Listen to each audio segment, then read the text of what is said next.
You get your equipment, make sure your loadout's restocked, everything's good to go. You need to handle any business in the PD, you know where all the facilities are, you know what each thing does.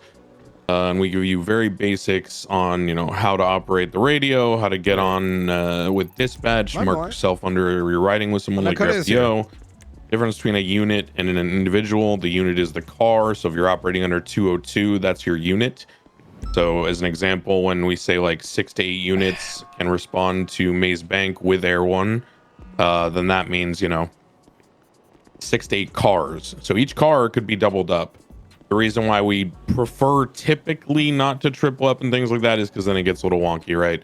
You don't want to have a bunch of scenarios where there's like every cop car is 4 cops, like it's a gang war and we're doing hop out squads, right? So, you know, keep it professional. You know, in character, the reason is that, you know, the cars perform worse with that many people and, you know, there's less tactical ability in terms of like teamwork. But in reality, some of it is also just like basic balancing, right? Because if the SOP is 6 to 8 units and then you're kind of skirting that by putting 4 people in each car, it kind of ruins the whole point. So typically that's like the general idea. You know how to go ahead and use your radar, the equipment in the vehicle.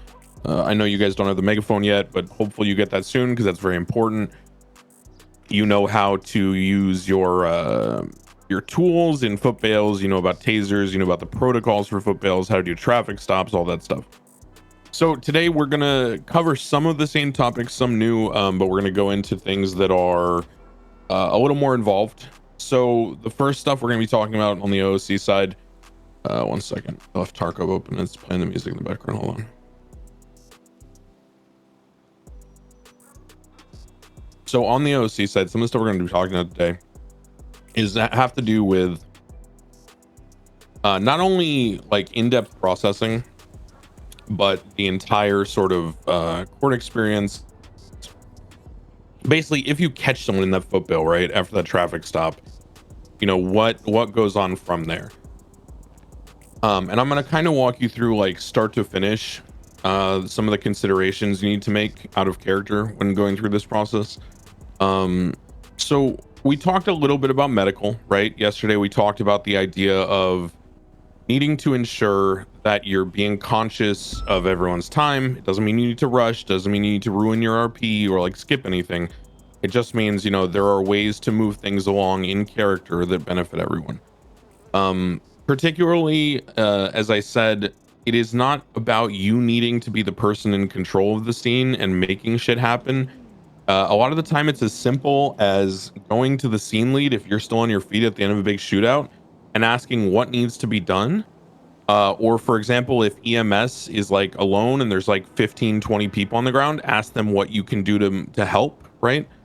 So just being useful. The worst thing you can do is kind of just stand around and look pretty while you talk to your stream or whatever. That's fucking cringe. Once you get to the point where you think the scene is code 4, okay, there is this awkward thing that many people struggle with, which is, when do I call this code 4? Now there's some people who really don't ever want to call it code 4, and what they end up doing, which you should never do, is they end up like counting bodies, right? Please don't ever do that in RP. It's one of my biggest pet peeves.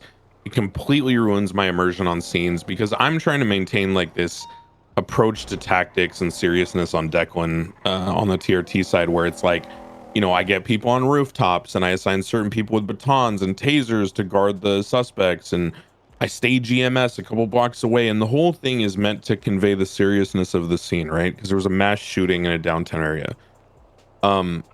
When someone comes up to me and goes like, yo, we can just get EMS, I'm like, what? They're like, oh, there's 6 bodies, I counted. It's like, dude, like, please, like, I know, trust me, I'm well fucking aware how many people have gone down. Okay, that's just part of like Counter-Strike experience, is like thinking about trading numbers and all that. I know that OOC, okay, but I'm trying to resist the urge to use that as part of my calculus when I'm closing a scene.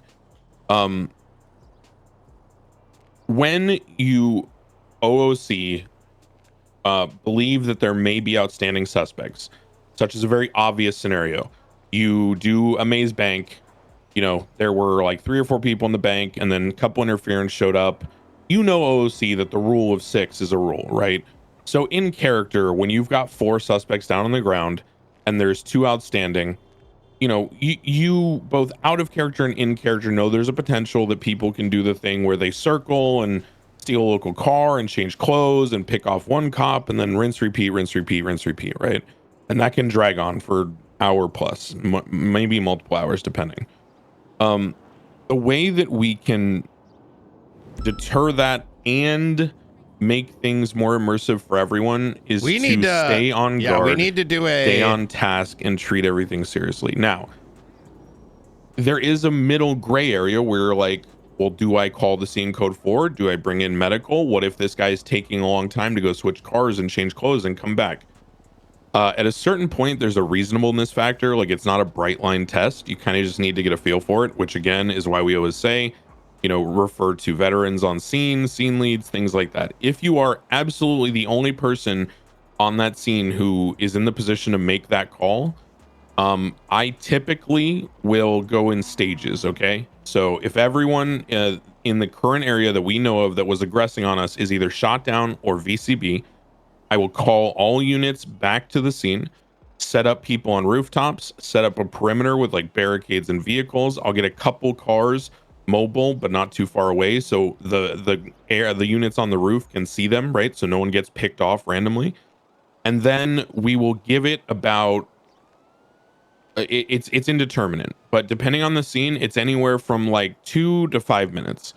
Once that time period passes and it's gone somewhat stale, eventually. I will call in EMS from their 1012 location, which means staging, and I will tell them to come in, and I'll call the scene soft code 4. And what I mean by that is it's a middle ground. So I'm getting people medical, which moves the scene along, but I'm also giving an opportunity that if the criminal wants to come back in, I can quickly tell the EMS to like go hide or get behind cover, and they know ahead of time because I've said soft code 4, and I'll even say I'll let you know if you need to, you know, back off or something like that, right?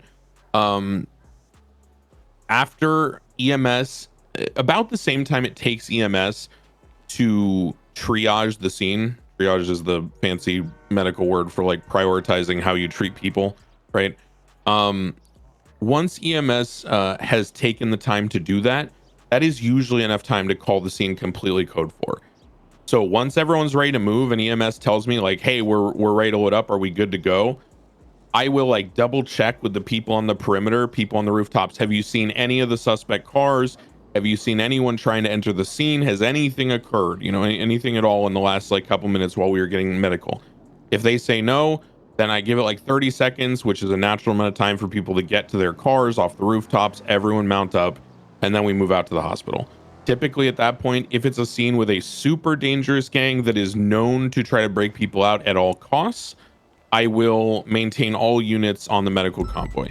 If it is a less serious scene where it's less likely to occur, and this again is just a personal feeling you have to get over time, then you make the judgment call of breaking off additional units, and only the people who are processing and part of the original scene, like the primaries, need to go to the hospital. That way the city, you know, the server gets more police presence, right? So it is a balancing act. It's not easy, but part of our biggest struggle and our goal is to provide as much service in terms of OOC service, RP, as the role of police on the server to the rest of the people on the server.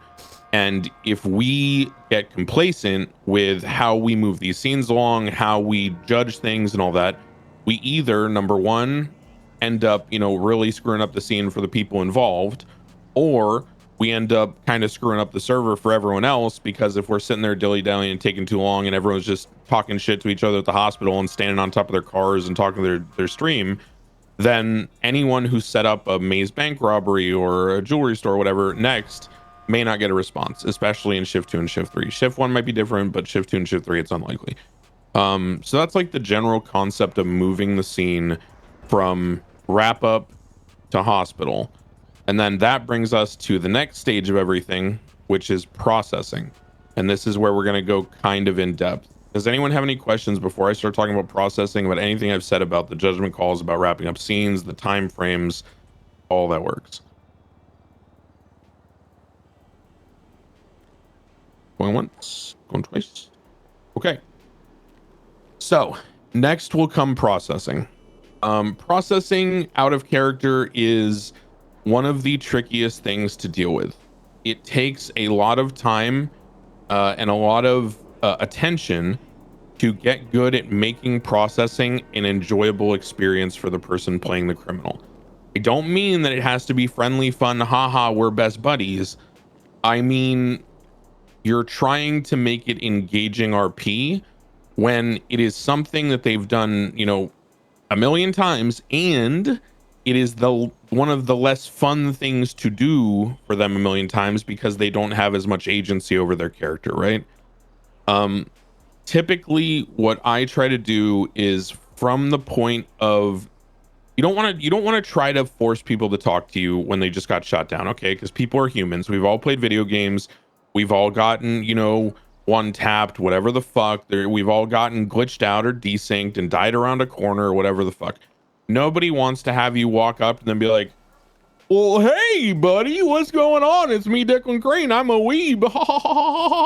While they're dead on the ground, like not having a good time, okay? And yeah, like ideally people would be superhumans and not have emotions and not care about their character dying or whatever, but be reasonable and understand they're human beings. So give them a little bit of space and don't press it. If someone slash me is unconscious and doesn't want to talk, let them not talk, just move on. Oh, this guy's unconscious. The most I'll do is slash me checks for pulse, slash me checks for, breathing sounds. And if they say strong pulse and good breathing sounds, I'm like, all right, I slap a label. This guy's clean, no major injuries, and I move on. Let the dude, take a second to breathe, right?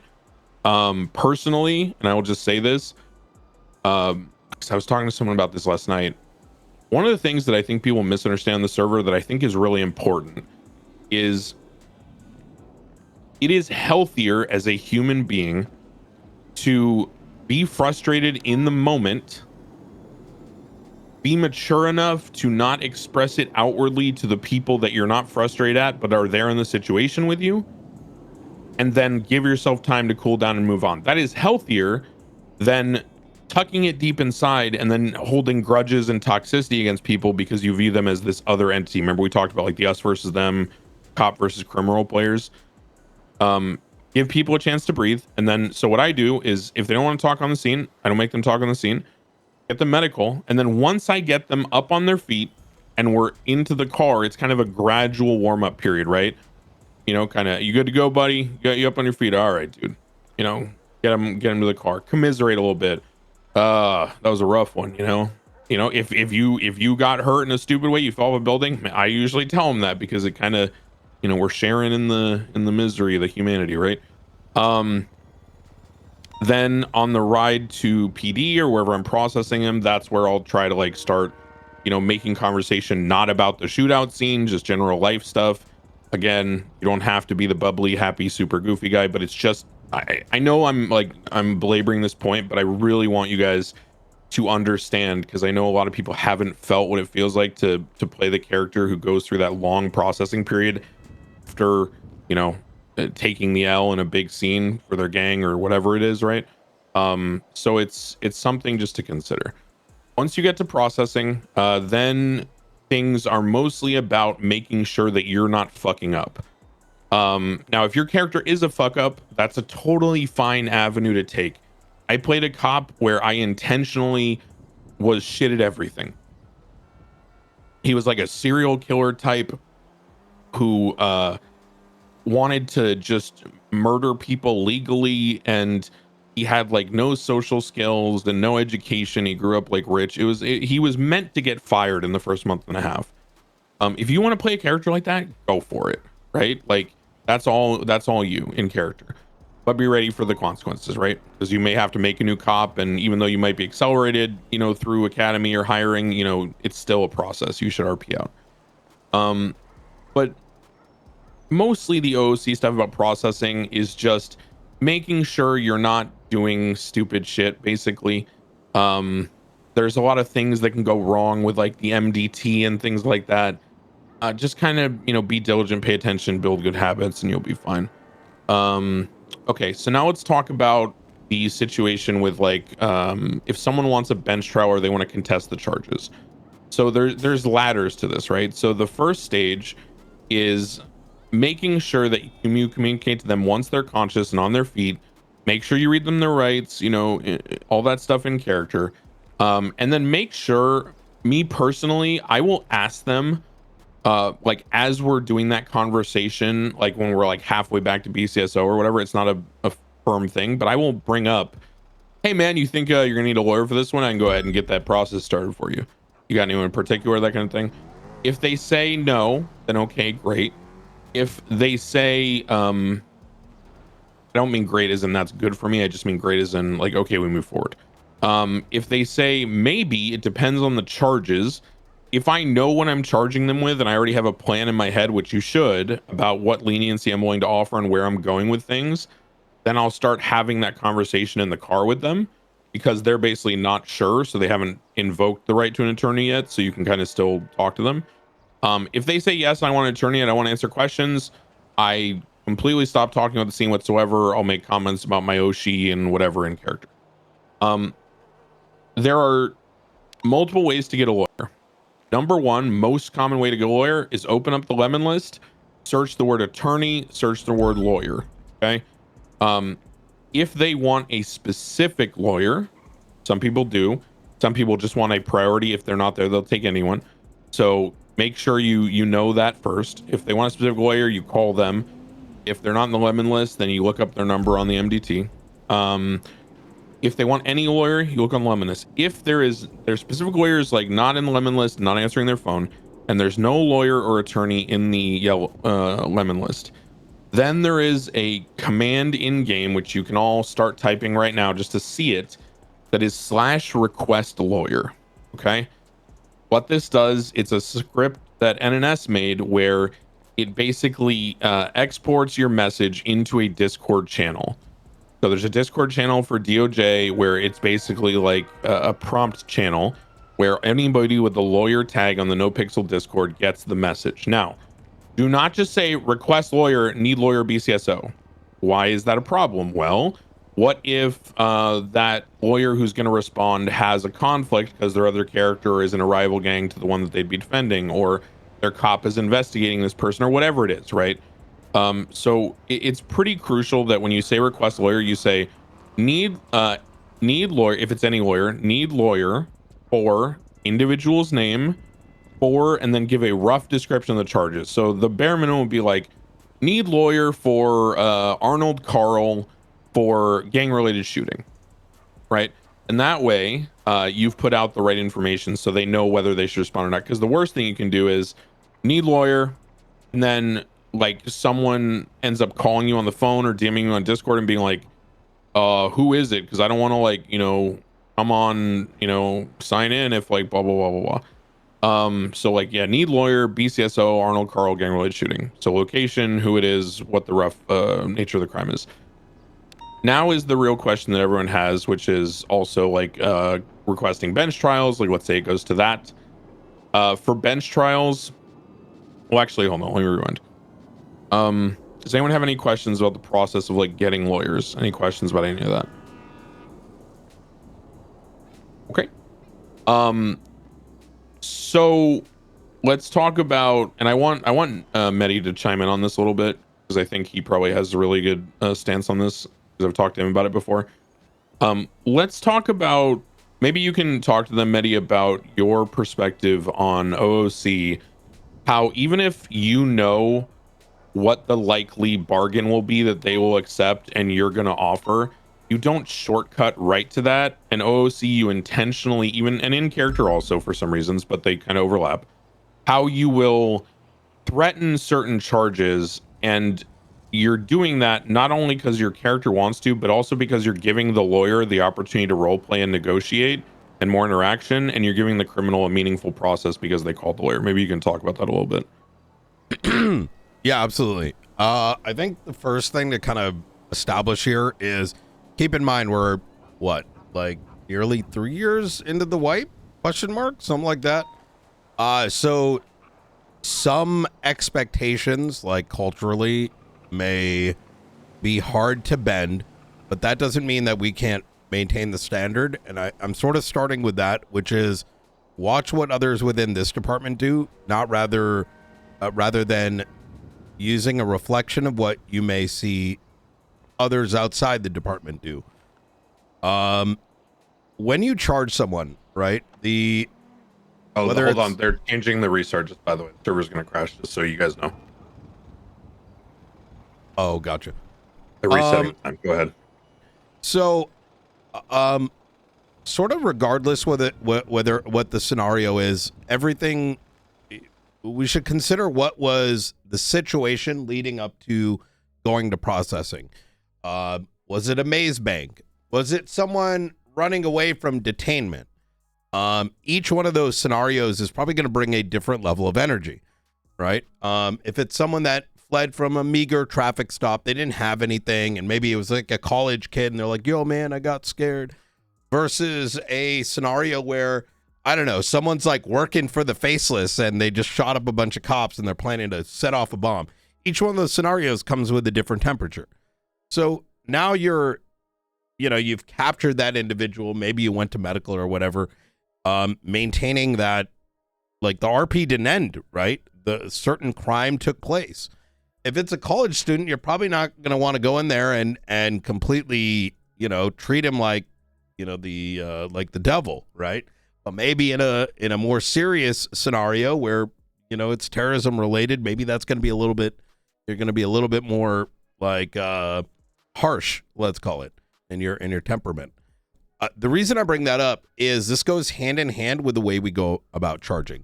The first thing that I will mention in this is our charges should be what you can prove if it went to bench trial and if it went to trial. If you are not able to yourself as an individual able to articulate the charges that are going to stick if it immediately went to bench, then you have to really consider whether those charges are appropriate. The more serious a scenario gets, our need to press more appropriate charges go up. And let me give you guys a working example, because I know this can sound a little confusing. In San Andreas, cops are also generally the prosecutors. What that means is, unlike in, say, Boston, where a cop goes and puts someone in jail with probable cause, and then like an attorney general handles it, we handle it ourselves. So, we don't want to be over aggressing with our charges, where like we're kind of like, well, we kind of think that these are the charges. No, you need to be able to articulate it, and press the charges that you truly believe in, you've got the evidence for. If you want to charge a little bit higher because the scenario sort of demands it, that's not a bad thing either, as long as you can maybe get to that justification. Now, the reason why all this matters is eventually an attorney might come down. And if you don't have enough leeway, well, the attorney's not going to be able to really do much, right? Working example. A singular individual is seen robbing a convenience store. And specifically what I mean by that is an alarm goes off, individual, you arrive on scene, a singular individual runs out. Maybe they even had a gun in hand. Turns into a chase. You've now put him into cuffs. Now you bring him down to processing. You could probably charge him with, robbery of a convenience store, whatever that charge is. Then the attorney comes down and they're like, well, hey, did anyone go inside the convenience store? Because my guy was trying to defend himself. He was just buying some groceries. And he realized, like, hey, man, they're going to think I did this. So he ran because he was scared. He had 2 dime bags on him, dime bags of marijuana. Now, do you go and just like immediately before the attorney comes and just give him the low level charge and say, fuck it, not my business? No, give them the right set of charges that make sense. And if the attorney gives you like a reasonable explanation that you can't really fight, and you question to yourself, hey, you know what, if this goes to bench trial, I might not be able to get this. Let me try to negotiate something that might make us both happy. That's a good thing. The summary of what Let me I'm just say saying one here- thing real quick. One Yep. thing I just want to jump in. Remember, guys, what we said yesterday at the close of the session about your primary directive on the server, given the privilege of playing a cop role, is to try to enhance and amplify the scenarios you're in. Processing and legal negotiations are an independent RP scenario. Okay.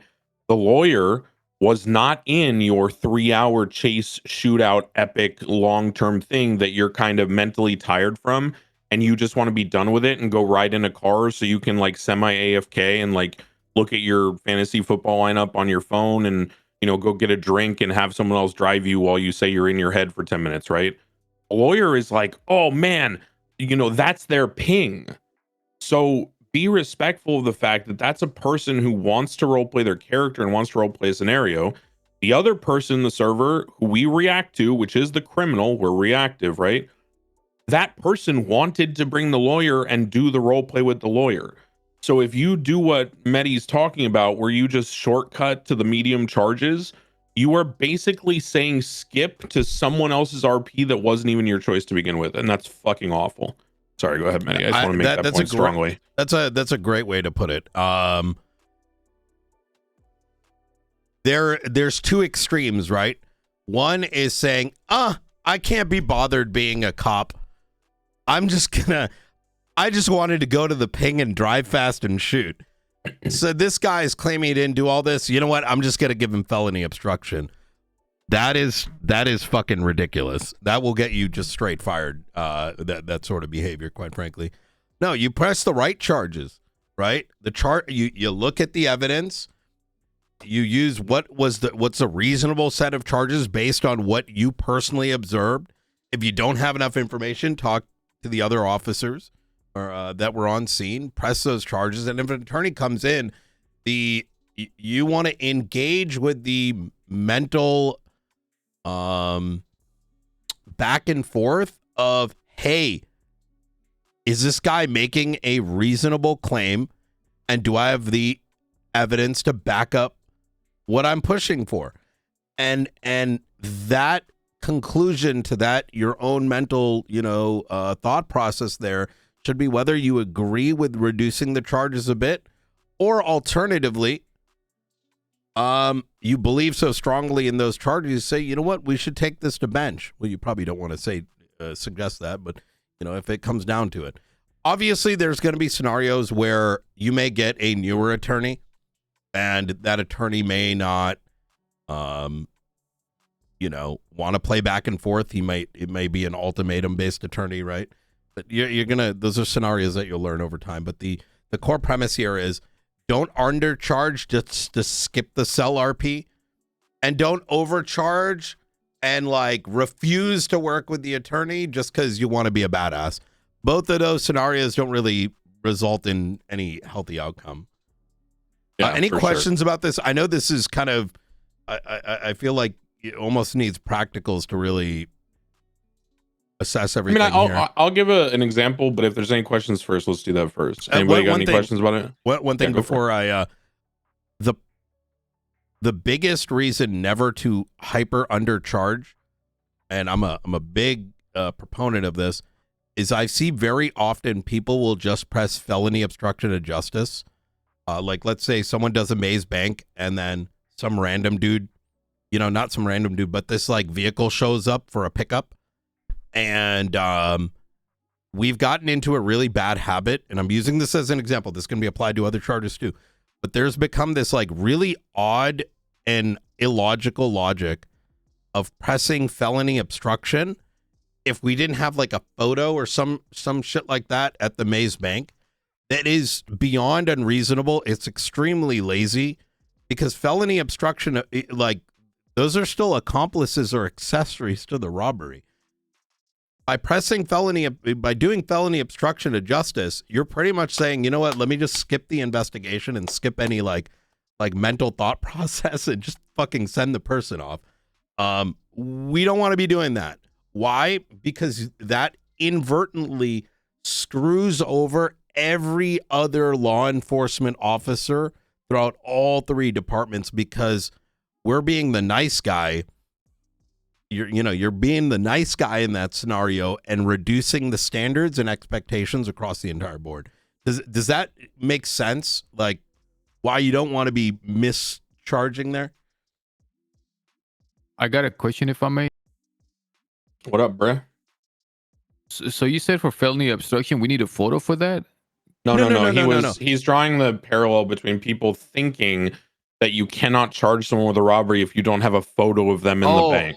Oh, Yeah, gotcha. He's saying that's flawed logic. A photo of it, or someone says, "Yo, man, I was about to like, go get drunk at a party, and this bank robber got in my car, and I said, fuck it, dog, I'm just gonna go and do it." And the cops like, "Oh, you know what? That sounds like a reasonable story, dude. I want to go to my next S boost. Yeah, let's just go with felony obstruction." Yeah. Okay, that's just lazy. Gotcha. Because you could, okay. So there's even a backwards. deeper yeah, you're good. There's even a deeper point here, which is, well, not deeper, but a different way of thinking about this. The way that I look at it from playing a judge character for a long time and really dealing with cops on charges and bench trials, I think fundamentally the way that you avoid falling into that trap, because I'm not gonna, like, Medi's right, there are people just like, oh, next ping, skip, but some people do it who are generally like good, well-intentioned people, and so we have to think, why does that happen, right? Because we know how the other one happens. The good, well-intentioned people that end up doing that, it's because they are failing to practice good habits during documentation of the scene and during thinking about the charges. So I'll give you an example. Medi said it's a maze bank robbery. Someone shows up as interference later. OOC, I'm not going to go through the meta, but there's reasons why at maze bank you will likely not see everyone in the bank at the beginning. It's very, very, very typical. Okay, almost standard, I would say. So someone shows up and they interfere in a car. Now, most people who get lazy with processing, or I should say not lazy, aren't confident in their understanding of legal principles on a basic level, will default to felony obstruction, because in that case where someone pitted you or blocked you, it's very, very difficult to argue the charge. That's why people do it, right? Cops that aren't sure and aren't confident and don't want to look stupid and lose a bench trial will just default to felony obstruction as a cheat code to not, have to think, essentially, or not be afraid of thinking the wrong thing. So let me just give you the sort of approach that makes sense more to me. Instead of doing that, confront your weaknesses or your ignorance. So the reason why people push felony obstruction is because they don't understand fully the principles between accessory and accomplice, right? Versus the main actor in a crime. I'm not going to go too deep into that right now because it's not super, super relevant. It's something you can learn on your own, or I can talk to you about later. The point being is that it is very, very easy to charge accessory for the crimes that occur in RP. It is like the lowest bar, right? Because they're not at the principal scene, right? Which is one of the prime components of accomplice. They're not at the principal scene. They are not, a direct actor that was observed or documented robbing the thing, but they helped to effect the escape of the people that were involved. Now, the argument between felony obstruction and accessory is, can you prove in court, in a bench trial or in a trial, that it is, beyond a reasonable doubt that this person had knowledge of what they were obstructing? Okay. How do we overcome that burden, right?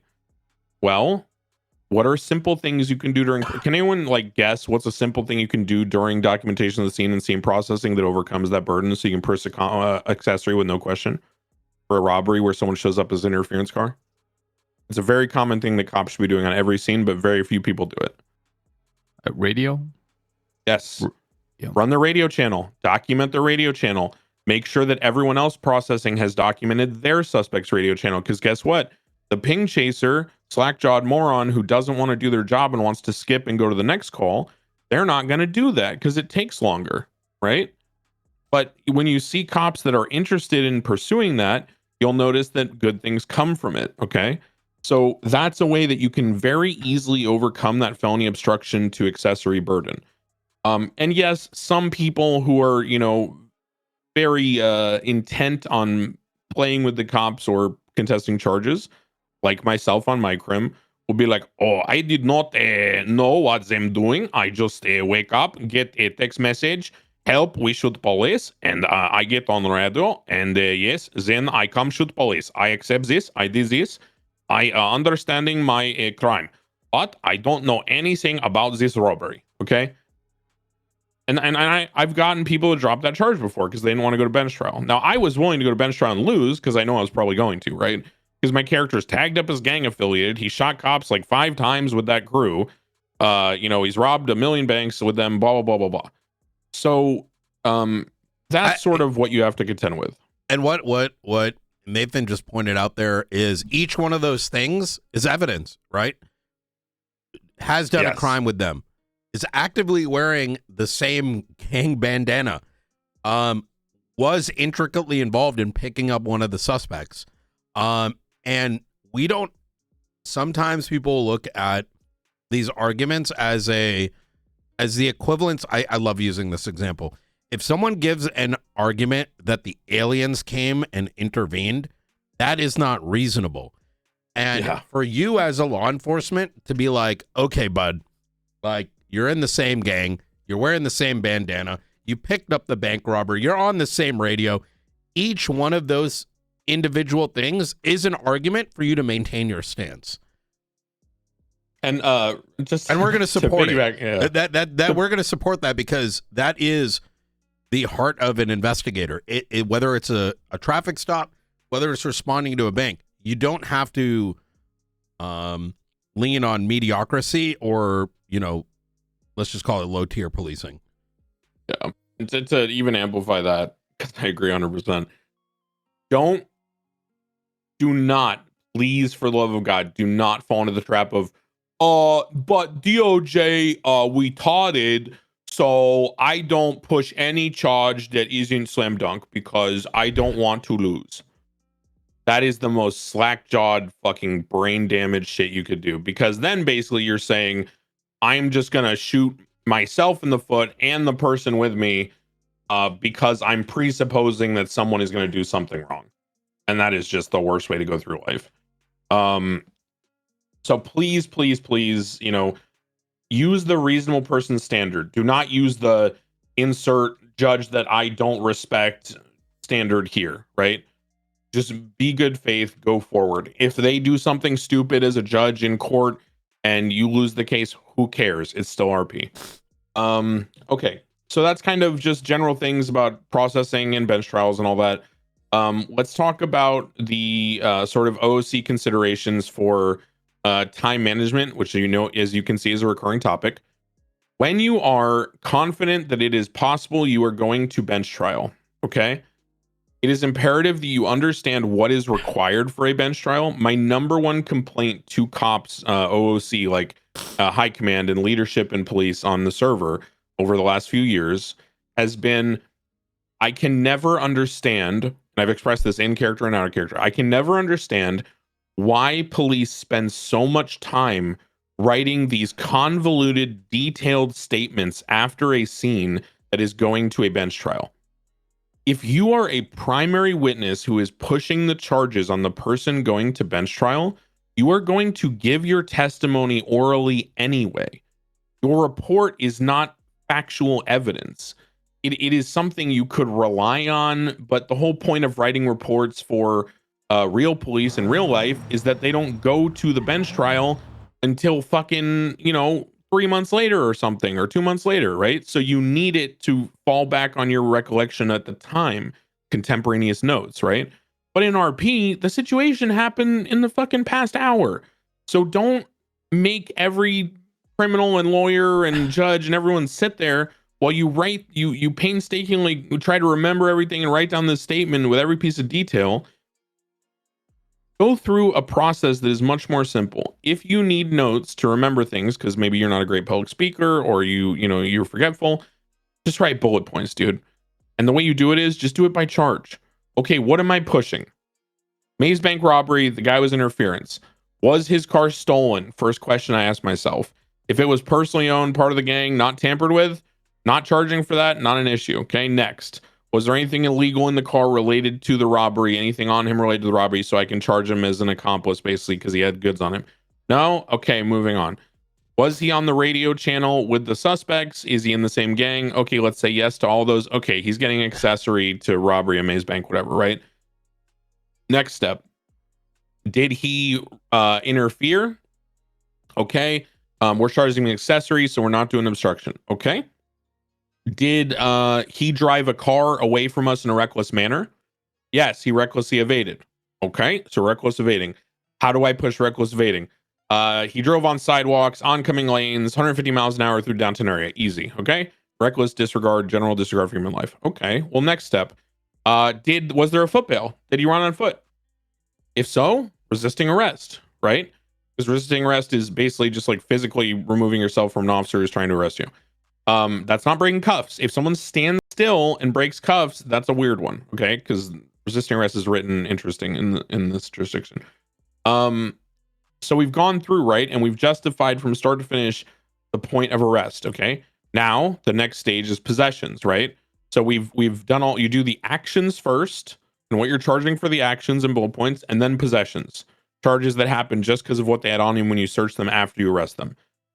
What type of gun do they have? Is it tampered firearm? Is it class 2, class 1, PD firearm, civilian? Charge accordingly. Is the gun hot? Am I running? When I run ballistics, does it come back to other scenes? Does he have drugs on him? How much drugs? The charges tell you what the weight is, what to charge, right? So all these things are like very straightforward. It's really not complicated if you break it down like that. So yes, you should write some bullet points or even do it in your head. If you're capable of doing that. If you need notes, then do that.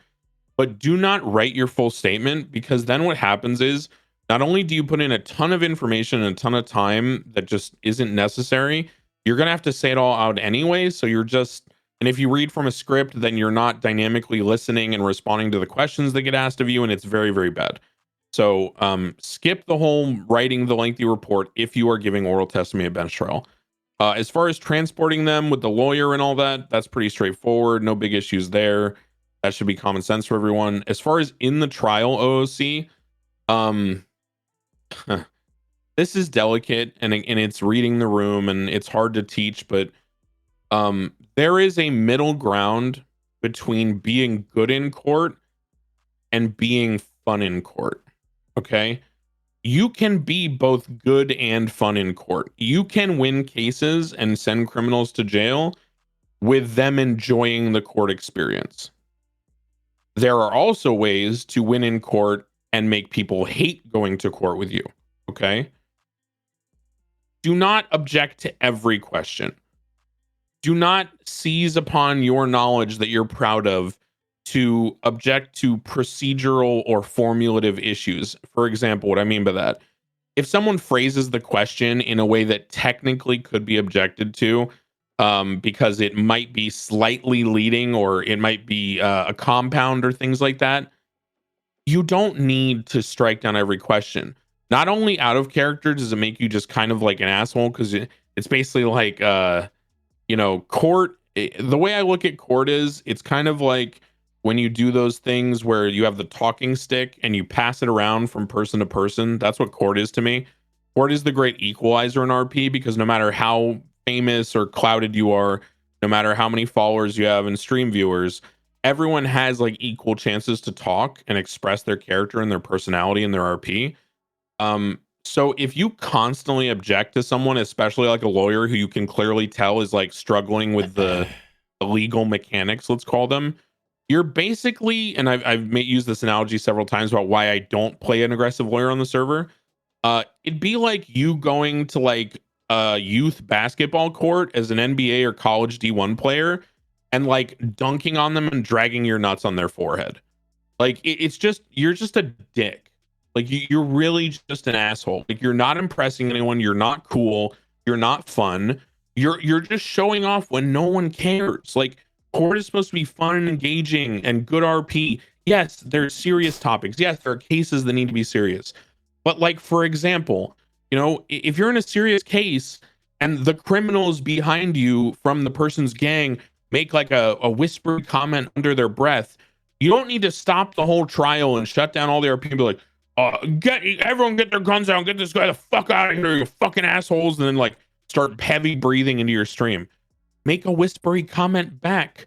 Do a /me, glares at the criminal, like whatever the fuck, right? Just engage. Do not fucking shut down people in court. It's the worst thing ever.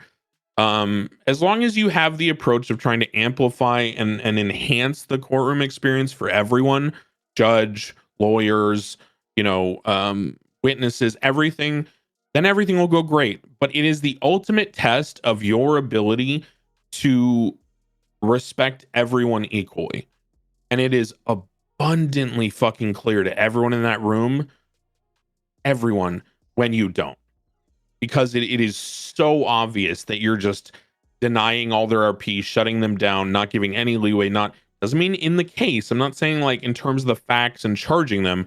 I'm saying in terms of like letting them be silly, letting them be stupid, letting them, you know, try to lie. Like just please try to be like fair with that. I don't mean to harp on it so much, but I've experienced so much disappointment from doing court cases, and it really killed my enjoyment of court RP. So please don't do that. Okay, so that's the OOC on court. When we get done with court and we're setting them up, now we're going to get to the stage that most, I would say, people on the server struggle with, even veterans, which is what happens when the judge looks at me and says, do you want to give any leniency or time off? Because some judges will ask the cop. This is the same question you ask yourself in the cells. Now, there are SOPs for local PD that have to do with direct limits on how much time you can give off based on certain factors. So up to X% amount if they utilize a lawyer, up to this amount based on, you know, the time they've been in cuffs and all this kind of shit. This is, again, not a bright line thing, and I'm you know, assuming, and from what I've talked to many about, the goal is not to make you guys robots that follow a script. But this is, again, something that is very tough to sort of figure out. And it's much like the call involved in restarting a scenario due to a ghost local or, you know, someone getting tased under a car. Do not make affirmative decisions for everyone in the scenario unless you are extremely confident in your understanding of the dynamics of the situation and the server and how things should flow.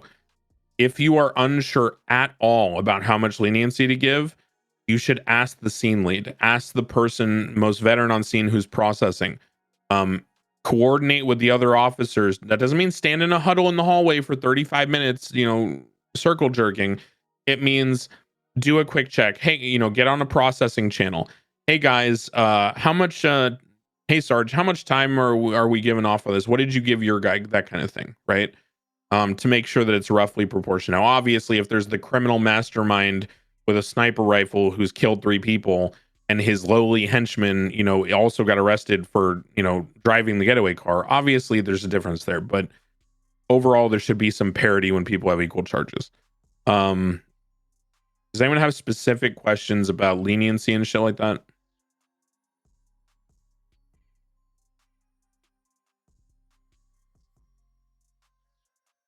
You are muted, Malcolm. Can you hear me now? Yes. What's up? I was just gonna second what you were saying as far as whenever you're like part of processing is having everything be in order, i.e. making sure you're on the same page with, I mean, say you have 6 people in custody between multiple PDs where the suspects go, just making sure everyone knows what everyone's charges are. It's not always easy, but I do know that there have been scenarios where 6 people get charged with the same crimes, and then 6 people get different times. And Oh, it yeah. causes Well, a not even that, snowball different issue. charges. It's crazy.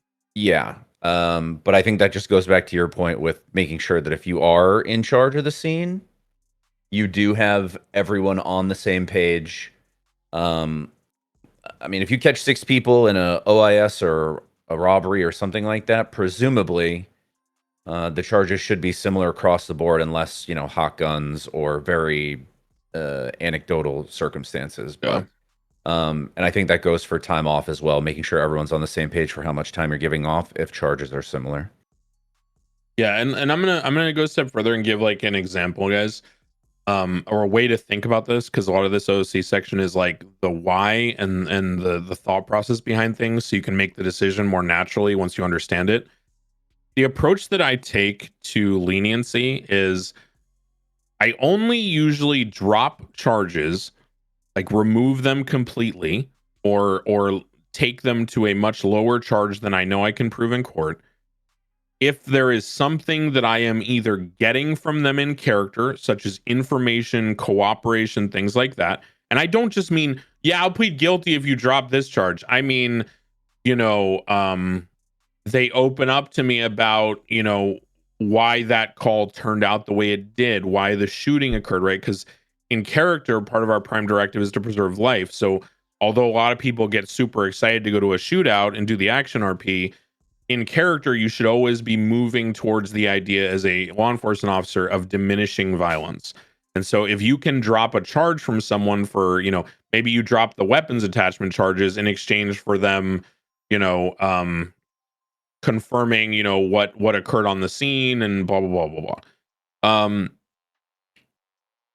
The leniency out of character is the tricky one, because what happens out of character that people and I should say that members of the law enforcement role-playing community have typically cited as their main complaint have been people who play characters with the gang or criminals that are being processed by their cop, giving nonsensical amounts of time off. So if I, Declan Crane, am processing Arnold Carl and I give him 35 months on a gang-related shooting, right? A gang-related shooting, if you don't know, has a lower fine and a 75-month time, because the general purpose is to stop the violence on the streets, aka there's a somewhat of a cooldown, right? If you kind of take it upon yourself to be the cool guy with your friends and just completely like fuck over the time, yes, you are kind of making other people look bad. I don't think that is my primary concern. My primary concern is that you're just completely not role playing at that point. Really, you're just straight up OC. Now, in character, if someone expresses to you concerns about how the police department treated them, how aggressive things were, how things were escalated not by them, sometimes they're going to say that to bullshit you in character, like Drip, who plays Future Hendrix, and Quangle. He will test police by acting like a complete Karen. And so it's important to know, for yourself as your character, where you think that's happening in character, and move accordingly. Leniency is weird. It's a gray subject. You're never going to get it perfect. Again, work as a group, use all the information you can, and remember to just stay in the RP.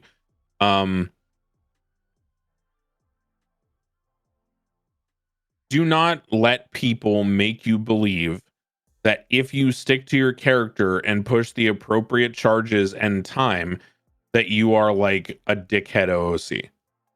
If someone makes you feel that way, that is very inappropriate and very stupid.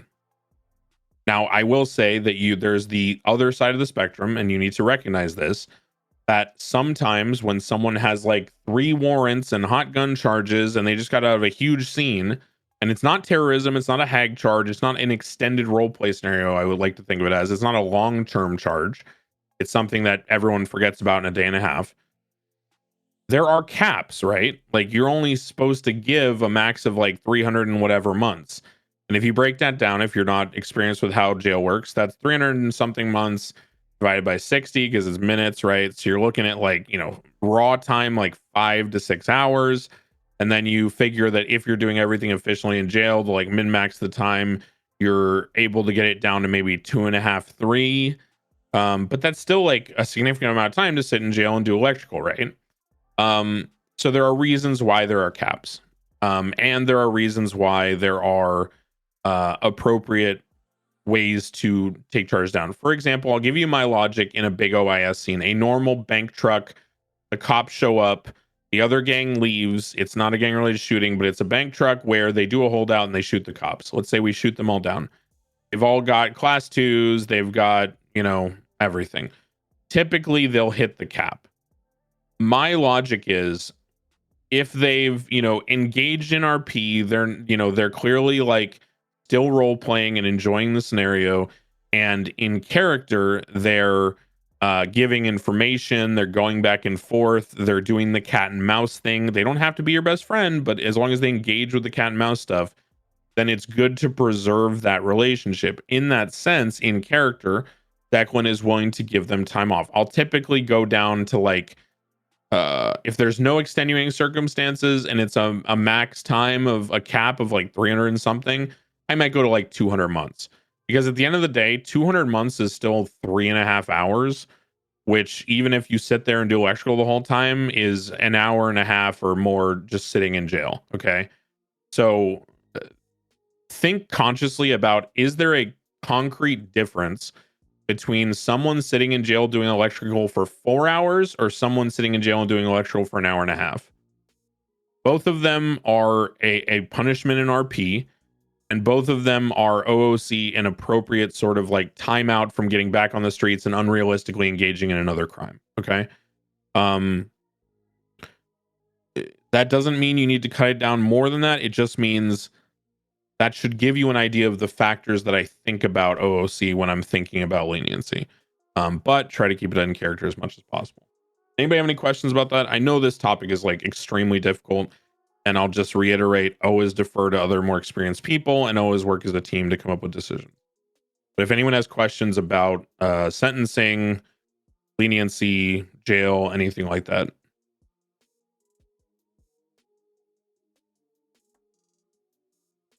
None at all? Okay. So that's leniency. In terms of the rest of day 2, we are going to get into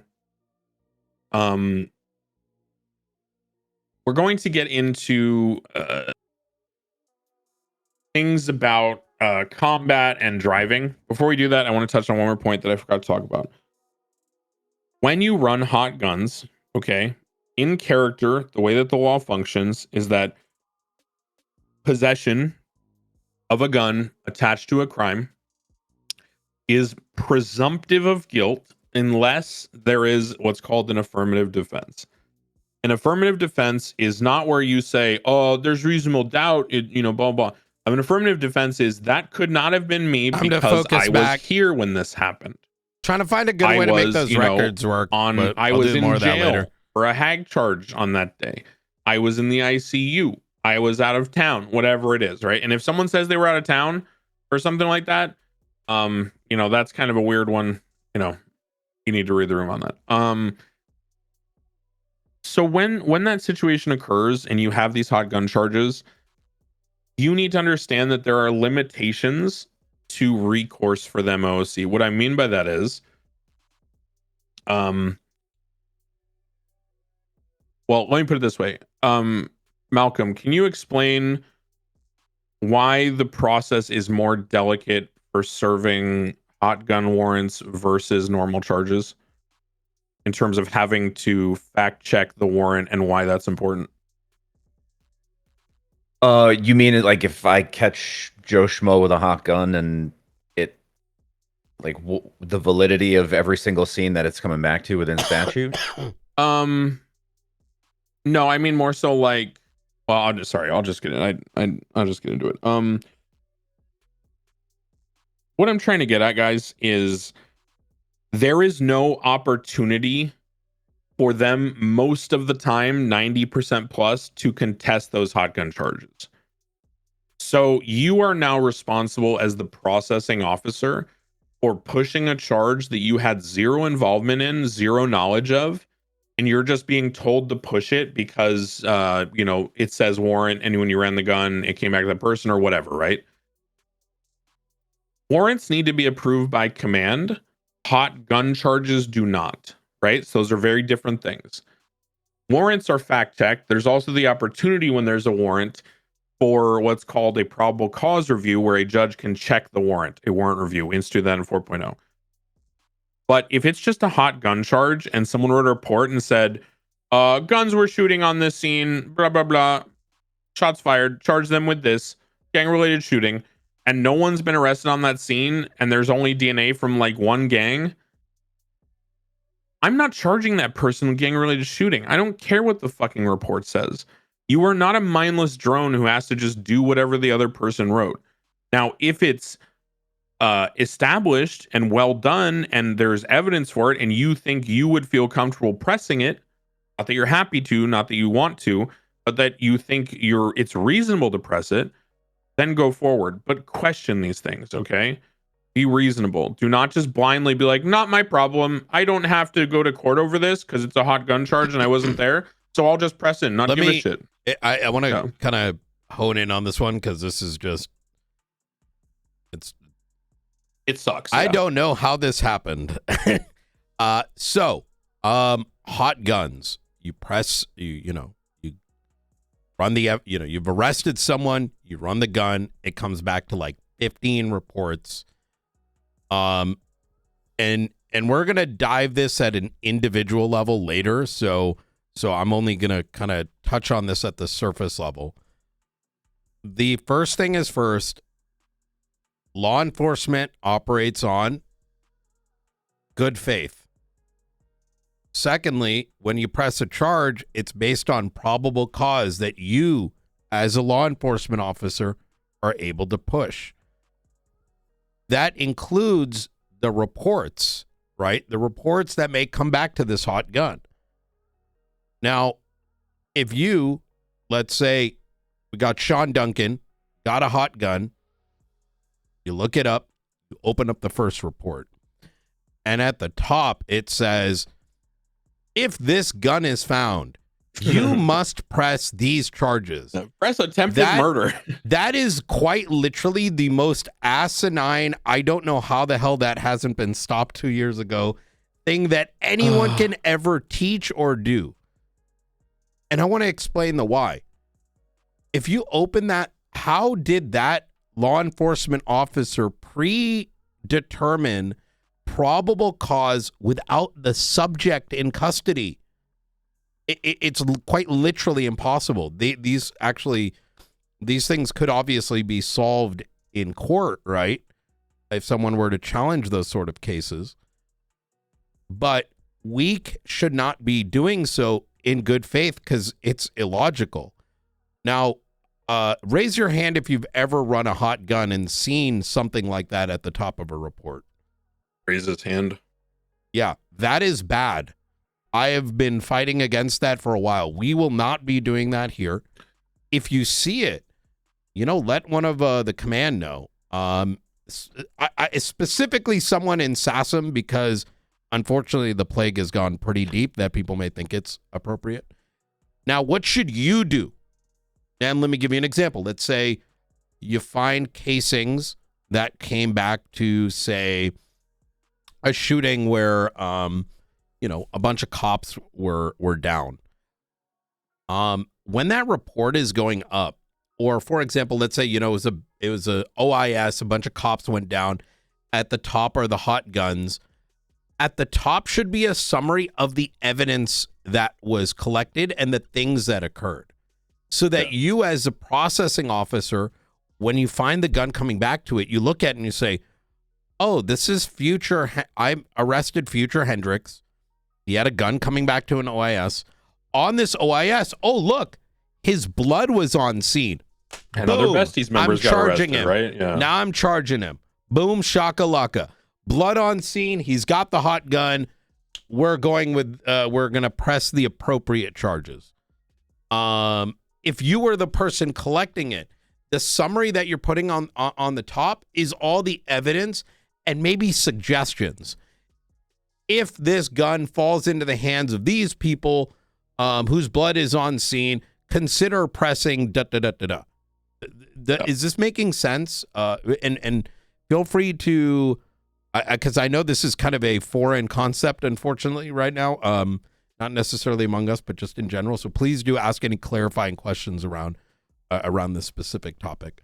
Let me give some context so that you guys, because I truly think it's important that you understand how things occur and why they evolved to the bad state they're in.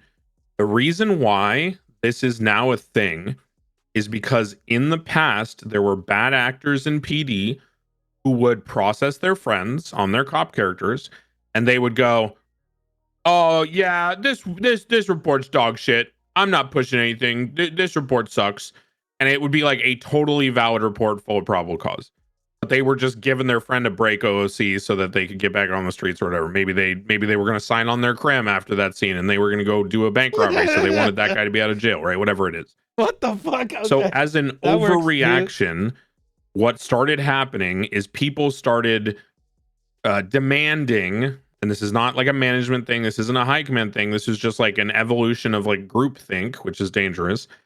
People started demanding that due to those very outlying circumstances of bad faith actors, which is not the norm, that whoever processes someone from a hot gun or a warrant just needs to blindly do it because it's not your call because you weren't on the scene. That is fucking bullshit, as Mehdi said. It is your call. You are the processing officer. You are the one pushing the charges. Just because we don't do the bench trial RP to contest them, because it doesn't make sense in this thing, because again, we don't wait 2 months to schedule the trial. It happens in the next hour and the person may not be on the server. That's not a reason that you're not responsible in character for pushing the charges. That's an OOC issue with like scheduling. Understand that you do not need to throw the baby out with the bathwater. Okay. You need to be able to separate what are isolated incidents from bad faith actors, which were adjusted and which were dealt with, versus just instituting a blanket sweeping policy that does not make sense. So think for yourself, confirm with people above you, like, you know, like Mehdi, like myself. I don't mean above you, but I mean above you in character, and then people who've been more experienced in the server. One other additional thing here. Let's use an extreme. Let's say we're marshals, right? We do a serious and significant amount of. We do a lot of serious shit, right? In this department, dealing with the faceless, dealing with murders, etc., etc. And maybe at some level you might be like, oh shit, well, if I put a report up to a murder scene, I don't want someone else deciding like whether to push murder or not. There is a line here, and I want to make it thanks clear. for checking in. I'm still a piece of garbage. Oh, sorry about that. Good work. So, shit, I lost my train of thought. Sorry. Yes, what Declan is talking about is like general scenes. If you're dealing with like a high profile case, like say a murder scene or something along those lines, and it's coming back to a murder, do not hesitate at the top of that report stating something very explicitly. Like, if this thing is found, if this gun is found, put them in on a 24-hour hold and immediately contact high command or SASM command, something along those lines. So don't be too concerned about that specific thing. The point there is the instructions that are sitting at the top, such that if someone does find this individual, they are mandated to look at it. And yes, it is true. You are occasionally going to find a scenario where some dumb fuck decides to ignore running the hot gun or whatever it is, but those are things that can sort of be resolved in city. Elsewhere, yeah. I want to make a great example because I actually had this happen to me, and it was on a serious case. I forget who it was, but the individual was wanted for a first-degree murder, and I ended up arresting them because I was told that they had an active warrant for that murder. I thought When I opened a arrested pop-up them, up. the people who had originally written the warrant were not in the city anymore. I had noticed that the warrant had been, I talked to the judges and I said, this person's been avoiding us. How long is the warrant extended until? And they said, it's good until the end of the statute of limitations. And I said, okay. So I get this person under arrest because they robbed a store or something. And then they got really upset because they were like, well, I was told that that warrant was invalid because it got filed on the docket. So I don't have to go on the hold for the hag charge. You just have to charge me for the jewelry store and let me go, right? So at that point, I'm like, wait the fuck, hold on. Like, I am in a situation where I don't know anything about this serious RP scenario that went on. One person's telling me one thing, another person's telling me another. So you need to really engage and figure out what's going on. Do not just take the easiest route out of that. I had to spend like 2 or 3 hours, coordinating between judges and fucking the cops who were originally involved in the scene and wrote the reports. I had to, email them, in character on Discord to be like, hey, like I've got this person and everyone's telling me different things. You need to like either give me instructions or like talk to me or give me context. And what ended up happening is that it ended up being that a lawyer had lied to their client, which is fine in character, and said that a judge told them that the warrant was no longer valid because the court case had been filed on the docket, which is not true. So take scenarios as Mehdi said and take them seriously based on the context of them. Don't just skip over something simply because you think do the research. Okay, so now we're gonna move into, and I'm fucking so glad Kylie's here. Now we're gonna talk about an OC section that is the most let's say inflammatory I think part of RP. Did anyone have any questions about that? Oh yeah, last sorry. section? Go ahead. Yeah, any questions about the whole warrant review thing and second guessing and all that kind of stuff? I think everyone stayed up late last night playing Tarkov. Looks at Mehdi. Okay, so guys, we are now going to go to the final section of our OOC conference call portion of Academy, which is to talk about the final segments, which are the action RP, right? The Pogger stuff.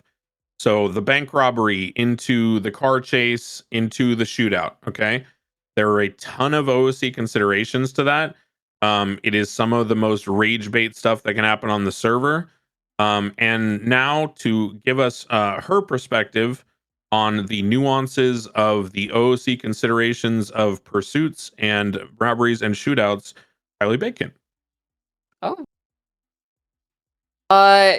Wait, okay. So, yes, pursuits and shootouts and all that stuff. We're just going over the expectations of all that, right? Like where we're supposed to be, the etiquette and all that. Yeah, we're just talking about like the things that they would have to learn over time. We're trying to like give them the debrief, Got it. Yes. All right. So, well, for those of you who've never done pursuits, it can be a bit intimidating and a bit daunting.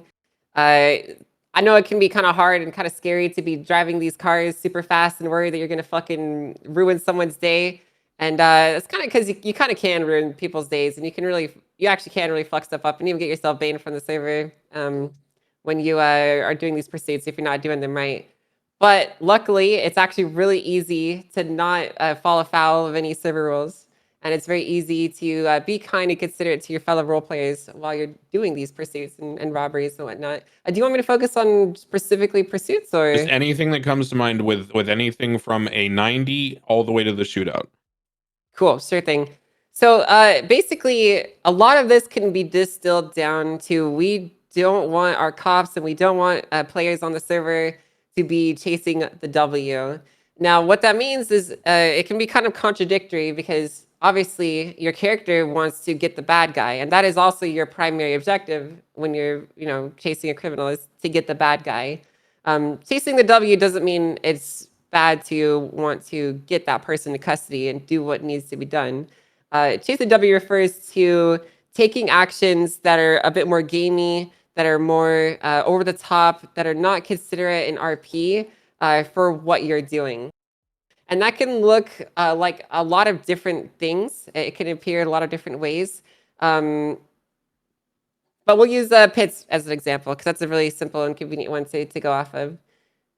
When we're pitting people, we obviously want to do it in an in-character way, just like they would do in real life, where we go up behind their car, use the front of our car to hit the back portion of them, spin them out, and all that. But what we don't want to be doing is we don't want to be T-boning someone at 180 miles an hour and launching them across the fucking road like it's a GTA Online lobby, essentially.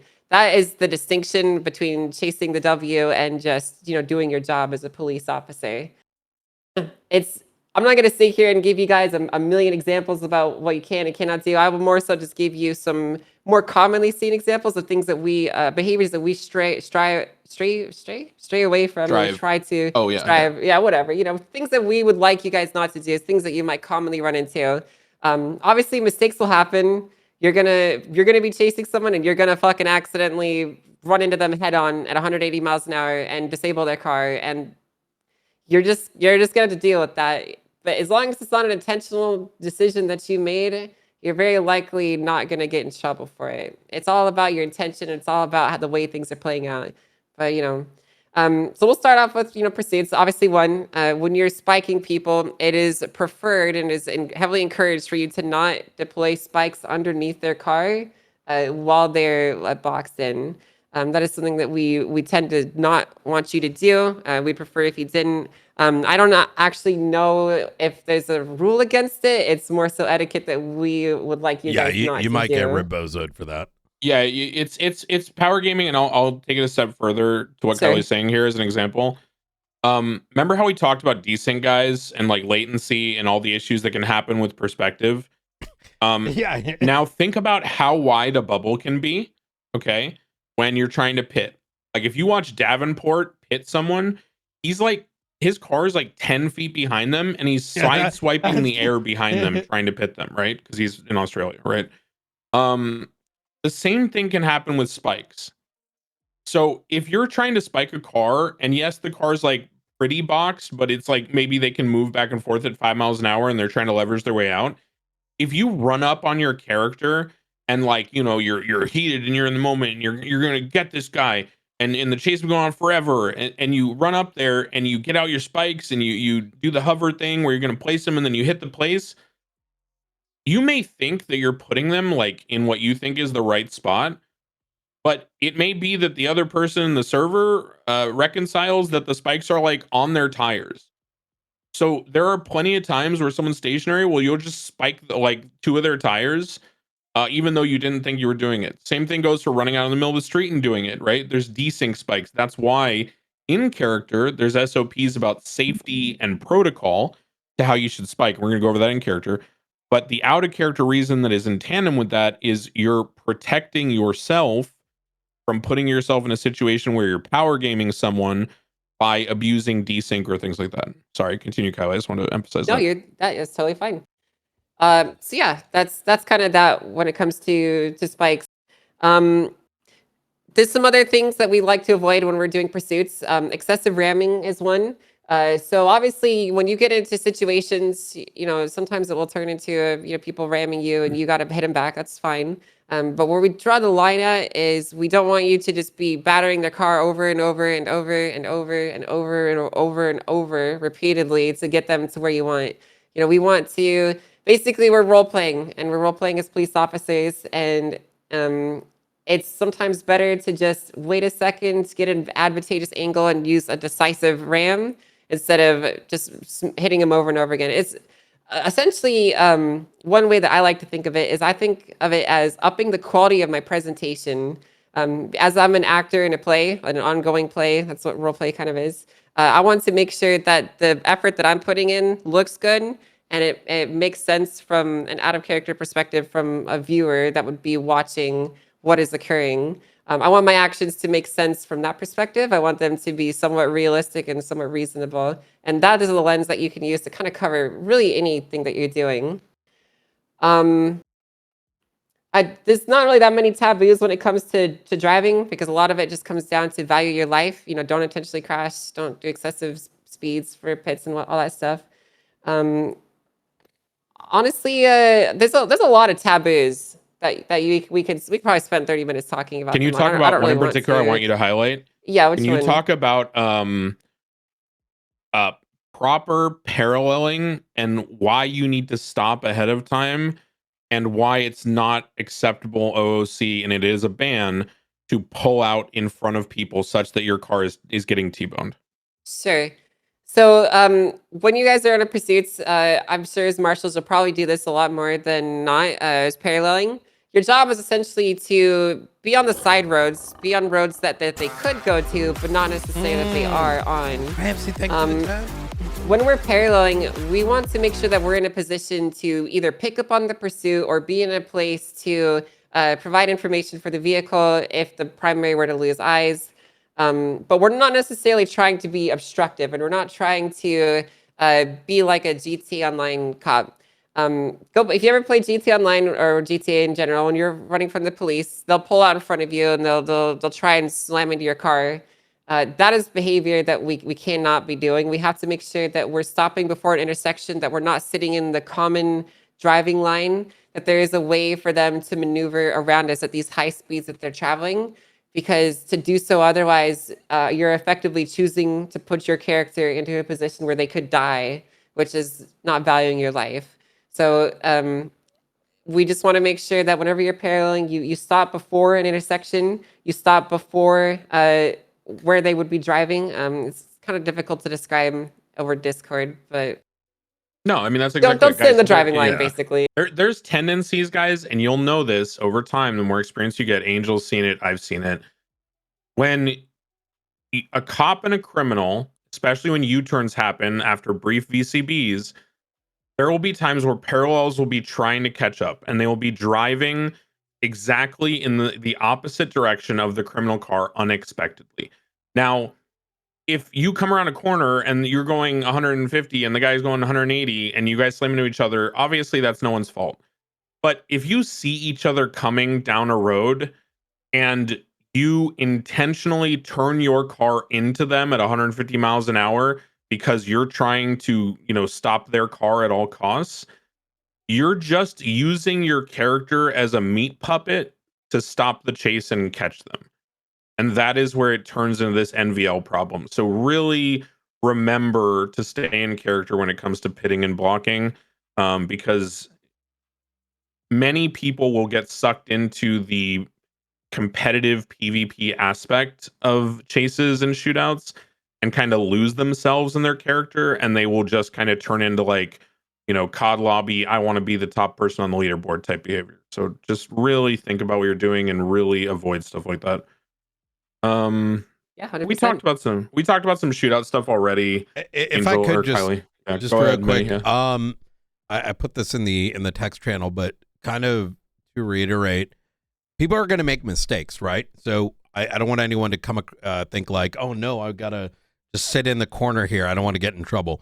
Look, mistakes are going to happen, and honestly, especially if you're like a new driver or like new to shootouts or just new to anything policing, ease into the situations. And if you think you're going to get do something that might cause a unexpected situation, like the spiking example, ease into it until you become comfortable, right? Don't approach each action that you're taking as being deliberate, as opposed to looking at things like how you're driving or even spiking like a World of Warcraft action button. You know what I mean? 100%.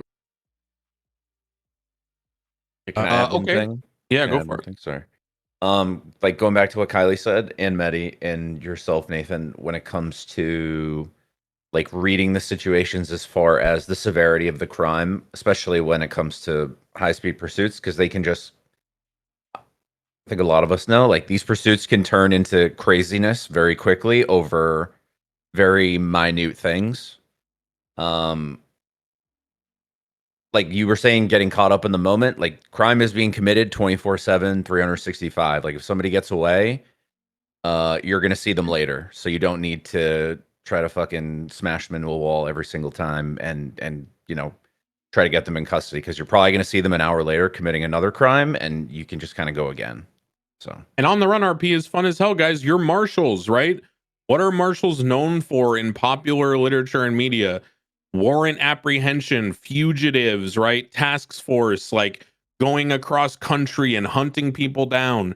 You should be thrilled when someone gets away from a big crime, because that means you guys have like the fucking beautiful gift of like long-term RP, right?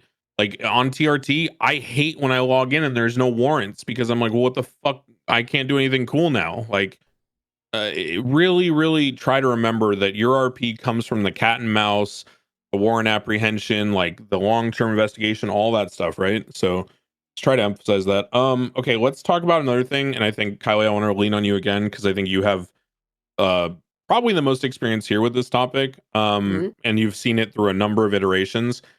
Can you talk about the OOC considerations that go into um negotiating hostage situations, whether at a 90, like a normal quote unquote situation, or like someone gets a hostage to make you free their boy? Yeah, I could talk about that. Um, so when it comes down to hostage negotiations, we used to have a pretty hard stance on this, where we had specific limits in place that were pseudo set like in place by pseudo admins, managements that we didn't really cross. But what it comes down to now is we want the negotiations to make sense in RP. So it's very common nowadays, if the police are getting wiped or if we're very low on numbers, to essentially surrender shootout situations or to release someone that we have in our temporary custody back to the criminals to save the people that we have remaining. When it comes to negotiations, there's essentially a standard that we expect you to uphold your end of the deal whenever you make a deal with criminals. It's very important that we do that so that they'll continue to engage with us in good faith. Someone might make the decision, a member of high command might make the decision to override that, and that is on them to do. If they want to make a choice and lie to criminals in negotiation, then so be it. That's not in your hands anymore. But for the most part, in your day-to-day operations, you should be engaging with these negotiations in good faith. There are some limits that you shouldn't be doing, but they always can be overridden with high command approval. And I'm sure that Medi here would be always willing to make considerations for the RP. So don't take these as 100% hard nose, but more so just we tend to avoid doing it. For hostage negotiations, we don't release prisoners, we don't give them money, and we don't give them police equipment. Those are essentially the three tenets. If those are to ever be breached, it basically has to come from a high command member, like the second in command or up of any respective department. And you should never make a decision like that on your own. It probably could get you in a lot of trouble. Not OOC trouble, but just in trouble in general. I'm not sure what else you wanted me to speak on that one. No, that's great. I mean, that's exactly it, because you've been through every iteration of it, and I've been banned for all yeah. these things in the past, so I know very well where you can't. Well, I wasn't what gonna lines put it can't that way, cross. Kylie. Like, guys, I limit tested all this stuff. Okay, I speak from experience. The Yeah, path you Kylie- must not walk down. Kylie handcuffed XQC when he was mid animation, guys. Come on. Okay, so here's the deal, guys. All of this is, again, overwhelming. It is a shit ton of information, but I want you all to really, really, really think back to the common principle that I emphasized the beginning of yesterday, the end of yesterday, the beginning of today, and you're going to keep hearing it over and over. If you are unsure about something that you feel is impactful OOC on the server to the RP, your primary goal is to enhance and amplify the situation. So if you are not sure at all about the direction to go, always defer, always ask questions. I am someone who is very, very confident in my knowledge of how things should go on the server. I continuously to this day will still call people in character like Kylie on Angel, and I've done it many times recently when I have a question about something. And it's not because I don't think I know the answer, OOC. It's because you're always better off bouncing your thoughts off other people. There's a principle in coding, right, in development, called the rubber ducky idea.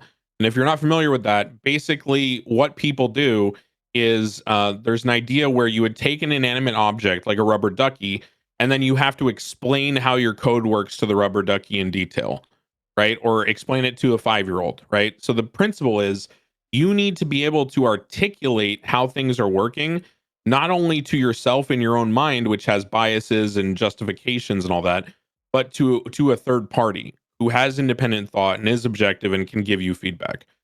So it is invaluable that you get in the mindset of working together, using consensus, and building like a community agreed approach to things. And if it gets to the point where parts of the community completely disagree with each other, that's what management and rules and everything else is for.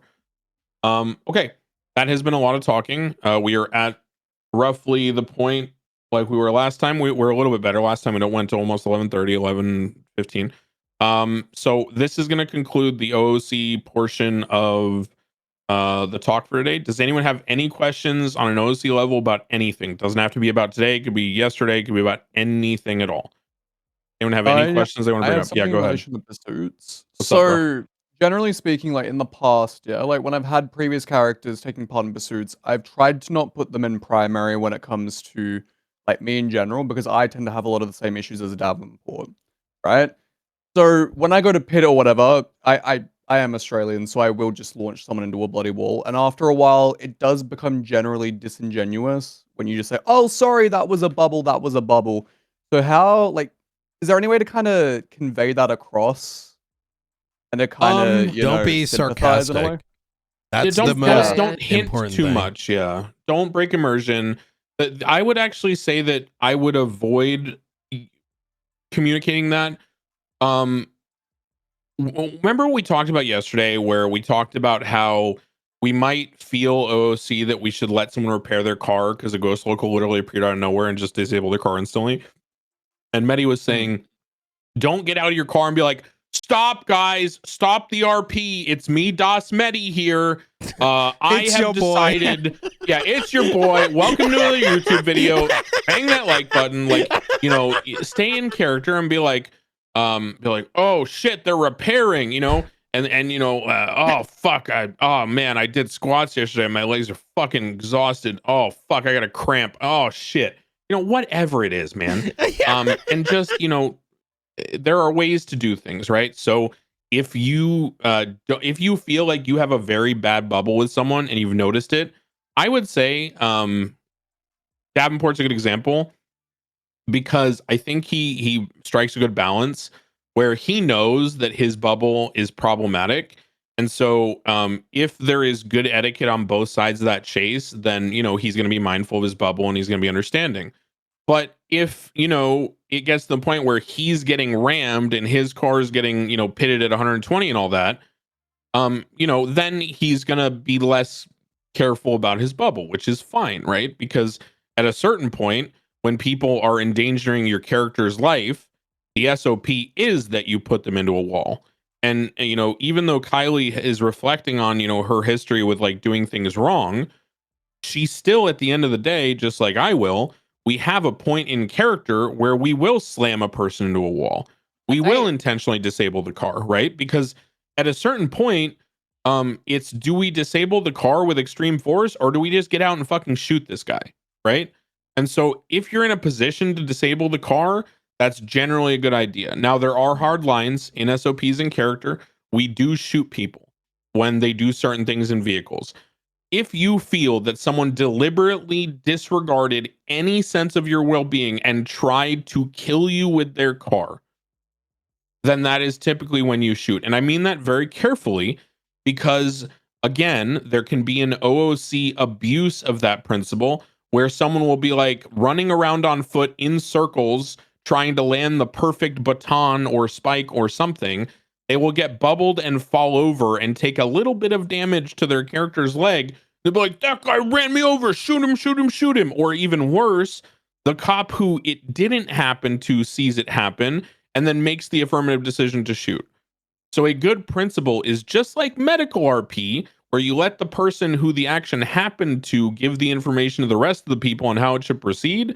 You know, you should express that way. So in terms of your bubble and your being Australian, I would not communicate it. I wouldn't stress about it too much. What I would do is, like everyone else, I would give everyone the same advice. In the beginning of the chase, if you are the person who is going to pit, then you should figure out your bubble. Start safe. Start by trying to pit them normally. If that doesn't work and the car doesn't move, you'll feel it. You'll know over time, and we're going to go over this in Academy so you guys understand. We're going to practice this. If that doesn't work, then start gradually pulling back, right? Start air swiping behind, which is a technique we'll go over. The problem would be if you have no thought, and this is the common theme, with what you're doing, and you just send it knowing you have a bubble and you just don't give a shit no matter what happens. But if you're not doing that, just like Kylie said with the other stuff, if your intention is not to fuck someone over and head on them, if you're not deliberately turning your car into them, if you're not using them as brakes, then you're fine. Okay? Everyone understands like shit happens. Does that make sense? Oh yeah, no, it does. Thanks. Okay. Anybody else? Any questions about anything? Anything at all with the server? We'll do a wrap up after today, but this is the time if you have anything you want to bring up. On the note of things that aren't negotiated for, what's the general stance on negotiations for no evidence collection in the cleanup process, if that's Okay. negotiated for? That's a very touchy subject. Look, it keeps this kind of simple. And keep this kind of simple is a lot of those things are very context sensitive, and things like that. Ideally, someone with high command that has a grasp of what's going on is thinking about the situation. If they're not aware of it, they are asking what happened and then making a decision based on that. Because as with every, in a way, we as PD from cadet all the way to the top set a tone. So if those keys are openly given out and we have to really think about it. I would say always default to someone that is in a high command or, lieutenant position who knows what's going on, and then they make the decision there. But generally speaking, the default is no. Yeah. Even if you have to ask that question, you should never even be considering engaging in that conversation.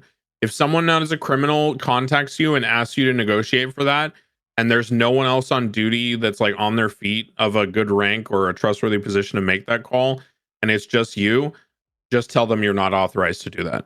And they'll tell you, well, then I'm just going to murder this cop. And you'll be like, no, sir, please. And give them something else. We'll let you guys leave, whatever it is. Right. But you just, and guess what? If they tell you and try to force your hand, it goes back to the same thing as the lockbox.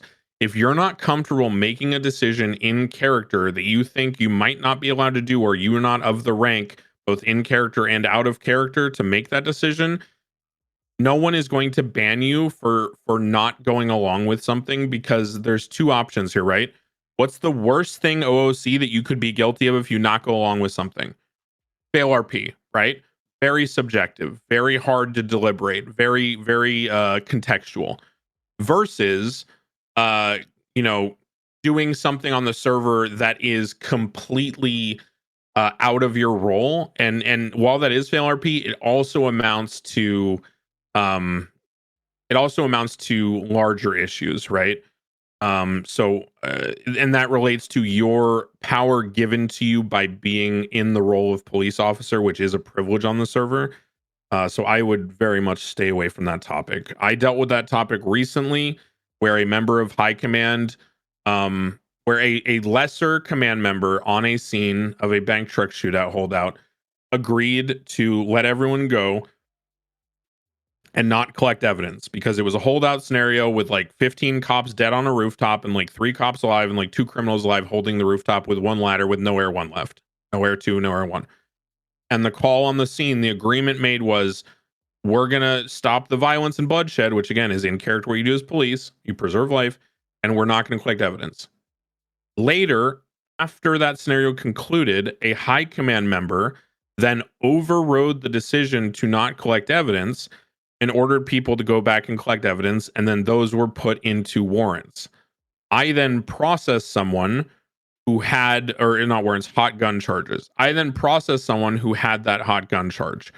And they reiterated me in the cells, we were literally told in negotiations that we are not going to get charged for this. We negotiated to not collect evidence. How do I have a hot gun charge? To which then I'm responsible to try to figure that out in the moment. I have to contact this high command person and then be told by them, yep, that's what we're doing. You push the charge, don't care. And obviously it wasn't that callous. I'm just giving you the shortcut. So don't put yourself in the position to be overridden by high command by making an affirmative decision that you're not in the position to do. Always defer. Always be careful about stuff like that. Do not be the acting, moving party.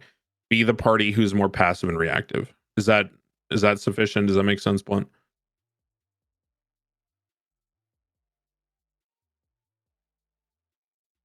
I'll go ahead. Questions about raid. If it's a similar situation where a raid is failed, what's the next step? So that will depend on the RP.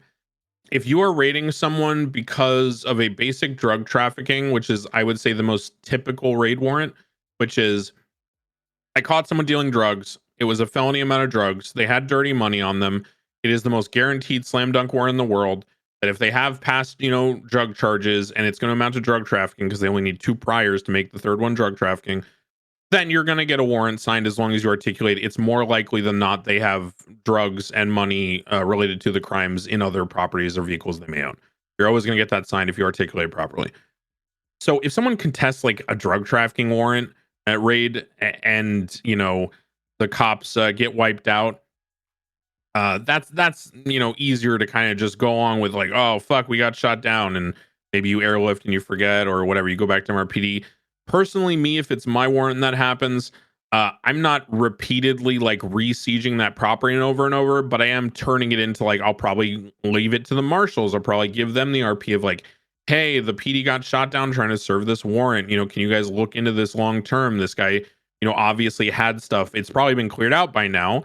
Now in RP, obviously the house can remain locked down, and that's more of a management staff thing because that's up for debate. Just for reference, that's a ongoing situation. Correct. I would say for a lot of if it's some small shit, right? Like you're raiding someone who's got Oxy or whatever, it just unlocked the thing. But if it's a bigger scenario, in other words, there's a lot of RP depth to it. That's still an ongoing conversation, and it might be contextual.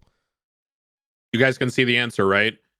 And I hate to be the stereotypical lawyer, right? But hey, guys, it depends, right? Like, that's every answer ever to these questions. Legal questions, financial questions. It's so contextual that you need to defer. You need to go to people who know what's going on. A good litmus is the more serious a scenario is, right? Like, let's say on one extreme, you've got hyper SBS. On the other end of the on the other end of the spectrum, you've got hyper serious, like state actors with fucking nuclear bombs and shit. The more serious it gets on the scale, and even obviously the scale goes beyond OIS, the more likely the penalties and our ability to push the line becomes. And this applies to everything from foot pursuits to, vehicle chases, to the way we raid and the number of units we might bring to a scenario and the amount of requirement of sort of locking it in becomes. But as per always, default to your chain of command. All right, guys, that's going to conclude the conference call unless there's any other questions. There will be opportunities after this to talk more. I just want to move things along so we are respectful of people's time. I know some people are leaving, so we're going to go over some things that are pretty crucial to your work in particular. So I'm going to go ahead and jump off this call. I'm just going to deafen, and then we'll do the in-character stuff. See ya.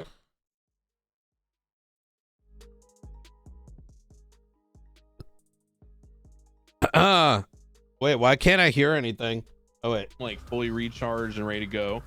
Let's go over some of the stuff we're going to handle on day 2. So remember, we're in our day of the life immersion of being a cop on duty and how you get ready to do your duties properly and responsibly and knowledgeably.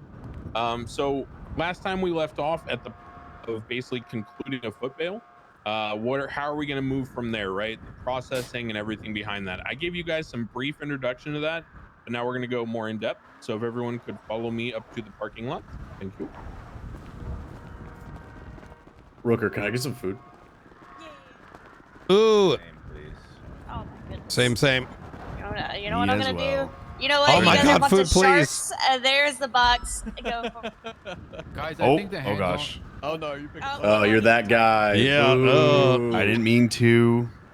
the worst.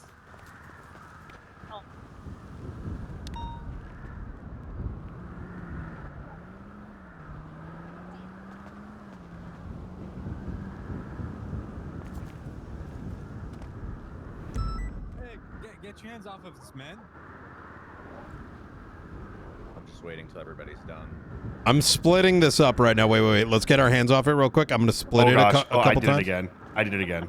I'm an idiot. I fucked up. Come on, get it together. I'm sorry. There we go. Jesus. Look, I've split it up so we can all kind of dig at it. Oh, nice. Thank you. Also, Knight, I have the property. So Oh, yeah, I just saw your text message. That is perfect. yeah. That was the quickest case ever. We learned about it like feel free to take that. Yesterday we found out we've had Sassam's had a fucking house the entire time. Dog, it is so deep in Jamestown, it's crazy. Yeah. Actually, we went down there to lock it down and we got surrounded by Vagos and they demanded to fix my car for free. Preventing other crime, we're not dilly-dallying around with some bullshit, right? So, how do we properly document a car? Let's say this red Rebel right here is the criminal car that they used for the escape from the bank robbery, and they swapped into something else. We got this car and it's on scene, and now I need to document it. So, here is the exact most efficient process to document a car. If you do it this way, you will always be perfect in court. You will never have any issues, and it is the fastest way to do it. First thing, get in the car, check the glove box. Glove box is clear. Next thing, go to the trunk, check the trunk. This is the same thing we talked about when getting your car out for duty. You clear it first, right? Because while we know that 6 people got arrested, you know, we still need to make sure there could be someone hiding in here, right? Like there could be a guy in the back seat. You never know. Someone's grandma could be asleep. Who knows? So I open up the trunk. Okay. Now that the trunk and the glove box are clear, I don't need to take pictures of the empty trunk and glove box. There is zero evidentiary value. If someone goes into court and tries to say like, oh, I had $6 million in cash in the glove box and you didn't prove that it wasn't there, so blah, blah, blah. No, I want them, I want them taking photos of the glove box and the trunk as a point of, we deal with so many vehicles, it's better to take the photograph and get in the habit of it rather than formula becomes a lot simpler. Okay. So you guys want to do trunk glove box if they're empty, that's fine. So I mean, it's like one button push step on your phone, so there's no reason No, not I to. understand. Okay. Well, okay, let's put it this way. Take the pictures, but you don't necessarily need to add them to the report every time when they're blank. Because then basically if they go to court and they say, I had $6 million in the glove box, you could be like, here's a picture that shows you didn't. What the fuck? Okay. So, because then it's rebuttal evidence and you can enter it even after the report has already been filed. So, once you clear the glove box in the trunk and you ensure there's no relevant evidence such as weapons, contraband, etc., next step is documenting the vehicle. Here is the complete steps to document a vehicle. First thing is you need to run the plate of this vehicle, okay? So you can use your ALPR in your car, you can look at it and remember it or write it down on a notepad and then look it up your MDT under the vehicle section. Basically figure out who owns the vehicle and that will tell you if it's flagged, everything like that, right? So if the vehicle comes back to a person you expect it to, meaning the person who you arrested, a person who was involved with the gang that was committing the crime, a person well known to you to do these kinds of crimes, even though they were messed up, then that usually is sufficient. However, I'm going to teach you the way to be perfectly thorough. So first thing you do is run this plate that is on the car. Second thing you do is get into the car. You need to make sure you have keys for this. And you pop the hood, okay? Now you're going to come to the hood, and if you guys come here and you look at this and peek at it closely, there is a metal riveted, engraved, fastened band that is on a piece of the the frame of the engine bay, okay? And that piece of metal bears the VIN number for the car.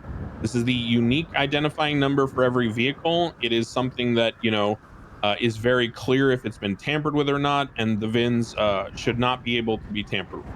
So when you check the VIN, you will be able to identify whether that VIN matches the plate that is on the car, okay?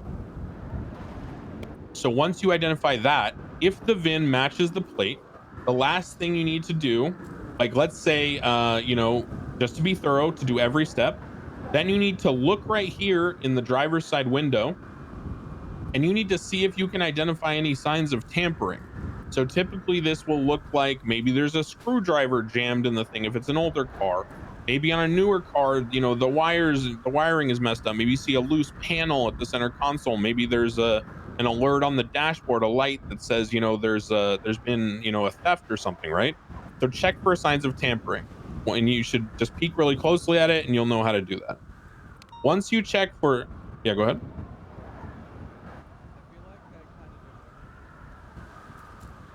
I feel I want to do it. Can you guys not do that? But yeah, you can do it. You guys can't do it. Like I can feel like I can't check for tampering, but when I check, I can't figure it out. Okay, well, so I'm just teaching you the process. If you guys don't have access to the database yet, that's being worked on and it'll get figured out, okay? So it's just a problem with the local Department of Motor Vehicles, and that'll get sorted soon, I'm sure. I'm sure Knight has a request call in. LSPD to come do it. Sure, yeah. Yeah, so basically, soon TM. Yeah, so soon TM, guys. So that's have you showed him the removing the fake plate? Yeah, that's what I'm about to go into. Easy. So those are the steps to identify the car. So if there is no fake plate, I'm gonna go with that scenario first, right? If there's no fake plate, no tampering. We check the glove box, we check the trunk, take a picture of each. We run the plate information. We check that the VIN matches the plate. It does. We recognize that the car, may or may not be involved with the crime. We check the tampering. There's no tampering. At this point, I am ready to document the car with a photograph, okay? The bare minimum photograph, the literal bare minimum, is to do those steps. And then, you know how you have your little tablet that reads out your dispatch results when you plug in the plate and the information and where you put your notes about your tampering? Basically, that's going to be in your picture. So you kind of hold up the tablet with your left hand and take the picture with your right hand. So what I would do is after running that stuff, I'll pull out my camera. And then, I tease my tablet out into my hand with my left hand. And then I take the picture while the tablet is there, right? So this way, in the picture is not only the vehicle itself, the plate, because I'm taking that from the angle with the plate in the picture, but the information is also visible in the same picture, that the plate matches the VIN, who the plate comes back to, whether it was flagged or not, and whether there are signs of tampering. Does everyone understand that? Yep. Anyone not sure what I mean about teasing the tablet? Okay, go ahead, Coyote. To check the VIN number, do we just do that by default, or is that something like where we need to have a kind of hunch? You get what I'm saying? Well, like I said, if you want to be exceedingly thorough, you should always ensure that things are as they seem. Now, if you are extremely familiar with a gang and you see a black stratum that you've chased 10 times in the last week on S+ boosts and bank trucks and cop shootings, and it comes back to future Hendrix, and a guy in a black shiesty and a backwards black hat and full black clothing shot at you and then got away, and you see this car, yes, it is probable that I'm not going to check the VIN because I believe that's future Hendrix's car, and I don't have any reason to doubt that. It's not even a reasonable doubt. But if you have any doubt at all, or you just want to be thorough, as Knight said, about documenting the glove box and the trunk and build good habits, I'm going to go even from the information. Yeah, and I'll go even further with that. Is when we're impounding a vehicle, we are documenting the entirety of that vehicle, because that is fundamentally what law enforcement should be doing. And part of a impound is checking the VIN with the registration, etc., etc. And so correct me if I'm wrong. Go ahead.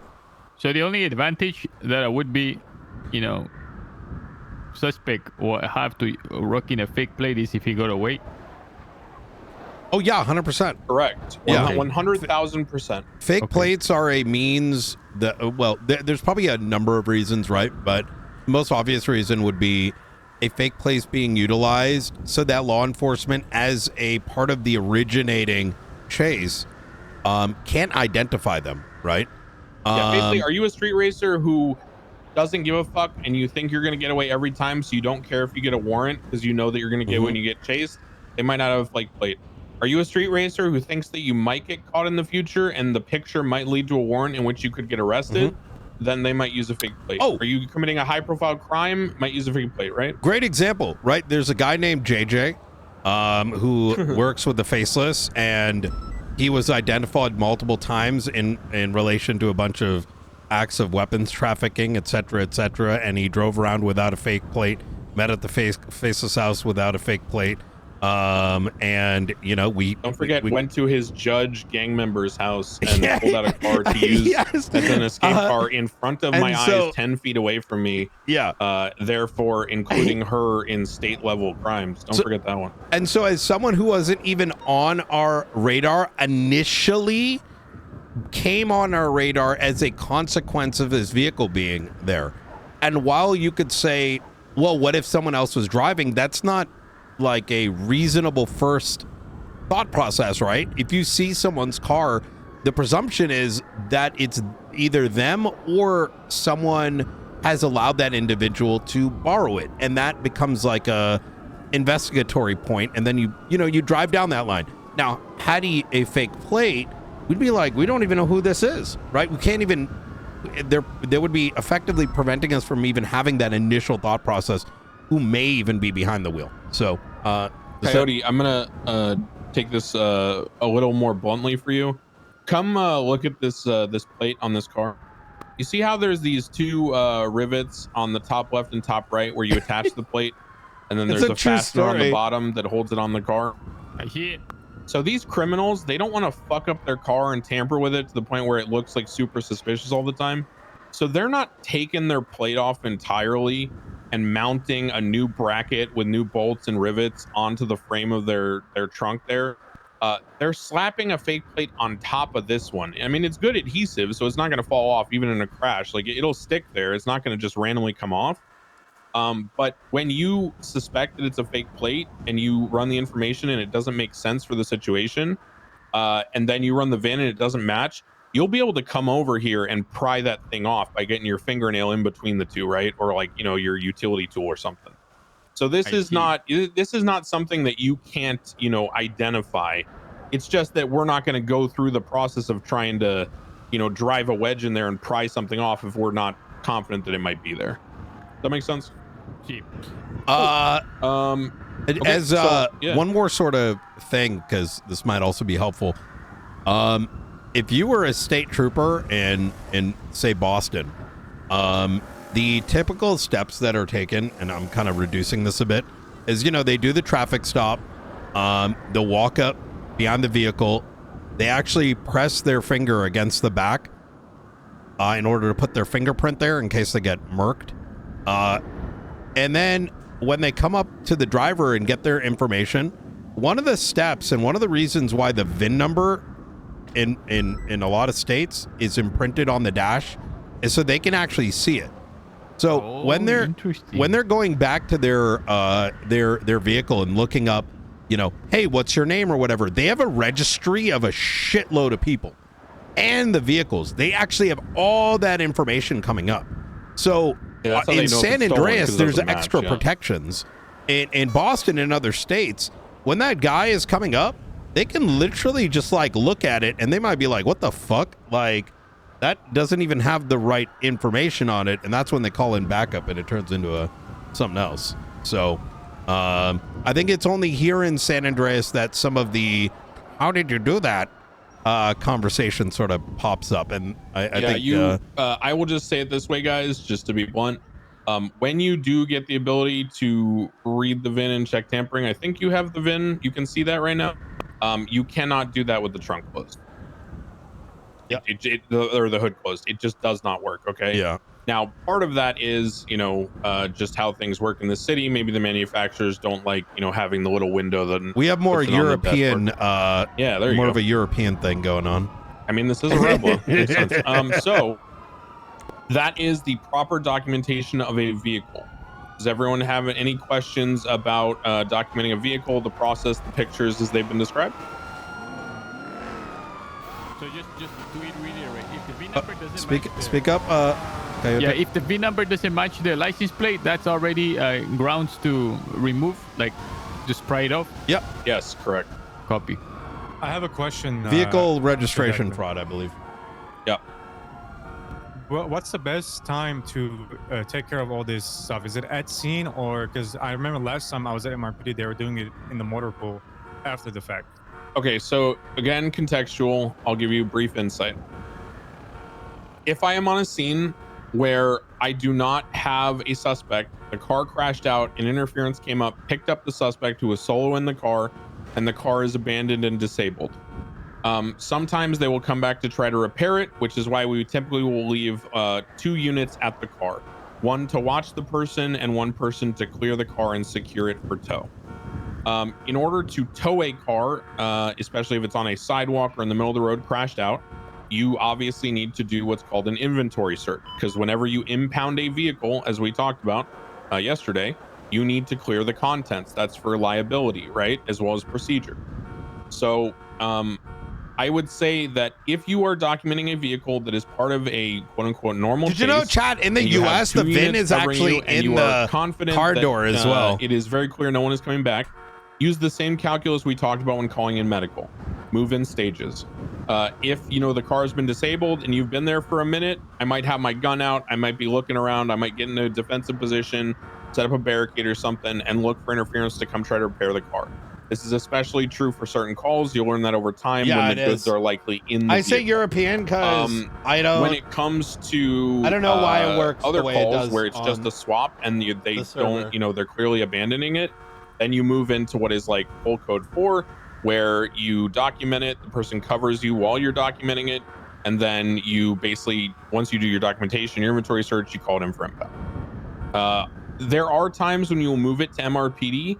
Those are rarer circumstances. Typically, they are done when there is a lot of interference, a lot of swaps in a serious situation, and there is a potential for the situation to go long enough that someone could theoretically, and this has happened, which is why some people move cars to MRPD, that the person theoretically could have their car disabled, get picked up by interference, continue the chase with interference for long enough that the car could get fully documented by PD, a tow driver could come get it, take it to impound, and the person could VCB as interference, go to the tow lot and pay the impound fee and pull the car out and use it in the pursuit again.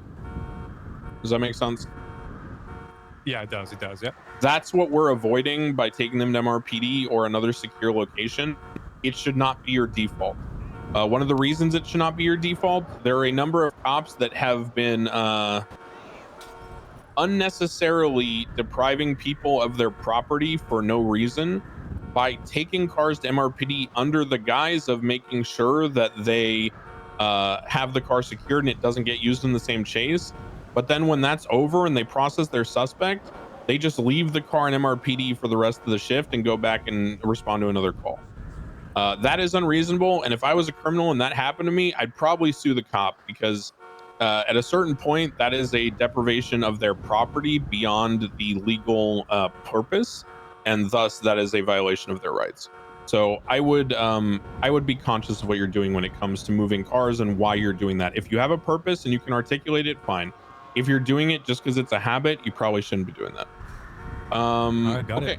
Yep. So that's vehicle documentation and impounds and all that. Be very sure that when you call the impound, you are taking the picture as I've described, and that bare minimum picture, that individual picture, it's not the only one you should take. You should take other angles if it's a very serious case, like when you're Marshal things. But on a basic scene, you need to put a picture as a reference photo for the impound. So then later, if you get sued and the person says my car wasn't involved, this is bullshit, he just came to my block and he fucking stole my car. He's just griefing me. This guy's a corrupt piece of shit. Well, no, you have proof of it being disabled out in the middle of the road, you know, smashed up with a fake plate and all that jazz, right? So make sure at the bare minimum you are attaching the correct photo to the impound request, because that is recorded and is referenced later, especially in court. Okay, so that's vehicles. Now we're going to talk about topics of advanced processing. We are here at the courthouse, and I assume most of you have some experience, so I'm not going to physically take you in there and walk through everything. Do explore the courthouse at your own leisure. Do understand there are multiple floors, multiple courtrooms, offices, meeting rooms. It is crucial as marshals that you guys know the layout of that building intimately, as well as the garage, not only because it's overlooking your department building, but it also is extremely likely to be the center of your most common shootouts that relate to your job. As marshals, you guys are going to probably have the highest rate of people storming the courthouse to shoot you at large trials. That's just the reality. So prepare for that, know the building, think tactically, and understand, you know, how you should move throughout the building, where the metal detectors are, stationing people at them. You know, don't violate people's rights, but, you know, be observant when people are coming into the courtroom. Did they throw something on the other side of the metal detector? Did they hand something on the side? You know, did they sneak something in? Things like that. Okay. So processing, I'm now going to walk you guys through a mock processing scenario. You guys, do you have a cell in here, Brian? Yeah. Okay, great. Let's go in here. I'm going to have one of you guys do the unlocked. Actually, go ahead and just stop. You'll just be the suspect. Don't resist. I'm putting your hands on your back. All right. So I'll just have him be the suspect. Remember, we cleared him before we loaded him into the ambulance of any weapons or dangerous objects that can be used to secure his release. Even if they're involved in the crime or not, so knives, hatchets, bats, blunt objects, guns, whatever, explosives. We then have gotten him medical. We figure out if he needs a lawyer or not, and now we proceed into the building. So we unlock the door.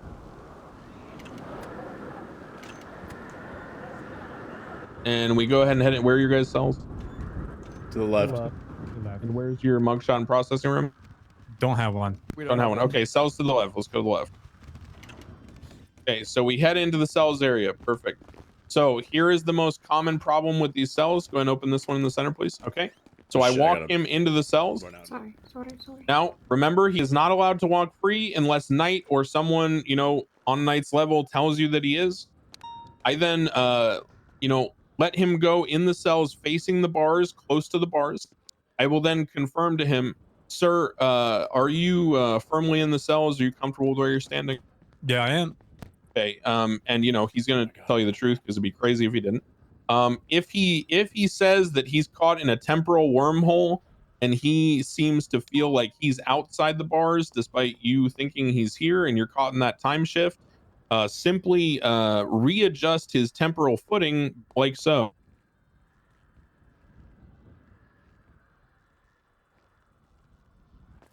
Okay, so when you readjust his temporal footing and his location, now he will be thoroughly where you expect him to be.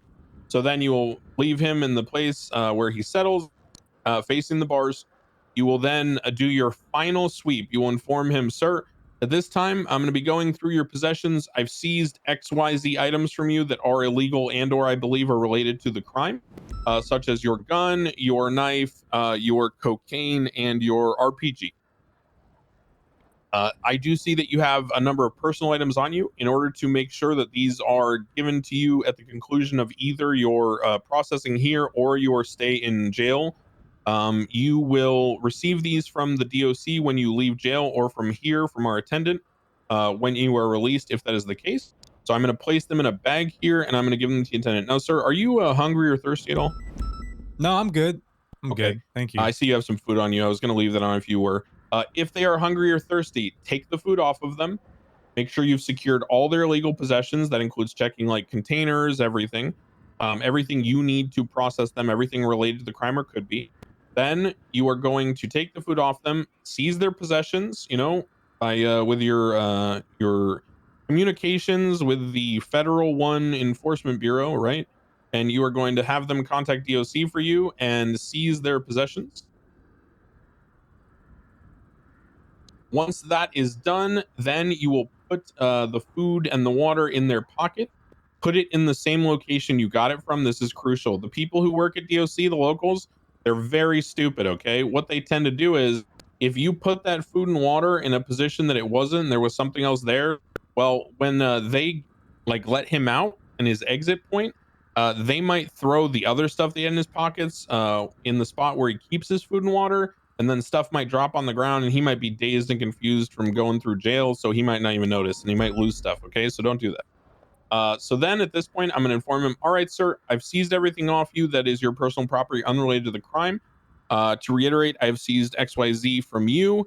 At this time, I'm going to be exiting the cell, and then lock the door. Ensure the door is locked. Wait for the door to close. Then approach him. All right, sir, at this time, I'm going to reach through the bars. I am going to loosen your cuffs. At this time, can you please face away from me? Okay, I'm reaching through the bars, sir. I'm going to grab these cuffs, and I'm going to get them off you completely, so you're free to move around the cell. Thank you, sir. All right. Now, sir, at this time, I am going to need to go here and run your gun, process if it comes back hot to any scenes. You think I'm going to find anything? You think that's going to be a problem, buddy? That shit's hot as lava, brother. All right. Yeah, it is what it is, bro. It should be hot, brother. So at the end of the day, I'm going to have to all run over the that. place. You know how this goes. You've been here before. I'm going to leave you here. You said you don't need any food and water. If that changes, let me know. If you do decide to exercise any of your rights, let me know that as well, so I know not to question you or anything like that. Otherwise, I'll just be running your gun, and I'll be back with you, okay? All right. All right, just give me a shout if you need anything. So then I will go. I will expediently run his gun to make sure that it is not hot, so you can let yourself out. Where's your guys' evidence locker and everything? You're right. Okay, so I will just literally just go right over here. Before I do anything, you guys hear me?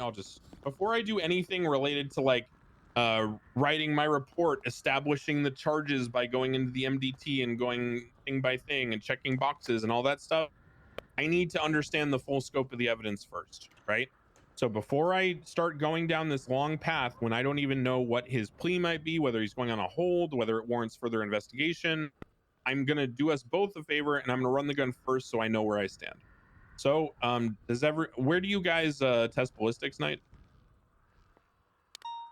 Down right here. There, yeah. You do it in front of the suspect? No. Well, it shouldn't be here. Yeah, I was gonna holy say that's fuck. probably not a good idea, guys. Yeah. I wouldn't. I mean, I would go down in the garage. No, that seems kind of good. Well, it's at City Hall. Oh, right. You know what? We Bathroom like, sounds good. Bathroom, guys. Yeah, bathroom ballistics. Yeah, fire Listen, the.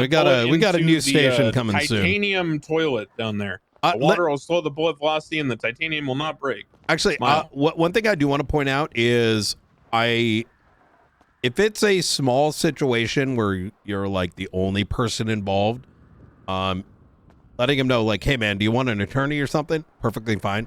If it is not your scene, do not go out of your way to give them an attorney or put the idea in their head. They've been Mirandized. I've seen it happen often. Once again, don't know why culturally it's occurring. You're pretty much putting a gun in that suspect's hand, that gun being a lawyer that they may not have otherwise requested. Now all of a sudden you're spending, instead of processing and getting everything done and probably everyone being happy, you're now spending 15, 20 minutes for a lawyer, which may have just fucked you over. Not a good look for a investigator, right? Yeah, you guys honestly, they've been Mirandized. If they want an attorney, they can ask for one.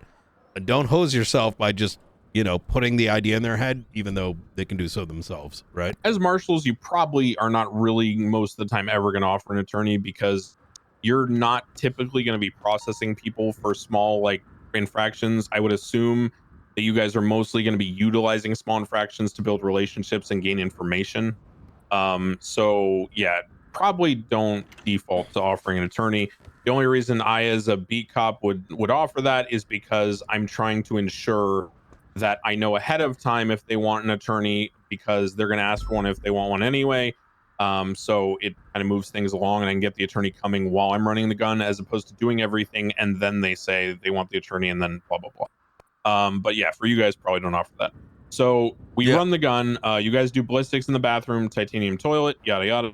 And just to be clear here, you know, if they are saying they want an attorney in advance, obviously then, but not like you know, they huge thing just happened. You're like, hey, bro, do you want an attorney? Because especially if you're not the one processing, you're kind of just fucking over the person that's going to deal with them, right? Yeah, that goes into the randomly dropping charges on someone else's warrant for no good reason because, you know, you talk to that guy and hang out at Senor Buns after work.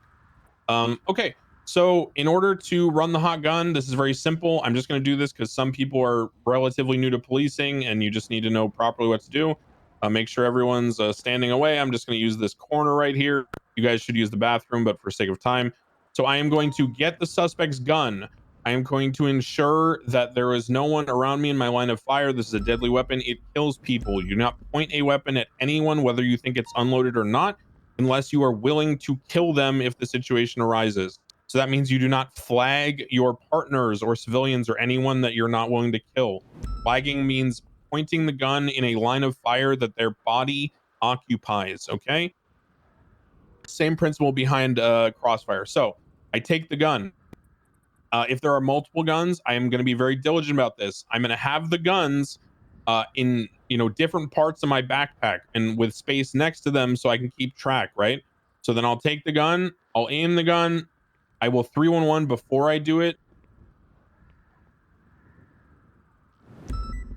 That's the simplest way to do it. 22 shots Davis. 22 means disregard. Davis is the location. Shots is gunfire, right? So I will 311. So that way no one's like, oh my God, shots at Davis PD. And you guys are marshals. So you're on 18, right? Or another processing channel. And then local PD send like 18 units over here because there's gunshots at the courthouse, right? So 311, common courtesy. And it also is for your friends too, right? If you guys are in the other room and Dawn's doing work and you guys start firing shots, it's going to freak her out. So be conscious.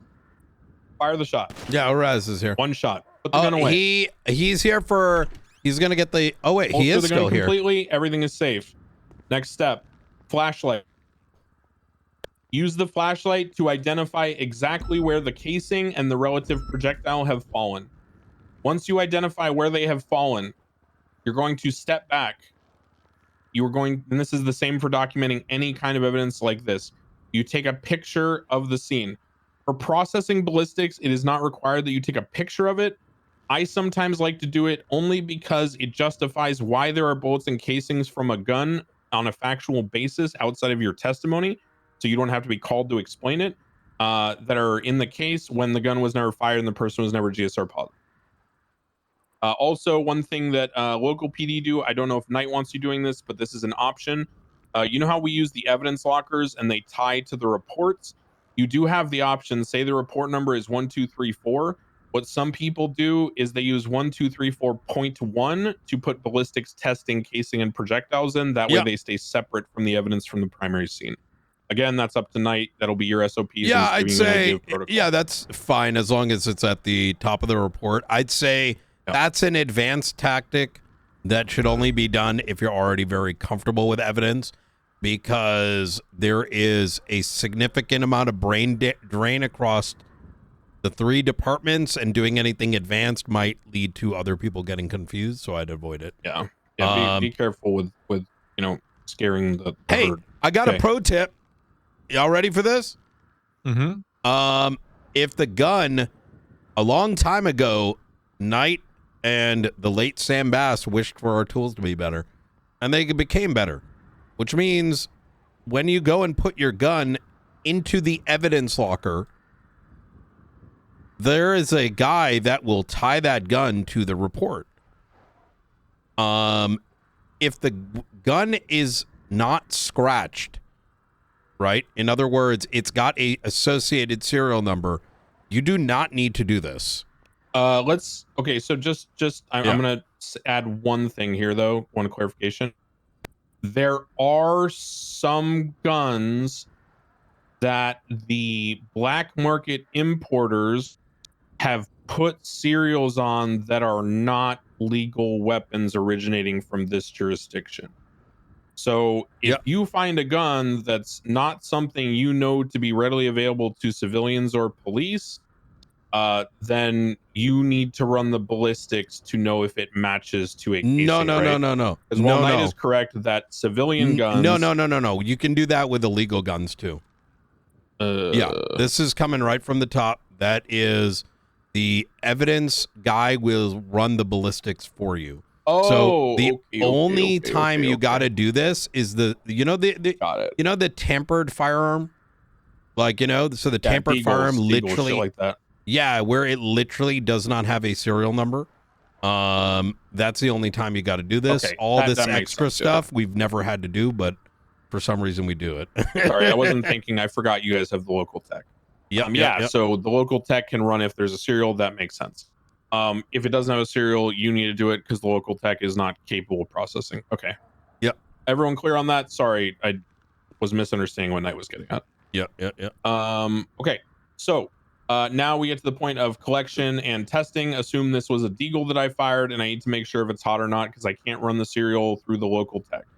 I take the picture, to back myself up. Again, it's like the glove box in the trunk. You don't necessarily need to put this in the report, but it's just good to document for yourself. Takes 1 second, not a big deal. I will then pick up each piece.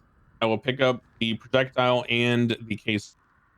Most guns have a serial. You have assistance. If you have the serial, you don't need to do all that. You just copy the gun when serial. You go ahead and you are cleaning up a scene or you're documenting or testing ballistics, you can call on one of these local crime scene for techs. some reason added a bunch of random shit at each of the evidence that the points. tools are supposed You'll to do notice for that they us. have different colors and different labels. And then Nikes so went and added even more cool that, and then shit. you'll understand, right off the bat. Well, there's a lot of rubble here, and there's a lot of brass shavings because we're in a scrapyard. So I can't really tell if that's a casing or if that's a projectile or a core or whatever. Okay, but there's a placard here, so I know for sure, right? And then also the text when you put it in the report will tell you also. So now let's talk about putting in the report. I'm going to do it through the window here with the local tech in there. Thank you, Martha. I think Martha's, yeah, that's Martha. Didn't want to get her name wrong. So we go ahead and we go into the MDT. I'm going to create a report.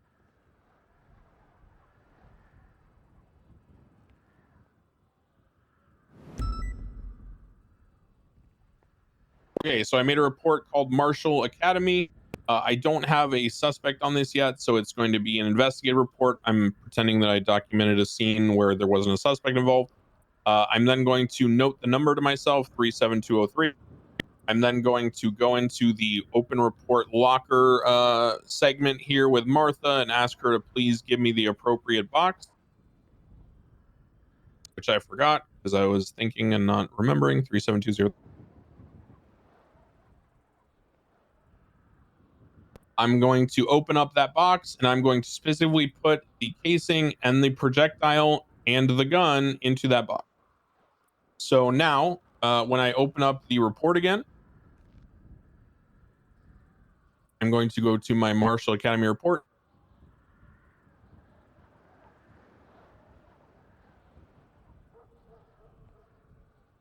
Marsha's hopefully going to do her job, and she's not going to get bored and go on break. There we go. She just took a second. She missed the casing for some reason, but the projectile's fine. The ballistics are matching no matter what. So we can see how in the report, if you guys go to 37203, you see how there's a weapon filed by Martha as well as the projectile. Now, if this is something that you're running like a deagle or anything, now that you have this information, the process is the same. So you will either run, the serial is the same, right? If it's a tampered firearm, there obviously is no serial, so you can't just, use the weapon as the reference. So you'll need to reference the projectile or the casing. So I just use that by default. You do this by going to the projectile or the casing. You tap your finger on your MDT tablet there, and you tap your finger on the entry for the projectile. Then you'll go to the evidence tab. I want everyone doing this. You're going to paste in the string that report gave you for the projectile identifier. You're going to hit enter, and then you're going to see some entries there. You will notice that there are ID numbers, okay? These ID numbers are meaningful. Do not ignore them. The ID numbers are sequential. So the entire history of this police department in this entire state, so not just this department, the marshals, the BCSO, the LSPD, all evidence is filed under the same system in numerical order. So if you file a new piece of evidence, which is the heavy pistol that I put in the locker, you see how it has the highest number, 310814. That means that that's probably the most recent piece of evidence put in the system. You'll notice that there are evidence entries in here with much lower numbers. In fact, almost 100,000 lower. That means that this gun was entered into a report or some kind of evidence filing a long time ago. So we're going to go in sequential order, working backwards from present day, and we're going to tap our finger on the MDT on the most recent one after the one that I put in. We can now see that there are reports it links to, both the report that we just put it in and now a report called Declan Crane PD weapon registration. This means that the gun belongs to me, right? And you can see my serial on the gun. This is how you would run evidence. Now, as an example, I'm going to bring up an incident so everyone can be familiar with this. If we go to, I'm going to look OIS. So everyone open up incident. Everyone open up incident 21156. And this is a good 2156. 21156. 21156. It should be titled Chumash Pier Bank Truck OIS. Now you'll notice this is a topic that we discussed on that conference call when I was isekai and daydreaming. You'll notice how there's a thing at the top about, they are to be charged with. As you know, based on your directives from Director Knight, you should interpret that as a suggestion or something to consider based on the context contained in the report, not a mandate. So referring to evidence, you'll look on the right and you'll see there how there's a ton of different entries: blood, vehicle fragments, casings, projectiles, weapon, photo. If you go down to the photos, you should be able to hover with your finger over and each photo. Chad, how much have you learned from this? Of it. You'll notice how I already don't like some of these photos because, for example, look at the photo titled bank truck plate and stratum on scene and false stratum plate, right? Or future stratum plate. See how you could put those pictures together in the same one very simply, and there's literally no difference. Because if you're going to take a picture of your tablet readout in a separate photo, you might as well just take a picture of it in the same photo. Because if you take this picture for the judge, also this photo is not great. Makes you want to try RP in the picture. Yeah. If you take this photo for the judge, that's the Academy judge has I've to ever go seen. back and forth. They're gonna get better too. too. On the vehicle, double check because on the vehicle tab we're gonna on the put MDT, some. I then want look to at the put plate, some all of that kind this of stuff. shit Whereas if it's all into the same little thing, it's like videos. monkey see, monkey do. Very, very simple. So then, and you can see this happened on both. So the documentation is a little insufficient there. But these are good pictures might overall. Though. wait until Now, like when you look at the weapon, you'll see the entry there. This was a tampered weapon. Perfect. So you see how that is that very long string. That's an identifying number related to tampering. Now, projectiles and 5.0. casings. Let's use an example. Let's take the one that ends in. So the weapon ends in A992 for the identifier string. We're going to reference something that was not filed. So let's go with CE732. So you can see how there's 6 casings and there appears to be 5 projectiles filed from that weapon. So we're going to open up the drop-down menu on the tablet for CE732 under casings. I'm going to tap my finger on that to cover it. Now I'm going to go to the evidence tab that I have open. Try to open new tabs, right? Hitting the plus sign. This way you're keeping a track of everything, especially when running hot guns. Because basically, as you go through each report and validate whether you're going to file charges or not, you need to be able to reference them later when adding up time fines and stuff and editing the charges. So now we go to search under evidence. We paste in that projectile string. Now we see the most recent one that was added is 3062328. If we look in the evidence, 306324 was the was the casing, and the projectile was 306325. Can anyone tell me what that means based on the information? The numbers of the projectile and the casing in the report versus the number that is on the evidence log here. That is 306328. Anybody? Come on, somebody's got to know. I'm not where gonna this lie, is you going. kind of like in the me last two too. steps. Me too. Like, what are we looking at? Pause. We're You know what? I'm comparing- gonna. You know what? We're gonna make this easy. I'm turning on my GoPro so you can see my tablet. I'll share my tablet screen. Okay. everybody tune into my tablet screen on my share conference thing. I don't have my shit set up for this, so. Okay. So once everyone is tuned in to my tablet stream, I'll give you guys a second to load in there. I'll walk you through it again. I think this is better for everyone because there's going to be videos for this in the future. That's what Knight and I are going to work. That's like phase 2 of this training stuff. Okay. So we've got a bunch of people in there. If you're still trying to tune in, we're on the conference call where we were talking earlier when I got isekai'd. So if you just tune in, you can look at my screen share of my tablet. Okay. So I go to the incident, right? I'm just going to refresh it so you guys see what I'm doing from start to finish. So I go to an incident. Let's pretend I'm processing someone on this scene. I am responsible for a person who, or I was responsible for documenting the scene. Okay. I find casings and projectiles that do not match to anyone on scene who had weapons seized. Okay. So the ones that I picked up and I'm trying to investigate end in CE732. You can see how there's 5 of those projectiles from the scene that were collected. And of the casings, there are 6, okay, of that identifying number. So Martha just assigns a string to them because we don't know what they belong to yet. So then what I'm going to do is I'm going to tap my finger here on the string under the casing, right, the CE732. I'm going to open a new tab. I'm going to go to the evidence section right here. And I'm going to go up here. And I searched for CE732, the string, to see if it's in the database anywhere else because Marsha would have assigned the same number to it. Now, here's where the ID number matters. Look at the incident, okay? And look at the numbers at the end of this string. That's the ID number. You see this? 306324. Now look at the projectile. 306325. As I said, the number goes up as time progresses forward. The highest number is the most recent. So I'm investigating a peer bank truck from December 2nd, an OIS. I run the evidence. There's an entry in here that says 306328, 306326, 306325. That's the gun in that same incident report. So what can we know automatically without even going forward about this report link and this report link?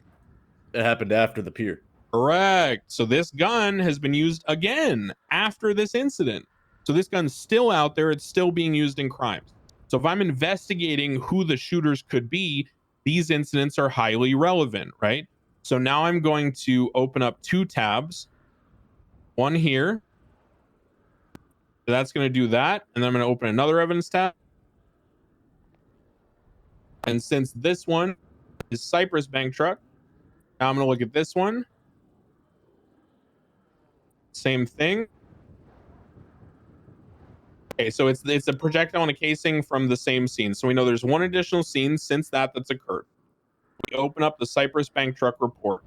Okay, well, what have we learned right away? As someone who's intimate with gangs, I recognize that this is Manor, besties, besties, besties. Initial incident, Chumash Peer Bank Truck, OIS, besties, besties, okay?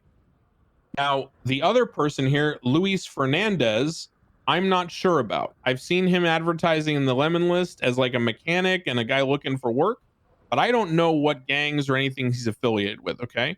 So then I might look at DNA, right? What people who have DNA on file, what blood was found on the scene? Looks like a bunch of cops. And then Dickhead. He repairs my car in Little Seal. Yeah, that's what I'm saying. I've talked to this guy about car parts. So this guy Dickhead, remember him? He's on this other report, wherever he is, wherever the fuck. Or no, he's on this report, but his fucking brother Aubrey is right here, right on this other report. Now look at the first incident, and also note there's DNA from Daisy Ortiz. Okay, right. So you need to look at this stuff. All of this is good information. Then we go to the most recent report and we look, okay, Terry Langston. So some Manor involved. I'm not sure about May Miller personally. I haven't seen her name that much. Maybe she's only around the early hours, maybe European lady. I don't know. So I'm going to look into who May Miller is.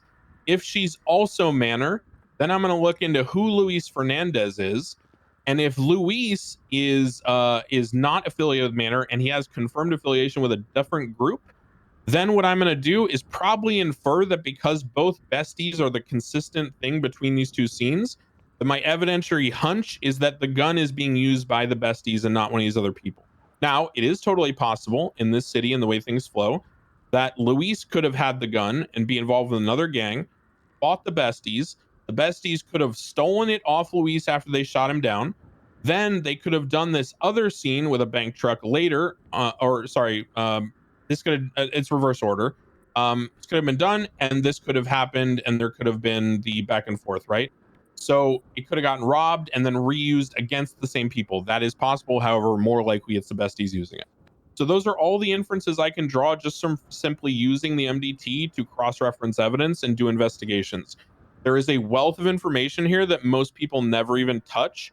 Obviously, we've talked about protocols regarding this kind of evidentiary deep dive and how, you know, you should focus also on interrogating people and, you know, observing them and, you know, understanding them, right? Because the evidence doesn't help if it's just paper, but this is a very good tool. So that's how you use the evidence in terms of filing things like this. Blood, you guys all have your DNA on file, so you know what this string means. You know how you can run this. You'll notice, if you don't know, this vertical bar separating the DNA reference string with these numbers, if there is a vertical bar and numbers after the bar, it means their DNA is on file, and that's the person's state ID. So all of these have it. I mean, this is a bank truck, so everyone with these things probably has their DNA on file 99% of the time. If there is someone whose DNA is not on file, there will be no vertical bar and no label to their state ID. So that will mean that this person is not filed in the system on the DNA database, and you'll have to further investigate who that person could be. Okay, so that deals with evidence. Now we're going to go into a couple more advanced MDT things. Does everyone understand the evidence stuff we've gone over? Any questions about evidence overall? Okay, I'm going to show you a couple things here to make sure you understand how they work. State ID, this is so that if you process a giant OIS scene and you want to make sure that all of the photos for Future's stratum stay next to each other, you can make that happen by assigning a state ID to them, which will group everything in one place. Can anyone identify a scenario why this would be useful? Can you Just repeat when the you're question? reviewing the evidence, it helps to see things like clustered. Okay, and especially if it's associated with a person. As a better question, Coyote, more pointed to get the answer I want. Why would it happen that Future's stuff wouldn't be right next to each other in this list?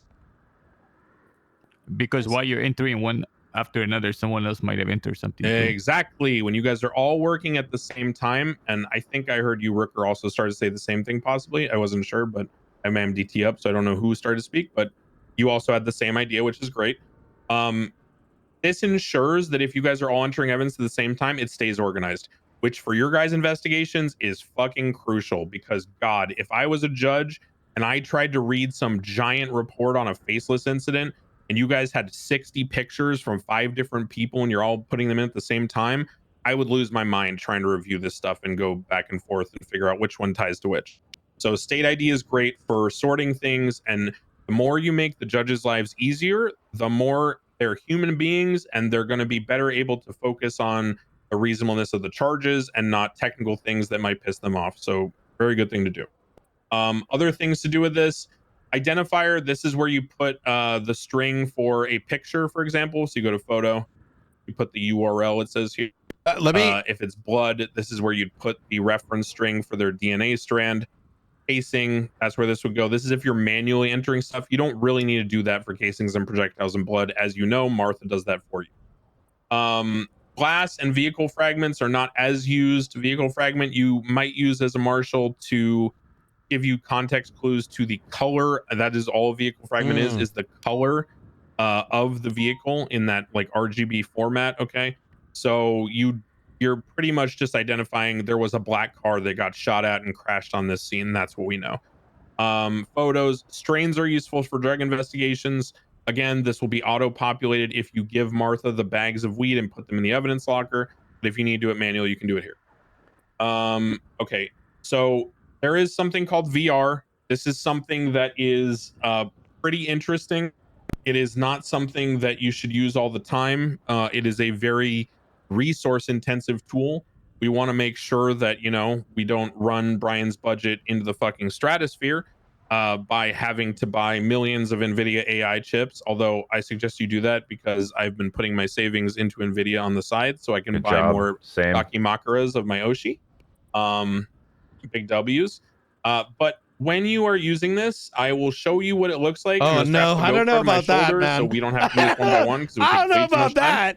And I'm going to show you They've what kinda VR peaked. looks It like. said- So you'll see there's Wait, buttons here. It's only Yeah, go ahead. gained 20% this go on the other year. side of the window to the computer. I don't know. Yeah, I'm going to. I'm preparing to Oh, turn on the no, conference I can feel call so the you guys can bubble. hear me while Hopefully I'm in the not VR wrong world, about it, but because otherwise I just wouldn't be great.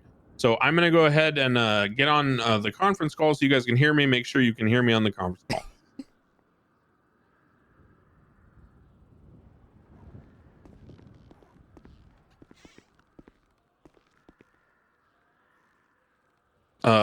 Everyone needs to undeafen. If you're next to someone in RP and they're not undeafening, like prompt them with a /me or something just to move this along. conference Looks like call. Rooker, Conference call. Blunt, Time to get on the conference Flores, call. McAllister, Nakota, and Wayne.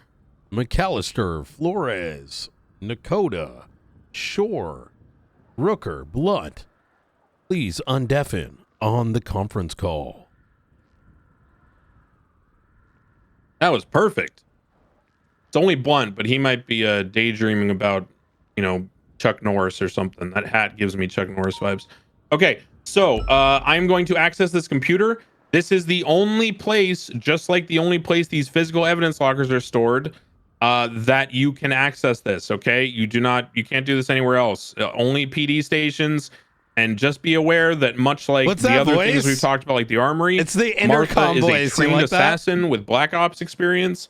So, you know, it is impossible for someone to force you to give them access to this because, well, Martha would just do one of those like 2-inch Bruce Lee punches to the jugular and the guy would just fall over dead instantly. Okay. So what we're going to do is I'm going to access this computer. Okay.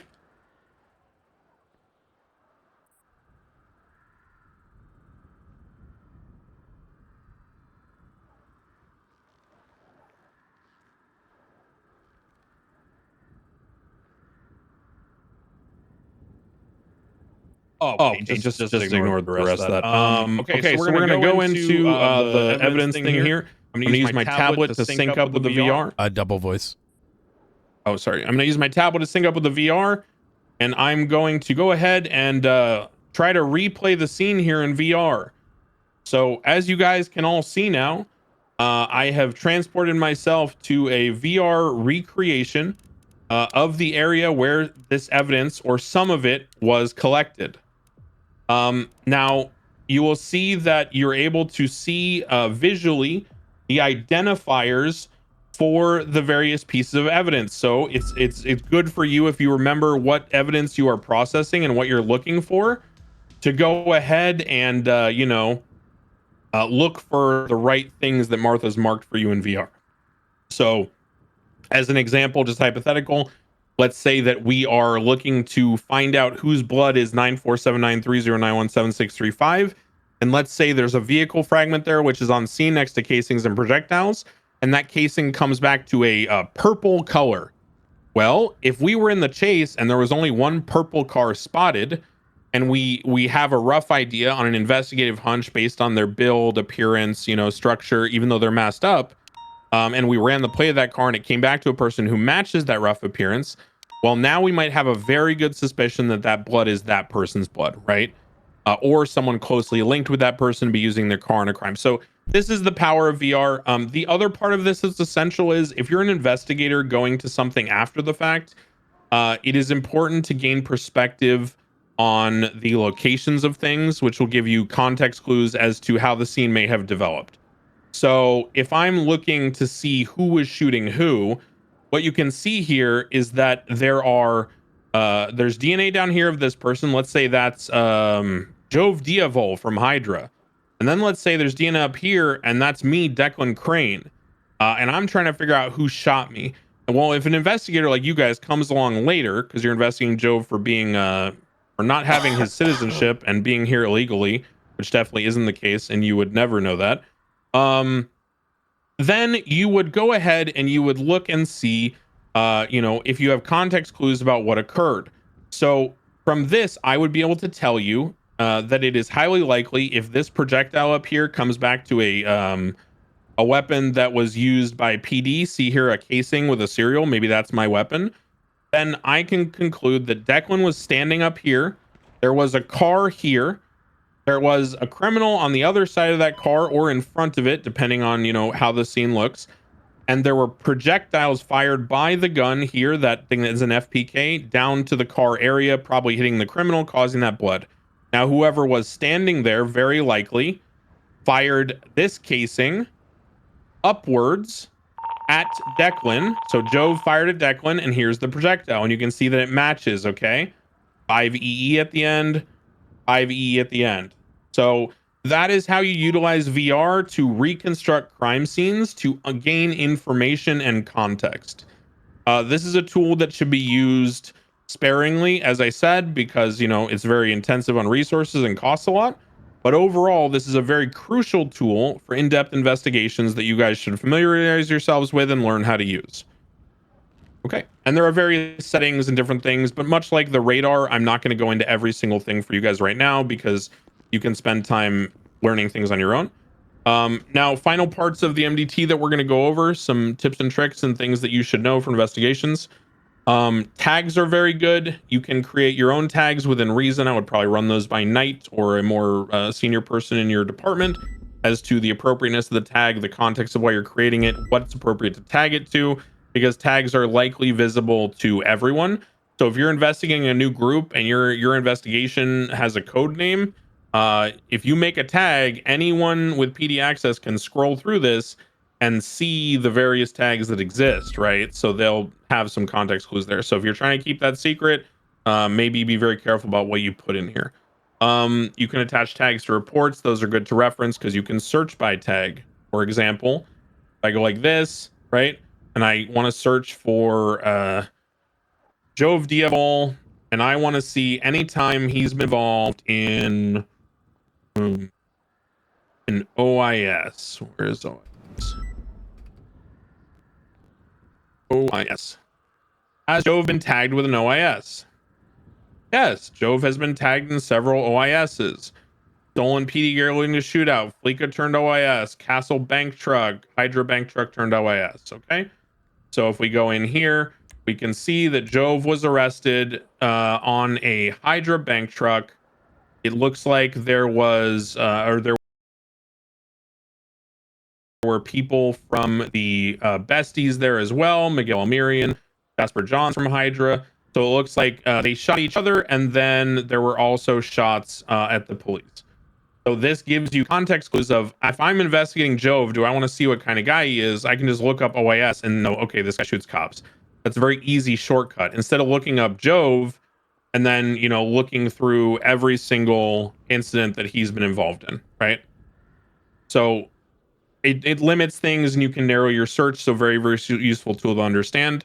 Profile notes, very useful. Do remember, Knight will probably insist that you don't put things here related to your investigations. I would agree with him because these are public to anyone that has access on the PD side. Okay, I think even dispatch can see these. So just don't put notes here, the relevant information to your investigation. Also, don't put unfounded information here because that's basically akin to like libeling someone, not legally, but in terms of like you're telling people from PD something that they may act on that may not be true or proven. Charges, relevant, things like that. They can get expungement. That must be noted on their profile. So if you see a violent criminal you arrest and they don't have any violent charges, check for expungement notes. Vehicles, this allows you to reference. So you can, again, copy the plate, put vehicles on the plate. Okay. Now, if this is documented properly, related to serious crimes, there will be a picture and all that associated with it. But when you register a car by buying it, this gets entered automatically. So every vehicle is registered will be in there. Okay. Properties. This is useful for locating raid targets, finding out who owns things. One of the things that Knight and I did on that investigation on the faceless stuff we were talking about with JJ is we used the location of where he had done the car swap to figure out who owned the house by just going through that area physically, figuring out what address it was, and then cross-referencing the address in the registries of properties. Okay. Now, finally, you can read information on charges, the differences between accomplice and accessory and all His that. audio is not Staff profiles. scuffed. Don't fuck around with these too much. Just keep them simple, especially as marshals. You're gonna see some goofy shit sometimes that you know, you have no way to explain, like why is Cletus Cornwood's profile picture a Dan and what appears to be a drunk Santa Claus. You know, I think this is just assume, yeah. I'll put it this way, right? Like, things have gotten loose. Things can be funny contained, but profiles and reports aren't a contained thing. Yeah. It can be seen because, and I'll give you an example. Sometimes we'll put their, you know, they're real friendly with a criminal, and they scuff out their profile photo. Yeah, that is evidence tampering. Falsifying police reports and whatever. We don't want to play with that. Does anyone know why your staff profile picture being something like this could be an issue if you were an active patrol member and this was not Cletus Cornwood and clearly a meme between you know, jokesters? Your badge. An issue. Correct. Your badges are digital. They are digital picture frames. They reference the current image. Now, I have heard in the past that this infamous criminal Jajingle Dan, as told to me by both Cornwood and Bones in person, that he kidnapped both of them and stabbed them and stole things from them. So I'm assuming Jajingle Dan is running around with Cornwood's badge, and he has found some way to get this picture into the system because he's a silly Dan. But yeah, don't fuck with that shit. Leave it alone. FDR reports. I don't know if you guys are going to use this. Knight will have his own opinions. I'm leaving that to him, deferring that. That'll be discussed later about your training. Legislation, very clear how this works. Tags are important also. So if you're looking into the medical, you know, SAMA, then you can search by tag. Calendar, I don't know if you guys use that. Shared reports, you should understand. Bookmarks are great. All this kind of stuff. So that's pretty much like my in-depth MDT stuff. There's always more that you can learn about the MDT. There's always tools that you may not be aware of, like referencing reports, the sharing report, vehicle tagging citizens versus suspects, tagging officers, all that kind of stuff. Now we're going to go into the specifics of processing someone, just so you're aware of how this works functionally. So I need to go to a report that is someone has processed. Okay, so JJ was processed for street racing.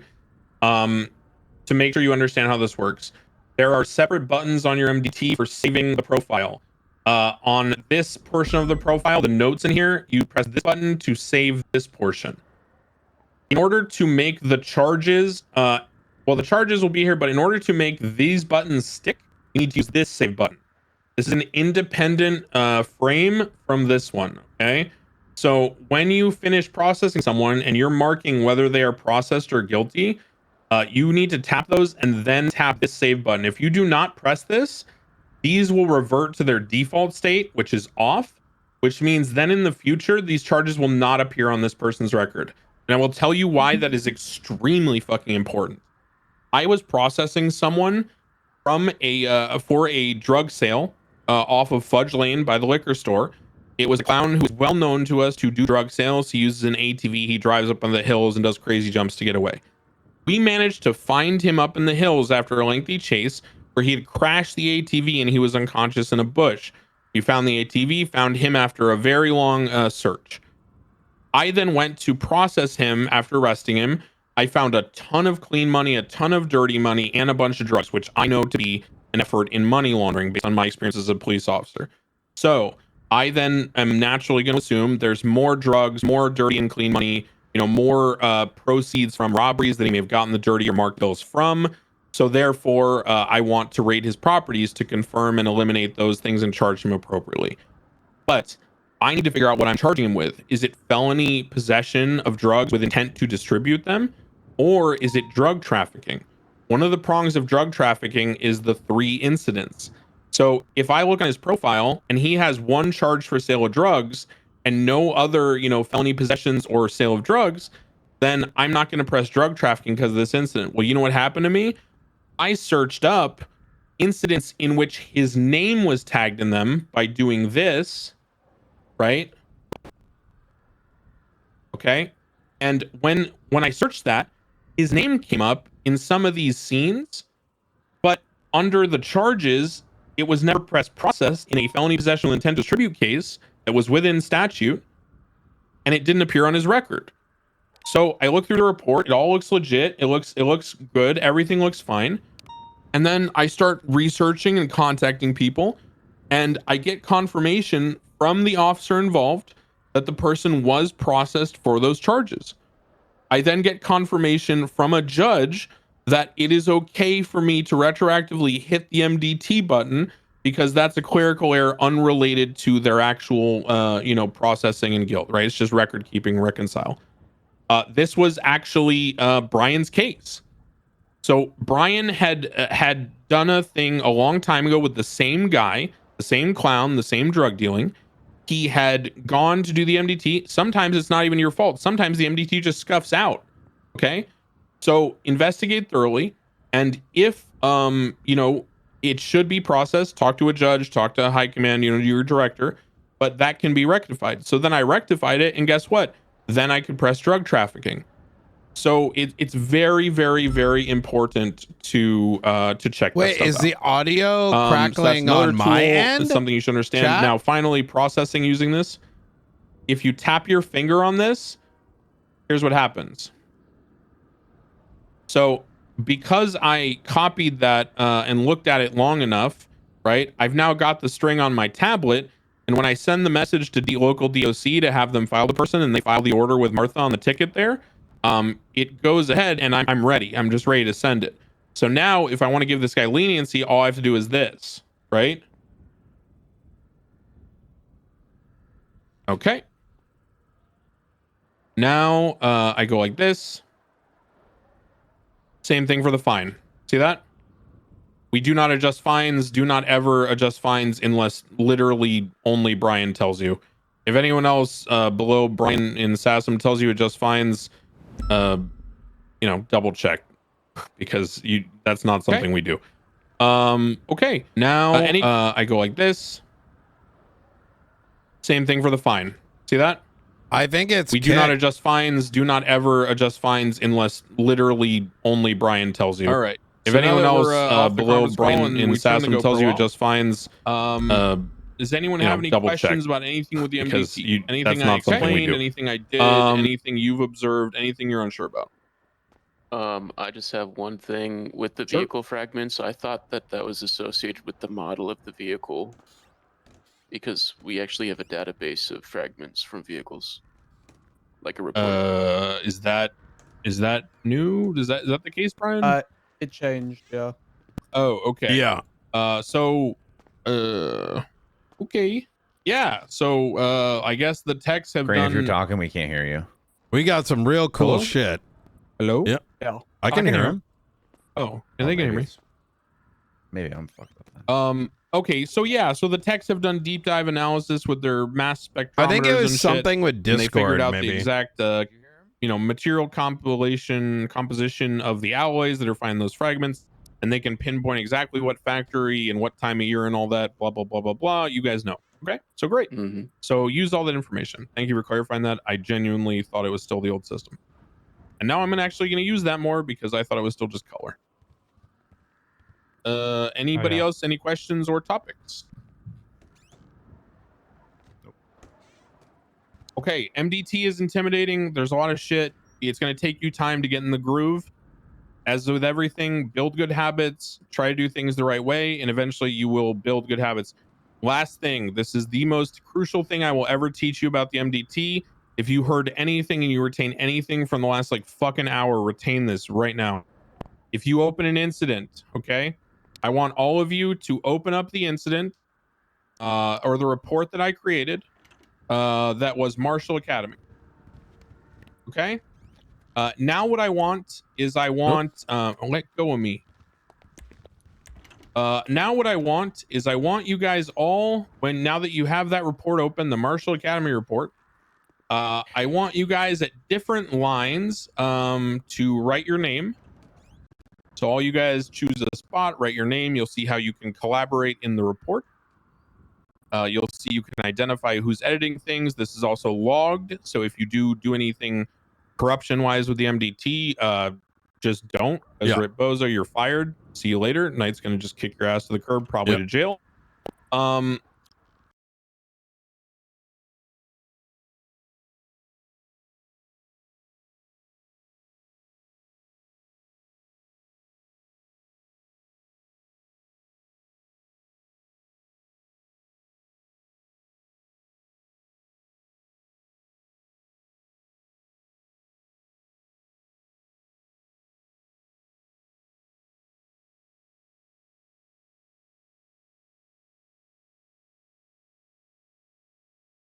I feel Now like you see- 80% of Sasa may have seen how this tool can be used. Well, that's not what I'm going to. This is something else.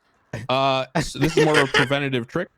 Okay, so now that you guys are all editing the same report, let's pretend you're all working on a big investigation together. I And was then trying to you get guys in a finish joke your there reports. about so what let's was have it? everyone but Brian close their tablets. Everyone but Brian and Coyote. Or sorry, Brian and Blunt. Brian and Blunt. Everyone but Brian and Blunt close their tablets. Make sure you're looking at me. Okay. Brian and Blunt, I want you to continue writing in the report. Just write a narrative, stream of consciousness, prose, poetry, whatever. Both of you guys just keep writing stuff. Okay, now I want the rest of you to try doing things. Like I want you to I want you to try you know, like searching me. Shit. Try to search me and stuff, guys. Try to do stuff. This has burned me so many times. I can't even begin so to describe it. guys, this is called getting stun locked because you established a stream of consciousness link with Brian and Blunt when you guys were editing with them and with everyone else, right? For the simultaneous editing. And when you closed your tablet, a lot of you would have left that report open. So your tablet's still running because it's very efficient with power. It's in sleep mode. It's not off. So your tablet keeps going. And so you kind of get caught in your stream of consciousness. So the habit you must build, which I need everyone now, Brian, Blunt, and Coyote, to get out of that report. Everyone close the report. Everyone stop. Every single person put down their MDT. Everybody put down the MDT. Everyone. Okay. This is what you have to do to fix that. Coyote, put down the fucking MDT. I closed the report, so I was trying to open it to follow. No, listen. Okay, sorry. So thank you. now that you have gotten every single person from the scene to stop typing in the report, now and only then are you then able to open back up your MDT and open a new tab so that this does not happen to you in the future. So the number one habit, the thing you must retain in the future, is whenever you are going to close your MDT, you need to hit the new tab button and then close the MDT. If you do not do that, you will get scuffed and fuck yourself. There is no way to fix that except getting someone near you to track down every single person with that report open and have them close it, which is just fucking awful, right? And derails everything everyone is working on. So be responsible, build the habit. Every time you close the MDT, hit the new tab button. Okay? And it can be just on the dashboard, right? And it's good to go. Yes, It doesn't have to be. Okay. You just have to not leave the report being mutually edited on your front screen. Yeah, thank you, Cole. That is the very most important thing about the MDT because it causes the most issues for everyone. Okay, cool. That is a lot of information about the MDT. That is a lot of information about processing and evidence and all that kind of stuff. I have one final thing that I'm going to talk about. I'm going to reference an old report from a BCSO Academy. Everyone open up. I'm going to just search. I'm searching Academy. Go to Declan Academy example. It is report 35899.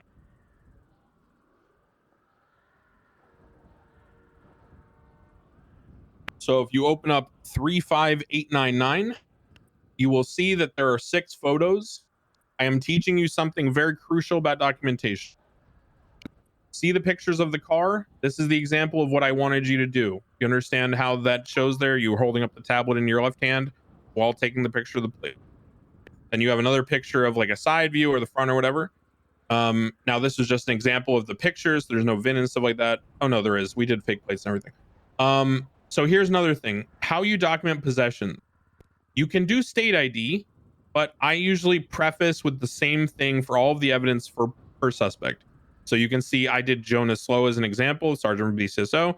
You can see Jonas, so Slow's ID, Slow's heavy pistol, Slow's drugs, Slow's class 2. And you'll notice that in each of these pictures, as I'm going through in report 35899 of these different things, I am coordinating to show the details of each item in the picture. So you see how Slow's ID, you can see the ID clearly in the picture. The heavy pistol, I'm shining the light on it so you can see the serial in the picture. The drugs, I'm showing the label in the picture so you can see what strain they are.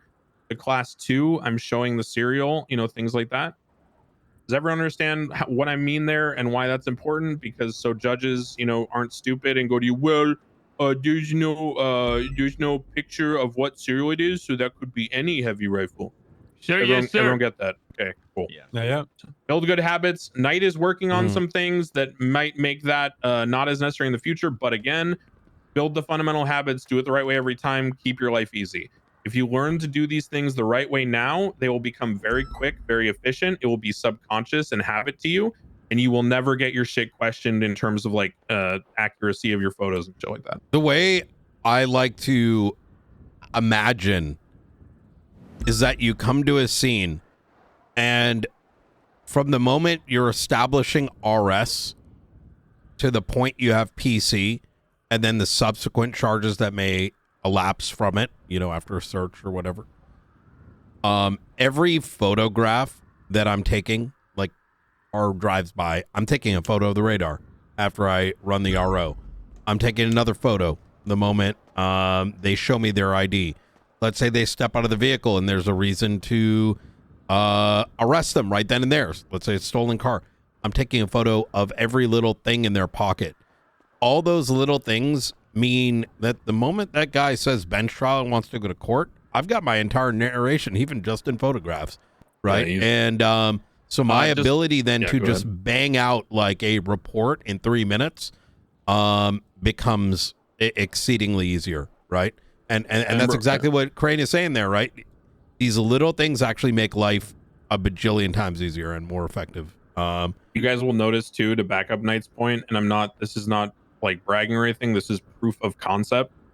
You will notice if you pay attention to processing on big OIS scenes that I typically will have my subject completely ready to be processed or moved to bench trial or interrogation or the next steps, like way faster than anyone else. That is because I have built very efficient habits and I've become very good at moving things in the processing sense along so that I can spend more time gaining information from the suspect, talking to them, interacting with their lawyer, the judge, interacting with high command about next steps, because that's really the meat, right? You want to get to that point. The other stuff is your procedure, it's your paperwork. So do it right, do it efficiently, and then you can move on to the things that will really advance your case. And people often say, oh my God, how'd you process them that fast? It's because I do it the same way every time. And because I do it the same way every time, it's very quick. There's no second guessing. There's no questions. You guys will get there. Just practice good habits. And if you ever have questions about processing and I'm around, and even if I'm not on your scene, feel free to just call me on the phone. Raise me on 311. I will jump on another channel. I will give you input. I will walk you through what I would think about things. I am always happy to help with this stuff because it is one of the things that I think we can improve the most on is our efficiency. Okay, so there is one final thing that made me remember that Knight said that I think everyone probably understands, but I just want to triple check. Put down your MDTs and look at me physically, please. Okay, guys. So Coyote, face away from me. Let's pretend we're on a scene and I've got you arrested. Do not resist, sir, and place your hands behind your back. Okay. When I'm going through Coyote's possessions and taking a picture, right?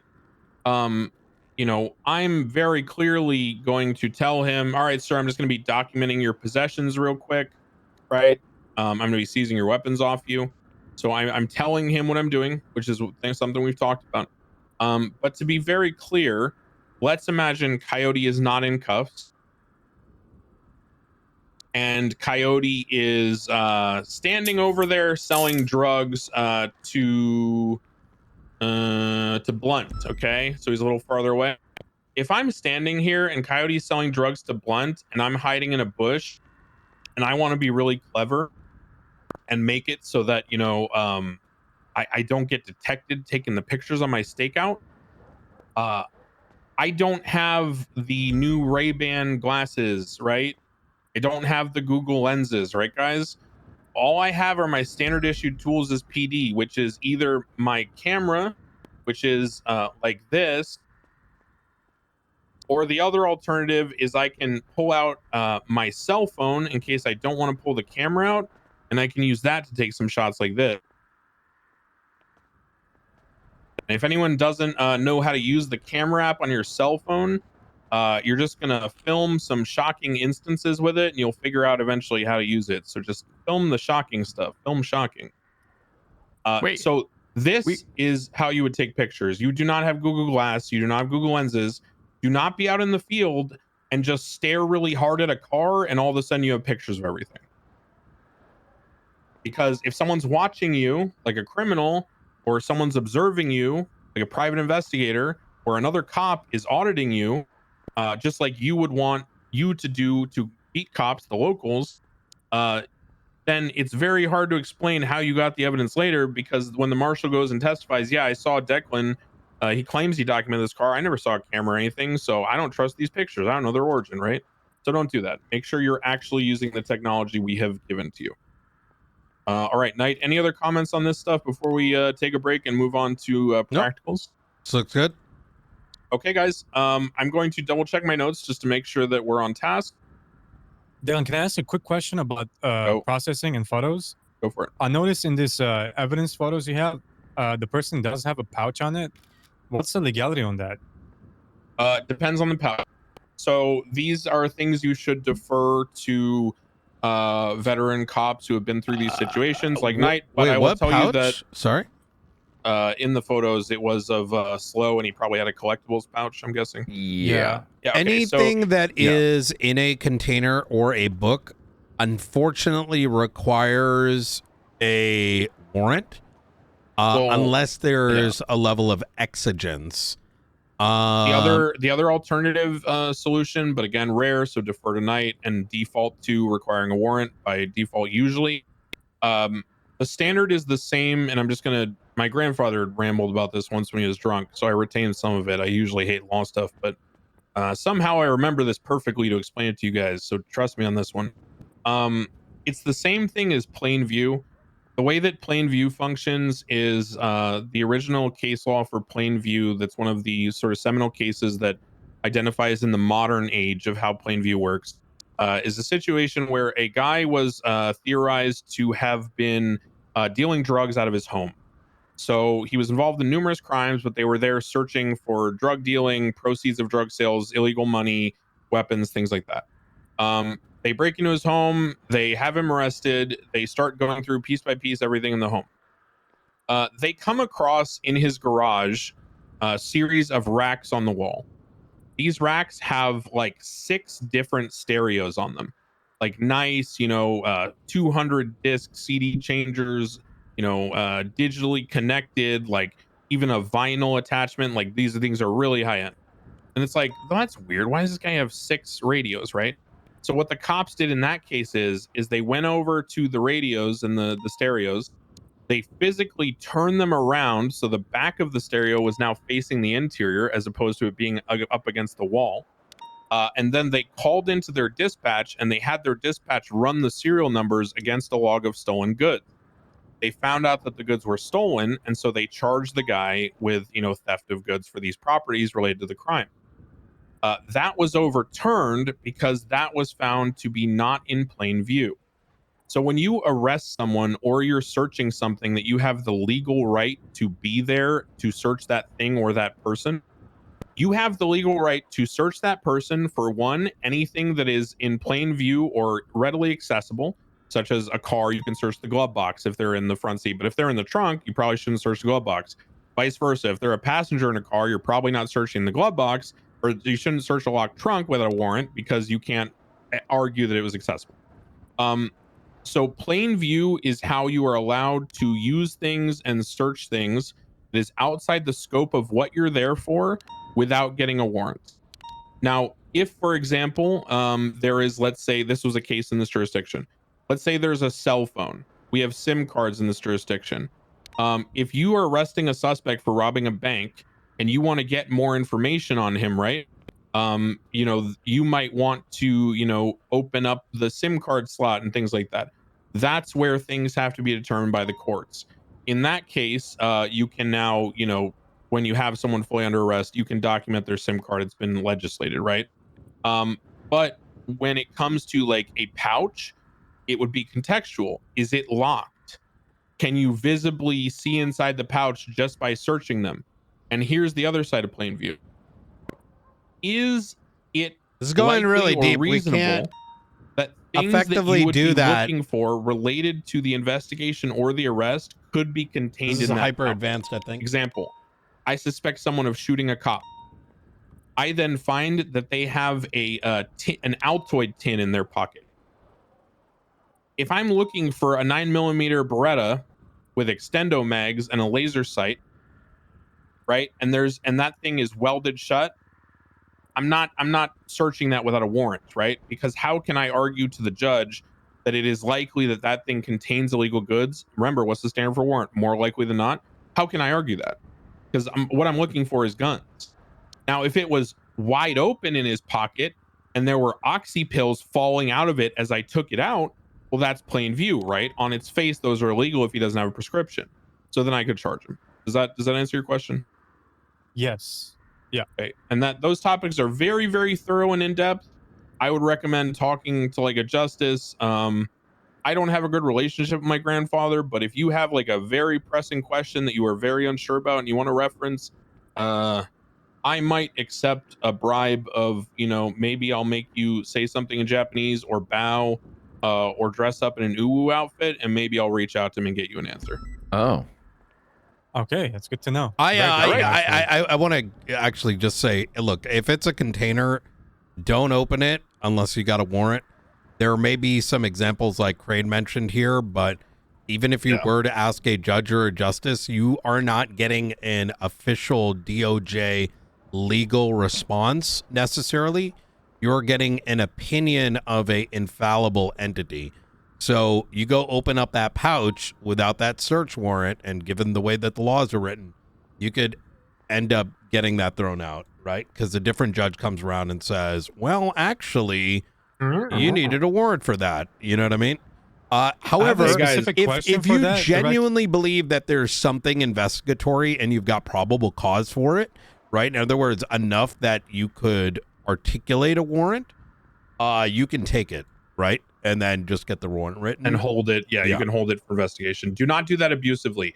If I catch you deciding that someone shot you down a week ago and now you're going to be petty and seize, let's say it's JJ and he runs a restaurant and you're like, fuck JJ, this guy was working with the faceless, and you pull him over and you have cause to arrest him for street racing, and you see in his pockets and his backpack that he's got 60 pieces of food that he's going to deliver to a delivery, and you're like, you know what? I'm seizing these for investigation. I'm holding them for up to 30 days. No, you can't do anything. You're doing that out of malice to make sure that the food expires, so he is deprived of his property. That is a theft. That is a violation of his rights. You're going to get fired. Fuck you. Do not do those things out of malice. Do them in good faith, as Brian is telling you. You said you had a specific question? Yeah, I'll keep for later after Academy. I'll ask great. You guys so it doesn't take time. All right. So that's been a lot of yep. I am at the point where even I am tired of hearing myself speak. You are now required. Don't agree with me, Coyote. Oh, sorry. Love you. You are now required to take a mandatory break until 5 minutes after the hour, which is 7 minutes from now. Go do something else. If I catch you acting like Coyote from a year and a half ago and like working on an investigation in the next 7 minutes, I'm going to punch you until you're unconscious. Love you too. Go take a break. Who has food before I take a break so I don't pass out? I got you. Oh, thank got you. a ton more. Yeah. What I heard it, yo, after what I heard is, yo, we're going to do a group. Let's go find JJ. is arrested for a crime think you're has spam. pouch on him that Trying could to contain illegal contents. actively Pouch steal is over searched, here. no I'm pretty warrant. sure the Is that- teacher is that enjoys the stupid? questions. Every Like time obviously I ask him a I question, get what we're talking it's about, a but 15 minute like, session. is that a bad mindset to have? But like, am I just an idiot? Wait, say that question again. Context clues are important. Like I was saying, you should default to the safest procedural option, as has been his consistent theme. So if you are unsure at all, if you have any question in your mind, there is any doubt as to whether you need a warrant or not to search something, wait. Yeah. Seize it. Tell them you're seizing it for investigative purposes. Tell them that, you know, they're not automatically being charged, it's not automatically being kept. However, you need to hold it because you need to determine with your command structure whether or not you are going to push for a warrant to search that item. You confirm to them you will not be searching it until you have confirmed that fact with the DOJ in a formal directive. I would always proceed that route because I if didn't you hear what he don't, said. You can fuck an entire case, which people have done by just saying, "Oh, I'm just gonna just do this because I can and I don't care." And then later, you know, Knight comes along and he wants to press big charges, and then he finds out that the key pieces of evidence that linked the story together came from someone opening up a notebook when the crime was robbing a bank, and the notebook was labeled, my personal diary. And then fucking, you know, you went through every page, read every piece of information on that notebook, and the judge is like, oh, well, actually, you have no probable cause to think that anything in his personal diary could be related to robbing a bank. So I'm now throwing out everything about that, and every future investigation contingent upon that information is now null and void. So just be careful and do the due Oh diligence. yeah. I'm thinking more like. Yeah, what was way it? What was the should be more example, so than Blunt? it is Because the I way walked it is. in halfway The through. The question was like more like the way it should be. Like, just in my opinion, it is arrested, has pouch. Like, if they're arrested for a bank robbery, let's say, inside that pouch they could have a notebook. The title on the outside. I of that notebook agree is, with you. I agree with you. Murdered this motherfucker 2 days let's ago. do this. Remember what I said. Remember what I said about the radio, the stereo example, and about plain view. Yeah. If you arrest someone, it's like let's use a good example. This will illuminate it for you. And this is actually how the law developed historically. I don't know that. My grandfather told me when he was drunk. Blah blah blah. This is actually how this developed in jurisprudence. When you search a car for an inventory search for an impound, you have the legal right and responsibility in tandem to document that car so that, number one, there's liability precautions, everything we've talked about.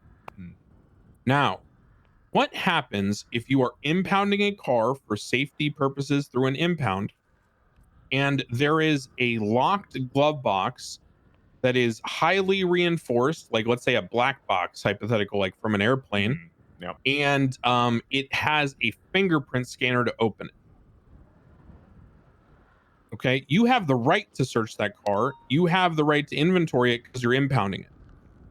How do you proceed from there, right? Now, that is one extreme, right? I'm painting a very extreme, very narrow circumstantial picture. Now let's go to the other side. I arrest a guy for public intox. Okay, I'm documenting all his shit. He's known to stab cops and he's known to be high on pill.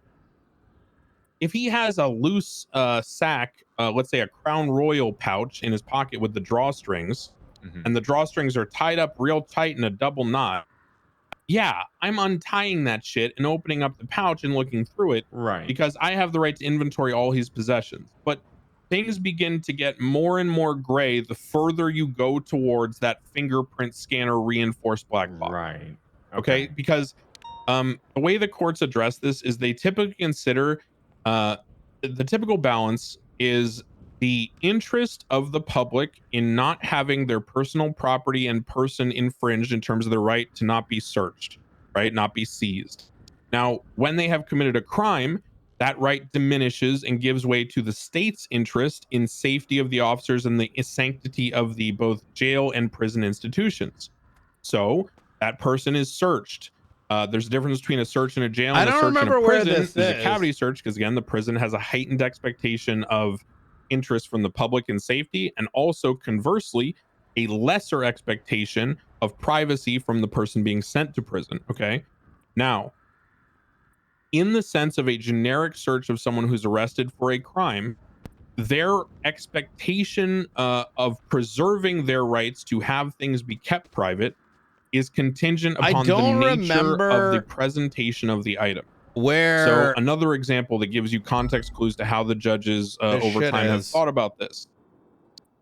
Why do you need a warrant to search an RV that is hooked up to water and power lines and parked in a lot, versus why do you not need a warrant always to search an RV that is used in a traffic crime that is an arrestable offense? Well, it's because one is classed as a domicile or a home, therefore not a vehicle, and one is a vehicle. So the distinction comes down to the intent and application of the property and how the person intends to exercise their rights to protect their personal property against search and seizure. So if you have a loose bag that's just double knotted in a Crown Royal pouch in your pocket, that is very clearly something where your personal interest to be free from unreasonable searches and seizures, which is the language of the amendment, that gives way to the interest of the courts and the jails and the prison in prosecuting I don't remember you for crimes, where. gathering I think evidence it once might you've been be arrested, case law. and ensuring the sanctity of the institutions.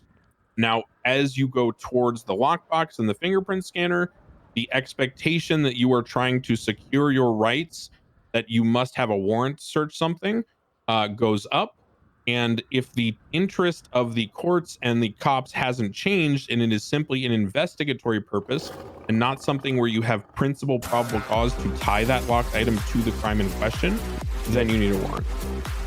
That is pretty much the breakdown of jurisprudence on that topic. But so in a nutshell. I want to bring it back to San Andreas law, because I agree with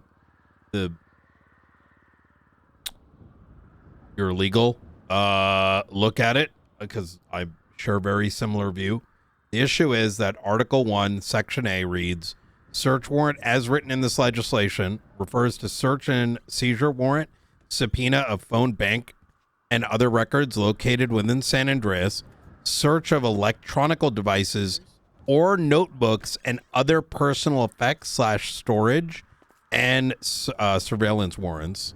And historically, through both bench trials and a good portion of the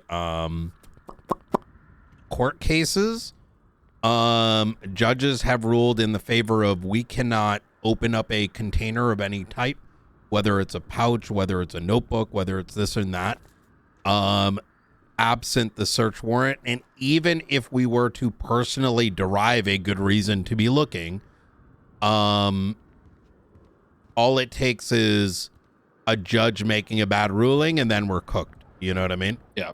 So to wrap it up, that I said, agree with Knight. But that said, go ahead. Blunt, if you did something, I would trust that you would have the. Well, it's almost a conversation I want to have with the DOJ kind of up Well, front. it's already, the conversation's been had. Is Wait, hold on. I trust that you, Blunt, with your extensive legal knowledge, would be able to guide a situation appropriately. However, keep in mind, since this is Academy, we're giving a general thing, right? So, like, let's say Cole here finds a pouch and he's like, hey, man, there might be some drugs in this thing. He, as a new guy who may not have those chops, should not just go ahead and open it, right? Because he may not be able to get to that articulation point. Well, I think as of but right now, if he came to you, for example, you might be like, okay, this is how we're going to go about establishing that to make sure that our ducks are in order. Let me contextualize this, because I agree with everything Knight's saying, and both of what we're saying is correct, 10 months. Even in this jurisdiction. Here is the nuance that makes the difference between when I would get a warrant and when I wouldn't. And I'm extremely confident on this. I've done it multiple times. If I am arresting someone for drug dealing, okay, and they flee from me from a 37 call, where then it turns into a 34, okay, because I witnessed drug dealing, I take a picture of them handing a concealed package to an individual who then leaves. And I've seen this activity multiple times in the same location. I've documented pictures of it at least once. And I have corresponding calls from the public related to suspicion of drug activity and suspicion activity. That gives me reasonable suspicion to, at the very least, detain. I detain them. I frisk them. I find large bulges on their person, that could be that feel like drugs, right? Then I go ahead and I would search them for those things that I felt. I would find large quantities of drugs. This gives me an arrest. I now arrest them. I search them instant to the lawful arrest. On their person, I find the following. I find an automatic Glock with a switch. I find several extended magazines. I find a notebook with no label on it. And I find a cell phone, a second cell phone. And then finally, I find a burger shop box.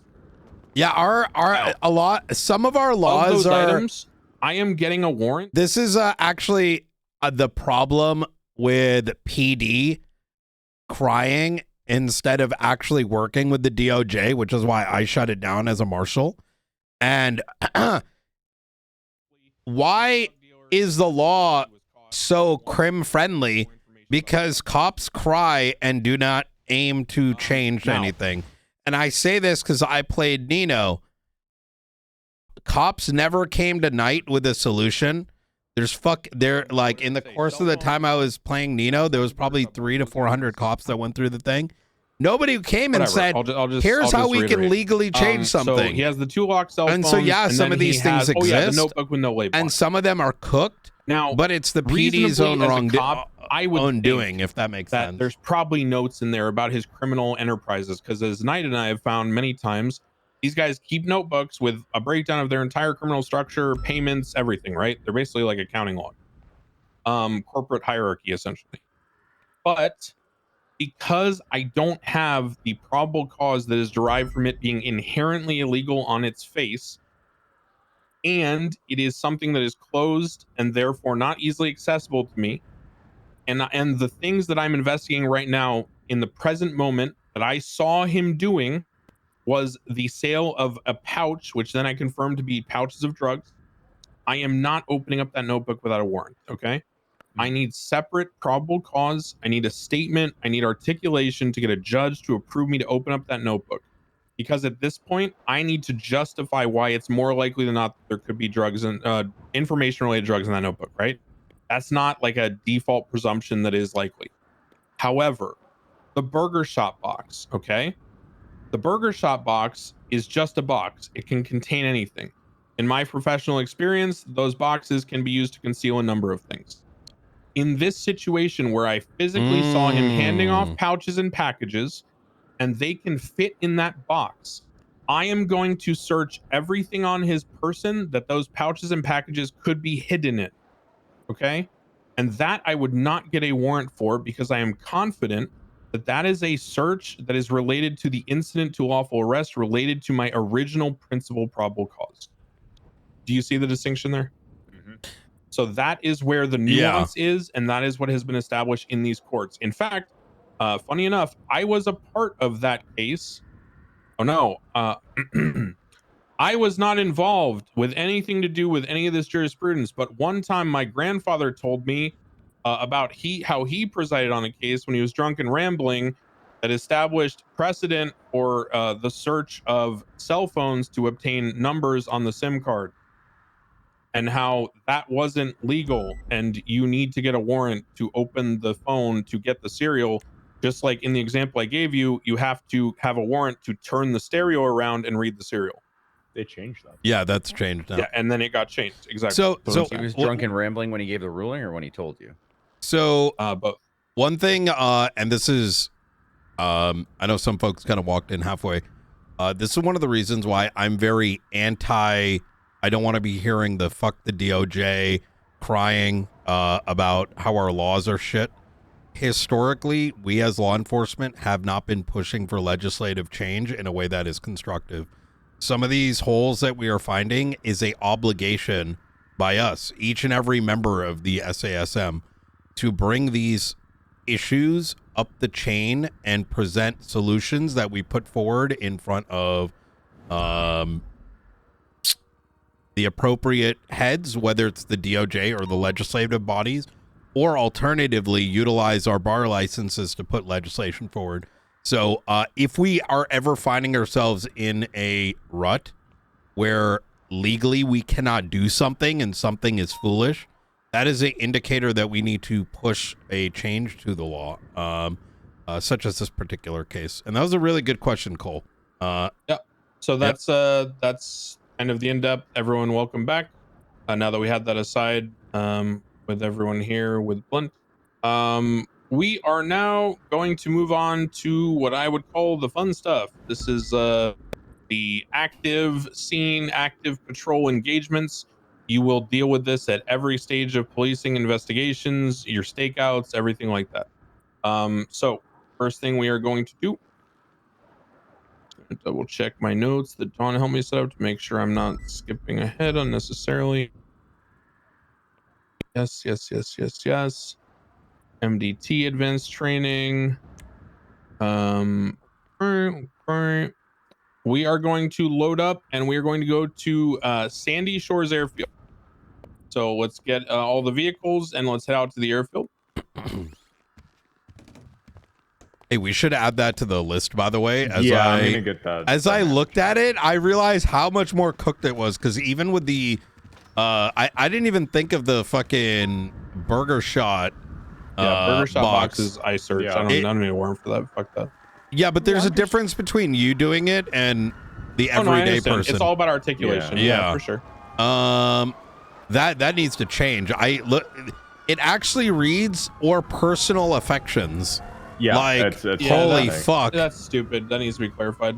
Well, it doesn't make sense either. Like, I'm arrested on bank robbery, right? I have a notebook that's like my love letters to Charlie, right? And if obviously that was in their pocket, I would for investigative purposes. You could seize it, but you need a warrant to read it. Right, Hop on but in. We the fact can that it chat could about just this be in on a the way. collectibles pouch, and we would never even know they had it on them because nobody's thinking about writing a warrant for their fucking Wait. pouch You 'cause guys it's a think you bank. need a warrant for collectibles pouches? No, That's Crane, you're what it missing se- a crucial point.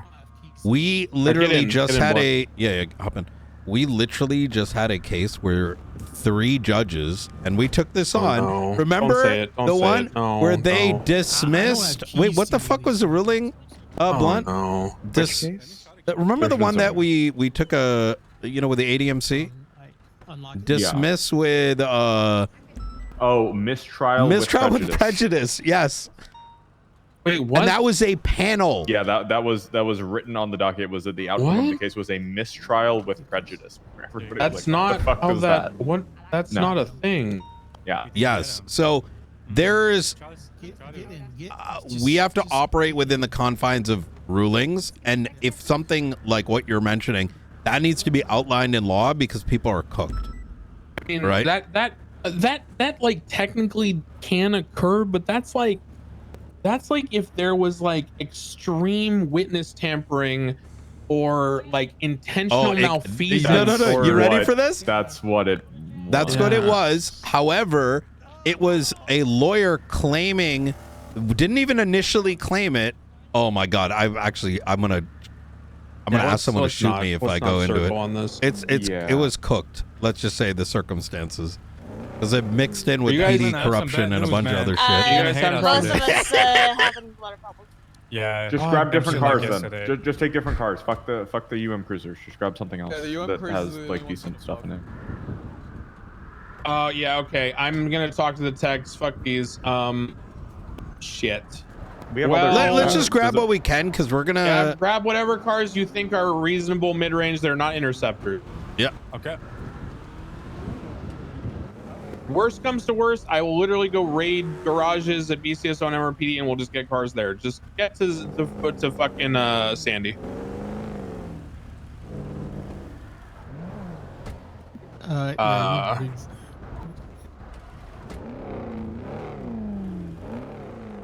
Oh, sorry, I got you. Just pull a little bit further forward. No, I'm scuffed now because I got in that other car. Uh-oh. Don't use these cars. Get rid of these cars. Just local impound them and get something else.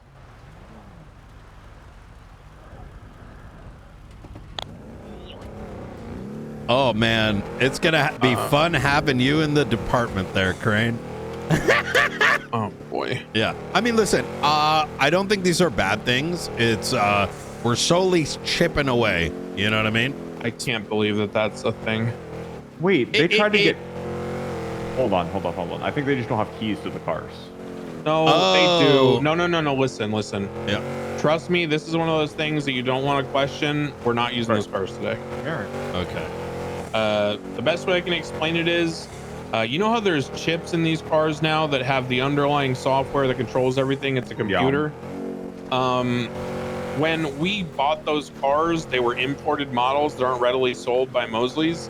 So the emissions chip that handles everything from the exhaust to the drivetrain and everything else was not configured. And so what's there is basically a firmware for a Chinese tractor.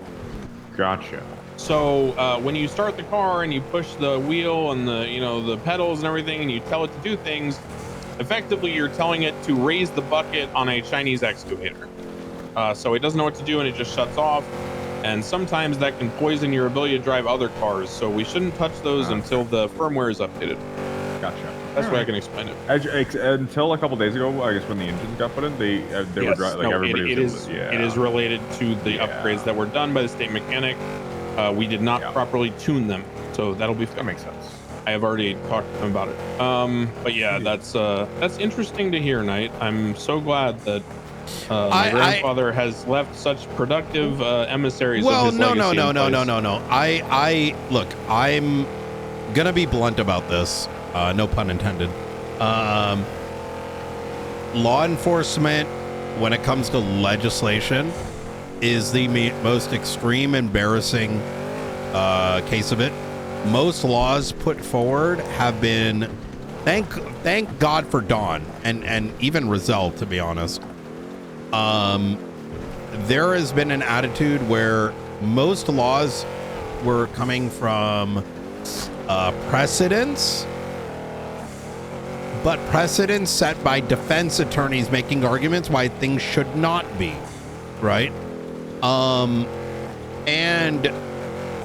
citizens, and let's just say criminals, pushing for laws that assist with them. But law enforcement historically has done very little to push change themselves, right?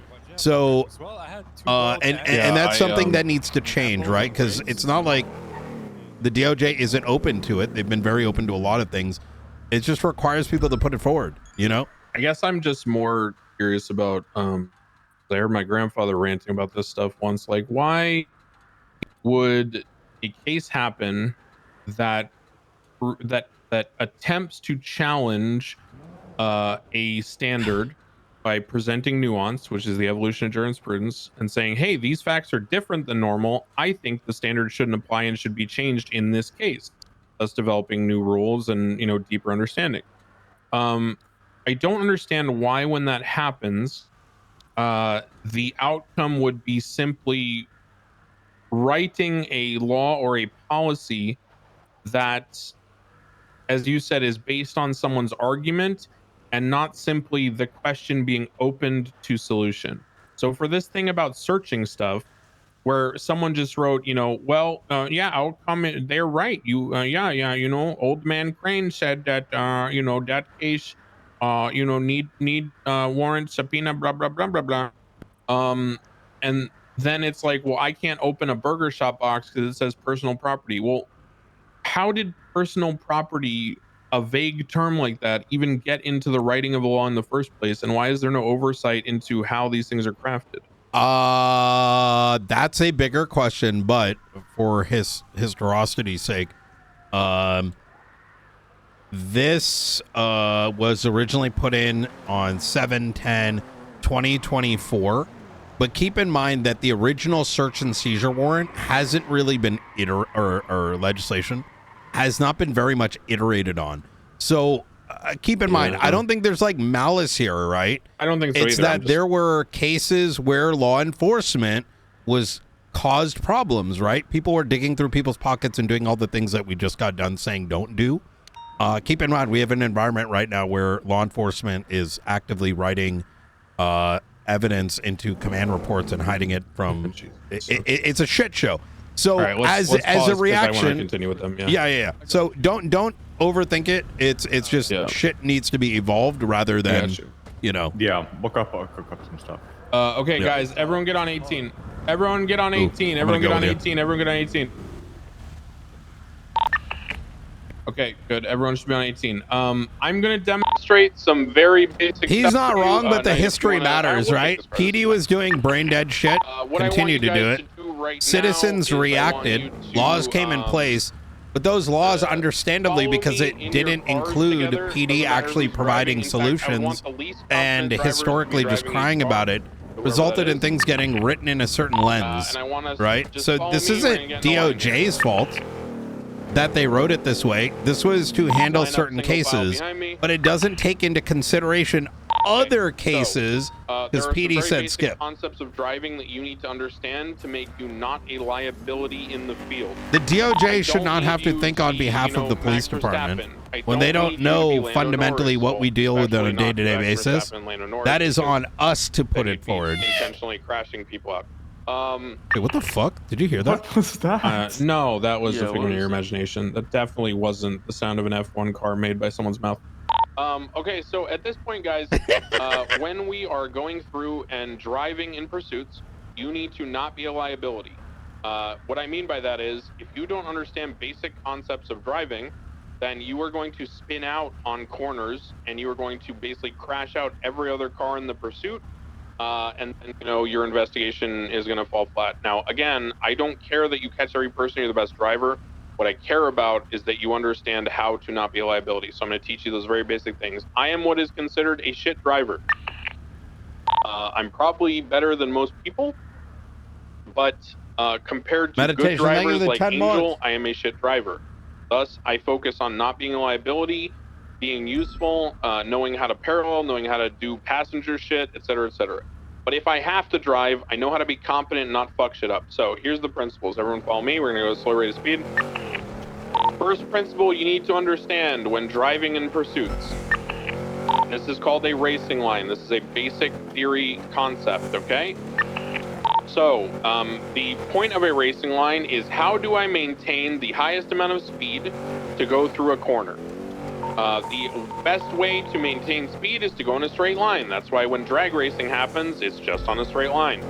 Now, if I want to maintain speed through a corner, I need to do, you know, it a certain way. Let's go what the default is to follow traffic laws. Okay, I'm following the lane, right? Everyone follow the lane. See how slow this is? Because we have to turn and brake and all this.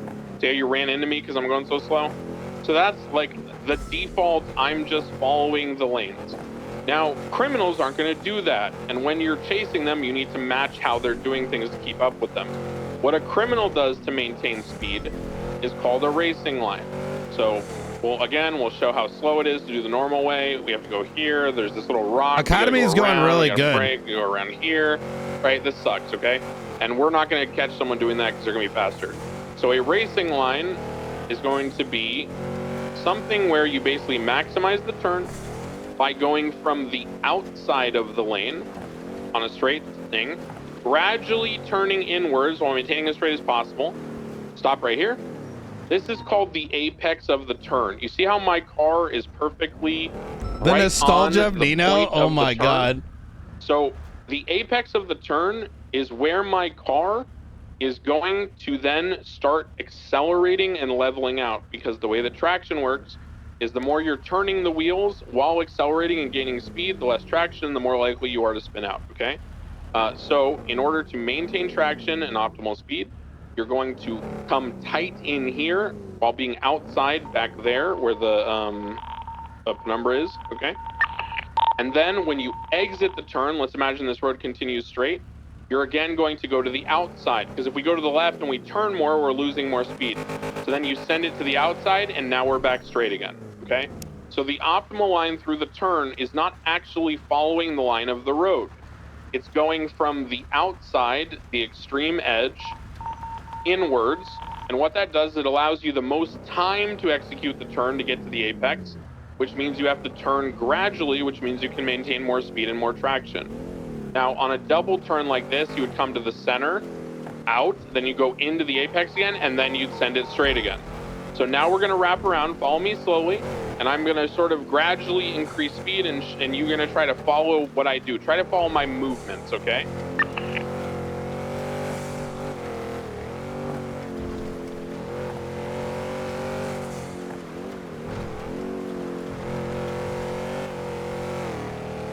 Beep, and it's beep, beep, snow, beep. so we're gonna have to do this a little slower than we normally would, but this is to give you the idea.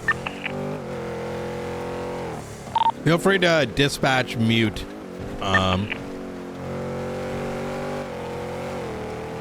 So does everyone see how I gained some distance on that turn from you guys? Largely because I was very clean in the pattern at which I went outside in and maximized the angle, okay?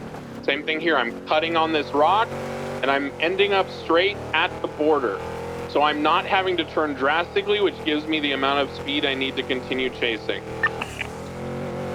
So same thing here, I'm slowing a bit, now I'm off the brakes, now I'm on the gas, now I'm turning, now I'm back on the gas, I went too far, see? I overran it because of the snow, so I lost traction, I went to the off-road, the guy got away, I probably hit a pole or a pedestrian on the sidewalk.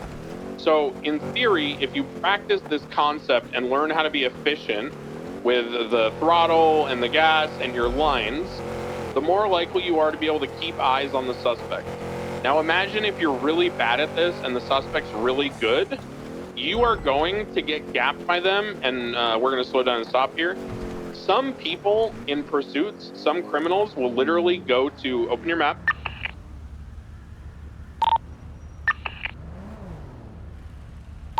Go down to the city and look at the intersection of Vinewood Boulevard and Meteor.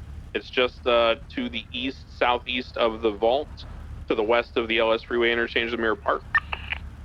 That forms roughly a square. What some criminals will do if they notice that you are bad at keeping up with them and executing turns and racing lines is they will just go in circles around that loop like 3 or 4 times, and they will be so much more efficient at doing that, even though they're not going 189, they're not, you know, highway blasting you, they're not doing rat strats. They're literally just out driving you to the point where after 3 or 4 loops, you will no longer have vision of them, not only on the first turn, but on the second one, and they will get away from you for free. So you don't need to be perfect. Just Marshals. You need to be able to keep eyes. Because a lot of until people the pursuit haven't drivers, had the that, PRT people, you and know, so Angels, the it's McNulty's, Marshal the jocks training. But can, over time, you know, this reinsert entire themselves, 'cause maybe program they got pitted, is going to be maybe they got hyper, duped, whatever it is, hyper right? We work as a updated. team. So try to be useful. Try to understand the basics. Including all right, the next thing I'm going to teach you is a little more videos on each complicated, of but these it's essential. topics. This is for boxing you name and it. for stability if you lose traction. Everyone should know how to turn your car without moving forwards or backwards. Does everyone know how to do that? Pivot your car. Oh yeah, I know how to do that. So the way that you pivot your car is you're going to hold gas and brake at the same time while turning And the this wheel in a is direction. going to break into what we call our patrol Some certification. cars are not going to have the torque to And do it the in the patrol snow, certification but you'll see eventually you is will, like you will be the able to do it in FTO most cars, program, okay? but on crack. So hold gas and brake at the same time, and then turn your wheel in one direction, hold all 3 at the same time, and eventually the car will start spinning on its axis, okay? And point. Why is this important? Well, let's go through a scenario. Imagine I'm right here against this rock. This rock is a solid wall. I want, let's say the Buffalo and the V-Star get in front and behind me. So in line with me and box me in from in front and behind. Okay, now the Scout. You come in, I'm moving around, okay? I want you to box me.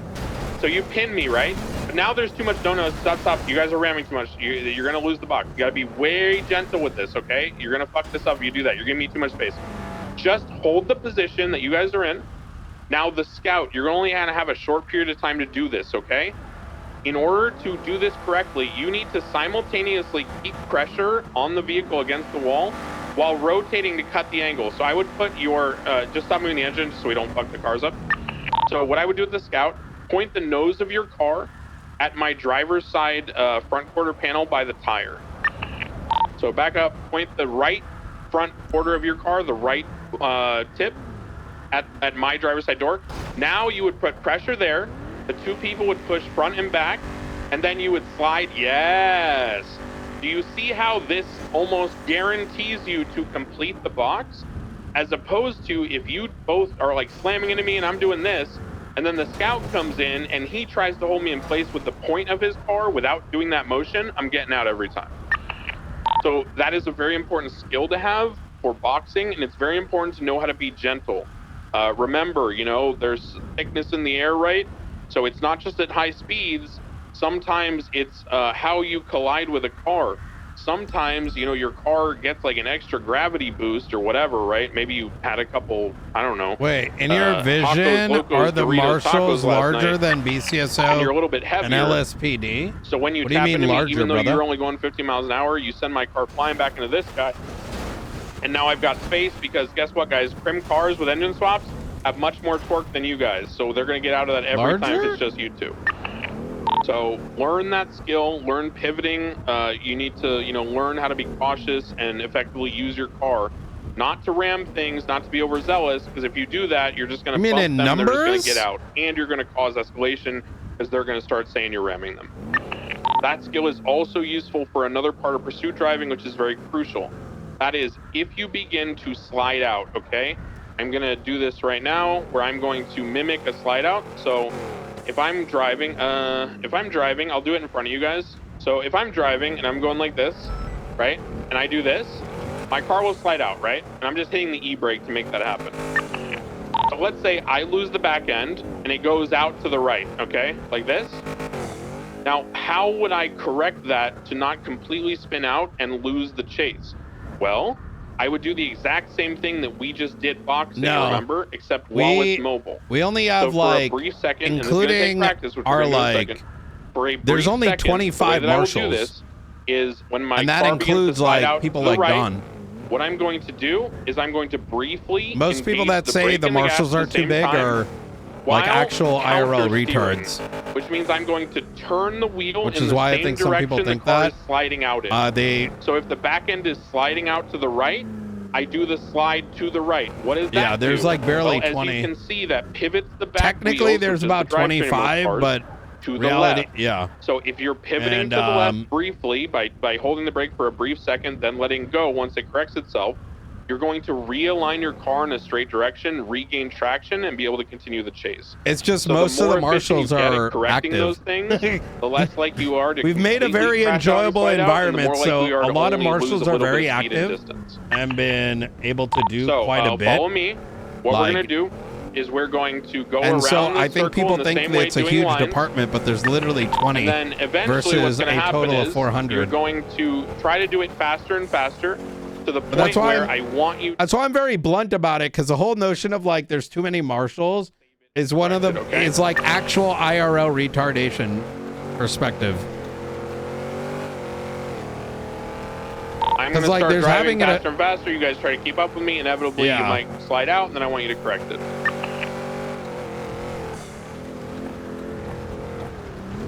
Because it's literally 20 versus 400. And there's still way more work that needs to be done, right? Like, we don't even have enough to fully take on IA. No, I know.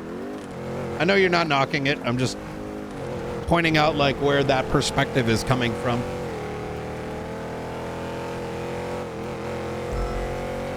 Oh, I wish we had the standard cars for this, but you guys get the idea, right? So start practicing your slide outs. What I want you to do as we go on this straight and as we continue in these circles, once you get up to about 80 miles an hour, I want you to tap the e-brake and turn the wheel in one direction, then I want you to save it. Practice that over and over.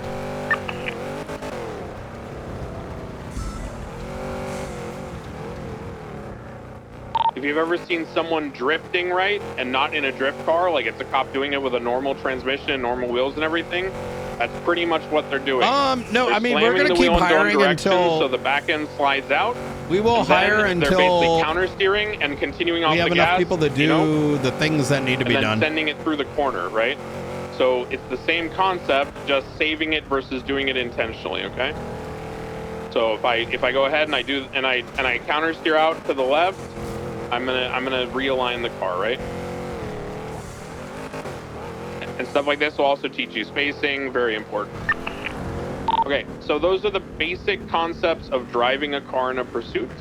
I'm only teaching you that stuff so you have the knowledge so that you can execute basic techniques in the event that you have to be primary or secondary, which you will be tested on if you go through any kind of like evaluation or anything, right? Because it's a core skill.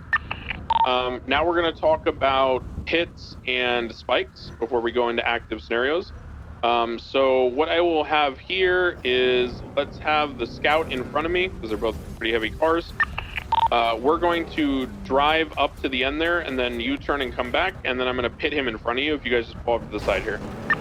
So Scout, drive with me. Set your speed limiter at like 65 or 60. I'm going to set mine a little bit higher at like 70 so I can naturally gain on you and do the pit. Oh yeah, we're doing the rubber training shit today, so right? we're gonna line up facing them. Just drive forward at your speed limiter until we're like with Miss them. Desire, thank you for the 10 I'll bucks. explain to you guys how I'm doing this. So pits have been authorized on the chase. What I'm gonna do is I'm not gonna telegraph it, but as we start to approach where I'm safe, like on a corner, or he's gonna slow down, I'm going to accelerate to the side of him, and then on the rear quarter panel, I'm going to try to swipe across his vehicle. So you see how right there, that was very clean. It was controlled, it was slow, okay? And what happened is he spun completely out. That is the point of a pit. The point of a pit is not to annihilate or disable the car unless necessary in circumstance. The point of a normal pit is to slow the pursuit for the public safety and to arrest the criminal. In that case, I'm just gonna tell you guys something that you will hear anyway. I have a decent bubble with him. The way I knew that is, when I pitted him, guys, I didn't touch his car. Does everyone understand what I'm getting at? I didn't touch his car. But I managed to pit him very cleanly nonetheless. I like that, personally. So that is why you need to figure out quite a bit. the details of the interactions between I like each it of a the lot vehicles because in the it pursuit, like their people weight, have their like relative, tire IRL pressure, all the lives things that can they lead to are you going to needing put over adjust where you RP. pit, okay? So having a shift is kind of weird in my opinion because it presumes everyone's a full-time role player. Do that without the air pressure I like. issues or the I mean, it might make sense if it's like a then bigger ideally, department, your but car would be placed yeah, I right think it's about been. here. So your tires, We just your filled the- wheelbase, your axle the needs. would be lined up with his rear the needs. trunk area slash the back of the quarter panel of the wheel well on his back wheels, basically the rear quarter panel. And your front of your vehicle would be almost in line with the front of his tire.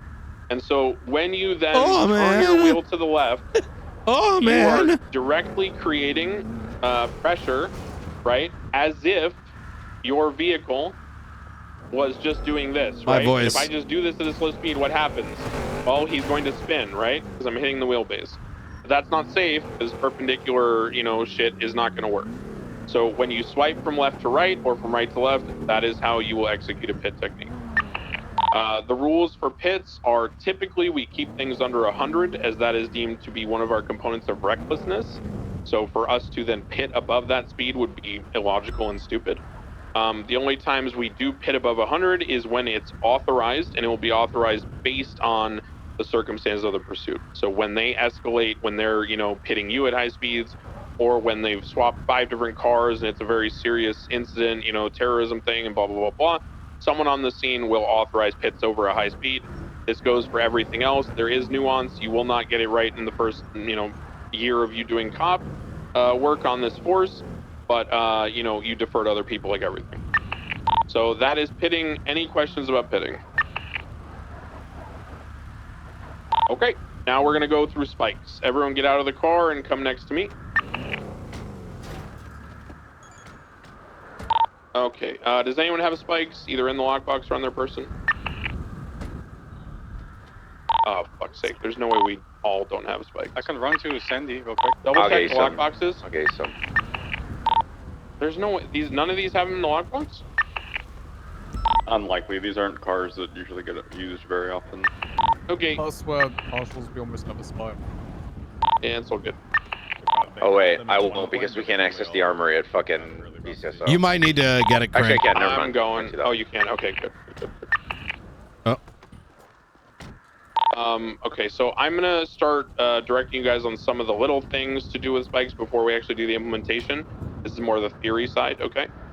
Very important, okay? There are several steps to ensuring that spikes are safe, and I'm gonna say that very strenuously.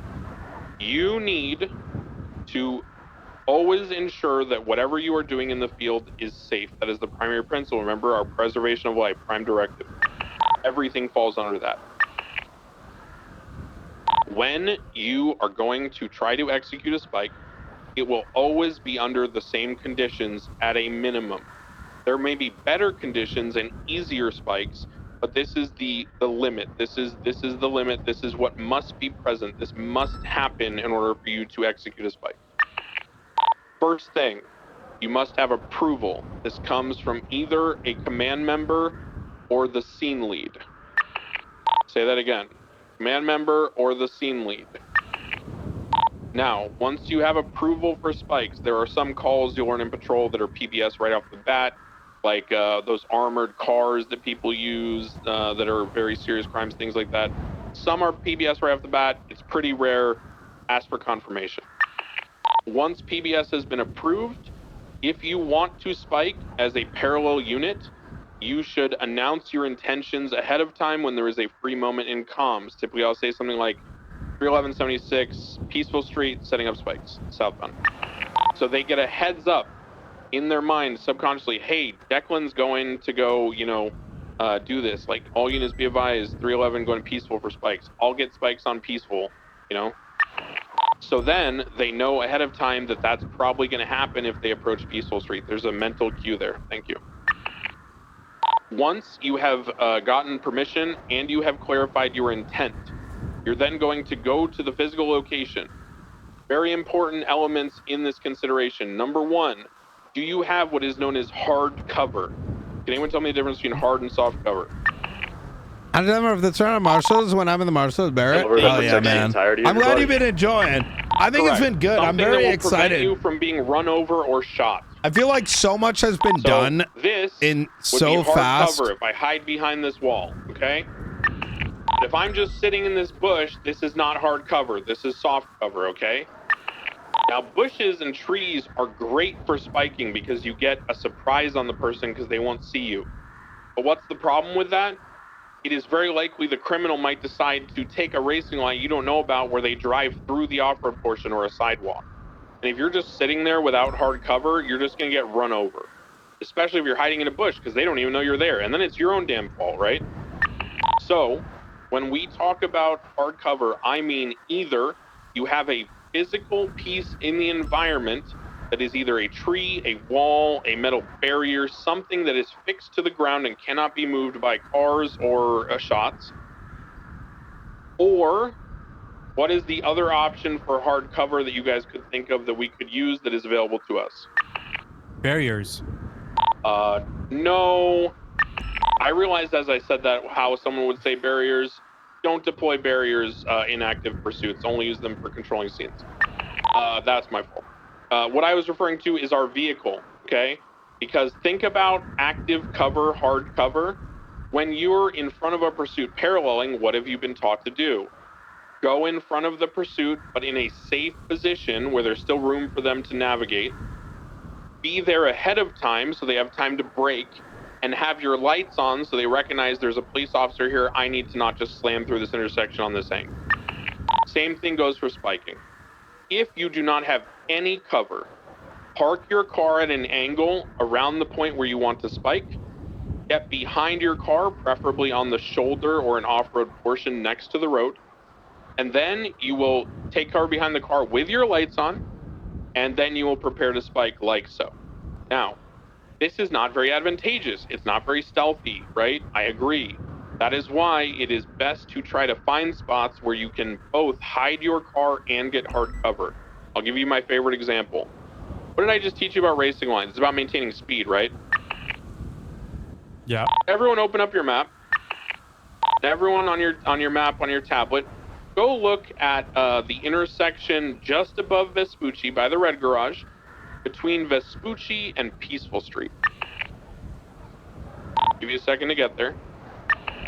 Now, when you're looking at that, I want you to go north on the map and look how Las Lagunas crosses Del Perro Freeway on the overpass. It goes south, and then it stays in a straight line until it hits San Andreas.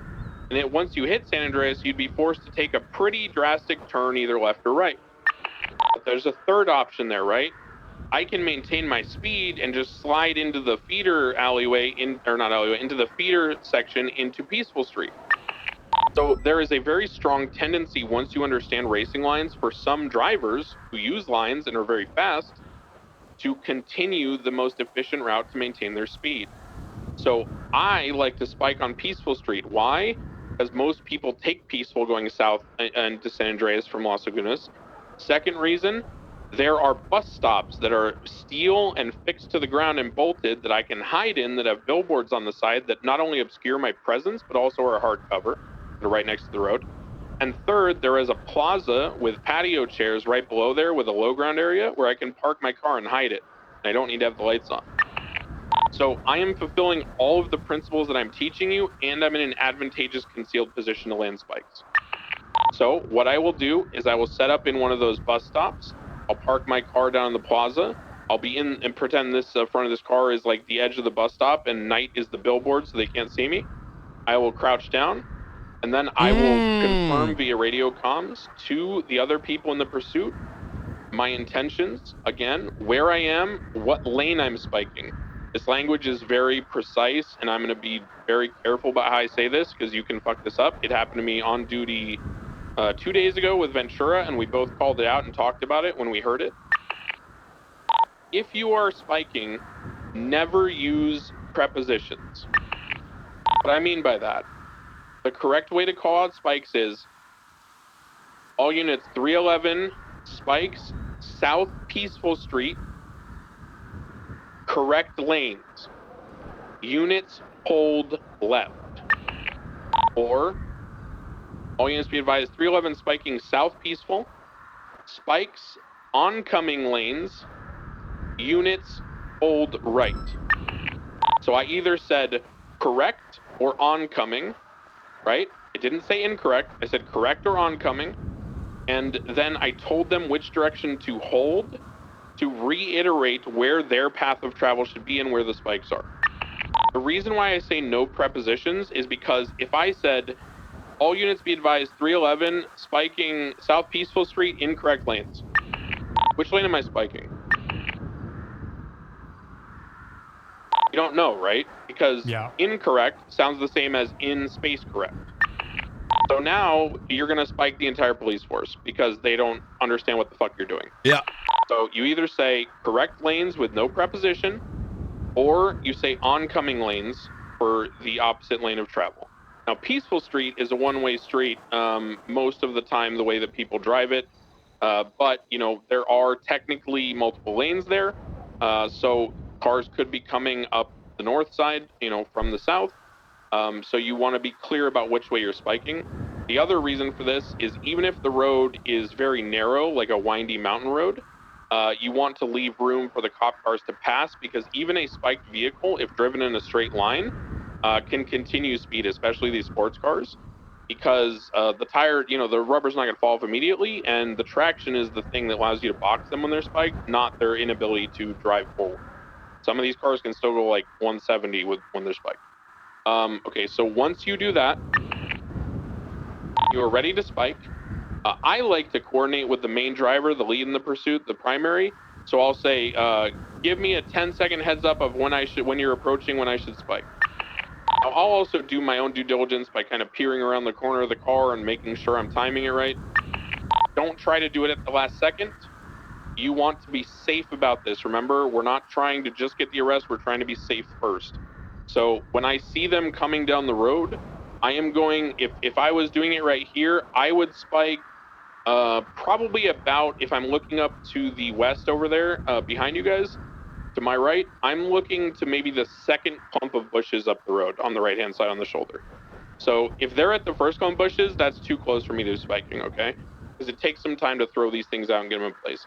So about the second clump of bushes, I'm going to go ahead and lay my spikes down like so.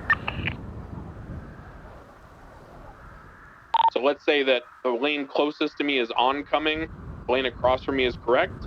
I would spike like this. I would say, units be advised 311, eastbound, Sandy Shores tarmac, going to be spiking oncoming lanes. Give me a heads up when you're close, Ventura. And then he says, all right, drop them now. I put out the spikes. I stay in hard cover, okay? Very important. Now, when these spikes are deployed, you will wait in hard cover until all vehicles in the pursuit have passed. The only exception to you leaving your hard cover, if not all vehicles have passed, is if the pursuit does not continue. And for example, the criminal car starts slowing because they see the spikes, and they stop right here where Knight's standing. Now, here's the issue with this situation. I need to balance my safety and being in hardcover with my interest in preserving the sanctity of our equipment. These are just spikes on the ground. Anyone can pick them up if they have hands and a brain. So you need to have a smarter brain, which is criminals will see the spikes, stop their car, jump out of their car, run up to the spikes. If you try to run up to grab them, they will tackle you. Then they will pick up the spikes, and then they will get back in their car and drive away. And now future pursuits are getting spiked, and there's nothing you can do about it until you actually get them physically back. So to prevent that, you need to be aware of that. And the only time you leave hardcover is when either the pursuit has fully passed, meaning the suspect car and 3 police cars, primary, secondary, tertiary, or the suspect car slows to a stop and you see any semblance of the door even beginning to crack open. As soon as the car is slowing to a stop, you should already be moving out here and picking up your spikes. If you do not react in that order, in that time frame, they will just tackle you while you're trying to pick them up. You'll fall over, El Bozo, they take the spikes. You've now ruined, a week's worth of chases, okay? So that is the proper protocol for spikes. It should not be done any other way. There are many ways to deploy spikes within those constraints, and I will show you some of them as we go through our pursuit training today in active scenarios. I will give you guidance on how to be clever and smart with your spikes while still following the SOPs to keep you safe.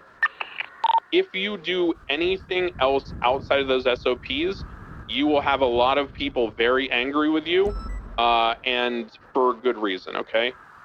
If you run out into the middle of the road like some goddamn superhero because the guy saw the spikes but kept going and tried to swerve, so you go out here and try to drop them down in his path, do not do that. It is very likely you will spike the cops, you will get yourself run over. It's just stupid. You're risking your life over trying to arrest someone. Don't do that unless they're shooting at you or threatening your life. Also, we do not spike cars that are stationary. We already, have some SOPs around safety. Just use common sense about that. Much like other things we've discussed, if you're not sure whether you should be doing something, probably don't do it, and then confirm later. It's okay to let one person go away if you can figure it out later about what you should do and clarify with someone like Knight. Any questions about the basic functionality of pitting and spike? I want to give a little pro tip here. Chases nowadays are extremely fast, right? 180 miles an hour, jumps, this, that, and the third. I think a lot of that has sort of discouraged a lot of spiking on chases. And I think it may be in part, and I know not everyone here has probably been in a pursuit where spikes were deployed, but I want y'all to kind of imagine some of the chases you have observed or been in a car in or whatnot. Imagine now being the person trying to figure out where to spike. A nice little pro tip that I've utilized, and it's been pretty successful, is most criminals like to run the same paths. I don't mean collectively they're all running it the same, but Forehead has certain paths. Future has certain paths. Oswaldo has certain paths. Everyone's kind of got their way of going about doing things. So a handful of minutes into a chase, you might start to observe a pattern. For example, a lot of chases tend to go down Lower Power Street off of Del Perro. That's where the break in the wall is, from Del Perro to Lower Power, kind of by where the G6 vehicles are. If I were to observe it and I'm a parallel unit or like the 4th or 5th unit in a multi-vehicle chase, what I tend to do is I will preemptively, even if the chase is all the way over at like Maze Bank, I know reasonably within the next 5 minutes, this chase is probably going to go down to Lower Power Street. So I'll find a corner. I'll actually hide behind the wall in the corner. Let me use this vehicle as like an example. Let's say where I'm standing right now is southbound Lower Power Street.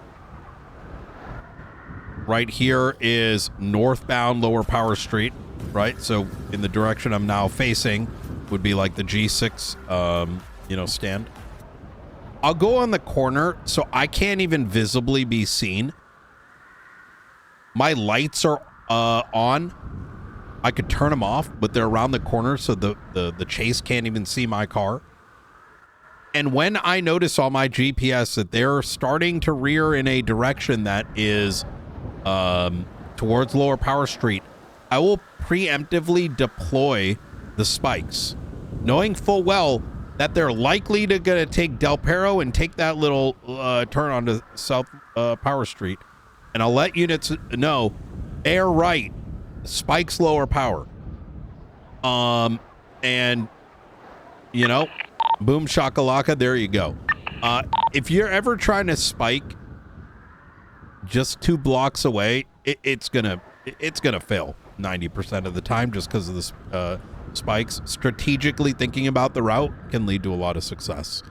My biggest thing I can teach you about pursuits is not going to be the intricacies of min-maxing your car's throttle around a corner while keeping perfect traction in the right line, okay? I teach you the basics. If you want to do the rest of that shit, you got to talk to fucking Angel or somebody who's really good at that stuff, okay? McQuillan is another good example. What I can teach you to be way above average at, like top S tier, is paralleling and spiking and information and outthinking people. I have built a large portion of my career on the pursuit side from being one of the most efficient, accomplished passengers, princesses, whatever the fuck you want to call it. I try to think of it more as like a co-pilot. Passenger princess implies that you're just there to like look pretty and have fun and maybe do some comms once in a while your cute boyfriend drives you or your girlfriend or whatever. Don't think that way about being a passenger. When you are a passenger, be as useful as possible. Maximize your ability to assist. Be the person who on the armored car with the tracker pulls up the GPS and starts relaying information in real time in your car to your driver, who then can relay it over the radio as needed. Be the person who flags plates. Be the person who calls out intersection points. Think of pursuits almost like an RTS, like StarCraft, right? Like a top-down thing where you're micromanaging. Because if you've ever watched the GPS on the map on your dash cam or dashboard during a pursuit, it is very much an RTS because you can see the GPS positions of all the units. You can see the flow of where the car is going, where it will likely end up. I'm going to give you an example. Open up your maps real quick. This is one of my prime examples I used during Academy, and this will guide a lot of your thinking as I explain paralleling in more detail. Imagine you're in a pursuit. The person is going by Davis PD. They are northbound, okay? On, what is that right next to you? Roy Lowenstein into Little Bighorn, right? So imagine that they are driving by your PD, and they are wrapping around you, and they are going northbound through one of those main roads in the south side. You are paralleling. So at that point, if they're in the south side going north towards MRPD up Little Bighorn, I would be about probably 2 or 3 blocks west. So I'd maybe go to like Strawberry as an example, or even Elgin. And then I'd be going north up Strawberry and Elgin, paralleling with them. And as soon as I hear someone call out a turn, if they call it a left turn, I'm stopping at that intersection, turning my lights on, and in an intercept position. This slows down the pursuit because now they're blocked from taking the optimal line of the left turn. Remember what we talked about? Racing lines, they want to go outside in. So if you're westbound on Vespucci, you should still be looking at your map so you can visualize this. If you're westbound on Vespucci and they want to take the racing line, what are they going to do? They're going to go to the right edge, then they're going to swing into the apex, which is the left sweeping turn. And if my car is parked at the apex of the road with my lights on in a pursuit angle, facing like westbound Vespucci, they're forced to slow down, either take a different turn or take an inefficient line around my car. Forcing them to take inefficient lines helps the pursuit. It helps the public keep things safe. Very important. So now let's do another example of the same sort of concept, and I'm going to try to ask you guys where you think you should be going as a parallel unit in different scenarios. So let's go with let's go with Blunt. Let's say they're driving northbound up El Rancho, and then you hear the comm that they are entering Mirror Park. Where should you be heading to effectively parallel?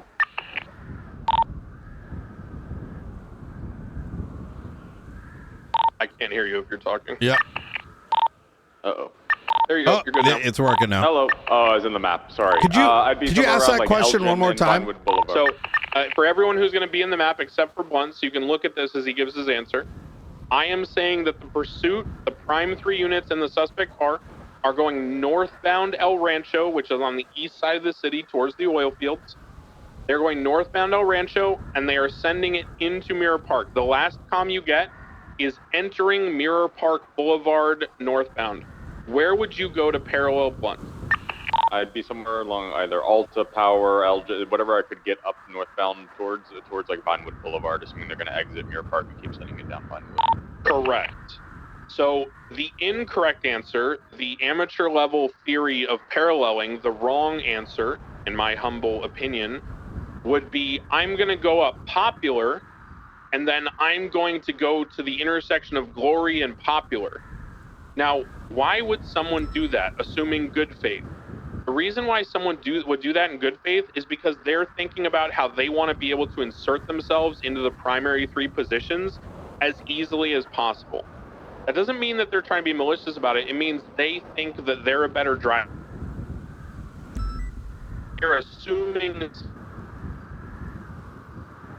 positions. That is a bad way to parallel. That is a wrong thought. When you do that, you're basically putting yourself as a weaker pursuit driver and not as a true parallel.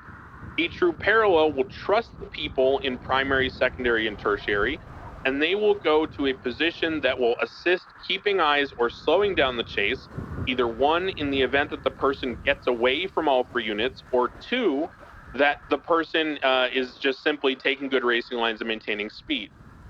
So I'll give another example. We'll go with Granger. Let's say that there is a pursuit going northbound on La Puerta. They entered La Puerta from Innocence going west, which is the right-hand turn under the overpass, and they take the turn on lower La Puerta going north, so to the right is the little jump that goes into the Alta Street Apartments back parking lot, and as they go north further, they'll emerge up top on La Puerta, and the red garage will be to their right. If you're paralleling that pursuit, where would you go to parallel that? Okay, so the last comms on them is the freeway next to the crack to Alta? They are northbound. They are northbound, Upper La Puerta, parallel with the red garage.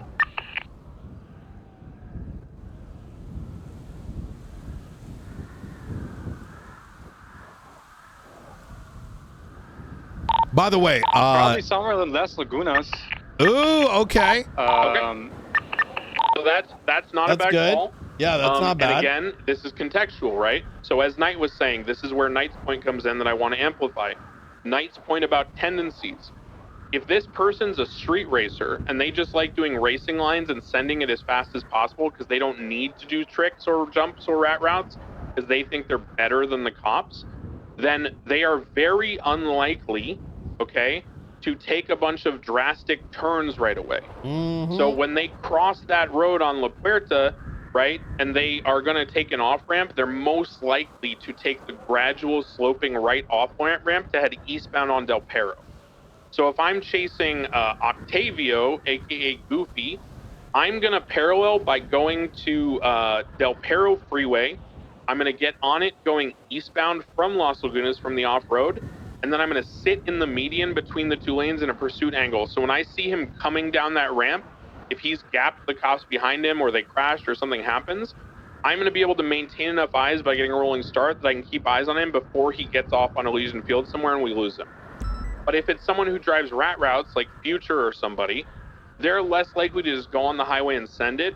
Future's most likely to take the left ramp in oncoming lanes off Puerto westbound to go towards Palomino to the Little Soul Turf, because that gives him access to like the Uwu parking lot and multiple angles to take alleyways to go to the south side where he prefers to lose people.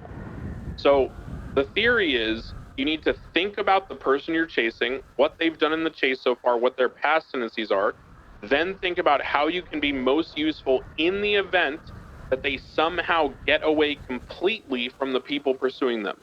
If you do that, you will be an effective parallel. This will also teach you spike spots, because the more you think ahead, the more you'll be able to categorize, oh, this turn has a very tight angle, so he has to slow down. Because doing a racing line through that turn, it's not very gradual, so his speed will have to go to like 80, because I could never maintain 100 through that. No one could. So therefore, that's a safe turn to spike, right? And that's how you start learning.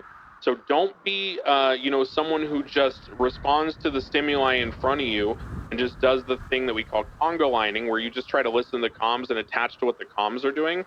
Use the comms to paint a picture in your head of what you think is going to happen next, and then be there. Okay? And that's exactly what Knight was saying. Tendencies, thinking ahead, that's how we parallel, and that's the best thing you can do, especially as marshals, okay?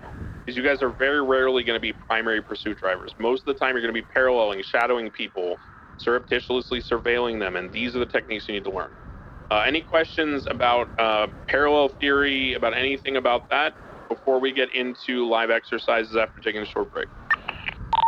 Quick question about biking. Go for it. I've seen sometimes people using 311 to call out spikes. Is that a common practice? Yeah, you can do that. I mean, there's nothing wrong. That's good. In fact, that's what that's also what the passenger in a vehicle should be doing too, right? It's like, if a chase is going like turn, and there's not really like a good opportunity to break the comms, and you've got like a strong place to put that spike, right? You're never gonna hear this, me speaking negatively about this. I'm gonna spam the 311. Spikes lower power, spikes lower power. Oh, right? yeah, I'm the same way. You'll see me in all caps in pursuits when I'm giving information about a pursuit. I will type in all caps and I will enter that thing 3 times. Like interference descriptions, locations of spikes, radio channel, frequency, who the gang is, all the information, because guess what? While I expect and Knight expects that you guys are trying to learn to listen passively while actively doing things in the chase, sometimes things are going to slip through. Sometimes a person calls you, a judge calls you in the middle of a pursuit, a lawyer, there's an emergency, you forgot to set your fantasy lineup, whatever the fuck happens, right? So providing that information is great, especially if someone might be 10-7 processing. That's why 311 is great too, to describe interference and stuff. Because if you're, as a passenger, calling out things on 311 about interference, about the nature of the call, about what's approved, and someone's processing, and then they get done and they come 10-8, they don't have to get on the channel and go, excuse me, break. Are spikes allowed? Is pitting allowed? PBS authorized? What's going on with this call? What's the interference look like? So what you can do to keep the comms fluid and focused is simply say reference layers 311. And then they just get all the information, right? So very good question, very good point. I agree with Knight completely. Yeah, 311s are very, very good. And do not be hesitant to fucking make sure people get the info, especially if it's crucial. Good question. Any other questions, curiosities, anything is about pursuits in general, etiquette, spiking, pitting, anything like that?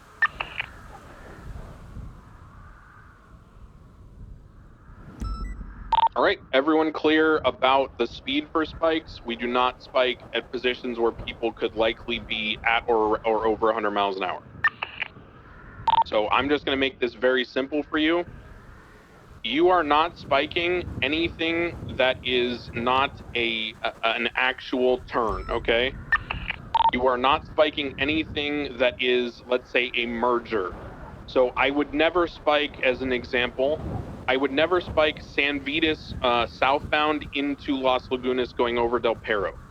I would never spike West Eclipse going into Picture Perfect or whatever, right? I would never spike Elysian Fields Freeway merging onto Innocence on the off-ramp. Now, what I would spike is Elysian Fields Freeway exit to Innocence at the point of the apex of the turn onto Innocence, right? I would spike Elysian Fields north going into LS Freeway and Mirror Park on the turn into Mirror Park, so the tight right-hand turn. Those are things I would spike. You'll learn the spots over time. There are some very common ones that I'll teach you during active pursuits. Any other questions? Anything all before we take a break, and then we're gonna start doing active pursuits. Oh, by the way, the military should probably be told them in advance if we're planning to do combat tonight. Yeah, that will. If we do that, that will happen probably in about an hour. Okay. I'll reach out Sounds soon. good. But we did give people an ETA, so we need to determine where we're at with that. Okay, everyone, take a couple minutes. Pretty much what I want you to do is just make sure that you have the right supplies on you to engage in an active scenario. You have your taser, you have food, you're not going to bleed out, you have tourniquets, IFAKs, everything you need to be on duty. I will reiterate for the purposes of this ahead of time, these first exercises, we will not be using any kind of significant force. So I don't want to see any kind of hitting at high speeds. I don't want to see any kind of, aggressive, spiking or things like that. I want very basic. We're going to keep these low speeds, and we're going to focus mostly on the transition from basic pursuit driving and comms into paralleling and into foot bails.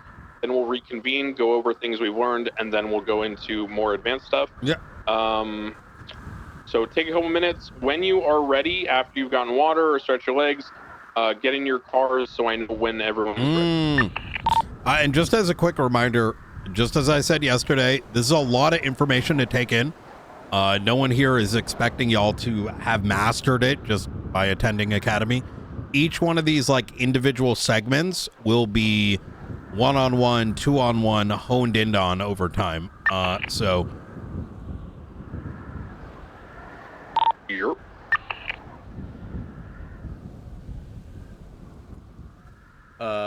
Anyone got food? Yo. I gotta take a power nap for 10-15 minutes, but I'll You're chilling. Just wake up at Sandy Shores and get on radio when you're back. We'll be there Anybody anyway. needs food, worker has the food stash. Oh, he just took it all. He took it all. He stole it all. He stole it all. Oh my. How could you? What? Thief. Cobbler took Oh, it yes, all. I did. Thief. Brian, I have a gift for you. Ooh, what do you got? It's a blue phone. Oh, shit. Wait, what the hell? That's what they all Yeah, I got the say. yellow one. That was my excuse Holy yesterday. crap. Just remember to transfer your SIM cards. And if you pull it out, it'll be blue. That is so sick. Yeah, I noticed. I pulled out my phone earlier today, and I noticed it was all black. This looks nice. Mine's yellow. Oh, hell yeah. Nice. Do you not have those slip-resistant Banana shoes? phone. Got a banana phone. Yeah, I got the yellow It's phone. yellow, yeah. If I had a yellow phone, I'd definitely call it a banana. Oh, you call it a banana phone? What's that? You say you'd call it a banana phone? Yeah.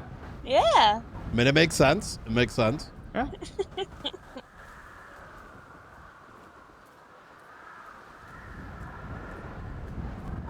Can I toss the property to you now so I don't forget about it? Oh, yeah. You may have to wait 7 days. Oh, 7? Oh my Yeah. god. No, Oh, it's fine.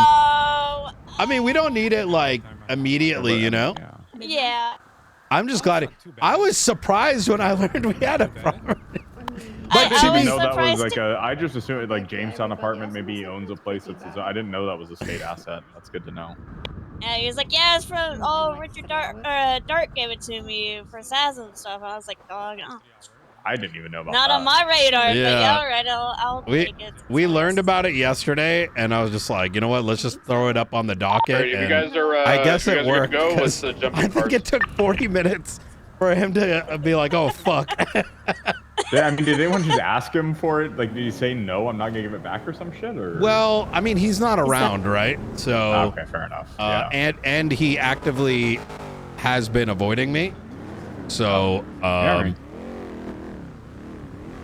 the beauty of paperwork, you know what I mean?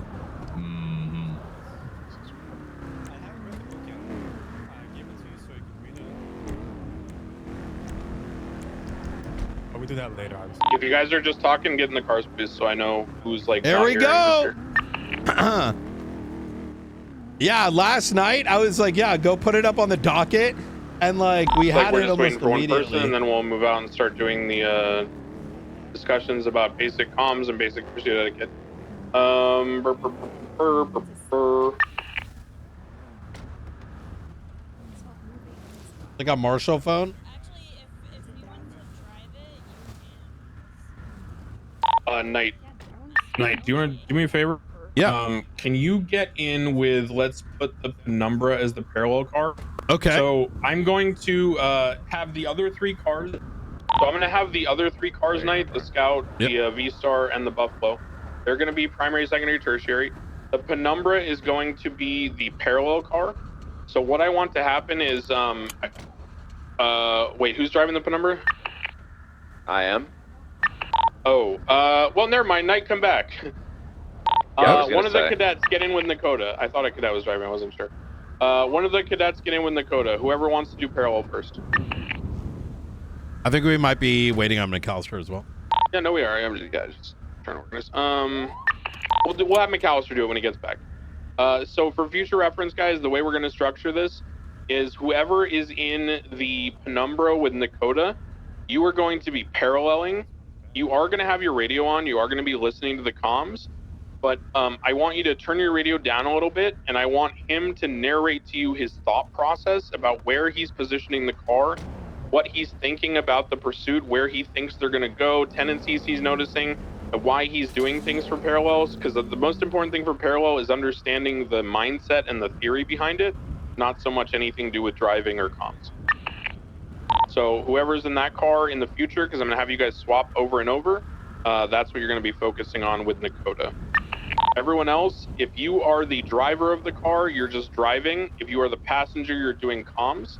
Let's make sure that we're evenly distributed amongst the vehicles. So if you have 3 people in a car and another car has 1, get out of the back seat and get into the other car. It looks like the Scout only has 1 person. Are there any cars with 3 people in them? Thank you. So make sure if you're a cadet, you should be either in the front or the passenger seat, or someone, whoever is here to be trained. Is there anyone else in the Buffalo? Me and Peters are in here. Oh, sorry, I couldn't see. Okay. Great. And then we have 2 people in the V-Star, yeah? Somebody in the V-Star. Nobody's V-Star is here. empty. I think that was McAllister's car. Okay, then. McAllister and Flores took it out. Oh, right. Okay. So we're gonna have 2 for that car. Yeah, Mr. When they're Coyote back. had to leave. And Coyote had to leave. Okay, for now, Peters take the V-Star. And then we'll get people to join in as passengers once they're back.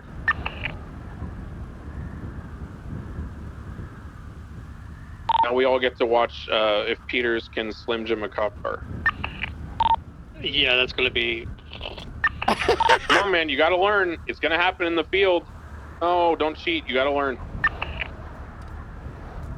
Listen, I've been through. When I started Slim Jimming cop cars, I couldn't do it at all. Now I can get it usually on the first try. It's something you got to practice, and it's a skill because guess what?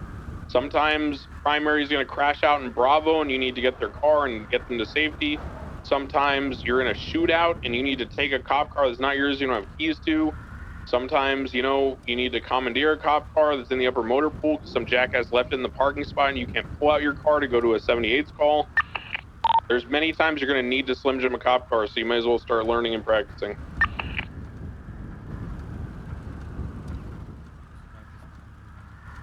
My only tip for you that I will tell you after a lot of doing this is focus on the least common denominator, okay? So if you look at the inner circle on the pattern there, look for the thing that is unique. So if there's a pattern with 1 yellow and 2 blue, rotate that to that position and then rinse repeat. Don't look at the whole thing, look at isolated parts. Also make sure you practice on a cop car because it is significantly more difficult to figure out our controls than other cars. Yeah, we have more advanced security systems. Chris, can I style on you? Let me see the shit cut. Oh shit. Let me see the shit.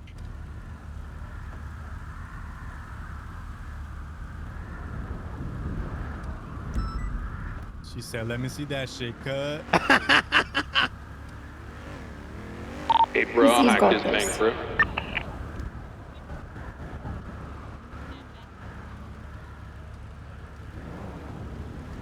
He's being stubborn. I'm gonna go grab some gas while we wait. Yeah, whenever you give up and you want a professional to show you, let me know. Okay. That's crazy. Oh, never mind. Hey, bro, you got the shit. Fuck these cops, dog, on the go. I do it for my set. You saw it?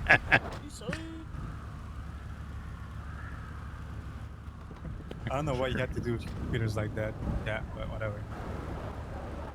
Anyway. Life skill.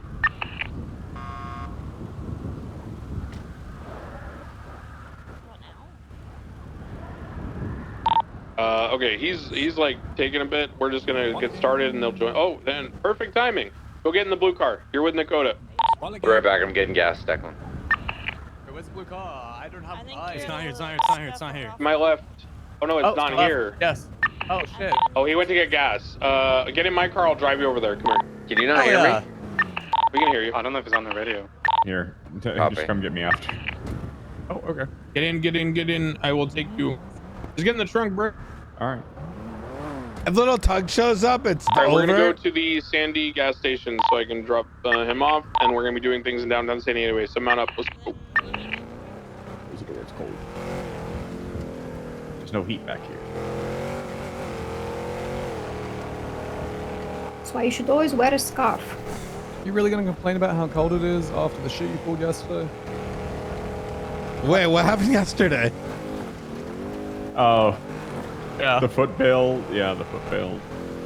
Yeah, the foot bail. Yeah, hello. Yo. How are you? Hello. Hello, sir. Yo, what up, bro? Hello. Hello, you want to make deal? Make some business? Hello? Sir? Oh, this, I know this one. In my apartment, I'm playing Oblivion Skyrim. This NPC, don't worry. Not gonna lie, I thought that was Charles Danger. I was about to shout and get him. Okay, guys, let's go to the gas station.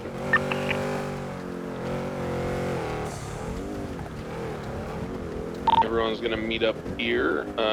Yep, go ahead and jump into the penumbra there, sir, Mr. McAllister.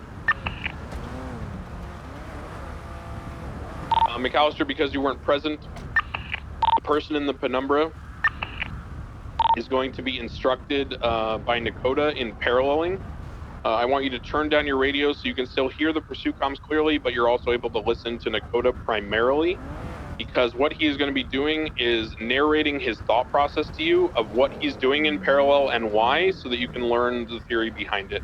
Because there's not much to do, because you're not doing comms as a passenger, you're mostly just thinking. So he's going to narrate to you what you should be doing, why you should be thinking.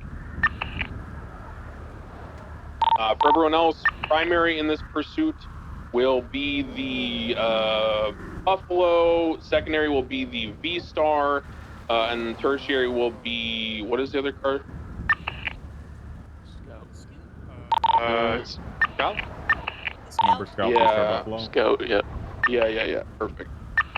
Okay, and then I think the extra car is, yeah, okay. If you're in the extra car observing, just go ahead and give feedback on like things you notice or, you know, paralleling all that. I'm going to have you guys just follow me at a low rate of speed. I am going to walk you through how I would do comms and how you are expected to do comms. And then we're gonna start shuffling you guys around at low speeds. And I'm gonna take you through routes that will train you on comms and nuance of comms. So start following me slowly in that order that I gave you. I'm guessing I'm the extra Buffalo, vehicle, V-Star, right? Scout. Yeah, you're just fucking, you know, doing what you need to do. Just parallel, just talk about your thoughts. So, basics of comms, guys, is you need to give the core information. What I mean by that is, you need to keep your comms as succinct and efficient as possible so that your habits are good And when you need to say something that is different and more drastic, you have the ability to do so because your habit is to be concise by default. I'll give you an example. These are the most bare bones vanilla SOP comms you will ever do. This is how they are structured. The first thing you say is the direction the car is turning. The second thing you say is the cardinal direction, not intercardinals, meaning no southeast, just south or east. There's a shooting going on over there, so we're going to go to Grapeseed. So you say the direction the car is facing in terms of cardinals, and then you say the road that the car is driving on. So the way I would do comms is like this. This is perfect bare bones comms. All units be advised, active 80 with a Crimson Rebla with a matte finish, unknown number of occupants, eastbound East Joshua. Dispatch, do you have a channel for this 80 once we've got a couple units attached? Oh, yeah, bro. Let me check a channel for you, bro. Just hold tight. All right, we'll continue comms. Vehicles continuing eastbound Joshua Road.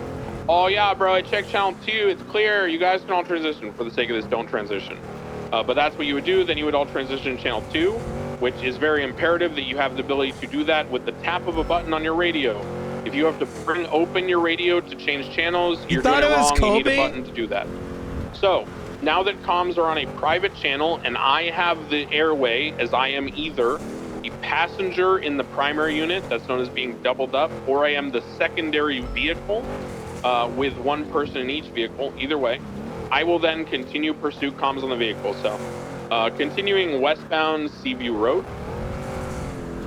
taking the sweeping turn, now facing southbound Seaview, approaching Grapeseed Main Street.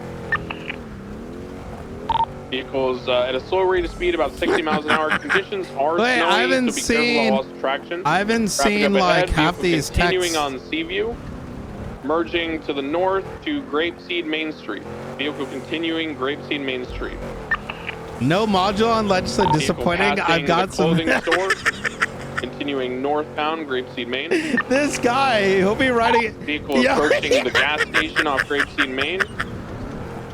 Merging eastbound Grapeseed Main.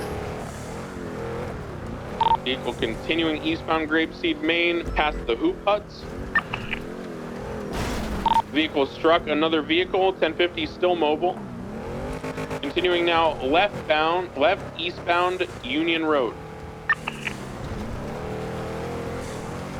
Still east on Union. Nearest point of intersection is going to be Sonora Freeway, heading towards Polito. Vehicle slowing at the intersection. Right. Westbound O'Neill Way. Left. Southbound. Continuing through the roads through the farm and the clown headquarters. Parallel to Seaview, continuing southbound, crossing Grapeseed Ave by the impound lot. Right, westbound, parallel with Grapeseed Ave. Left, southbound, parallel with Seaview, still off-road in the fields.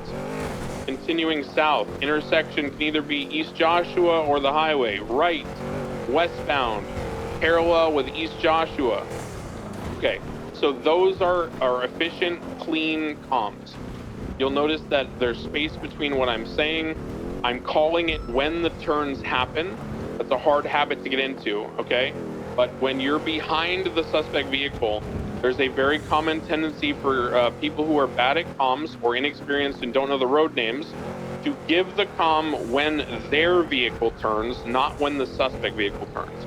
That's a problem because if you do that, then you're going to call a U-turn when you do it, not when they do it, which means the tertiary and the parallels will be reacting late, which is late comms, which means the pursuit is lost because the second they VCB you, parallel is not in a position to help you. Now, the last thing I'm going to tell you before I start handing it off to you guys to do comms, I'm going to warn you ahead of time so you don't just like fail and I have to teach you and correct you. There are going to be moments where if you don't know the names of the streets and you make the turn, there's going to be a gap time between you seeing the vehicle turn when you should call the turn in the cardinal and everything, and your dispatch readout updating to tell you what road you're on. What this means is a lot of people will say things like, you know, they'll get to here and they're continuing on Algonquin, they'll go right, northbound Algonquin, because it still said Algonquin, right, on their dispatch, or right, eastbound Panorama. So the problem is, that's wrong, and everyone knows it's wrong, and it confuses people. So if you don't know the road names and you're relying on reading the dispatch readout at the top of your loadout there on your dashboard, what you instead can do is say the direction it's turning and the direction it's facing once it does the turn, but then pause and give the road name once you've had time for your dispatch readout to adjust. This way, you're not fucking up the comms and confusing people, but you're still able to get the accurate information out. Final topic, when someone starts taking rapid turns, it can be very tempting to try to say the street name, because remember I just told you you're allowed to pause and say the street name later? But what happens if you don't know the street name and someone does this? Right, southbound, Mountain View, left, eastbound, left. See how I got to the point where the next left turn or the next right turn overlapped with where I would have said the street name? The human tendency is you're practicing the thing about saying the street name, and so then you stumble over your words, and you get embarrassed, and you don't know what to say, and you get flustered, and then you're like, oh, sorry, and then you say something else. Don't say the street name if there's more turns happening when the street name is being said. So if someone takes a rapid turn here, my comms will be like this: left, northbound, Armadillo, left, westbound, left, southbound, U-turn, eastbound, left, northbound, right, eastbound, right, southbound, Armadillo. So when they continued with enough gap time on the same direction that I had time to say the street name, I said it. But otherwise, just keep calling the turn in the cardinal so that parallels have an idea of what's happening. All right, so we're gonna start doing comms. The Buffalo is not doubled up, so we're gonna have the secondary unit do comms. There's a passenger in the V-Star, I believe, yeah? Yeah, that'd be me. Okay, you're gonna do comms, so start with your call sign. All be advised, active 80, call out the vehicle.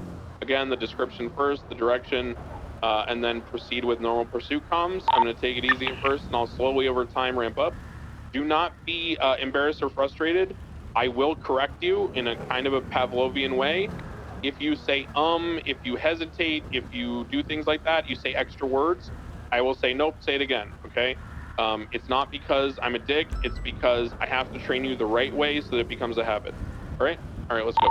Can I ask you a quick question? Go for it. Yeah, go for it. You said like southwest, northeast. We don't say that on comms. You prefer We do not say that. No, we do not. 10-4. You need to start thinking about how the city is laid out and the state in general. So, for example, sometimes the GPS will mislead you. Like, look right here. Okay, what direction are we facing, guys? Anybody? West. We are facing west, but a lot of people will say south, okay? Because if you're making a left-hand turn onto this road, look to the left a little bit and see how it's closer to south in your compass now on your dashboard. The reason for that is that this road technically is going almost due southwest. But think about the context of the city. The Alamo Sea is to our north. PCSO in the city is to our south. So which direction are we going if we're going towards Great Ocean Highway to the west in Route 68? We're going west, right? Oh, sorry, west, yes. We're going west, right? So that's why we don't do inner cardinals, because it's too confusing with sort of understanding the exact layout of the state, right? We tend to do it off of the general construction of landmarks and general proportionality in a bigger picture. Inner cardinals just fuck people up. All right, any other questions before we go? Okay, let's do it. 025, be advised, we're in active 80 with a red in color four-door SUV. We are heading westbound Zinkudu Ave, 77. We are north because we're facing Alamo Sea, right? We're going towards Toledo. Continue. Right, northbound, or right, eastbound, Marina Drive. Right, east, southbound, Mountain View, left, eastbound, Chola Springs. Continuing eastbound Chola. Right southbound, Island Avenue. Okay, I'm gonna pause you. You're doing good, especially for someone who, you know, it clearly isn't like your most comfortable thing. I'm gonna give you a piece of feedback that'll help you. Okay. Right now, I am training you on how to do basic comms. Yes, there is a need when you are on an extended straight for a period of time on a very long road like Route 68 to say something that gives an update as to where you are proportionally on that road. If you are on a position where the next turn or intersection or whatever is going to come in the next, you know, 5 to 10 seconds, you do not need to try to say continuing, because that is a human response to feeling self-conscious about dead air. You are okay to not give an update if the road is a normal sized road and they are turning, right? Now, if you are going on Route 68 or the freeway or something, you're going to not say continuing. You're just going to say eastbound Route 68 passing the church, or northbound Nyland Ave approaching the 24/7, right? Just use landmarks. Right. If you don't know the names of things, just say what you see. Northbound or southbound Nyland Ave, parallel with the white house with cactuses out front. Or if we're behind us, you see that thing with the windmill? So you would say southbound Nyland Ave, passing the windmill, right? You don't need to know the names of things. You need to give context clues and paint a visual picture. Okay, let's continue. Try it again. Activated continuing southbound Island Avenue.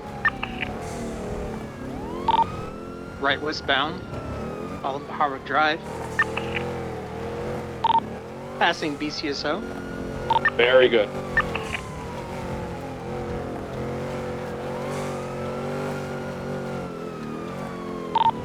Left southbound. Panorama. Crossing over train tracks. Good. Coming up to the airfield. Left. Eastbound. Middle Road. 50. Oh no, we all crashed. Turn. Oh no. Primary, you're now in tertiary. Secondary, you're now in primary. Tertiary, you're now in secondary. Tertiary, you're doing comms. All right. Secondary taking comms westbound Smoke Street.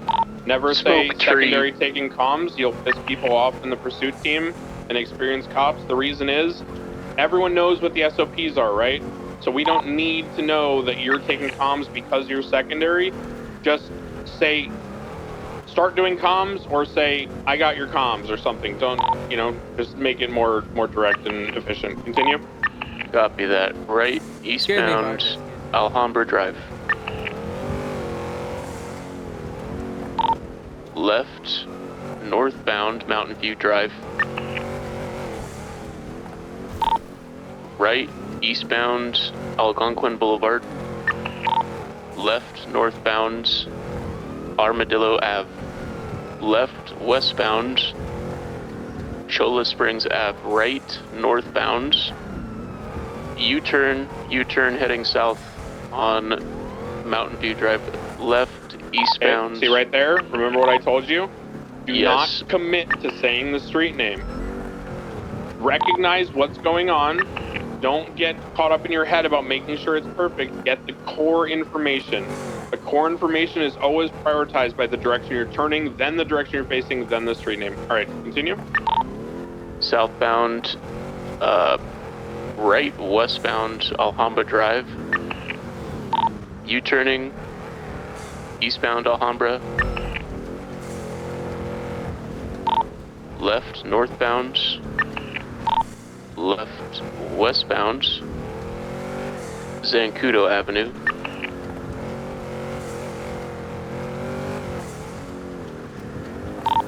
Right northbound. Right eastbound Algonquin Boulevard. Very good. See how you caught yourself? That means the habit is forming. So as long as you keep practicing under that environment, that will become perfect. And then if something crazy happens, like I just crashed in this tree, you will have the space to effectively communicate what occurred. Or if you see someone point a gun out the window or whatever, right? All right, let's get, who hasn't done comms yet? 099. Okay, 099, you're doing comms, get up here. You're single or doubled? Single. Okay, you're secondary. Scout, get in primary. B-star tertiary, and we'll get you up here. Actually, Nakota, can you pick up, swap driver and passenger in the V-star? Driver of the V-star, go Nakota. Peters is not able to drive vehicles at the moment. Oh, any vehicle? No. No, I'll get into. Okay, perfect. Thank you. Yeah. Okay, so now we're gonna go ahead. 099, you're doing comms. It's going really good. And resume. One thing. I want energy in those comms, you know? I want you to imagine that everyone else is listening to y'all, and if the energy isn't there, the confidence isn't there, I'm falling asleep. You know what I mean? Yeah, we're just, you know. But when I say energy there, I don't mean start screaming or whatever. The increase in voice inflection when something big happens, like U-turn, U-turn, eastbound Algonquin, right, southbound, like put some emphasis behind it, you know? All right. Yeah, totally correct. In the field, you want to do that and practice how you play. So let's try to be a little more engaged and realistic with the comms. But if you're struggling to do the basic comms, focus on getting the format down first, and then we can add that in. But if you're capable of adding that in, do it now, please. All right, ready? Let's go. Dispatch from 099. Show me 1080 with a red 4-door Rebla. Eastbound. Alhambra, left, north. Marina Drive. Always say bound. We say westbound, eastbound. The reason for this is that some streets have west or north or east in their name. So if you don't say bound, it can be confusing. Continue. Or continuing westbound, Marina Drive. Left, southbound, Mountain View. Continuing southbound, Mountain View. Just ran over an ATV. Left, westbound, Zancudo Avenue. Okay, so right there, you are trying to be competent and give extra information.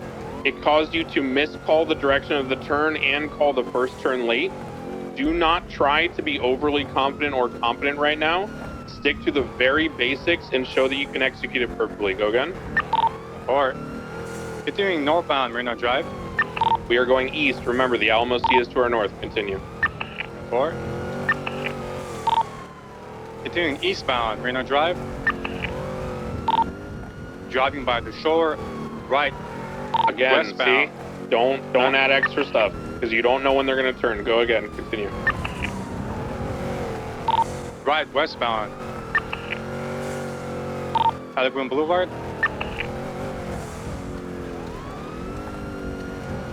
Left, southbound. I see a Lolipa squirrel. Avenue. Left, eastbound, Zancudo Avenue.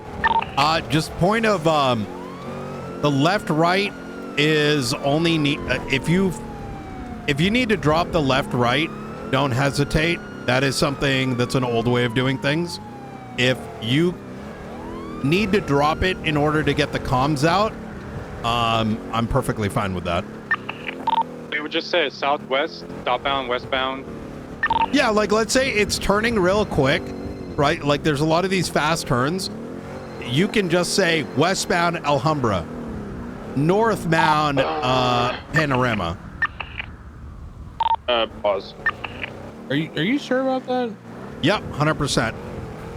Because we always do the direction first. Because, for example, if you're paralleling, No, it's fine. If I want eventually people to get used to knowing the roads without the. I've been in a much more advanced environment, and we're gonna get there. This is only in the event it must be done in order to get the direction, right? Okay. If it's quick comms, right? Like if you're turning turn again, turn again. Getting that extra detail out is irrelevant because the only information you need in that moment is the rough area of where the chase is, because the lefts and rights, like, you know, people got GPSs and such, but we can get into that debate later. Okay. Yep. Right. Continue comms. Go ahead. Continuing southbound, Milan Avenue. Right, westbound, Alhambra, passing BCSO. Yeah, we don't need left and right if it's fast turns. It Right, becomes northbound. useless information. I'm gonna be real with you. The way that Ravage has comms set up, so good. Where by dropping lefts and rights, it forces everyone to learn actual cardinal directions and the map. I never really understood what left and right and this and that really. Right. That stuff. If you know it's east. Alhambra Drive. With a locale, that's significantly more valuable. Passing BCSO left, southbound, northbound, 22 northbound. Police cat, Left, police cat. Westbound, Sankuda Avenue. Right, northbound. Right, eastbound. Right, southbound, going through the buildings. Gonna probably come up next to BCSO, behind BCSO. Driving off-road. Continuing northbound. U-turn, U-turn. West. Algonquin Boulevard. Now keep in mind, this is only for quick successive Vehicle gaining on us a little bit. Continuing westbound. turns.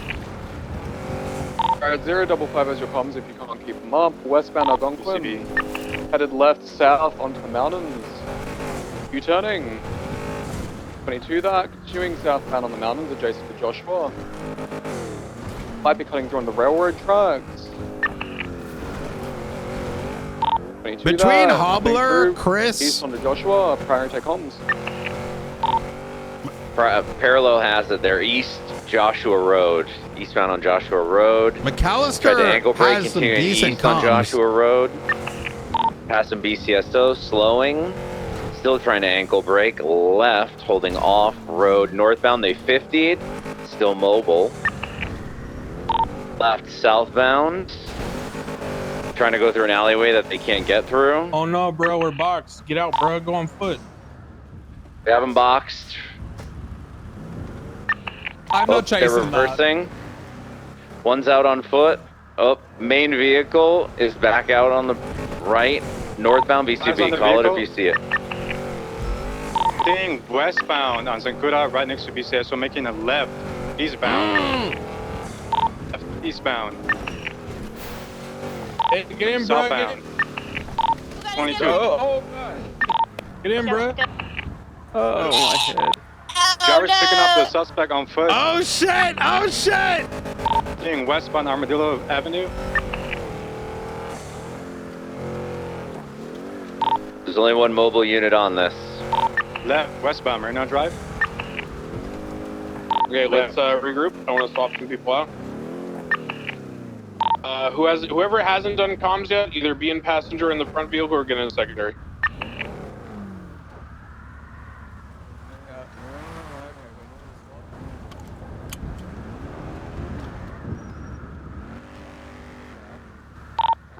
V-Star is going to be doing comms. We're doubled up.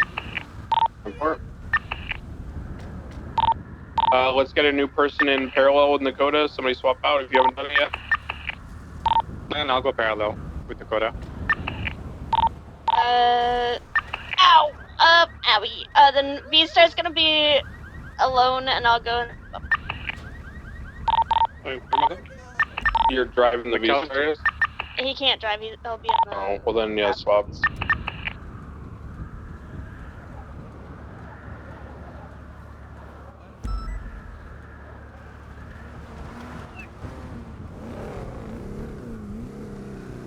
Okay, so passenger in the V-Star, you're doing comms, or whoever hasn't done comms yet. Let's continue. Go. 055 is in a 1080 with a red and color rebel occupied 2 times. Left, eastbound, Algonquin.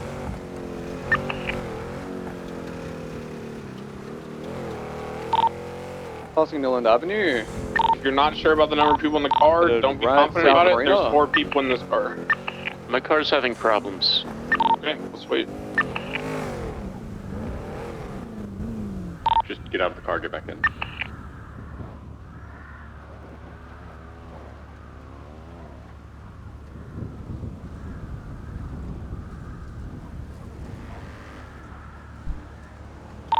All right. Okay, ready and go. Oh, wait, no, my car's actually having problems. It's shutting off on me. What the? Oh my god, pop the hood. God. No, it's not ours. It's Scout. Pop the hood.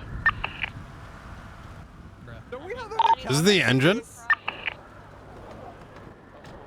Yes, we Ain't do. no fucking way this engine at 56%. Guys, vehicle maintenance, come on. Go to BCSL, we'll get a different car. Park that shit, you're not driving that. Jesus. 56%. 50% is diabolical, guys. Like, Which car is that? car So I is can it? text. Yeah, so I can The text Scout. you. 50% is diabolical. That means like that car's been driven for like nearly a month without getting a repair. It's a rolling landmine. That's fucking wild. I'll text Ian for that one. Yeah. I think before Looks like definitely there's have the a- engine. Oh no, wait, that's a different car. Yeah, those other I wonder cars. if that's was that in the shared garage? Yes. Huh. That's actually Wait, oh, it's black? strange. That's- Hey, you that's guys are old you guys are Marshal's just like a personal local car that PD now. shouldn't be. You're gonna have to institute auditing of vehicle logs and who drove it last, figure out who didn't repair it, so you can yell at them in a meeting. No, we're That's so overcooking. cool, guys. No, we're overcooking. These vehicles are fixed every day. I don't know where that came from. I know which one that is. It makes sense now. Where did it come from? It's the extra one that's parked up at the observatory that Kian doesn't have access to. Oh, okay, that makes sense. All right, same configuration, just different vehicle added into the mix now. Ready and go. Left, east, Alhambra. Alright, found. Passing 24/7, passing the gas station. Knight, start like sticking your middle finger out the window. Left, north, Marina Drive. Passing Zancudo. Left, westbound, I'm gonna do a gun. Yep. Ready?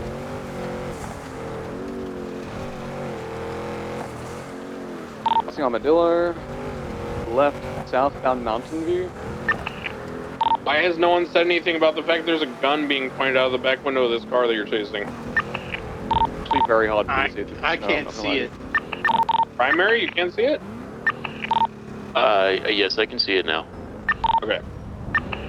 Pay attention. Okay. Pay attention. Yep. Continuing westbound Alhambra, passing the Barbers, passing 24/7, passing gas station, right, southbound Marina. Okay. Anybody else not done comms yet? Cat, hello. Cat, get swap seats. Do comms. Oh, you're driving a car. Yeah, just swap into passenger. Have someone else drive the car. Yep. Let's have that car get up front in primary. We can have the V-Star in secondary. Have the Taurus back in tertiary, or whatever that is. Yeah, Taurus maybe from here. Whatever the fuck it is, you can't tell from here. Buffalo go in primary. Cat do comms from the passenger seat. All right, go. Dispatch from 009. Active 80 with a red and color corridor occupied unknown heading eastbound on the Josh. Coming Yeah, up on the okay. toll. You don't need practice. Shut up. We get it. Okay. All right. Here's what we're gonna do. Now we're gonna transition into some foot bail semi-live comm scenarios. If I could get everyone from the Rebla to come to the back of this Buffalo and grab one of these spare criminal disguises.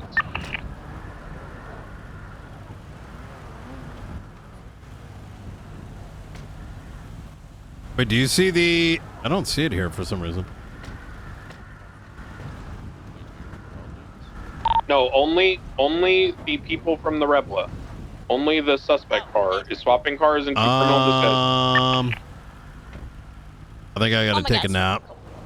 Oh, you can't. It's fine. Night, Oh, he's just got get over here. tiny It's fine. You don't gotta nap to change. Get over here. Fine.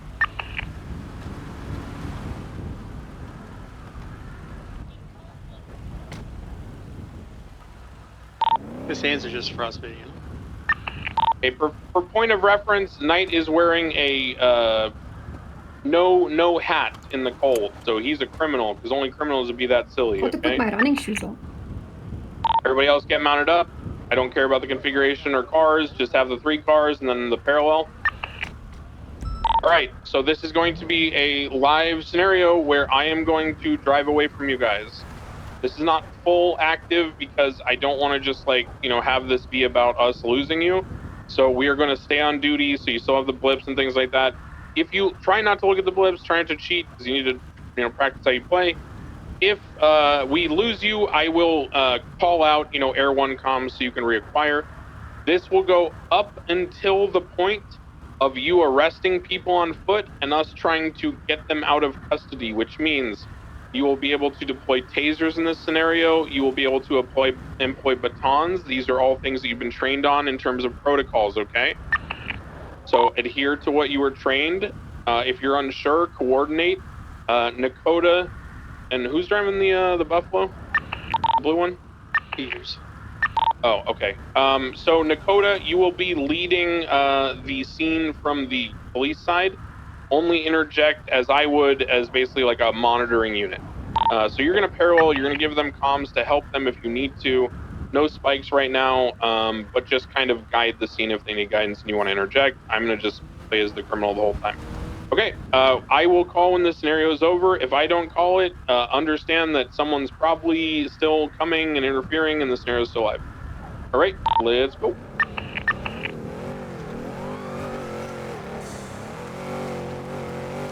So let's start from the idea that you are pulling over a speeding vehicle, and it's going to go from there. Ready, set, go. Let's go! Dispatch from 009, the running color corridor. Attempting for 38, active 38, northbound Seaview. Yeah, what? All right, yeah, sir. what, bruh? Light, engine off, windows down, please. Thank you. Why, bruh? What'd I do, though? It's any second, all right? Come on. No, tell me now, Engine bitch. off. Tell me now, bitch. The fuck I do? Hey. Besides, fuck your mom. Yeah, active 80 from the 38 from northbound Seaview. Hey, yo, why they wasting our time and shit, bro? I'm trying to hit that mate. Heavy slow taking a right eastbound. Grapeseed Ave. Slow left westbound. Cringe ass shit, bro. Farmhouse. Right northbound. We're passing between Clown HQ. Right, immediate right again. And you got westbound.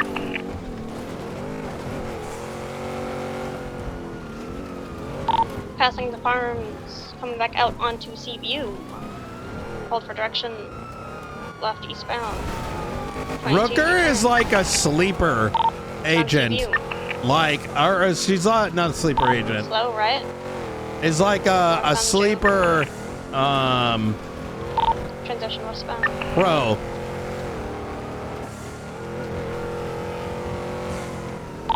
Approaching Union, holding a right, eastbound Union. I'm going to pull up to the clown headquarters. Dawn, I want you to get up on the roof on the high ground, They and then I'll are be back around and pick you off-road, up. continuing east. He's landed it on O'Neill. Taking comms eastbound Union Road, right off road southbound in the farmland. Goes back to shit, bro. Headed westbound. Stopping, stationary, getting out on foot. Who's getting out on foot? I've got 3 individuals. I'm taking the one in yellow dress, female. Primary on this scene is going to be the driver, okay? We need 2 on the driver. If we have any left over, that's who we're going to pursue. Who is Driver visual still on in the vehicle. driver? If you have a foot pursuit, you need to call it out. Who's the driver? Driver is still in vehicle. Copy. Okay. Then There is a passenger. male suspect on top of a water tower with a gun. Copy that. Warn him to put his firearm away. Just attempting to get them out of here. Okay. You see someone with a firearm, you warn him to put it away, otherwise they're going to be open fired upon. Yo, that's crazy. This guy just went for tase on an initial foot bail without going open hand first. That's escalation, bro. Did he even get warned? He was warned. He was warned. Alright, we tackle first. We tackle first, then we tase. He was holding a gun. They had a gun. Oh, interesting. Yo, where our friend, bro? I think they stole my car. Oh, no car stealing shenanigans. Come back, get in this one. You don't have keys, you fucking shitlord knight. Get in the car. Car, quick. Fucking shitlord. Alright, continue. Alright, all the suspects are back in the car. Call it. All suspects back in vehicle. Northbound. To the left of the red farmhouse. Right, southbound. Left. Yeah, merging on 2 Grapeseed Avenue. Running parallel to North Freeway. Oh man, I feel like I miss doing right. shit like that. Yeah. Dawn, here's what's gonna happen. I can turn this shit off so I can actually talk to you. Here's what's gonna happen. I'm going to drive to the 24/7 in Sandy. I want you to kind of run around in the alleyways a little bit, and then I want to make sure they tackle you and try to cuff you. Break if you can, and then I want you to run, and then I want you to let yourself get cuffed on the next try, okay? And then we're gonna try to rescue you. Alright. Okay, cool. Westbound East Joshua. Everyone else stay in the car until we try to rescue her. I'm gonna drop one of you off. You're gonna Slim Jim a local Approaching the toll car, road, and then there we're is all heavy gonna traffic converge and we're gonna try to get her going out. around the toll road. Yeah, I want to see how they handle it. Continuing westbound East I'm down Joshua. for some good. Oh, bro. Speed's roughly 75 to 80 miles an hour. Alright. I gotta do one And then thing immediate first, left. bro. I'm gonna see if I can make one of them send it into the lake. Passing BCSO. That'd be pretty good. Heavy slow. Alright. Northbound. Panorama. Right. Eastbound. Zinc. Approaching BCSO. Passing now. Full sun to Marina. Going over the jump. Continuing to east off road. Oh, it's too spun out. Merging Oh, on yeah. to East Joshua. Alright, now we're Holding gonna do right. the Westbound plan. East Joshua.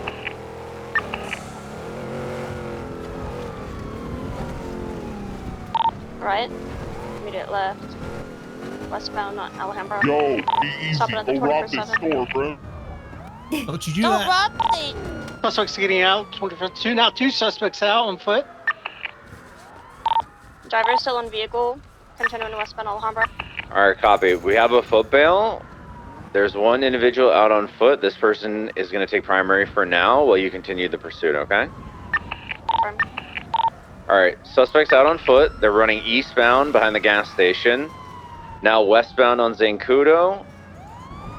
Now northbound, running through backyards. We need 2 people out on foot, one with lethal, one with a taser, to get this Break. individual in custody. Another suspect has fled from the vehicle. Dolo Alright, 7's got the foot bail. Bill takes priority, you call it. Does the secondary foot bail have comms or no? Secondary fell. Is trying to actively steal another car.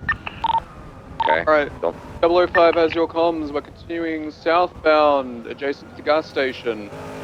A break foot bail's gonna take. 24/7. Yeah, oh, they just ran over their person! They ran her over!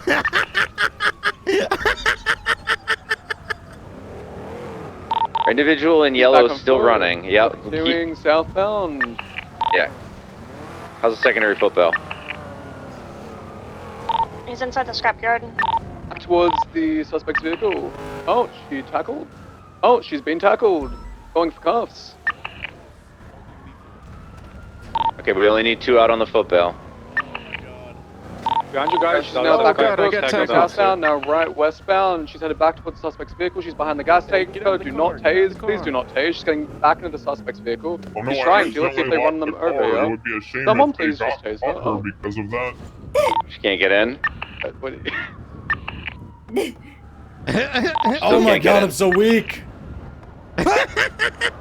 Why is no one tackling her? And this shit embarrassing, bro. She's impervious? Oh, there's someone just tackled her. Don't be washed. I Copy. would Once hate again, it we if only you need were 2 out washed. on the footbill for this individual. Oh shit! Oh no! She's back on her feet, continuing washed northbound. again, Jumping the fence behind the gas station. Now left westbound, headed back towards BCSO. Jumping the Karakara, she's behind the 24/7. She's a parkour goddess, watch her go. Now southbound, behind the 24/7 again. Now right westbound. Now she's just doing circles around me. Head back towards the gas station. She's back on her feet, going to cuffs. Oh, she's washed. 195. 195. Okay, so we have 2 people still outstanding. Shit, bro. I saw her catch our friend. We better swap to the radio so they can hear what we're planning. Criminals go up one channel. All right, bro, you got a car, bro? I got an ATV, man. All right, listen. They got her by the gas station, like just to the right by BCSO area. Like in the backyard of it, they're moving her around. There's like 3 cops there in the penumbra. Why don't you come in first, and then I'm gonna roll up right up next to her, and I'll load her up. Yeah, G-Eazy's gonna load her up, bro. Okay. All right, go for it. Go. All right, just get out and start tackling when you get on scene so we can Do load not her in. attempt the rescue here. You will be subdued. Hey, do not do I that. ain't doing shit, bro. You're gonna be I'm beat. just You're chilling. gonna be beat if you attempt. All right, McAllister, you got it. Oh, I tripped. What the fuck in my way, bro? It's snowy out here. McAllister has baton. Yeah, but I don't actually want to. Oh yeah, I'm scuffed, bro. I'm scuffed, man. I can't put you her get him, in, bro. bro. I'll get it, bro. You All get right. him. Ow, no. Guys, I you got last it, year I into the got car, it, okay? I got it, Tex. I got it, Tex. He's going into the car, bro. All right, go oh my for God. beat. They've been warned. Get in, guys. Go. Don't you get in that Oh car? shit! It would be a shame if someone stopped me from loitering into this car. Better stop that shit. Okay, you're not gonna. Pull up for cuffs. Oh, don't beat. McAllister, get in there. Not washed. I don't want to actually beat them. But you get. You beat them. Oh, you want me to actually in, beat? bro. Okay, Shit. okay, cool. Thanks, Jam. All right, well, at this point we got her in. Resume the pursuit. Mobile unit. Yeah, dude.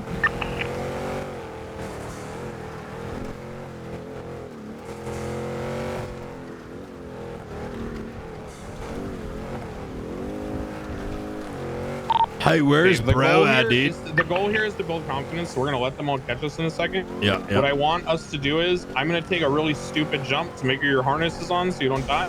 Yep. And we're Putting gonna it see on how now. they react, and then we're all gonna end up getting cuffed at the old motel, okay? After I take the jump. Just get cuffed eventually, make it hard, but eventually get cuffed. All right, hey, get on the normal channel, bro. I gotta, you know, we're gonna do something at the motel, but make sure you get cuffed this time, okay? We're gonna build confidence, all right?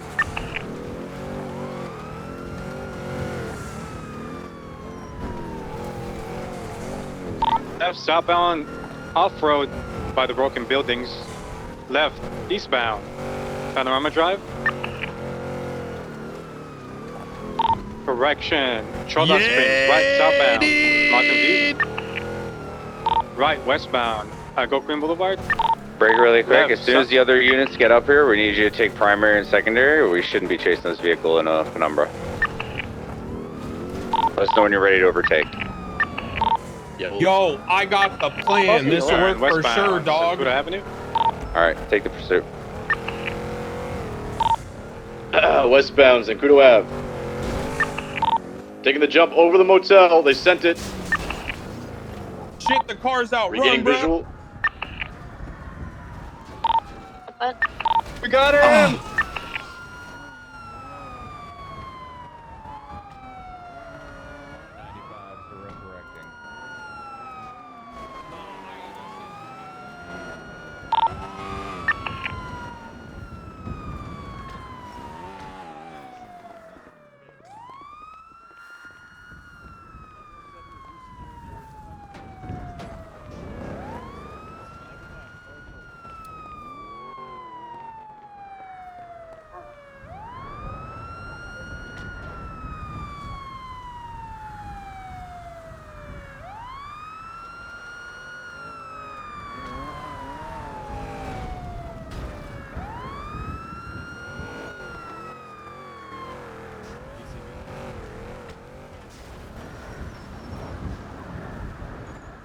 Damn, the car broke. You gotta run on foot, bro. Individual in all black is back in the Rebla.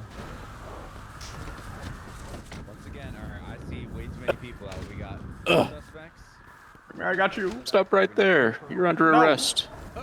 Going for cuffs. Hey, no. Give me hands. Give me hands. Oh no, my leg. What's going on with the guy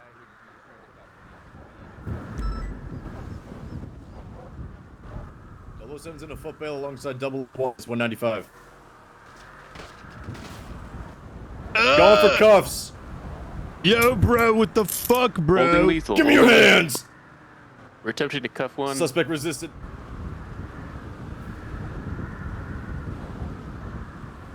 Foot bail continue. Hey, stop tackling officers, or we're gonna baton you. Foot bail continue east. Oh.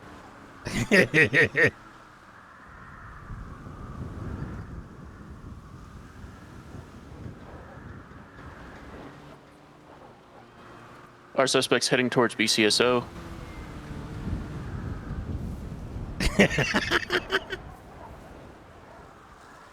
Stop right there.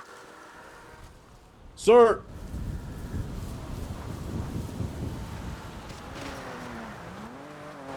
Whoa. Ah. Get up quick. You can't get me, brother.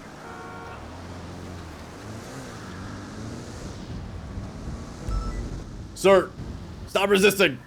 You're gonna make this harder. Oh. Right there. Ugh. We're still chasing our guy. He's over near BCSO.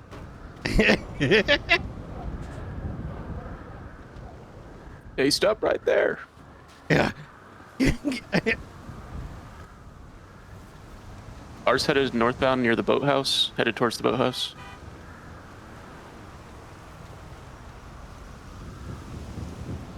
Stop right. Yeah. Damn. Give me those hands.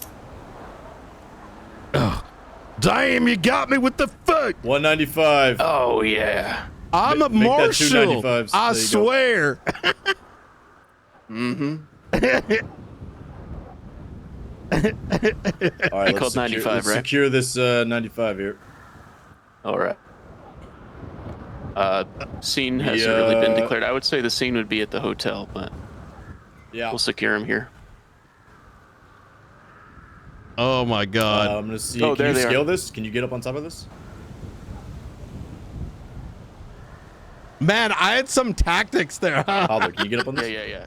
Let me try. Yo, for not having done it for like a minute, Nope. that was pretty fire, not gonna lie. Yo. Like, this is fucking bullshit. This is fucking You didn't have bullshit. to run, man. You got the wrong guy. It is bullshit. We're You got all the out wrong here. guy. It's freezing ass Wrong cold. guy. If you I didn't guys do would have anything. fucking surrendered earlier, we could The be hell you, sitting in a nice what warm the hell cozy do we cell. do? The hell do we do, man? All right, we're going You back to the didn't motel. comply. Grab We all were right. just trying to back do to the this was motel. a simple traffic stop, all right? And now Alright, you I'm just gonna grab the escalated. other I wasn't 95. driving, You dude. fucked around and you found out, okay? Damn, that's right. I didn't do anything, man. I wasn't even All right, driving, back to the dude. motel, guys. Let's go. Didn't do anything, huh? Oh, you could Triage is at the hotel, motels. see here. All right.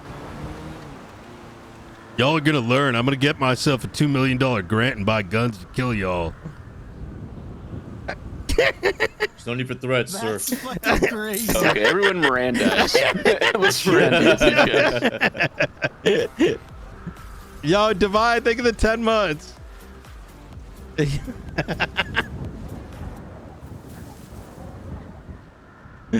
Oh, man.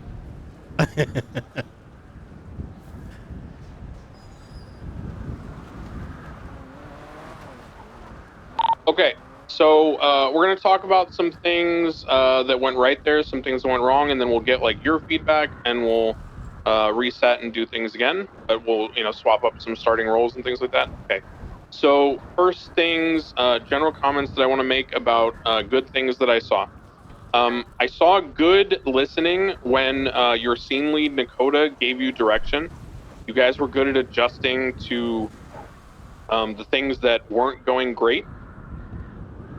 Always work towards productivity and positivity in a scene. If someone corrects you, if something needs to be delivered in a very terse, direct tone, that's because the scene is very serious and you need to take direction fluidly. You don't need to be emotional about it. You don't need to question it. You need to execute what the scene lead or your director or whoever's command is telling you, okay? This isn't the whole, I was just following orders excuse. Don't shoot people because your FTO is like, shoot that civilian walking a baby stroller in the head because it'd be funny. But unless it's something that's directly like crazy and illegal, you should just listen to the scene lead and go with it. Address it later outside of the scene. Now, in terms of the execution, the vehicle, the driving stuff was great. It really felt when I had Dawn get handcuffed. Okay, there's a couple things that happen there. Okay, number one, when you don't have any interference, you're going to have 4 units. That's what you're going to have. So you need to be able to efficiently decide who's doing what and maintain priority. Now, the priority was on the driver, correct? You guys got someone in custody, which means you need to have someone with that person to prevent them being broken out. But let's talk about variables, okay? So Dawn gets handcuffed. There is one car that you know of that had 4 people. There are now 3 people in that car. Let's assume that Knight did not get out of the car for argument's sake. So let's say there's 3 people in the car and Dawn's on the scene handcuffed. At this point, you guys should be prioritizing either a doubled up unit to stay with Dawn or 2 units that are single to stay with Dawn. The rest of the people should be on the primary vehicle because that's the primary target. So you need to do the minimum needed to secure the suspect in cuffs, and then the rest of the people should continue pursuing the primary target. You will be able in real life scenarios out in the field, call out 77s to assist with the 95, et cetera, et cetera. When I drove over to the airfield and I dropped off my passenger, that's another variable that emerged, okay? And he was able to steal an ATV. You had almost everyone except for one person on Dawn's scene and Knight running around. So this created a situation where I was able to drop him off. You did the right thing. There were 2 foot bails. You should have had 4 people on foot. If you had more than 4 people on foot, you did it wrong. At one point, I saw 3 people chasing Dawn.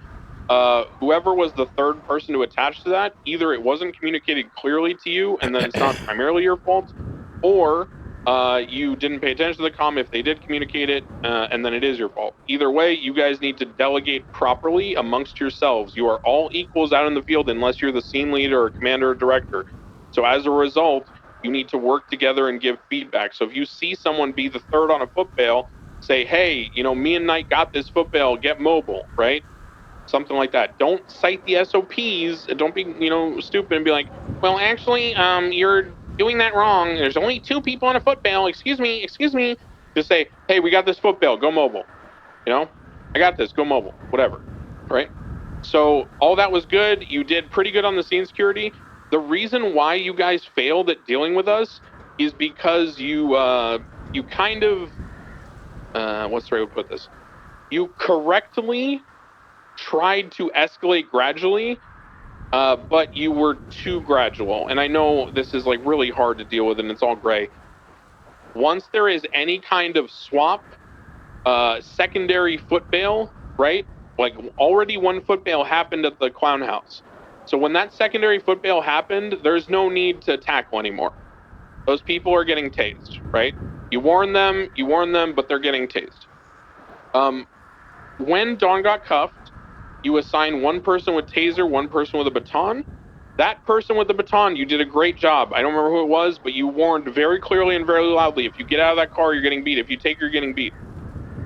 You guys were far too eager to run up and try to tackle me as a group instead of just letting the person with the baton handle whoever goes to take Dawn, and everyone else either keeping lethal and dealing with the other interference people or identifying when you need to swap in and out. So a lot more coordination there is better. You want to give the person with the baton room. I'm going to give you an example, and this is just for training purposes, but you guys need to experience this. All right. You two, let's stand shoulder to shoulder, like closer to each other.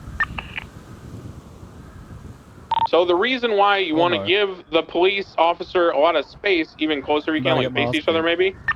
If you want to, you know, why a police? Yeah, middle school dance. Perfect. I'm about to die. If you want to, Leave room for tea. if you have someone with a baton and there's a cuffed suspect, okay, and there's a couple people around them, you don't need multiple batons because the baton is a sweeping strike. We call this a cleave in you know, MMOs, right? So you do not need to worry about I need to make sure that if I was assigned to the girl in yellow and then the bunny ears guy ran up, then there's like 4 cops, right? Because due to a foot bail. No. Someone should be on baton for people trying to load the suspect into the car. If there are 2 suspects, then you need 2 batons, right? And as police officers, we should keep them somewhat separate from each other so that there's no, like, you know, collateral, right? That will keep things cleaner and you will be able to deal with that more effectively. I don't think any of us even got beaten, and I should have at least been beaten like 3 or 4 times, along with Knight. So those are sort of the procedural things. Everything else is just practice and repetition. Any questions or any notes from either the other trainers or any observations that anyone participating has made and learned that they want to share with the group? Anything at all? I could throw something in. Oh. When you're on a foot bail and you have one with less than lethal and one with lethal, just keep in mind that the person with less than lethal should be mainly going for the cuffs. If it's a scenario where both people can attempt to cuff the suspect, because if that suspect then pulls a knife and, you know, the person with the lethal is the one trying to cuff and they get taken down because they're in close range, the person with less than lethal is kind of screwed at that point. So if you have lethal, you're just keeping your distance and holding your angles. Correct. Any other questions, observations, anything? Just make sure you're narrating everything you're doing. If you touch this person, if you get out of the car, you will be beat. If you do this, you will be. And just make sure you're following through as well, because otherwise some people think they can just do it and nothing will happen. Catalina, why don't you describe your experience chasing me and something you might have observed that you weren't prepared for? Chasing on the roof and faking out a jump over the ledge. How about, how did I get back onto that roof over to the west, but you weren't able to follow immediately, and that's how I VCP'd you? You know how that happened? Everyone follow me. This is a lesson in foot bail advanced tactics, aka forbidden jutsus, and I'm using that colloquially. It's not actually forbidden, but I'm just saying that because it sounds cool. So everyone come here and notice how there are stairs that go up to this building, to the 2nd floor, and there's a lot of ways to run around the building and get away from people. So naturally, a good way to sort of try to juke officers would be to climb up on this, right? But we are not, you know, Wembanyama, right? We can't vault this, right? It's not possible. But if you were to go to this tire that is very heavy and old and lays here, and then you were to, you know, look up at this thing and grab it with your hands, you would be able to get on top of this roof. And so if as a police officer, you are not familiar with how to climb on things like this, criminals will literally just dust you by one simple thing like that. I got away and hid in a corner and you had to have help from Jimbo, who was on the LMOC drinking beers, to get the comms again. So things like that are important, not for you to know, and like, don't be cringe and like, you know, go around like practicing shit like that. But at the very least, when you see a criminal do something, you should know how to follow them, is the key point. The cleanest way I can explain it to you in this time I've grown to really like this jacket, chat. When Like, you are such a trying nice to jump onto something setup. or climb onto This something, jacket actually slaps. you don't need to move especially your with legs the forwards blue. or backwards. You just need to jump up and grab with your hands, if that makes sense. Okay, so that's like more advanced techniques, and we'll get into more of that later. We're going to reset and do the scenario again. This time, we're going to do a little more focus on driving. Instead of just taking you like and going right to foot bails and all that, and you know, going to the final end of the scenario, I'm going to take you through some very basic like escape routes that will give you a bit of an idea of what it feels like to chase someone who's actually trying to get away. Yeah, are you solo in this car? Yo, Siphon! Thank you, brother! I don't care how you divide yourselves up. This will be a thing that will happen in real life in the field. You're not always going to ride with the same people, okay? You might have preferences, you might What develop the fuck? relationships in your different shifts, but just mix it up, get in the cars, and figure out a pursuit order. Jesus, Don, you got some crazy UC outfits. That you're unrecognizable in that. Gotta tie my head up, sir. Yeah. Let it bricks over consultancy. Oh, did I get you with the fake jump? Yeah, you've got me with that fake jump, and then I flipped and. No, I just drove last inches of water. But I can We need to send her out to Not working anymore. Which car was why I that? was on that foot bail with 3 people. Which car was that? LSPD and just like fake it. Did you get a local to tow it? Negative. All right, get in.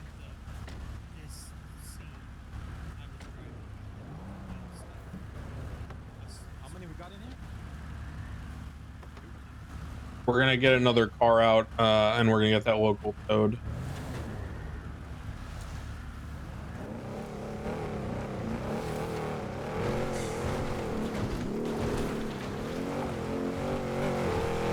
Yeah, I'm not having the luck with the cars today.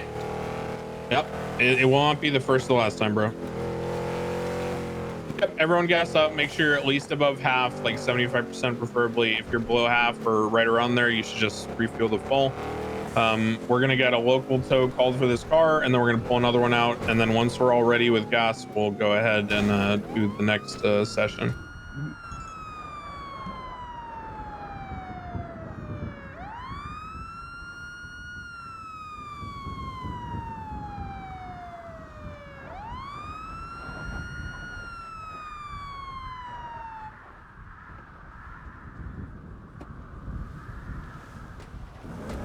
Wait, change what? He did. Yeah, he's changing it. Yeah, I don't like the silver part either. I think it's because it's supposed to be like a reflector jacket. But I agree that I would love one without the reflector.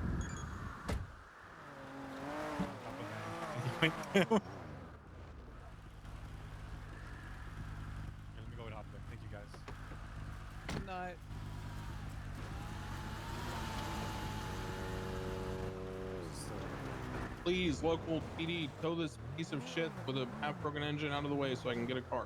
Thank you.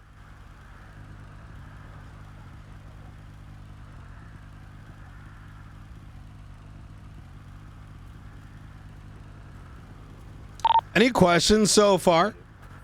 Whatever All right, it you're might be gonna drive while this we're one. getting all sorted. Yeah, go ahead and Slim Jim it for practice if you don't have keys. Oh, you do? Okay, perfect.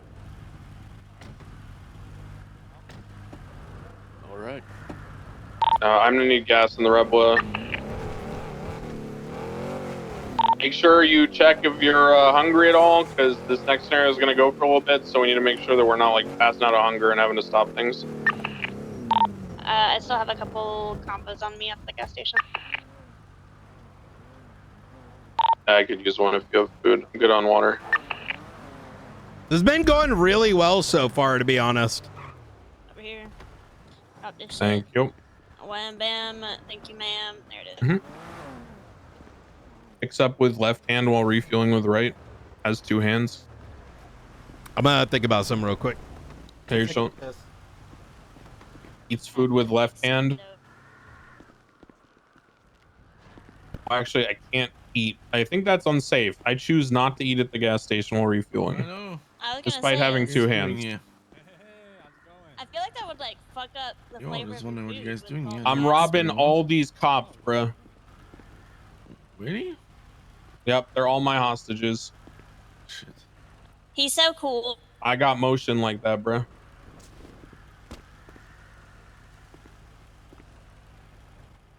I live here. It's Sandy. If you guys are not aware, that is a friendly representative from the local Sandy community group. They wear red and black. They're known as the Chaos Legion. Hello. Yeah. They are for the most part friendly. I definitely do not suspect them of being involved in any major crimes. And you know, they're good neighbors. You're kind of stealing their drip with the car, huh? I'm on to one. All right, if everyone's got gas, we'll be moving out. Come to the Replo when you are ready.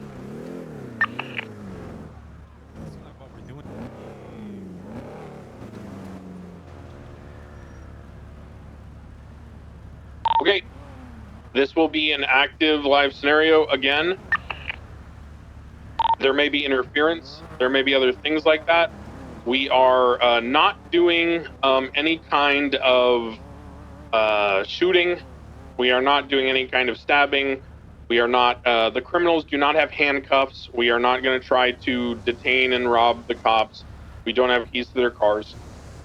We may, you know, commandeer local cars that the state, you know, may provide to us in a moment of need in order to, you know, interfere and such for the simulation. Otherwise, you guys are free to use the appropriate amounts of force as long as you are escalating appropriately per your SOPs and communicating. We are just going to start from the pursuit to save time on the traffic stop portion. Ready, set, go. Yeah. Yo, Dispatch. actually, wait, bro. I gotta turn on the playlist. Hold on, bro. Okay.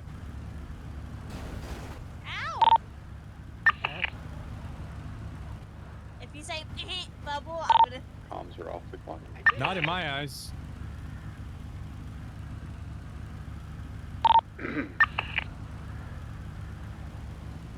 Alright, bruh, we going. Dispatch, show 099, 1080, Red Rebla. Eastbound, East Joshua Road. Weather snowy, traffic light.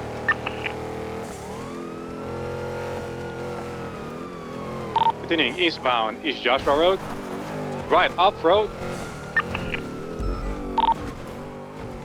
Eastbound towards the freeway. Continuing off-road eastbound.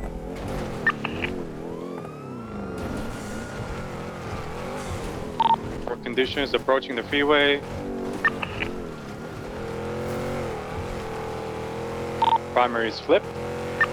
I'm going 80 in the whip while I load another South clip. Sonora Freeway, Lay your heading hand up in to your ugly ass Tool, bitch. BCD. Oh, that I need it now. I'm rich. It's not Continuing south, approaching Route 68, turn off. Okay. Not taking 68, continuing southbound Sonora Freeway, going underneath 68 as soon as we have more units coming to hold left. You can pass on the right. Approaching the prison. Still southbound. Approaching the split for Palomino. They are taking Palomino eastbound. Eastbound Palomino Freeway. Primary will hold left. Chat, we have come so far. Shit, the snow is so thick that We they're have slowed come down. so far. This would be a shame if all the units caught up and resumed the comms. proper patrol. Someone still flipped? Yeah, I think so. Alright, well, we're gonna wait. By the way, don't hesitate to get assistance if you are flipped, you know? And forward. Also, look out as a cop. If one of your guys gets flipped and you're parallel or tertiary and like you feel like the chase is under control, fucking take a moment and knock their car over for them. Don't just like let them sit there awkwardly trying to lift it. Yeah. We tried that, but he was waterlogged during the last chase, unfortunately. 10-4, yeah. I just mean for this one. Yeah. 99, back mobile. Their car stalled, but you know, I feel like I'm too tired from my squats last You know night what and this Romanian all- deadlifts to really run or You know get what out of the this car really at all. So showed I'm just gonna too? wait for you, bro. That some of these guys are way better than Rooker, McAllister. They're playing drive slow, Flores? and they're only going like 5 miles an hour. So I think you got time to catch up.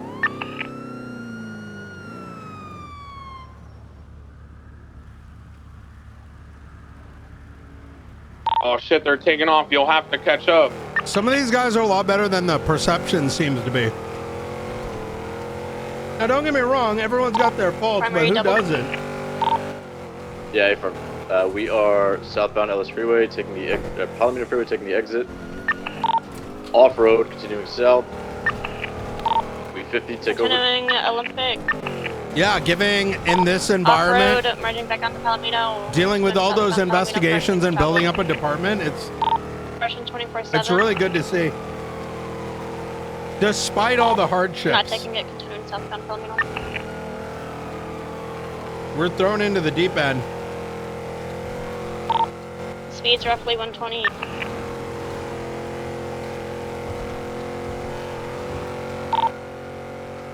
Approaching turn off, not taking it, continuing southbound, entering the city. Yeah, hey, look at me. Watch out for heavy traffic. Approaching turn off. Holding right for the turn off for Legion Fields Freeway. Holding left. Merging southbound that Legion Fields Freeway, correct means of travel.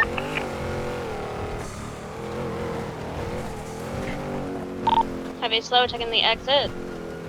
Approaching Innocence. Right on Innocence. Yeah, they're going off-road, southbound towards Sionis, left, east 22 last, continuing south towards Sionis, left, east on the train tracks. We're gonna be exiting towards South Shambles so we can get a unit parallel. 007. Still southbound on the train tracks near the oil fields. Headed towards the freeway. Oh, they 50 into a bush. They're U-turning. Tree, bruh. Oh no. Northbound, Oh, no. back towards Where the do way I they go? came, I'm 22 panicking. last, Oh, no. U-turning Looks like if they south caught up. again. Take it, Primer. Oh no, I'm panicking. Don't box me. Oh no. Continuing south through Legion. Oh, you flipped. I got you. There you go. 099, continuing southbound Elysian Oh Field. no. Pull Oh, over, I'm pull over. panicking. I don't know what to do. Continuing This is the westbound Elysian Marshals. Field. Is pit authorized? Continuing westbound Elysian Fields. Primary on their pursuit. Have they been reckless? Have they done jumps? Have they taken disregard for life? Not just yet. Copy. Continuing westbound Elysian Fields.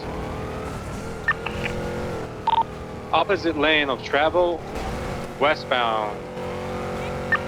Driver's being reckless. This is like Subway Surfers.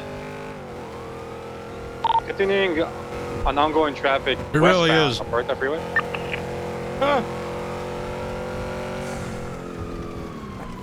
That's so long. Driver's The being other one, Temple reckless. Run. Are we approved for PPS? That's great. U-turn. Proper lane of travel going southbound Alberta. Hold off for a little bit longer on Left. PBS. Off-road, eastbound Alberta. You're not wrong. Remember, like week 2, Getting back on road from the little crack. the private Going report back I was off-road given eastbound on by Dutch Springfield, where the report was like she was in the evidence room for 30 minutes. I'm like, what the fucking retard is this? We are hard 50 into a tree, immobile. Unit helping. Let's bring everyone down to talk about how Springfield was in the evidence room for 30 minutes. Call out if you're helping. Are we VCB on the main vehicle? Negative. I was seeing if there was a unit that could help the other unit. Continue northbound, off El Rancho to the canals. Heavy slow, taking a left onto the Little Bighorn. Continue northbound Little Bighorn, VCB.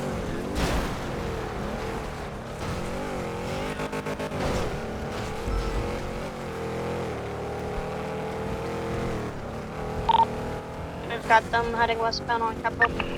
Or, hey, McAllister didn't let us take out the military equipment the day after we got it in the garage. Freeway, our Olympic. Lord have mercy.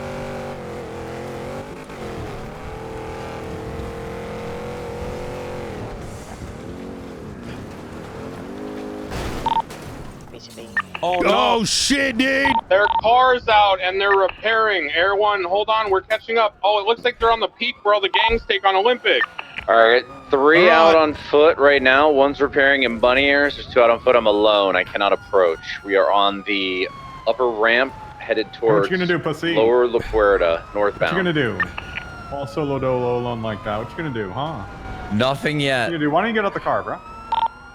You We're come on the on, ramp dude. Get still. out the vehicle, Upper man. ramp. Fucking car, bro. What are you gonna do, dude? What you gonna do? Yeah, I don't have a death wish. They're still repairing. Upper ramp, right by the Hey, are Clay you by construction yourself site. in that car? Do you have a passenger? Negative. Yo, let me just pull these All car right, parts good. out of my ass to repair the whole Hands engine now! on the scene, guys. Hands now, brother. I'm out. Okay, hands Get in, up. bros. hands up. This is the criminal radio. Get in. I held They're him repaired. up, bruh. They're repaired. I got held up by the passenger. They're very, very southern. Okay, we're not escalating based on being held up. Just continue as if that didn't happen. Northbound, Upper La Puerta, oncoming lanes of travel, passing Clay Construction on the left.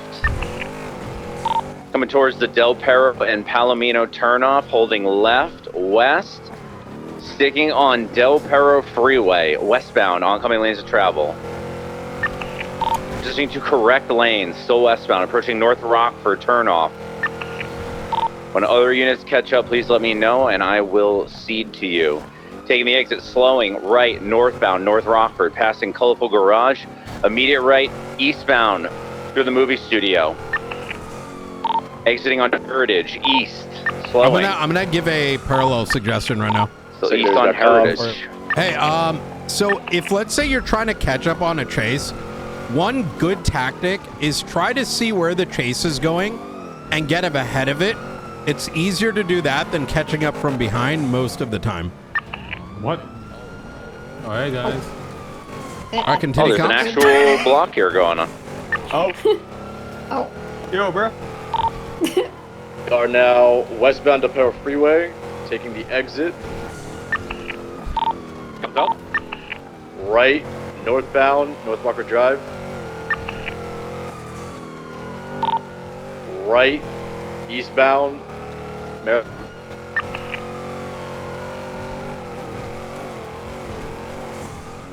Try to drive Probably to something like that in the parallel front. unit just right, to show them the value of southbound it. Dorset.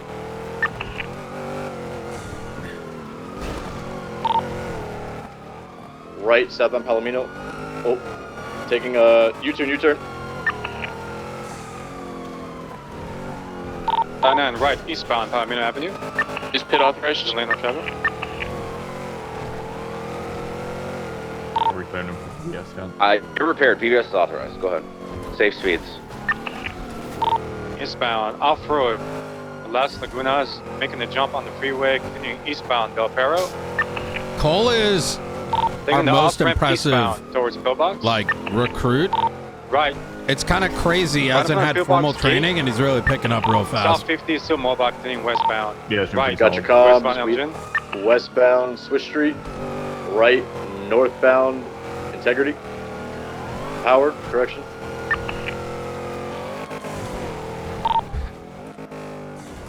Continuing northbound Power.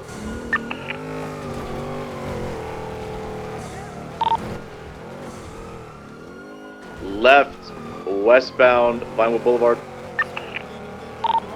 Passing Bolt. Right, northbound successful. Alta. 50.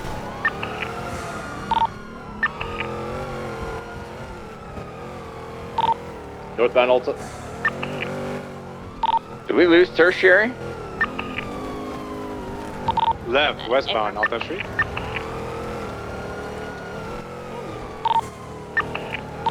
On it. Continuing southbound.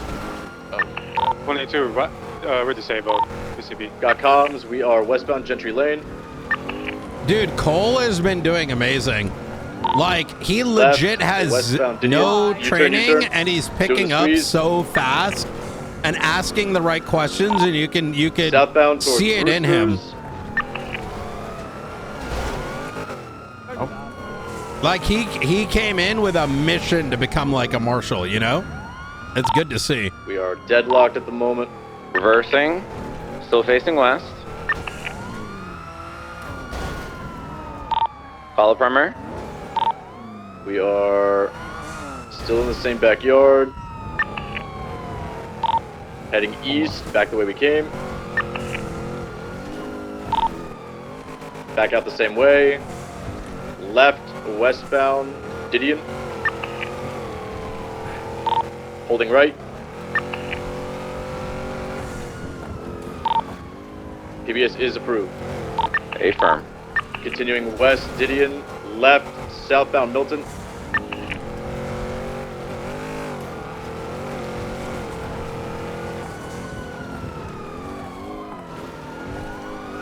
For sure. Left into the parking garage.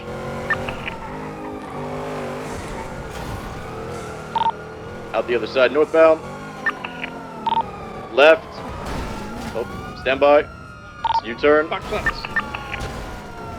Don't ram us. Eastbound, Eclipse Boulevard.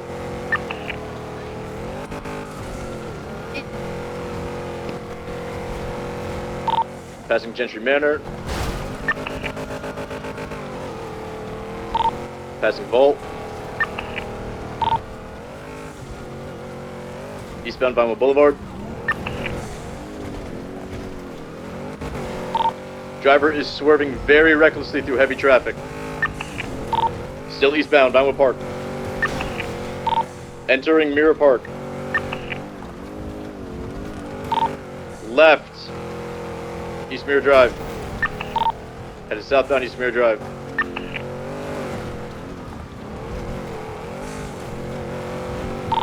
Left, Mirror Park Boulevard.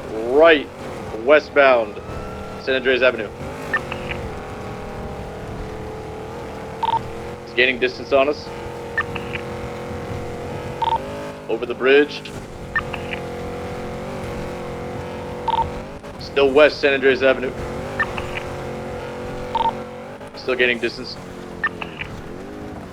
Oh god. Oh. Oh no, the car is stalled out. Daily No, Globe, no. Daily Globe. Alright, try to guide it into a box here. South, Red Garage. Let's go! Continuing south, apartments. Taking the jump onto lower freeway. And he was right, too. Southbound. Legally, cops could 100% go inside. The only reason people think we can't is because people are afraid of crims crying. You shouldn't worry about that. We value the life of others. We just doing foot bails, or do we want to run towards other cars? Into the construction site, into the construction site. Can I get a parallel unit on the La Puerta freeway? Oh, they might get trapped in here. We have them in a box over here in the construction. Need additional. Where in the construction? North end. They're pinned. We got them pinned. Hold the box. You got another unit coming. Oh no, they're fully out. Oh my god. Yeah, they broke. They're headed south. Holy shit. Sorry. Oh god. One passenger got out. Jump the wall, bro. We're coming down to the street. We got you right over here. Alright, there's a foot bail. They're getting back in the vehicle. Yo, they are headed fuck up. these cops, dude. We need a parallel on La Puerta Freeway. One unit on La Puerta, one unit on Adams Apple. They're continuing to go up. They're on the 3rd story now. VCB, call primary. Continuing up. Hey, stop ramming. Oh, they're ramming. They're continuing. Oh, they're trying to ram. Oh, they send themselves off. I'm gonna go with them though.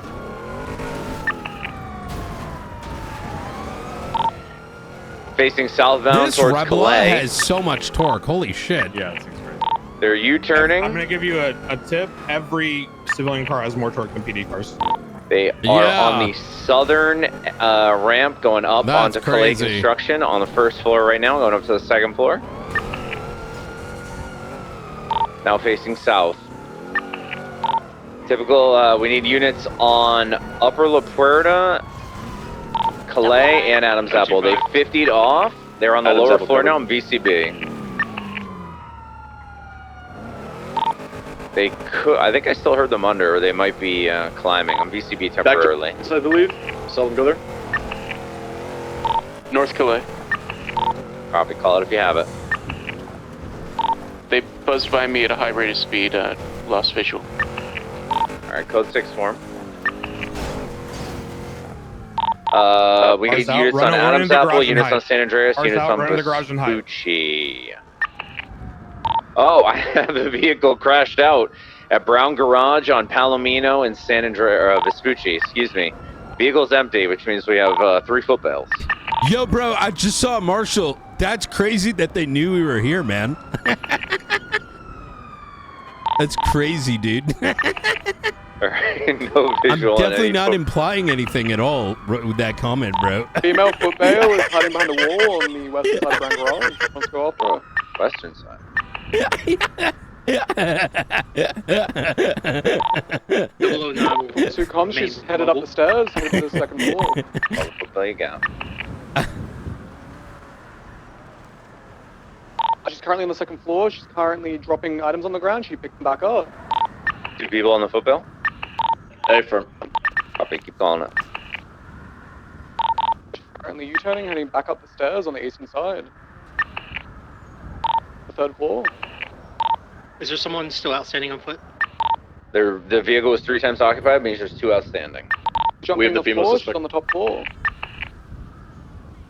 Back out to the west end of the Brown Garage. No one knows what the original Jumping vehicle down. crashed out. Cole, The head western pop. side staircase. Just got Down to back. the I'm in the second floor. construction building. MBCB. She's trying to hide behind a wall. She failed. She's coming back up to the top floor. Got 1 foot bill and a Great Ford Miata. What's the primary target? Call the foot bale. Foot bale's primary. Alright, now headed south. She's being picked up by a 2-door manual vehicle. Driver failed to pick her up. He's washed. Headed back up to the top floor.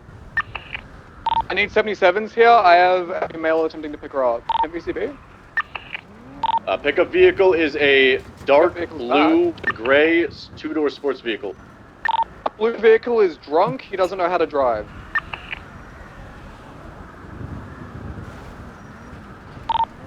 Ending right TP on the now. suspect. Got 1 Updated foot comms. bail here on Ginger Street. Has bunny ears. How many do you have on that? Just me, solo. Secondary Cole, you on radio? Dude, if I was Krim again, Back up the secondary foot bale. Call the secondary foot bale for the time being. What's the 20 on the secondary foot bale? Yeah, bunny ears, One- where are they at? Yeah, here on Ginger Street, he resisted 1 cuff. Other foot bale is now mobile. 2-door, dark gray sports car. Bunny ears coming back to Brown Garage. Climbing in Brown Garage right now. Keep calling him. He's on the going up the Sports staircase. car is ascending. West side staircase, 3rd floor. Ascending. Okay, copy. The secondary and the tertiary suspects are in a vehicle. Call the foot bale still. The suspect just tackled me. Headed back up to the second floor. Alright, I got the vehicle. It's headed westbound by Brown Garage. It's U-turn. It's going back into the garage. Keep eyes. Call the foot bale still.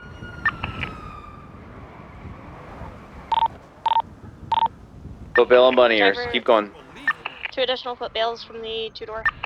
Hey, criminal 2 on radio each. comms, pick me up, bro. I'm still in the Brown Garage. I broke cuffs twice. Oh my god. yo, they're never gonna find me, dude. Keep calling. Both foot bales. We need 2 on each. 1 lethal, 1 less than lethal. Oh shit. We've got What's the this? Oh, We you know just what, jumped guys? out the front Don't worry. entrance. Future came and repaired the car. Thanks, Future Hendrix. Yo, dude, I'm on the west side of the Brown Garage, dude. Guys, I Alright, got red- eyes on blue shirt running. Red Westbound, Rebel now outside southbound, the right. Oh shit, dude. Yo, right there. I'm behind you, dude. You see me up here? Rebel is on Ginger Street. Secondary suspects getting into the Rebel. Homies, bro. We have one standing right now. If anyone has visual on the female in blue. Melon Blue is currently being tackled by Flora, is being placed in cuffs. Oh my god, I love life. I love life right now. Is there anyone that He's jumping back out. eastbound outside the garage. Hey, criminal comms. Yo, Dawn, where you at, bro? I'm in the brown garage. Female I'm just running. I'm just running. I'm juking. Hey, She's not juking. I'm coming to you, bro. Fulfill continuing west towards the western entrance. Suspect I'm on right at radio. the end of the alley, bro. Get in. Suspect is on radio. They're attempting a pickup. Don't get in the car. Oh, He's in the nice. car. You used your South African jiu-jitsu to teleport to the other side of the car without them seeing. Good shit, bro. Pursuit. Yo, where the last homie at, bro? Got dog. Alright, criminals go up a channel. Criminals go up a channel. Go, go, go. Where's the last one? Yo, where you at, bro? Yeah, where you at, dude? Where you at, dude? I got a second seat. Where you at? Oh, we got everyone in the Rebla right now, you're dude. mobile? Okay, good. Yeah, I'm in yeah, a we're separate good car. then. Alright, yo, let's do a block, because they on us, bro. So how about you go to the white garage, and you be facing to the north, dog, and I'm going to come from the south, and then I'll be driving to Del Perro, and then you be pulling in front of them with the rear of your car, you know, because you're facing north, and then I am going to get away, bro.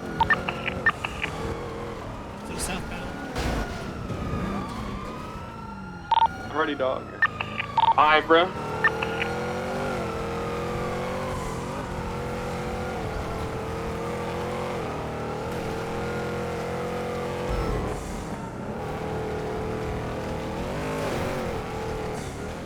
Dude, these new phones are so sick. Oh no, we almost got boxed, bro.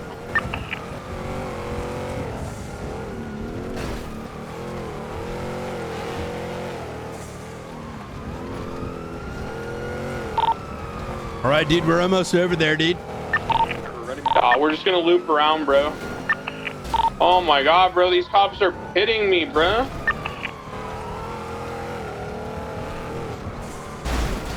Bro, these locals, bro, I'm gonna crash out, dog. Get Ito, I got a Gamba after this. Braking. Oh wait, what the fuck? I just went in the clothing store somehow. What the fuck? I don't know how that happened. Alright, we coming, bro. Get ready. I'm ready, dog. It's happening.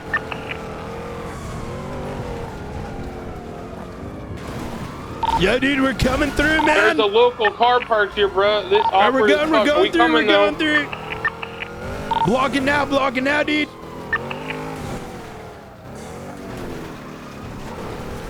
Going westbound. Last seen left to.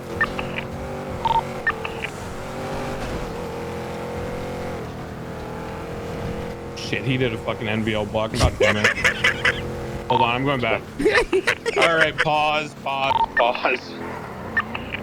Okay, let's regroup at the white garage.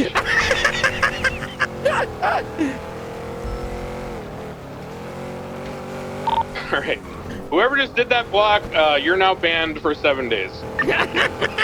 Jesus Christ. Okay. Resume scene. All right, guys. Let's all gather in the white garage so we can address things we might not expect to see, but how to deal with them like that. All right. Second floor. Looks like there's not on the first floor. Okay, I go to the second floor.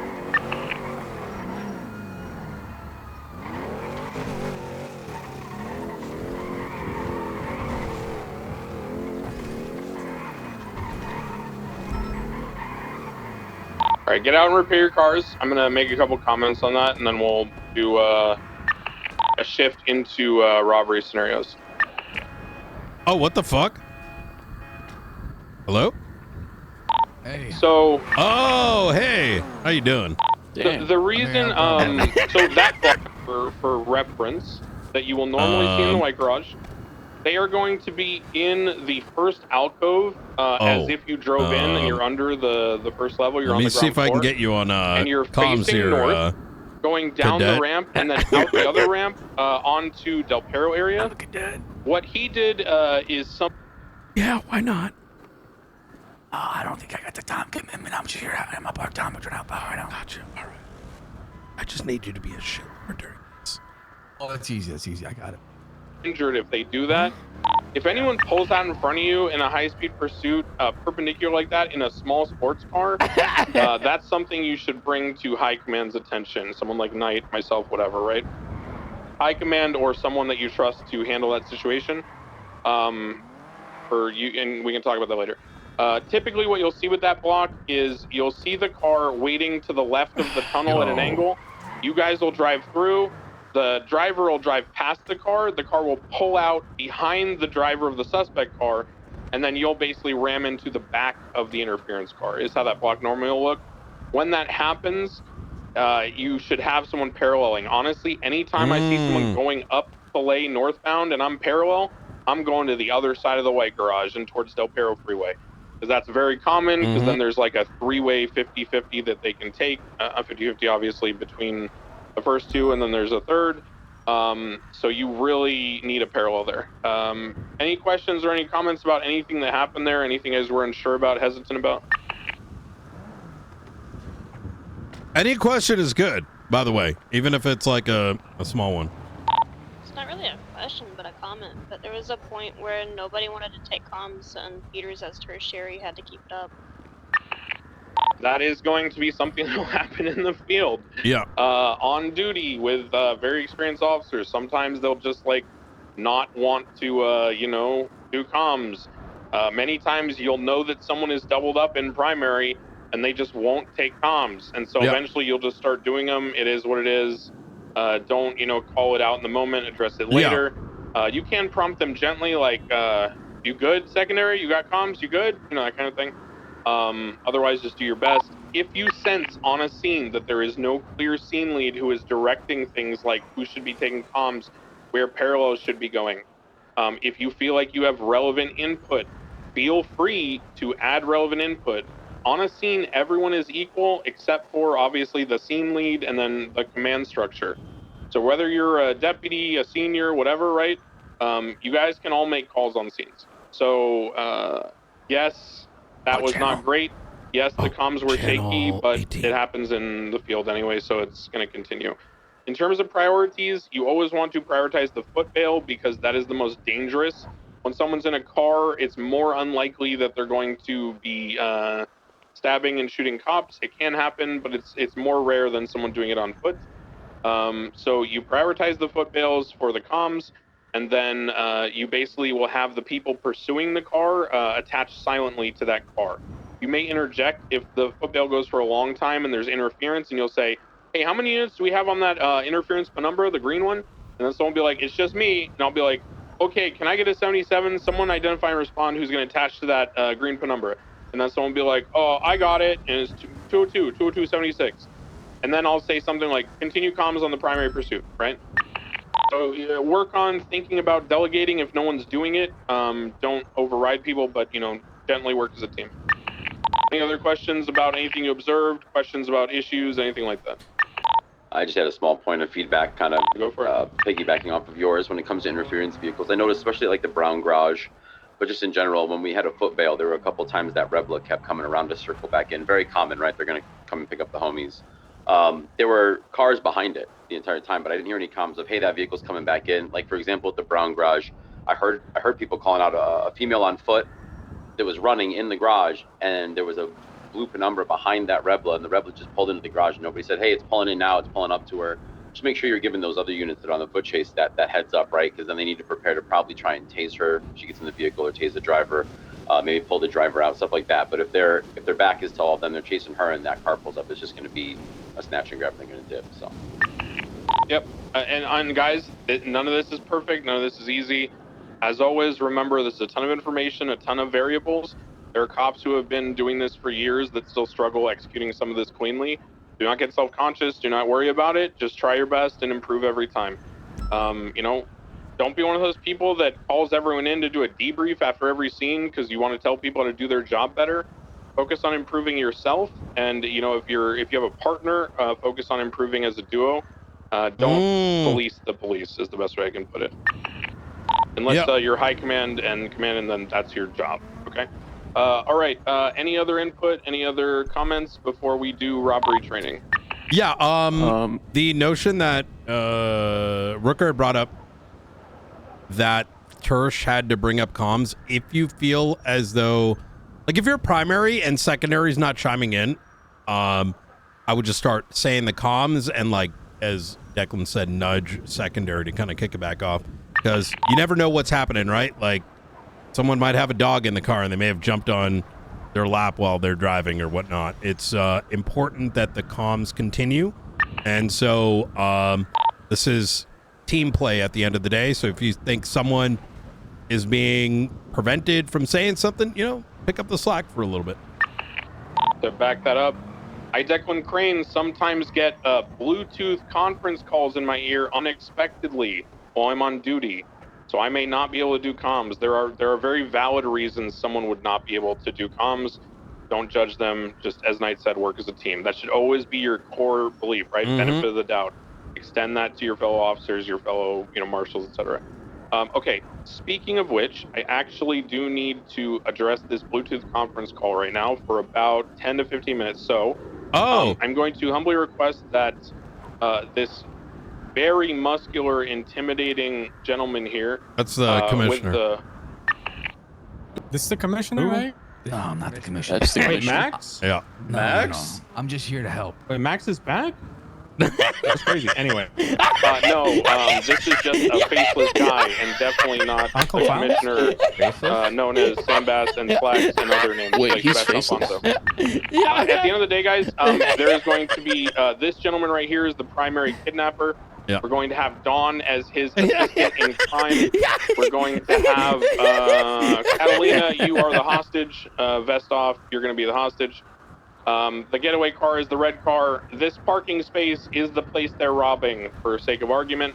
Can we bring this somewhere else? I'm concerned we're we might kinda get. downtown. That's right. Yeah. Okay. I'm going to let's go to the airfield. Let's go to LSIA. LSIA.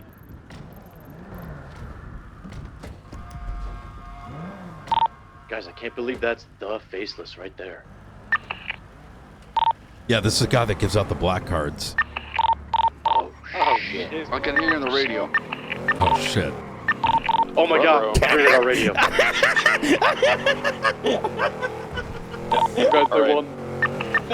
We're all going to LSIA. Go. Jesus Christ. And that's why you turn your lights on when you're driving through the city, guys. Continue all the way to LSIA, and we'll go to the left rear hangar, so one southbound by the ocean. This is the faceless.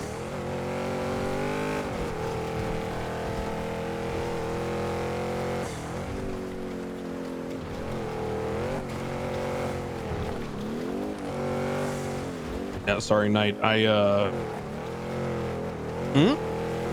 had my offer accepted on a condo in Liberty City, and I need to make a call about escrow. Yeah, so do I need your 50 thing. minutes. Just I mean, you that's two, important. if you two can just run the robbery scenario. Yep. Do one first. Have one of you guys run it from start to finish. Show how you delegate. Have them participate. Give them roles. Right. Walk through it. Give them basic commentary. And then after that, assign someone to do it again, and then rinse, repeat, and I'll be back. I got by you. the So time- like as if it was Yeah. a 24/7. Correct. How basic much 90. do you? Okay. All right. Do you want to do the Laundromat, cash whole exchange, scenario 24/7. I just want placeholders. So I want someone standing there with the hostage. The hostage is Catalina. Yeah. Obviously, our masked friend can be the hostage taker. Knight, you can lead the scene the first time. And then see. after that, you guys assign someone else to do it, and you teach them how to delegate things they have to do, taking pictures, flagging the plate, making the scene atmospheric by taking strategic positions, et cetera, et cetera, et cetera. Okay. Sounds good. Basically, what they would be expected to know on their first day as a cadet. They don't have to be perfect, just the general structure of how things work. I understood. All right, I will be back in about 15 minutes. All right. Yeah, good time. Sounds good. Good time. We got your back. Radio check. All right, so we're going to be taking using the easternmost hangar, the southeastern hangar. we're going to pretend that this actually Luca's here. So Luca, we're just going to use your vehicle as like a. Actually, here's what we'll do. We'll just pretend we can go inside this little building here. I don't want to break into it. But the scenario here is Rooker here is going to be taken hostage. She is going to be playing a civilian, and myself, Dawn, and the Faceless. Wait, what do you want to be called? It doesn't really matter. Up to you. Let's call him Michael. Me, Dawn, and Michael are going to be taking Rooker hostage, and we're going to be robbing this place. Now, roughly where I'm standing is, let's just kind of pretend this is the entrance. Actually, let's make this easier. Let's just use the hangar entrance as the entrance to the robbery. All right. I'll make it even better. I'm going to run the first scenario, all right, to give everyone kind of an idea what's going on. And we'll have Dawn call it in, even though she's also robbing the place. All right. So let's get in our vehicles and, you know, kind of leave the hangar a little bit and wait for the call to come in from dispatch. Now, I want you to pretend that this place is getting robbed. Just wait for the dispatch call. All right. Amelia, you're going to join them or? Oh, let me just. Yep. Oh, sorry. Yep, you good? You good? You're good. Yep. Yeah, if you can move that car, it'd be great. Let's get in our vehicles and just kind of make some distance away from the hangar entrance. Let's just pretend this is the Maze Bank. All right. And I'm presuming those two interceptors have who's in them. Mine's got nobody in it right now, Brian. I'm just. All right. Easy. All right. Y'all ready? All right, Don, do you want to pretend you're dispatched for a second there and just kind of like call in that the robbery? Yeah.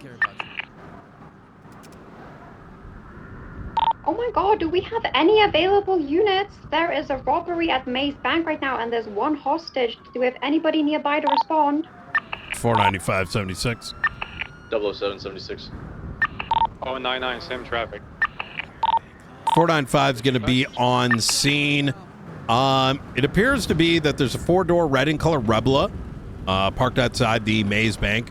I'm going to attempt to make contact.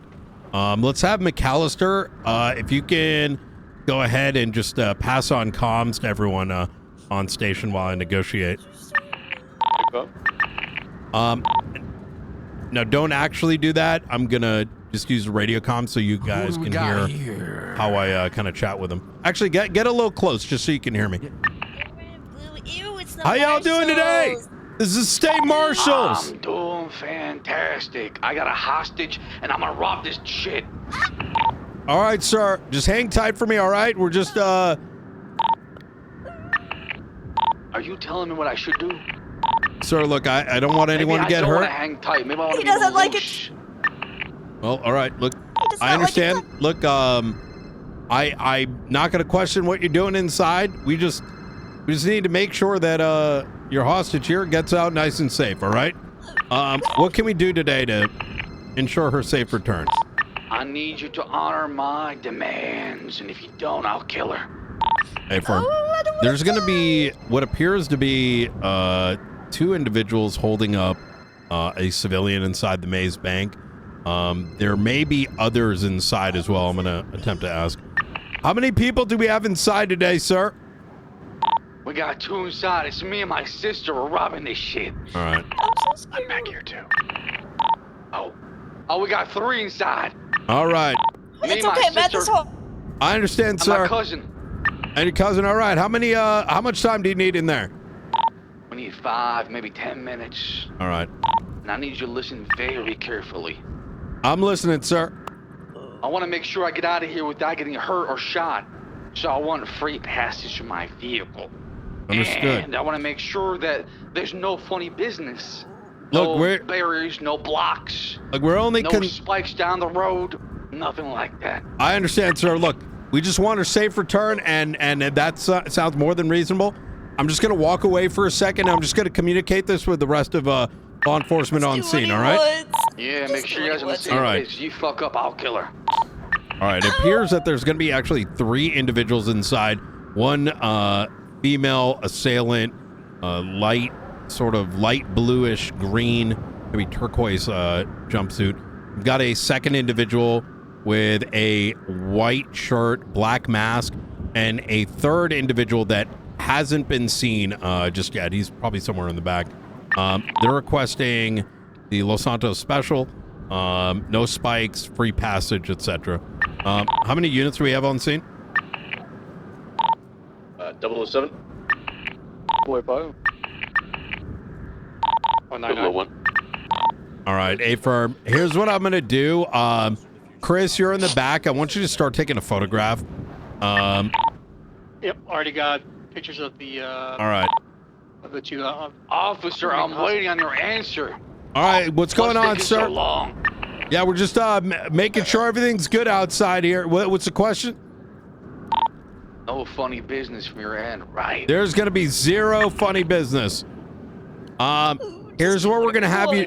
Here's what we're going to have you do, sir. As soon as you're done with this, I'm going to go ahead and take the hostage from you, and we're going to let you get in that vehicle and be on your way. Are we good to leave? Does that work for you? Okay. Yeah. We got this shit in the back. We're ready to leave. All right, fantastic. I want you to take the hostage and bring him to the right-hand side. Just give me a minute just to make sure. We've got a new cadet walking on scene right now. We want to make sure they don't do anything crazy, all right? You think I give a damn? Get your dogs in order. Yep. You know what? We're gonna do just that, sir. All right. These fucking dumb fucks are about to run out right now. Looks like they finished early. Chris, I want you to set up a pursuit order and everyone get prepared to get on the chase. Confirm. All right. I don't want to be here anymore. Can I leave? I want to leave. I'm starting to get impatient if these cops are taking too long. I'm like, All right. just hammer in the face. Right now. All right. These guys are getting really impatient. Let's everyone get in the vehicles ASAP. 732 primary. All right. 732 primary. V-star secondary. No. All right, fantastic. Does my tongue count? All right, sir, I'm gonna but go ahead and bring her out to the right-hand side, all right? Start walking, lady. Start I'm walking. walking. All right. Hostage is coming out right now. They're making their way to the Rebla.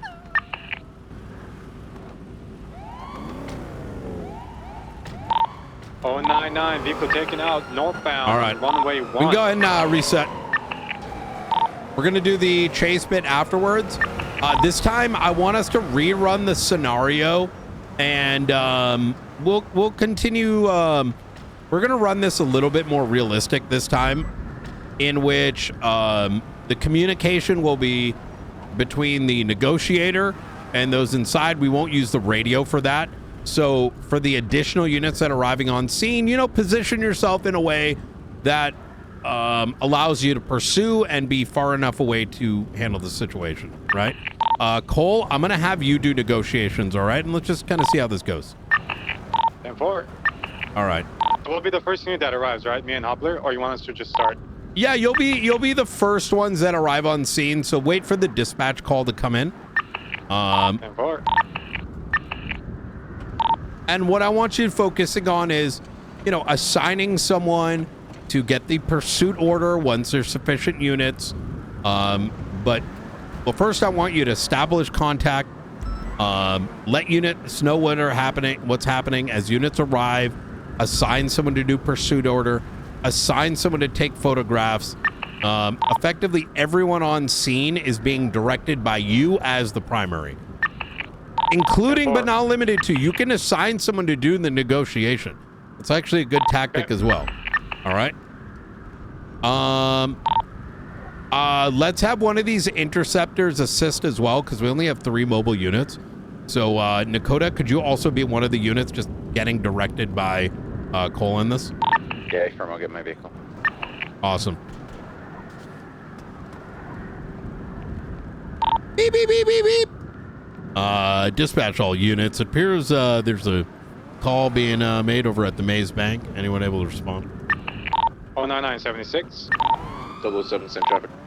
006. 09923 on scene. I see a red Rebla with a couple individuals inside and make contact.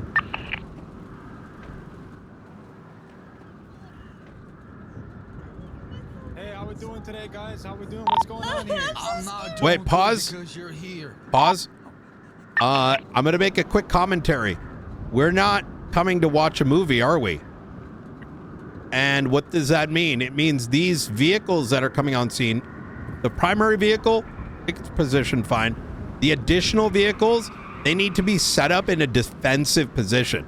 These guys could start shooting, right? We don't know if it's a regular maze bank, right? 10-4. And gun out, prepared, eyes and ears open. You see what I mean? You want me to talk to them inside on the radio, or it doesn't matter? No. I want you not to talk on the radio. The key here is going to be communicating back to the other units. Who's in your vehicle, by the way, Cole? Is it the three of you guys? I'm with Hopler. Me and Hopler. Okay, affirm. All right. All right, guys, how we doing today? What's going on here? I want y'all to make like a U, right? Because like, how are y'all gonna get behind your vehicle and shoot if this shit gets crazy?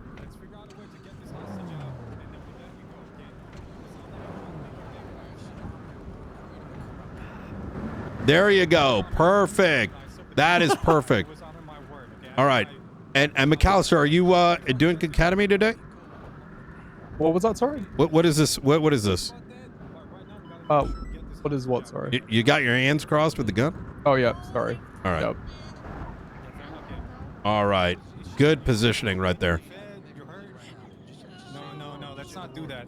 Let's not do that, sir. Listen. Ask me if I was hungry. I'm so hungry. 025 is taking photos and documenting the vehicle. Hobbler, you Okay, should so- be Hobbler, you should be communicating what Cole is currently doing, right? So as he is currently negotiating, your job being next to him as his partner is to communicate with the rest of the units what's happening inside. Okay, we've got 3 individuals inside, 1 hostage.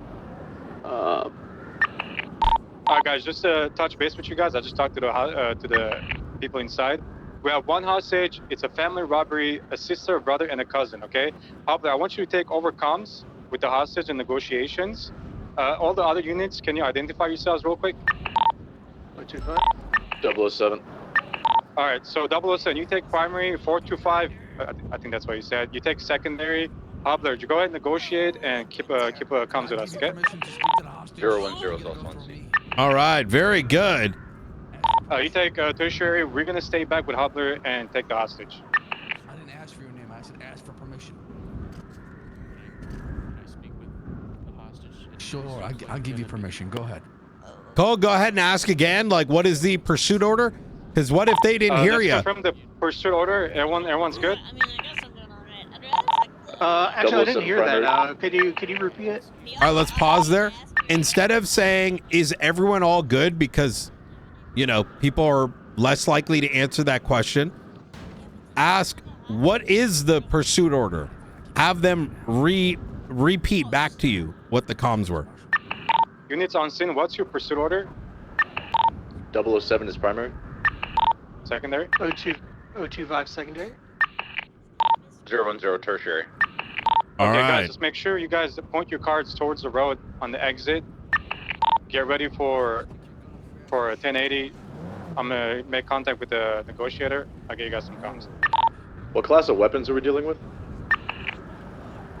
Looks like we got a class 2 and a couple melees. Okay, are Good you call, authorizing good call. class 2s in response? 10-4, 10-4. Class 2 is authorized. All right, very good. Always ask pointed questions like the ones that we just did, rather than fillers like, hey guys, are we good? Or does everyone understand?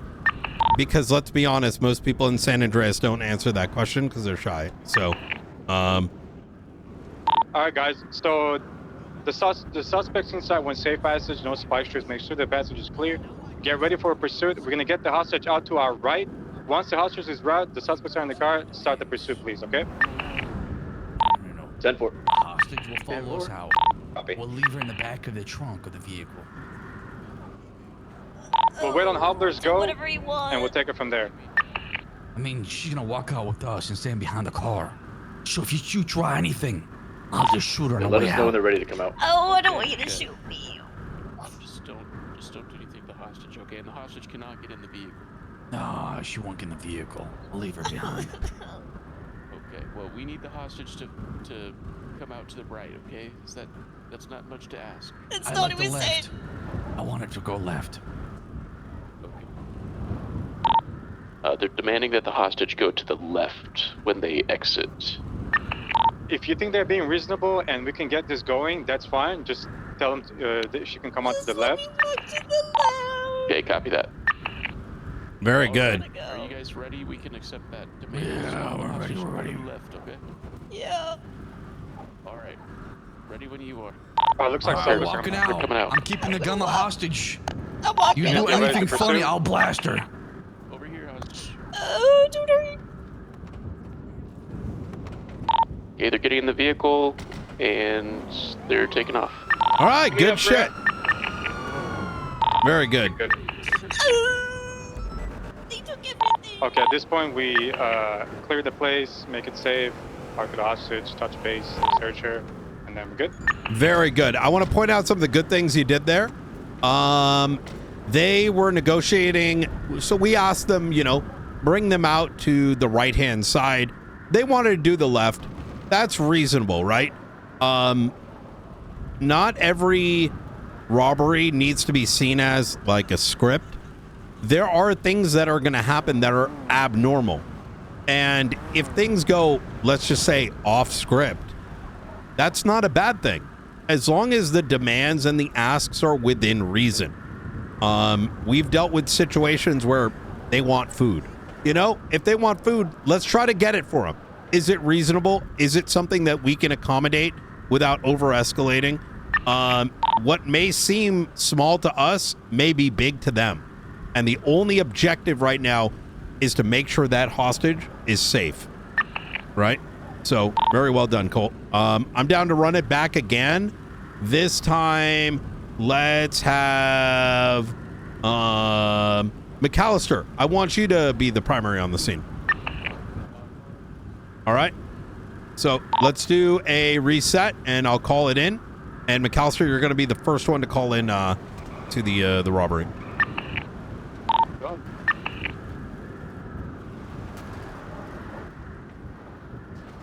All right. I'm gonna throw a curveball at them. See how they do, right? Ooh, very good. I like that. All right. Did someone take a nap? Red's head pop. Oh, Affirm. Okay, we can. Wait, whose was it? Sorry. You're really quiet there, McAllister. I said Flores. Oh, Flores. Yeah, Affirm. but I'll be right back when I'm done. All right.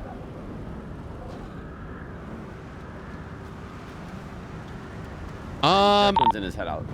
Let's. I need to. Let's do it just with Flores gone. It'll be fine. I'm breaking off for 5 minutes. I gotta get a mechanic to fix my car. Yeah. All right. Beep beep beep. 1090 Maze Bank. Dispatch, show 00576. 25, same traffic. Well, looks like we got the cops here. I'll see if they're willing to negotiate. I'm gonna make Declan a one of your guys. Offer them money to be let go. 00523. Could have a red Rebler out front. Building currently appears to be occupied at least 3 times. Contact now. Do I have 77s? 025. 01023.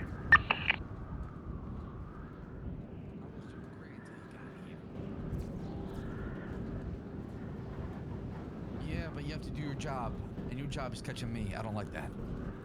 I'm a free spirit. So, what are you doing in here today? Robbing this bank. Robbing this Yell, McAllister. You want units to hear you if you're speaking in there. So, why are you robbing this bank? Because society has fucked me over. So it's my revenge. You're fucking bad. Looks like McAllister is currently negotiating. I'm also 23. O25's already got pictures of the suspects inside. Gonna attempt to document the vehicle as well. Hey, firm. You become my hostage. What's your money worth in office? You know, I don't really think I really want to be much of a hostage today, but I think I kill can her. get you I'm guys gonna out kill of her. here. I'm gonna kill No, her. no, no, no, no, no, no, I no, will no, bash no, her no, head no, with my no, crowbar. no, don't do no, that. no, no, no, no. Don't Then do if that. you truly give a Hey, shit, hey, you trade hey. yourself for this hostage. Show me the man of a badge. Hey, here's the thing, right? I truly give a shit, and I want to get everyone out of here alive today, right? Hey, talk is cheap, boy. But here's the thing, you want the money at the end of this, right? I want the money. I want to see you actually commit to your values. No, but I am committing to my values here because I want everyone in this building getting out of here alive. If you take me hostage, they're gonna go extra aggressive on you. I don't give a damn. You don't give a damn? Well then, what was the point of robbing the bank in the first place? Just do whatever he wants. I know I'm gonna get out. I got a good plan. And part of that plan is you trading yourself in for this hostage. A life for a life. I don't know about that one because. So I kill her. Is her life not equal? Do you not value her life at all? Oh, Should I kill her in front of you? Then trade yourself for her. I don't know if I can make that, potential deal happen. So you're willing to let this person die because you're not willing to sacrifice yourself for her? That's not it, mate. It's just, if I go in here and I swap out with her, the other unit's going to get 100 times more aggressive with you, and I don't want that. Why do you care about the response afterward? Because I care about you and how you get out of here. Oh, I don't care about you. Go to hell. Well, that's unfortunate.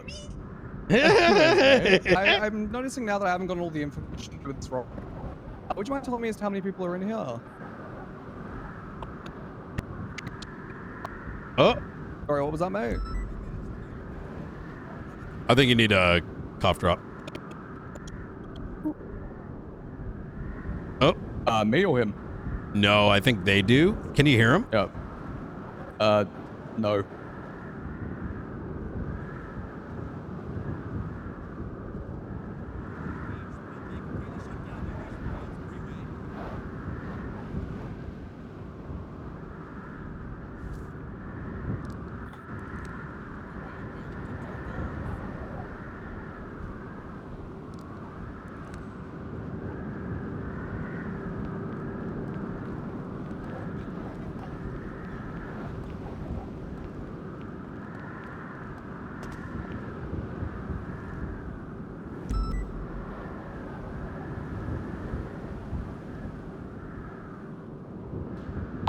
Radio check. 10-2. I think we're having some voice issues. Oh, are we good? You know what? She's still sitting there. We good? Okay. All right. See where Rooker went? She might be taking a nap. So Yeah, all right. what You know one what? Rooker is still one bit of commentary that all right, while they're taking a nap here, one bit of commentary I'll make. McAllister is so that was definitely a curveball I wasn't expecting. But given the fact that they're inadvertently putting you in a position where they're asking you to do something that is unreasonable, right? Which, for those who weren't able to hear that conversation, the hostage taker is demanding that McAllister take the place of the hostage. Now, if you're approached with a scenario like that, talk him down for it, which is good. But if they continue to persist, that's when we have to start considering these demands are unreasonable and they may end up killing the hostage. This is where it becomes incumbent to ask them to give you a second, and then you notify the units outside. Keep in mind, at this point in time, that negotiation has been going on for 5, 6, 7 minutes with the threat of murder with a unreasonable thing. It is incumbent to let the units know and probably someone in command weigh in, as this could turn into a breach scenario, right? Or alternatively, the hostage getting executed. Does that make sense? Confirm, yeah. All right, easy. Now, If you notice someone, in this case, like McAllister is currently negotiating, and you're a second unit on scene, in this case, McAllister doesn't have a partner. You've arrived on scene and you're noticing that there's no one next to him providing the comms. Do him a favor and do the comms for him. McAllister is currently inside doing negotiations. Here, I'll go ahead and McAllister, you want me to set up pursuit order? Right? I mean, I was going to, but yeah. No. It's good that you were, but like for the other units that are coming in, if they notice that you're in there for a while, like, you know, they should feel comfortable just being like, hey, do you want me to set up pursuit order for you? Right? Or yeah, you're fine. Think of it as, remember, it all comes back to we are a team. If we see something happening, like in this case, McAllister is in there negotiating for a minute, help pick up the slack, right? But always ask first, right? So let's give it a minute here and we'll rerun the scenario as people kind of wake back up.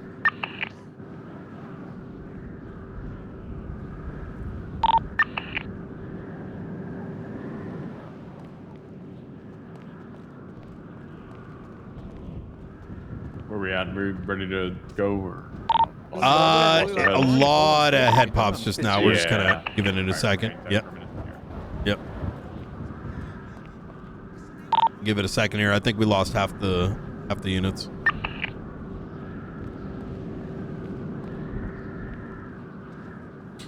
While we wait for people to wake up, now's a great opportunity to ask for questions or ask any questions you may have.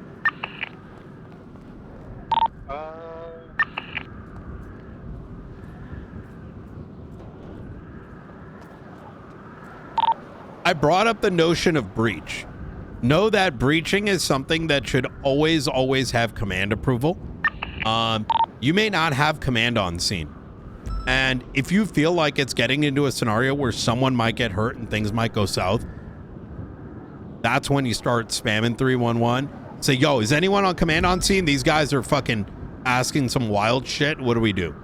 Right? And once again, this is a protective measure, right? We don't want to have you have to make some of those difficult calls. But recommendations are always something that you can do. So, you know, hey, Knight, are you on station? These motherfuckers are talking about, they're demanding I go turn myself in with a hostage. Do we breach here? Question mark.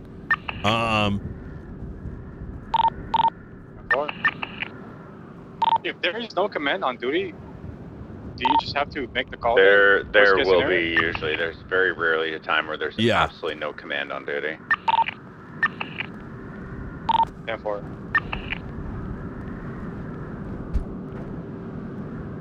Breaching is definitely a last option, but that's mostly because no one does it anymore, and it's kind of scary, even though it's definitely a tool we can use. Let me know when I can start. Yep. Everyone back? I think so. All right. Let's just rerun from the top. Yeah. I want to say one thing real quick before you guys start up. Hold on. One thing on the subject of breaching, just as a note. If you are going to have your command or you have to make the call or something, right? You're ever involved, just so you know. If you're making a determination that you're going to breach, waffle about shit, okay? If you make the call and you have the reason to breach and you organize the breach team, let's say they don't have a hostage or whatever, and then a car shows up and they brought a hostage to the place, do not make concessions like that when you already agree that you're going to breach, because then you're enabling that behavior for everyone else. As a comment, if they bring resupplies and stuff to the bank after the negotiations have already started, that's a bigger problem that you talk to someone like our hostage taker about. And you just move on, okay?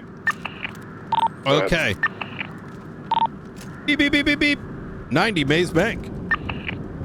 Dispatch, show 00576, latest 90 Alpha. 025, same track. Dispatch, show 00523. 01023. 025, 23. Chris, I want you to bump your radio output up 20%. All right. Currently have 2 hostage takers here. Actually make that a 3rd at the 90 Alpha. One appears to be wielding a shotgun. 2 appear to be wielding melee weapons. 025, could I please get you to document the vehicle? Hubbler, could I please get you on me to enter the... Yeah, your radio volume's super low. As they do have a shotgun, class 2s are approved. Yeah, bump it up again. 10-2. Peter, did you hear what I You're said? like a whisper. Stand by, he's fixing his radio.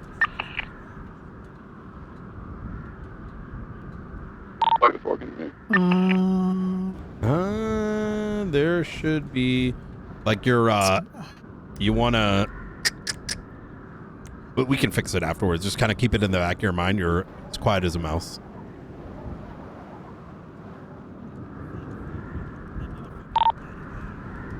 Chris, we can do it. We can take care of that afterwards. Go ahead and resume.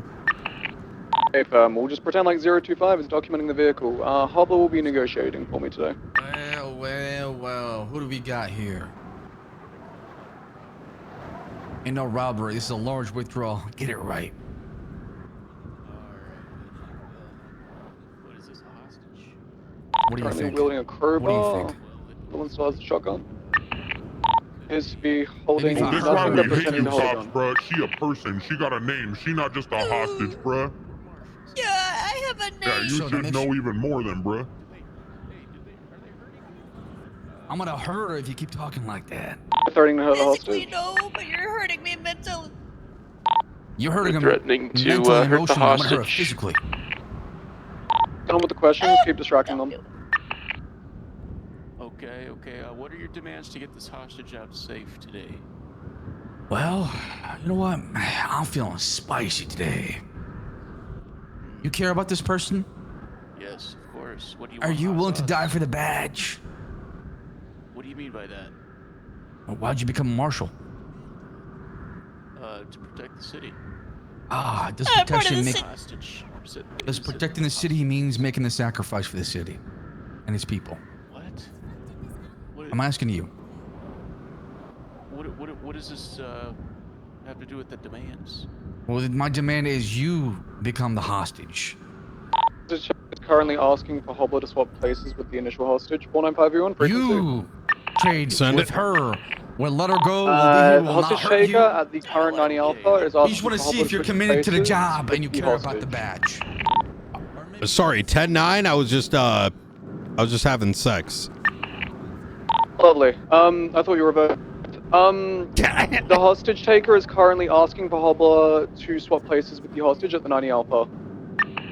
Okay, yeah, obviously we don't do that. What's the issue? Could I get you to approve a breach? Necessary.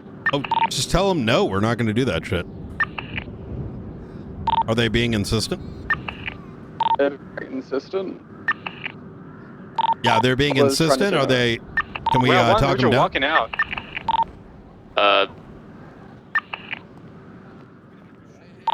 Yo, a suspect just jumped through the window? I just jumped through the window. We got him, McAllister. You can stay with them. Hobbler, continue with the that. negotiations. Try to get him to end the... A suspect's walking back in the bank. The shotgun out.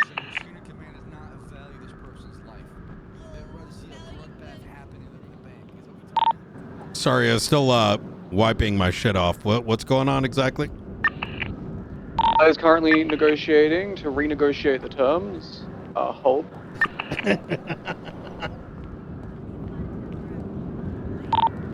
Hobbler, do not negotiate like that. What the hell's going on, guys? Bad word choice, but it's okay. Everything's still code 4 for now. Hey, firm. I heard something about a breach. You guys, you really need to breach? What's going on? Hold. I'm just waiting for this conversation to continue. All right. Entered. They just want free pass with no spikes, I believe. Hey, firm. All right, I'm gonna go back to having sex.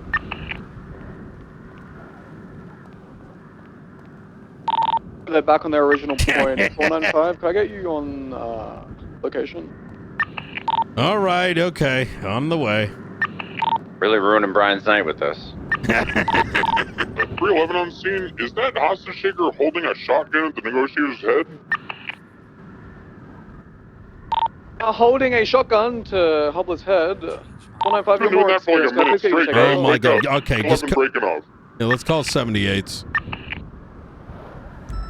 I'm So on the guys, way. You need to recognize what's happening. Don't get complacent. I have a shot on the female in blue if anyone wants me to take it. All right. McAllister, set up a breach.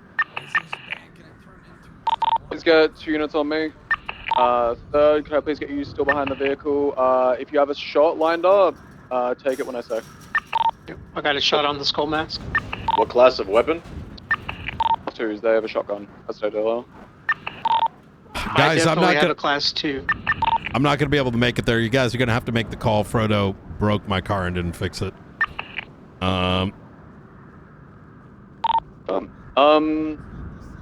Pablo, could you please keep the conversation going with them? Sure. It's. I just have a question kind of really quickly before we concluded. continue. Generally, like, you know, when I have seen breaches occur in the past, we have more units than this, so it makes it a little difficult to breach something like this.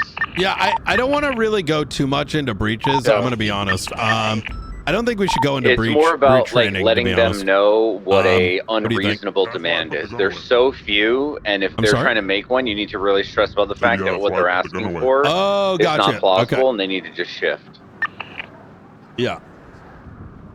The point of me holding the gun to his head was to make sure that you guys are paying attention to everyone in the store. Especially if someone's pointing a gun at you, that's never okay. If a hostage points the gun at any officer, that is an immediate escalation in your tone. You will warn them directly and seriously and make sure they understand you are serious, that if they do that, they will end up getting shot.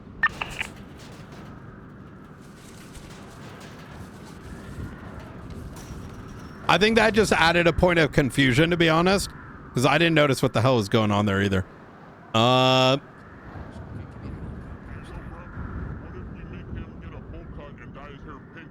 Yeah.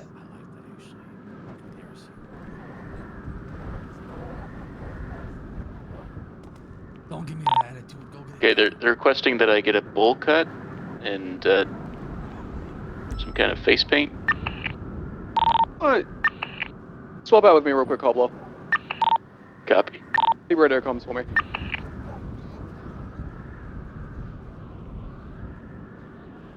Yo, guys. Criminal radio comms, bro. Did this cop just take over for the other cop? Yo, this guy doesn't think the other guy's competent. Maybe we should just blast these guys. They're like against each other. They're not even on the same side. I'm down. Well, here's the thing, right?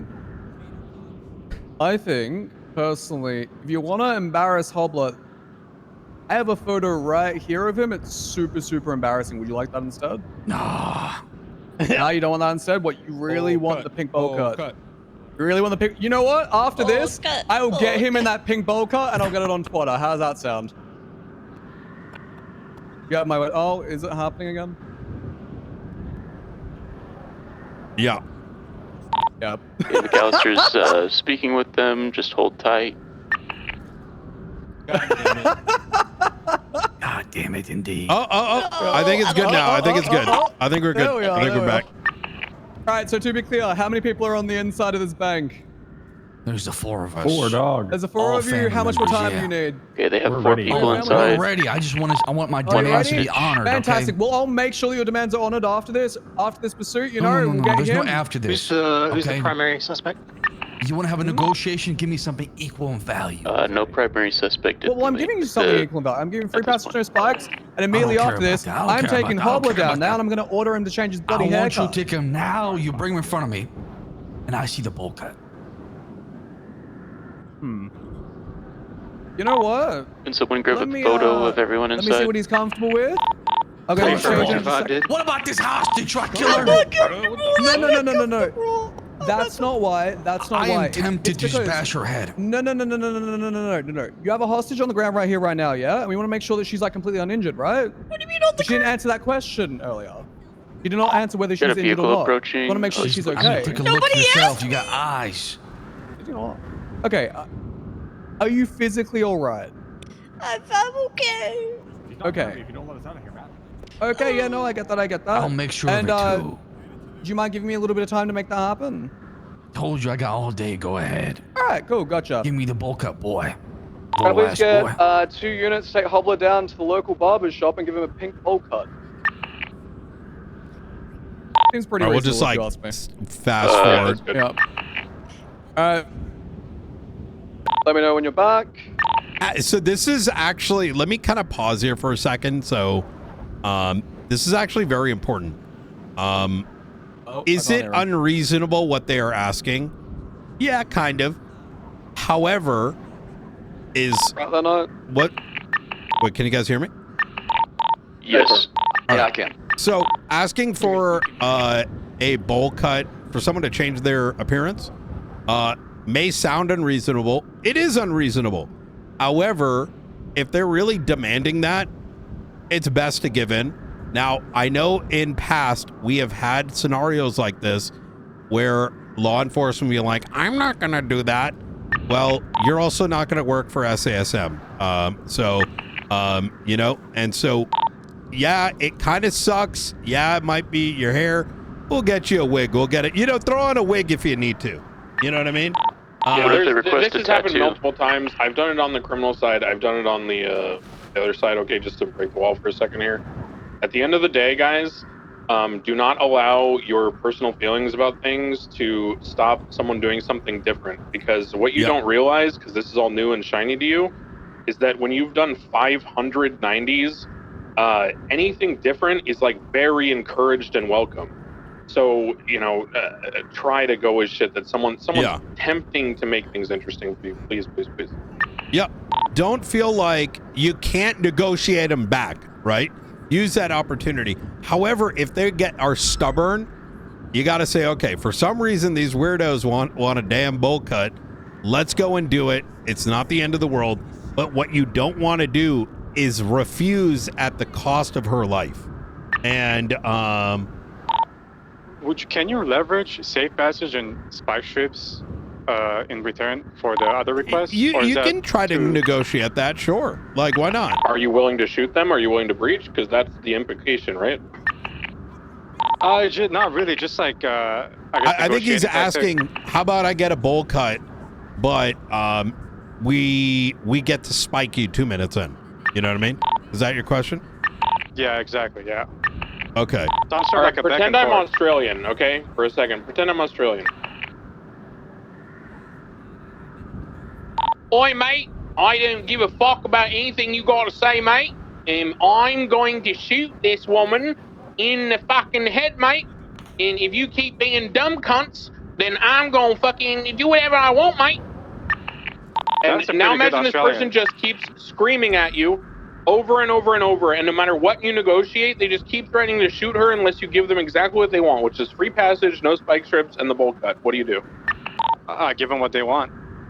Okay, because I'm just making you aware that that is very likely what will happen sometimes with certain people, and that is fine.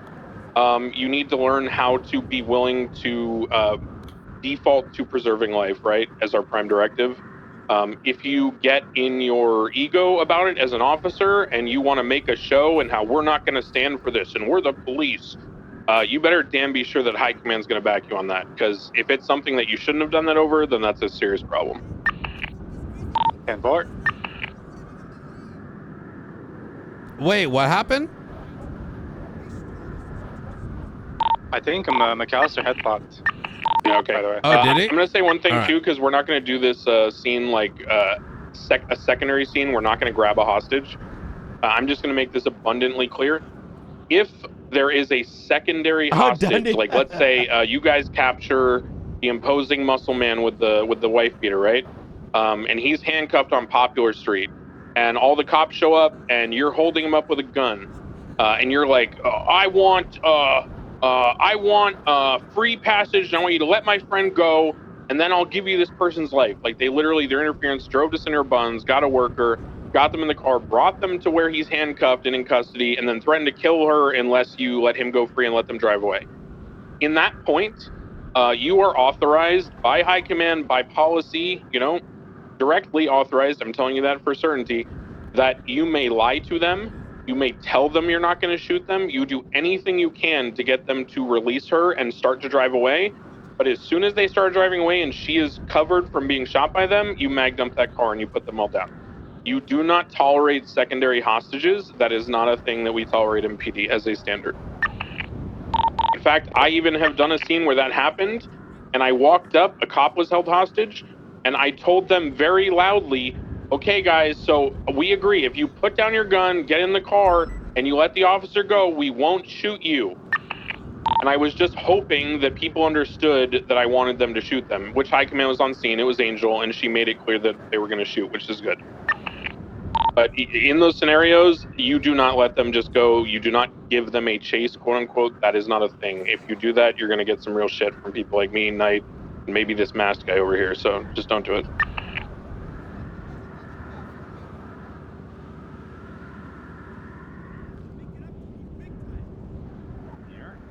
Anybody got anything else related to the robbery stuff? Questions? Knight, masked guy? Anybody got any input that we haven't covered?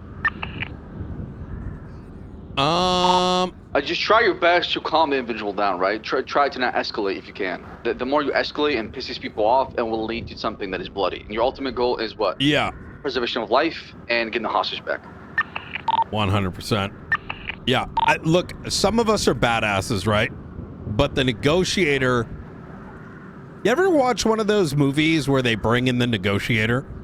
There's actually a movie called The Negotiator. Yeah, with the FBI? Yeah. That role always tends to be the one that comes from a place of understanding and a place of, even regardless of how ridiculous it is of what they're saying, they're at least attempting to feign an understanding, right? Deep down, you might be like, this guy dumb as shit. They're probably high on drugs. Or like, we're about to blast their ass up once they leave here. But you don't want to give those indicators to the folks that you're negotiating with. You want to keep them calm, collected, and make them almost feel like you're on their side, right? Yeah, the ultimate negotiating is not my way, your way. It's like a third option you can find that I like and you like when we negotiate. That way I can walk away and both happy. We're both unhappy, which is pretty frequent, right? But we settle. Because the PD aren't happy that we're going to give something up and get a bowl cut. And they're not happy that we didn't give them the helicopter they wanted, but at the end of the day, we settle, right? So work towards the middle, get to yes. Good. I will say also, in terms of humiliation stuff, I have heard stories about a police officer who was forced to strip down to his tidy whities, go down to gtarp and hand wash several cars for them, right? At the end of the day, it's your choice, if you're a super stern badass whose ego will not be compromised. But during negotiations, you guys need to be willing to bend. Because if your ego supersedes preserving the public's life, then we are not on the same page and you should not be operating as a law enforcement officer. Yeah. Yeah. And keep in mind, right? You can put on a wig. Ain't nobody gonna notice whether you got a wig on or not. Yeah, many people have done that. You can choose to, actually cut your hair and dye it. If you want to put on a wig, who the fuck cares? Yeah. Most of the time, all they want is to take a selfie with you in the shop and then twat the selfie and be like, haha, look at this stupid cop. Haha, I'm so cool. +1 clout. Haha. Like, it's fine. Just go with it. All right. Anything else? Comments, questions, anything before we do what is the final 2 things in Academy?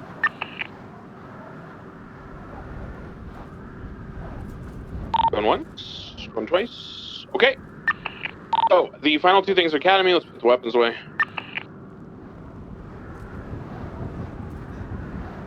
Final 2 things we're going to go over. One is the most basic foundation of policing.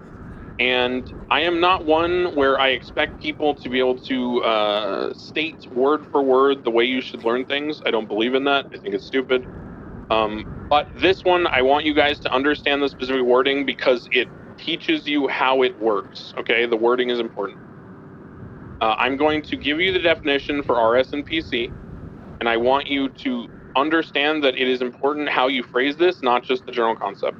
Okay, reasonable suspicion is when a law enforcement officer has a good faith reasonable belief based on circumstances, evidence, context clues, dispatch call, anything, right? Information available to them through investigation that a crime has been, is being, or will be committed by an individual that they can identify in the area or nexus of the supposed crime. Now, there is an escalation of that is the Terry frisk. The Terry frisk is separate from reasonable suspicion for a detention. The Terry frisk is when you add to that reasonable suspicion statement and the person suspected of either having committed, is committing, or will commit a crime also is reasonably believed to be presently armed and dangerous. Okay, so officer reasonably believes, based on information given to them through investigation, that a crime has been, is being, or will be committed. Okay, that is enough for a detention, not an arrest. And then, if you believe that they are reasonable belief that they are presently armed and dangerous, not 10 minutes ago, whatever, presently armed and dangerous, then you have the right to frisk them without any further information. Okay? The second step is probable cause. The easiest way to understand probable cause is that probable cause is what leapfrogs you from detention to arrest. Okay? You have reasonable suspicion when you're detaining, you're investigating, you're gathering more information. Okay, that can look a lot of different ways. But the probable cause is when the evidence based on from your investigation surfaces or is revealed, right? And you feel comfortable now pushing those charges to the standard that Knight has described to you, which is you're willing to push it into bench trial or court. Okay, so that's the standard.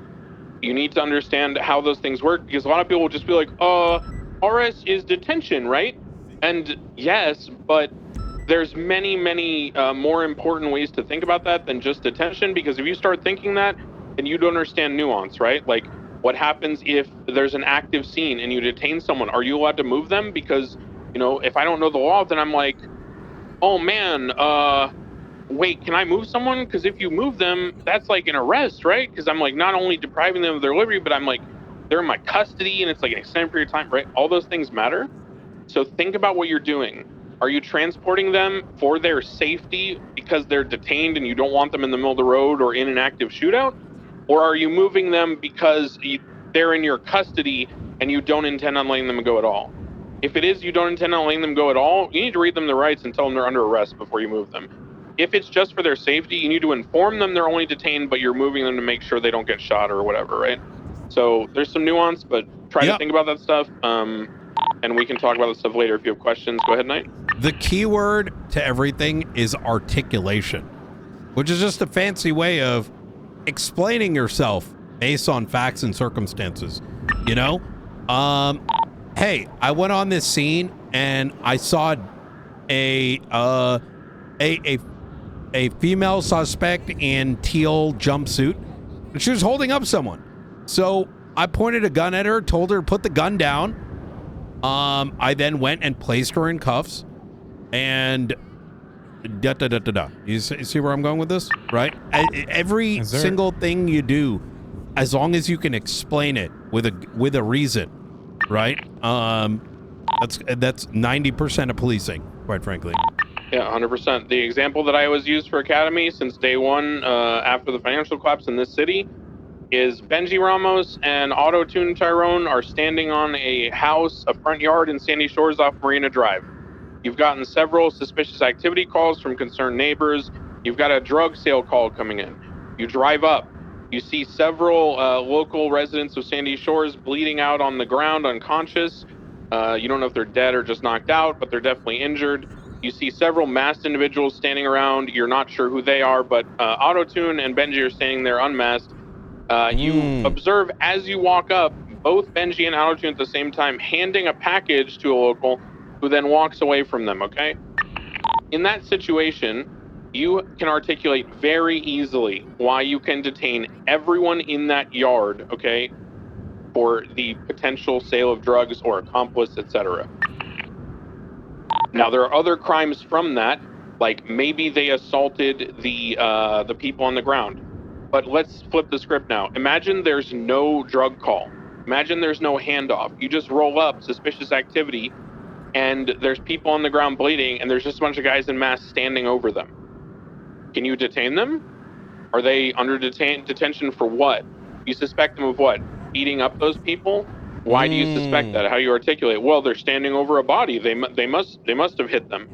So you can detain them briefly, but if you remember how we did the exercise where we check people's knuckles for like scuff marks and stuff like that, if you don't see them holding a weapon and you don't observe any scuff marks on your hands and you didn't observe them hit that person, once you check their hands and you have no other indicators that'll allow you to continue the investigation, nothing progresses, you need to let them go.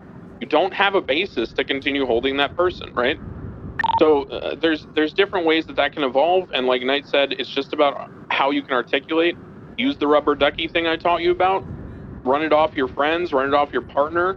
You know, don't just be a confirmation bias for your friends. Challenge them, challenge their thoughts, you know, and when you work together like that, then you'll get the best answer 99% of the time.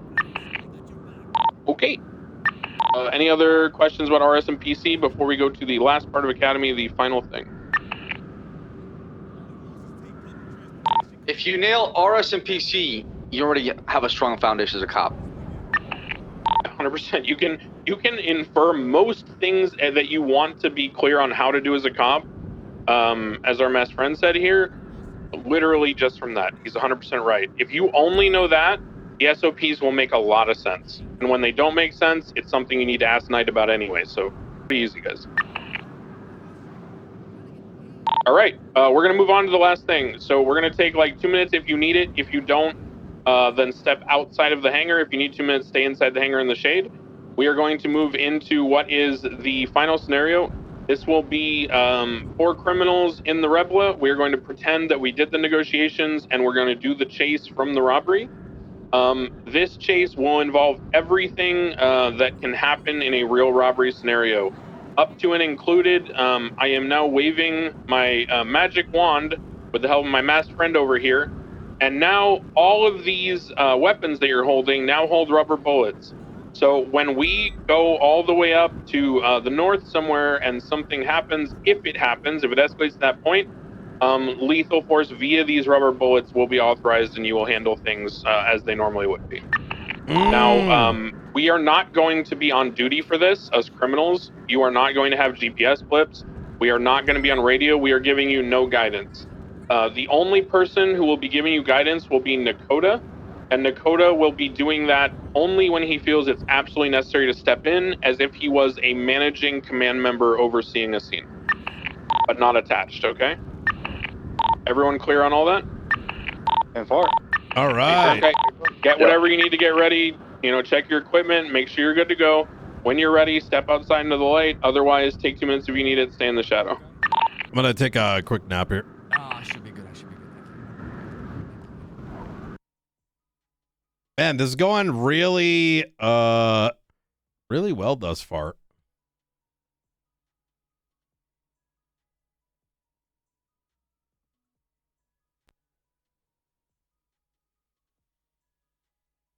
Do do do do do.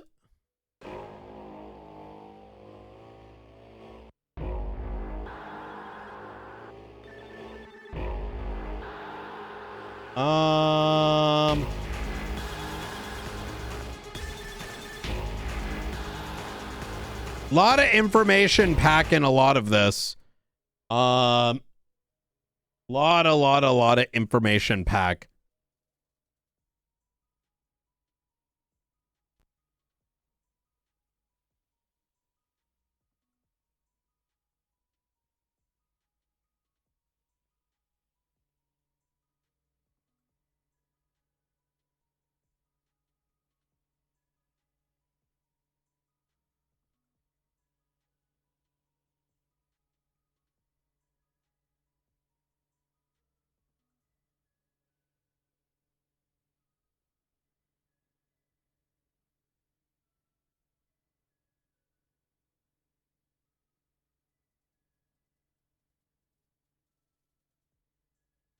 The endurance of everyone is great. It really is. We're gonna do a makeup session for Wayne and others. next weekend. Some people, you know, holidays and whatnot.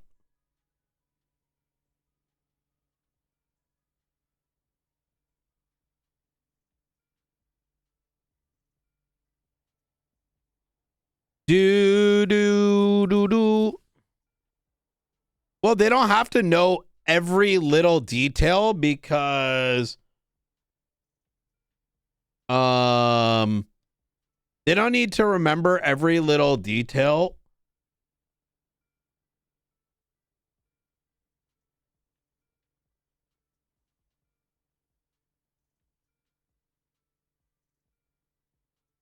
Because that happens afterwards. Academy is only for reviewing foundational stuff, right? And then every little section that's been brought up here gets individually drilled. In fact, most of these guys didn't even really need Academy, if I'm going to be honest. I think a lot of people talk about Academy, but haven't actually been to an Academy or know what it is. Academy is literally just like an orientation. You're not going to ever be expected. Most of these guys have seen all these scenarios. This is kind of here almost as our test of like, how can we run an Academy? How is that Academy going to look like? Where you actually learn is when you get taken out by an FTO, right? By a trainer.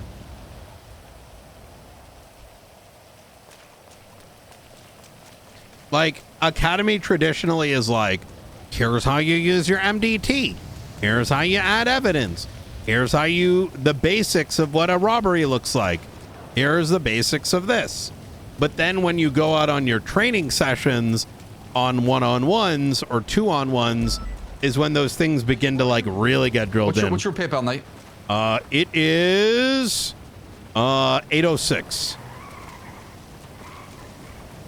You should be good now. Ooh, so, with what? Just for this practice. So if I smack you around, you should be good. Oh. All right. I've always felt this way. Hell yeah. Anybody else we need to add to this? Radio check. Probably myself, Blunt, Crane, and Don. I got everybody except who do I got right here? Is Blunt right here? Who's in front of me? Yeah. What's your PayPal? You also need the boys that are at Marshal. One more time, sorry. 809. 809. Okay. And then you said who's missing as well at the Marshal? Cole. Oh, are we doing combat training right now? I believe so. That's what we're saying. Okay, we should go to Fort Zancudo. If we shoot here, people are going to lose their shit. So, I think he said we're gonna like do a chase and then ultimately lead up somewhere. That I see. Like, understood. Maybe if it escalates to that, it's okay. Understood. Cole and. Do you happen to have Civ radios for us? We could get on 19 or something. We're off duty. What do you need? So. Oh, I see. Anyone that's like off duty, Crim is gonna need to have a Civ radio so we can communicate with each other. All right, here's 5 on the ground. Easy. Ooh. There we go.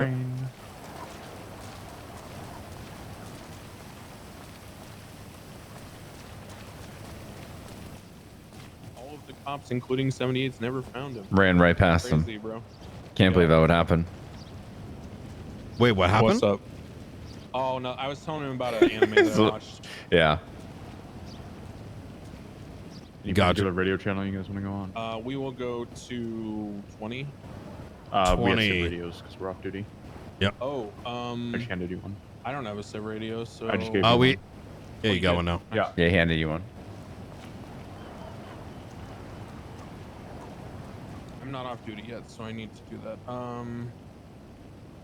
We don't have a duty off, which is kind of silly. Mr. Faceless over there should be able to help you. Yeah, he could probably did you off.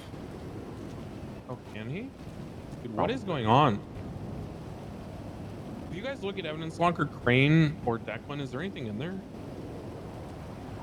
No. But Well, it's still loading. Can't tell. Wait. Okay, it's just the air's really thick, I guess. Yeah, no, things have been very weird with evidence lockers. I've had people tell me to look in certain ones, and there's jack shit in them, but there is stuff in them.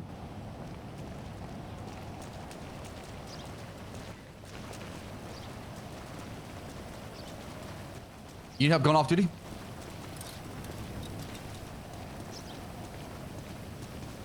Oh yeah, is there are you able to do that? Yeah, I'll be quick, all right? So. Oh, yep. I'm just gonna take it. Can you do that mission or PD? It has to be the marshal's office. It can be either. Let's go on 169.9. 169.9. To PD and bring it back here fast, right? Okay, yeah, I got you. Oh, here comes the plane. Yep. Oh yeah, airlift, bro. I think he forgot to grab me. No, he's gonna bring us to him with the plane. Oh.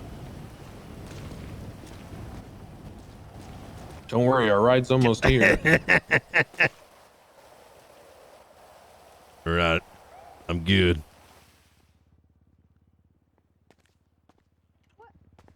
No. Gravy! Please help. He's bleeding from his head. I'm just holding pressure on it. Yeah, it's bleeding through.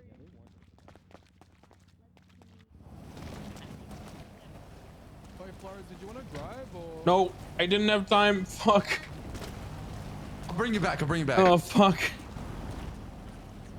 Wait, I gotta go again as well. Yeah, he's bringing us back. I'll tell him to bring you as well. Wait, what the hell? I clocked off.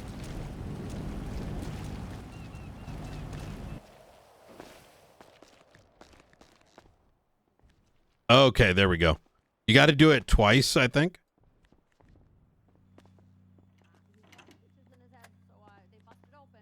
All right, I'm unemployed. All right, we still. Ooh, are your pockets sticky? Yeah.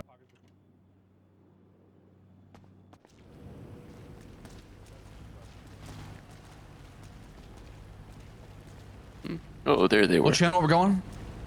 169.9. Check. Oh my god, our pockets are so bad. Yeah. Yeah, shit. You right now, big time. Can you hand me that revolver with some ammo and magazines, bro? Yeah. Well, double action or the what kind of revolver? Bro. Thing? The double action one, bro.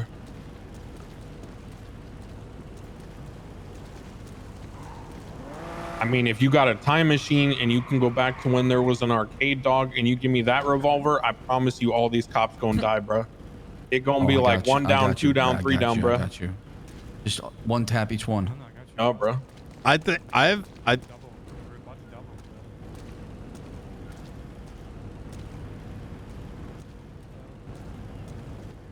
Is it 357? Yeah, I believe so. Yeah, I'm good. Thank you. Anyone else? That's good. I'm chilling. Okay. Yeah, I'm just gonna use this guy. All right, I'm using this vector. Okay, yeah, you know what? I could use one of those too. All right. I don't know if you need to give me if there's extras lying around. Just make sure you get rid of them afterwards. That's all. Yeah. Okay. I'm not gonna pull Walter Christmas. Don't worry, dude. I heard that rest in guy peace. kept his rocket launcher for a month after Sanguine and then rocket launcher Tesla M. That would be crazy. That was legendary. What a war hero. PTSD got him. Nope.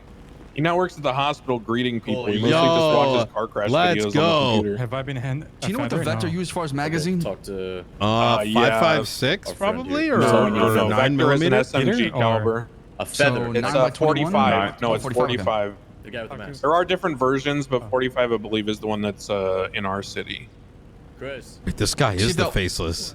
See if that works with your Hey, can I get magazine. a feather? I was Oh yeah. supposed to get feather. What's your PayPal? 715. Thank you, sir. All right, there you go. Is it 45 night? You should have some now. 806. Oh, let me check. No, there's a new vest that goes with that, by the way. Yeah, it's 45. Yeah, we're good. All right. New vest goes with what? With what you're wearing right now, yeah. Okay. Oh. Okay. I'm gonna do something I that's gonna need make this feather? a little more realistic. Okay. What's your PayPal?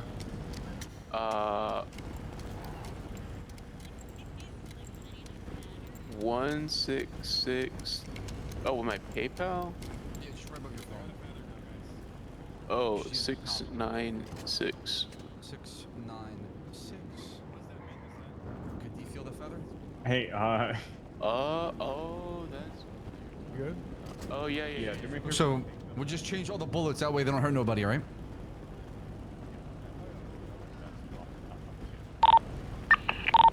We're using the Rebler, dude. I believe so, brother. All right.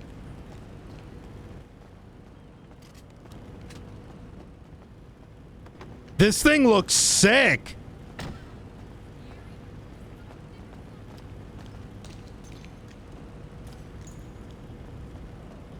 Hey, yo, check. 10-2. Hear you loud and clear. Yo, what 10-2 mean, bruh? Hey, okay, so, I'm going to, how do we want to do this? I'm not going to be in the car originally. I'm going to, Do you want a vehicle then? Can you take me to the Mirror Park Tavern parking lot real quick? You want to get your own personal vehicle or rental? I can give you a rental too, one if you want for the time being. No, I want a realistic car that criminals actually use. I'm gonna get the progress from this Russian guy I know. Just if you could take me to Mirror Park real quick. I got you. Okay. Yeah, I just want them to see. Is it the one across the tavern, or the liquid library? Just take me to the entrance to the Hydro Sack. Oh, I got you.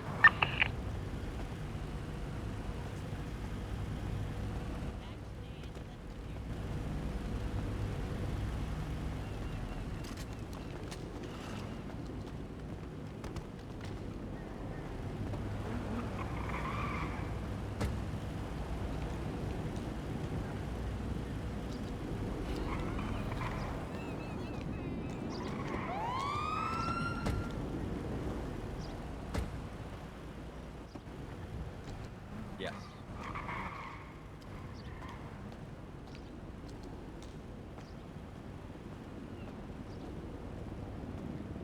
Dun, dun, dun, dun, dun, dun, dun, dun, dun, dun. Too far.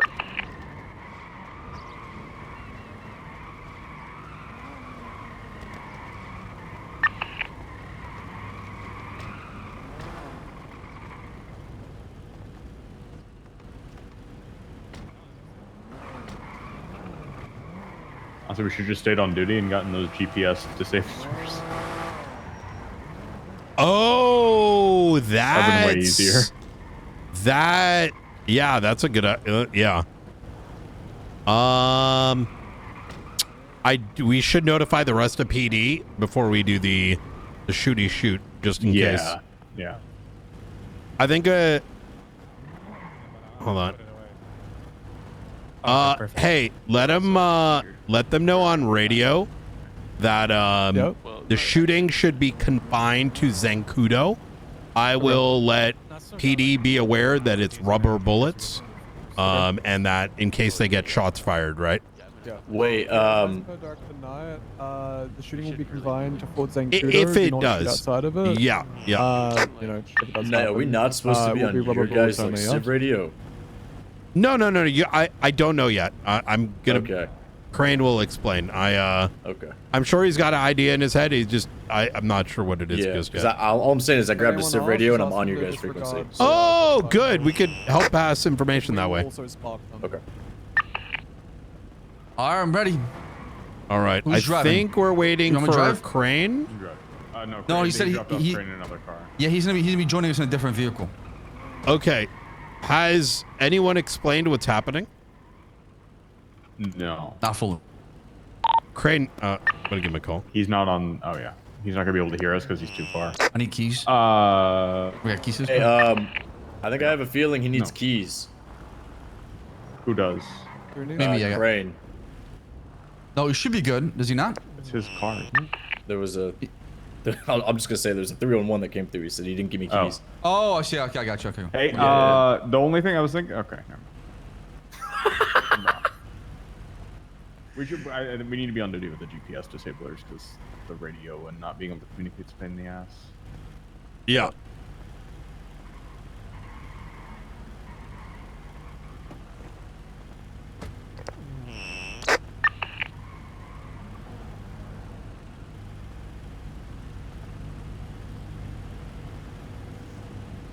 Yeah.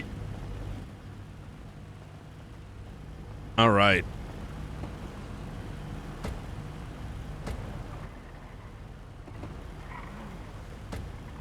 Hey, Luca. Guess. Chicken butt. Check. You hear me on the radio? Hey, what's going on, dude? Don't worry, boys. I'm a baby driver. These cops got nothing on us. And if shit goes fucking south, we just shoot them. Yo. Hey, any shooting that may or may not occur should be confined to Zancudo 3-on-1. Yeah, 100%. All right. I'll be secondary. Yeah, I'm good. I got you. Cool. I'm just interference, so I'll just stay in touch with you guys and act like a normal interference. All right. Sounds good to me. All right, bye. Oh, so let me know when to start what I'm doing, okay? Academy. You can start up. Barely. Dasm Academy.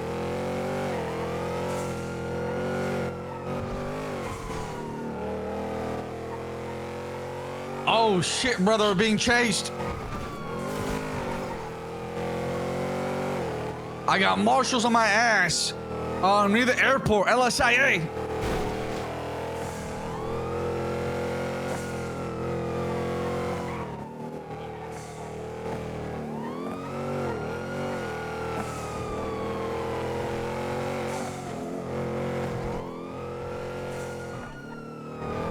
Oh, fuck. LSPD's not doing an academy up there right now, are they? Let me check. Yeah. I got you. Okay, Maze Bank Arena. I'll call Oxby real quick and ask. Yeah. You know, British food, bruh. I ain't going back. I got marshals on my ass. Yeah, don't worry, bro. If they guys get have too anything going on in shiesty, Zancudo right now? I got this double action. It's gonna be 1 down, You 2 guys have down, 3 anything going on down. in Zancudo right now, like academy-wise or whatever? The best cops are the dead ones. Okay. All right. I just want to check that we're not clocked on duty. We're doing some academy shit, so I just want to make sure it's clear. before Oh, it's we good. Take some shit up though. Easy. All right. Thanks. Bye. Yeah, it's all clear. Is there only one chasing us? Or is there supposed to be more? This is Ruby. Pretty sure. I just got an answer, brother. All right. Just so you're aware, there's going to be some live action shooting over at Fort Hello? Zancudo. Hello? Who is this? Oh, this is going to be Nod, brother. Strip club. No. What happened? Did you get hit on the head? It's Who did it? academy. It's Who did academy. it? Who did it this time? I am not going another 6 months with you being bonked on the head. Yeah, I'm not bumped on the head. I'm playing a crim. If you see shootings up, I just want to let you know there's going to be live action rubber ball stuff at Zancudo. Okay. So if we could keep people away from there, just so they don't, you know. Yep, not a problem. Easy. I appreciate it. And then I'm going to invite you. I'm doing a shift 2 Christmas party on the 18th. Oh, any shift 2 marshals are getting getting a whole thing organized. It'll be a whole hour. Massive scavenger hunt. Marshals in shift 2 are more than welcome, okay? Hell yeah. All right. So you'll see an announcement go out soon. Okay. Sounds good to me. All right. Okay. Thank you very much. Thank you. All right. Bye. You take care. Bye. Jewelry store. Yeah. Oh my God. Wait, did something happen? Man, if it with wasn't for Shift this 1? fucking snow, I'd lost these cops.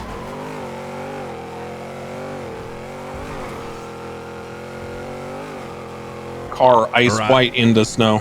Oh shit, we still got people on us, man.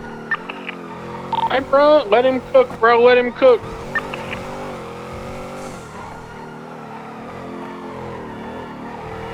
Count 4 now. I think that's a good one. Got 5. This car is nice, let me tell you though. Holy shit. Yeah, brother. I feel like I don't see this one too much very often. Me too. I'm surprised. Hey, fuck you, pigs! I only got one pig on me going back to senior bonds. Alright, bro, you got this. I'm sorry.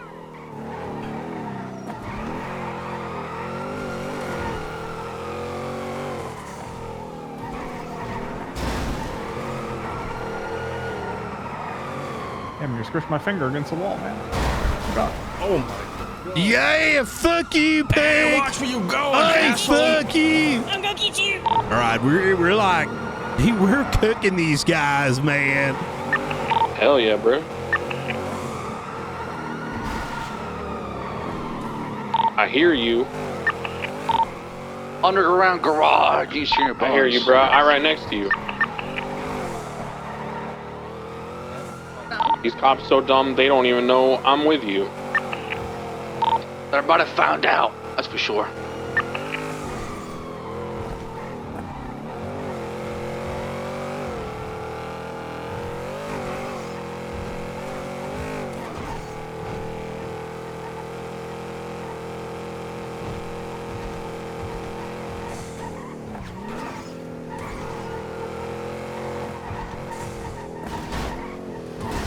Oh shit, dude! Oh shit, bro!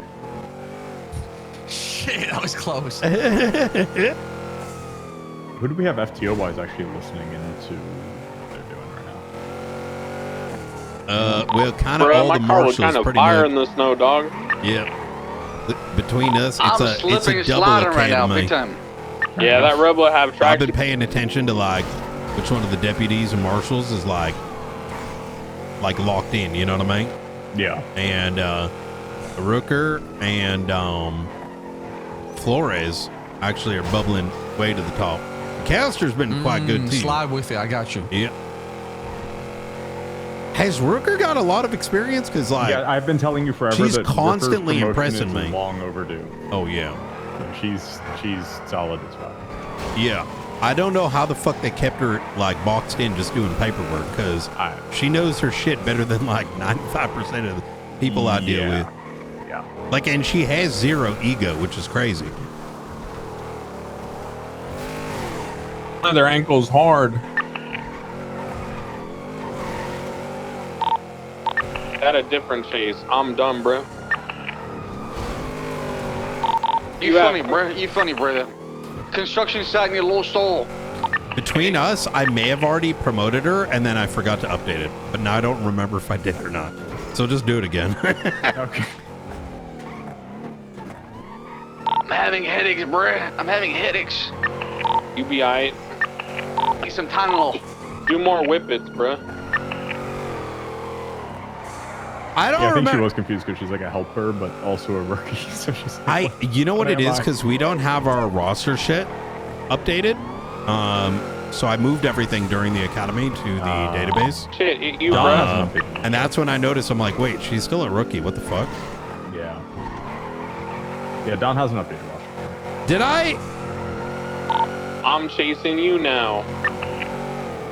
Did I promote her, chat? Perfect, bruh. Sick drip. Race? Is this the night?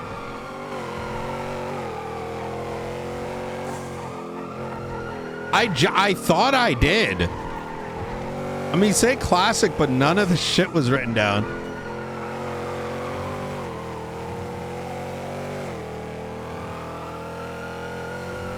Oh, shit.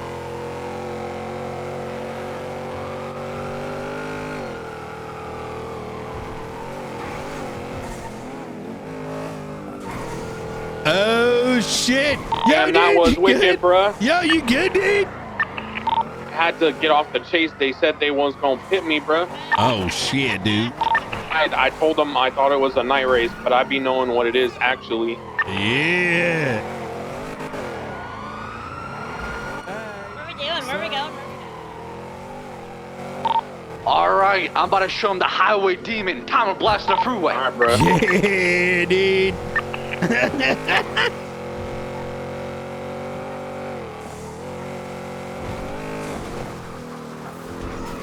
Wait, did I promote her like 3 weeks ago? I'll just ask her.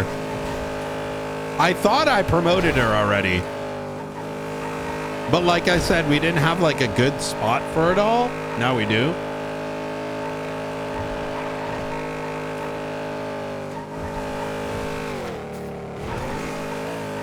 Yo, we just dust. Oh wait, we still got one on us, dude.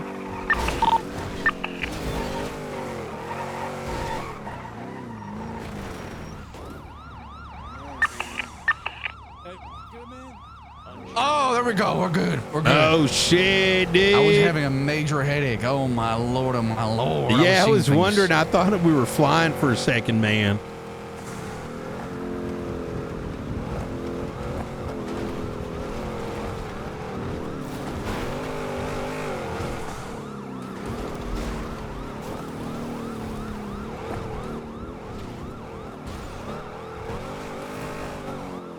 Oh shit. Oh.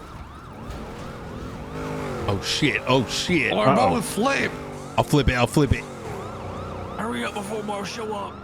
We're flipping, bro. What if you got crashed? Where, bro? Where? Yeah, we're on Palomino, dude. Oh In the gas station. In the wind farm. I'm coming, bro. I'll knock it over. Just don't be washed, bro. Someone get lethal. Sir in the black, can you please jump? Hey, can we negotiate? One of the cops was crashed out repairing anyway, bro. We good. Yeah, dude, you need to flip us, dude. I'm almost here, bro. What you get at? See you guys, bro. I'm here right now. Out of the All vehicle. right, I'm getting out, dude. Hey, I'm gonna flip this thing. Tase him, baton him. Oh, it's on the other side. Give me one sec. Don't be washed, bro. I'm definitely not the average criminal who just doesn't understand comms and where to go. Yeah, dude, we're on Biden the News Center, dude. I'm here, bro. I'm gonna knock this shit. Yeah, it's That's okay. right. I'm totally not gonna flip my car. All right, too, dude, bro. I get For that. cuffs. Did you flip a car? Oh, shit. Right, I'm gonna flip your car. Get out the way. Dude. Yeah, Oh, dude. you're good, bro. Going for cuffs. Help me, dude. Help me, dude. Yo, is this a movie scene, bro? I love movies. Oh, shit, I broke the cuffs. Hey, drive. You drive. Give me the keys, dude. Give me the keys, dude. Give me the keys, dude. Can you give me a bump, Edgar? Can you give me a bump? Give me the keys. Oh. Yo, I just ran that motherfucker over, dude. Yo, can you hear me, guys?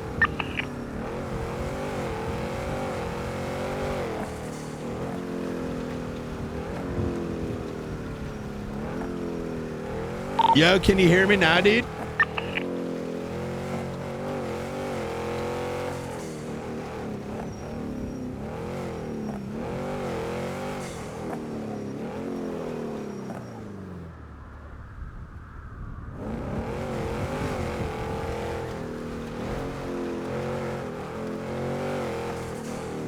The Red Rebel. Oh shit, dude.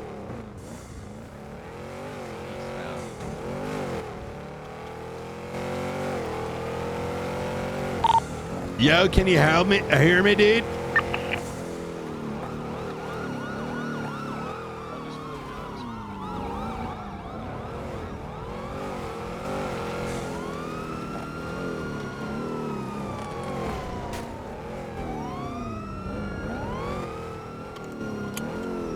Oh shit, where are they at, dude?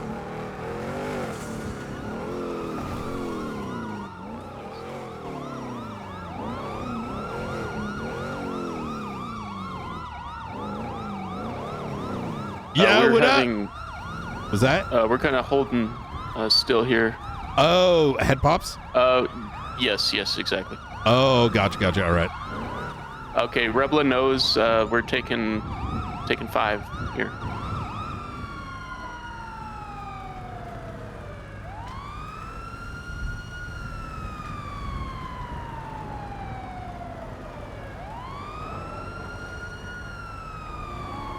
Yeah, that was insane. The only you know why I uncuffed you, right? I assume it was for the scenario. Because we both cuffed you at the same time. Oh, gotcha. All right. Yeah. I wouldn't. Okay. Yeah. No, that makes sense. Yeah, I just, you know, it's kind of, I don't know exactly what happens on your side, but it only looked like you cuffed me. I would say that that's one of those things where you can be like, hey, did you get double cuffed? You know what I mean? Like, okay. Yeah. Did you get okay, because I saw Peter's you know, look like he was cuffing you as well. So Oh, I see. No, I didn't get double cuffed. That's one of those things where you can, like I said, you can kind of be like, hey, did you get double cuffed? Right? And then go with it. But you did the right thing. You know what I mean? So yeah, Peter's. I thought that you also cuffed him at the same time that I did, because I saw you do the cuffing like maneuver. Yeah. So that's why I went and uncuffed him, because I thought it was a override, like being very impossible to evade. In a double cuff basically. situation, I'm not sure if that scopes it out and automatically cuffs them or not. try both cuffing me. Ready? 3, 2, 1, go. See, I wasn't even. Oh, there we go. I don't think you can double cuff anymore. No. Okay. Yeah. Okay. We'll have to find out, because that'd actually be fantastic.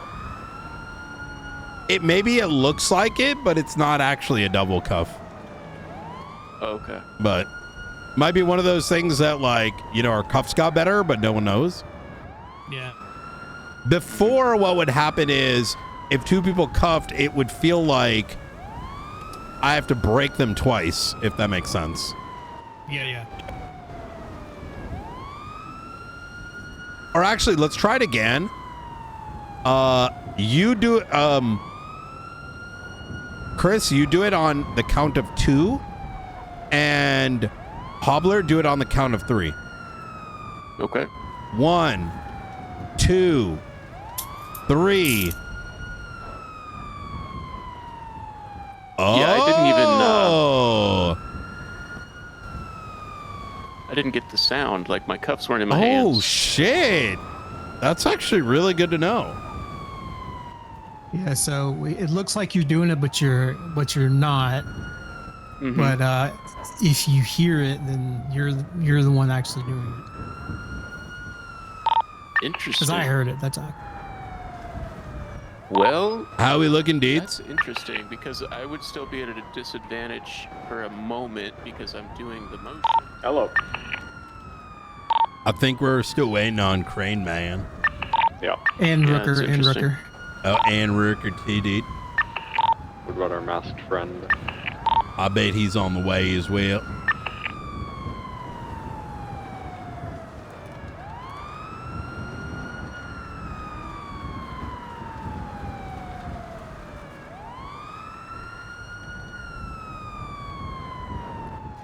Oh my God, that's gonna drive me crazy.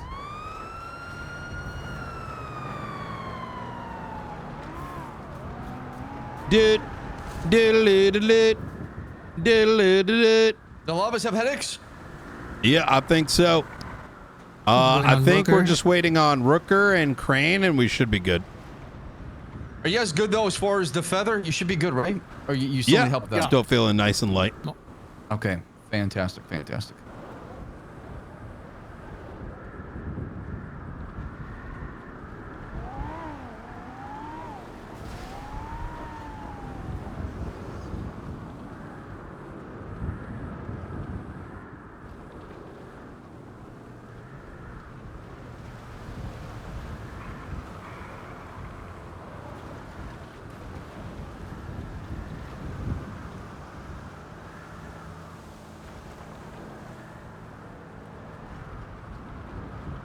So it looks like you can't double cuff anymore. What happened to you try?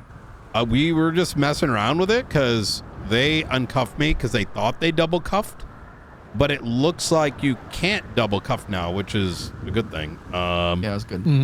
Yeah. Yeah, I was screaming at Hoblo like, "What are you doing? Don't uncuff him!" Oh. Oh no. No way.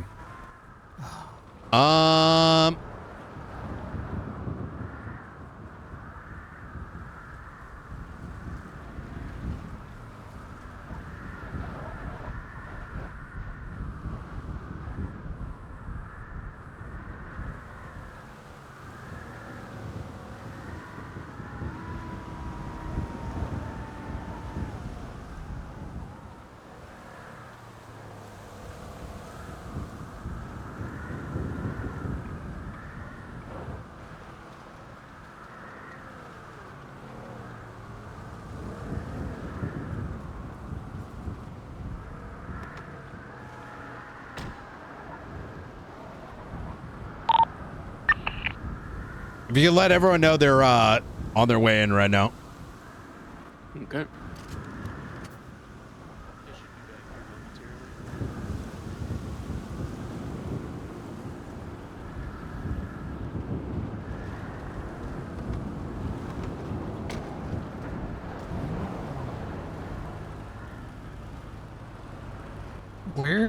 Where's the penumbra? I think I saw him. He may have been up the highway. On Palomino? Yeah, I think he was behind us.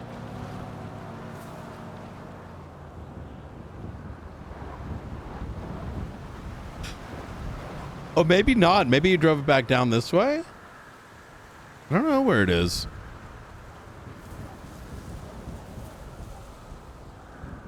Doot, doot, doot, doot, doot, doot. Ba-na-na-na-na. Zabba-doo-ba-doo.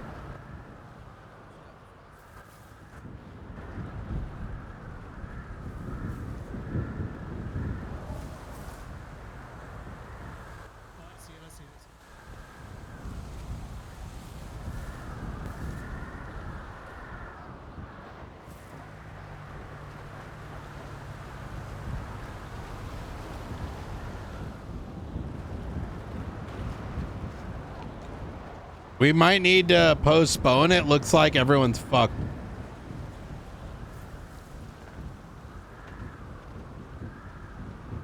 But what our plan is this is the academy, right? But we're going to have full-blown modules down the line.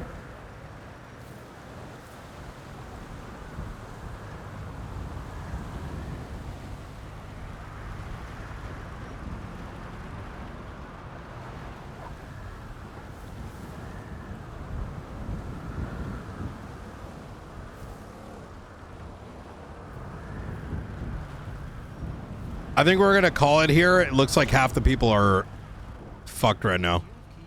Yeah, this shit is cooked. Yeah.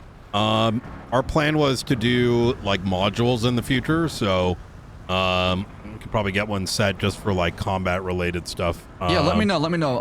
In fact, I can help out with the feathers in the future, so you can practice Ooh. combat. Thank you. And not have to worry about not trying to simulate something that's very close to what would happen on the streets. Yeah, that would be amazing.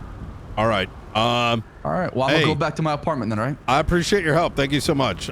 Of course. Just throw that stuff away in the trash lockers you guys Yes, we'll do. Hey, we're Thank you, gonna man. call it here. Let them know Okay. on radio. Yeah. And guys, let's we're meet just gonna back at call it. Davis. A lot of people are having issues, but for those that are still on radio, Oh yeah. You know what? Have them hop on to at Davis, Discordia. okay? Meet at the Davis office. Yeah, and get on Discordia. Conference call. Actually, conference call. Hop on the conference call, okay? Hello.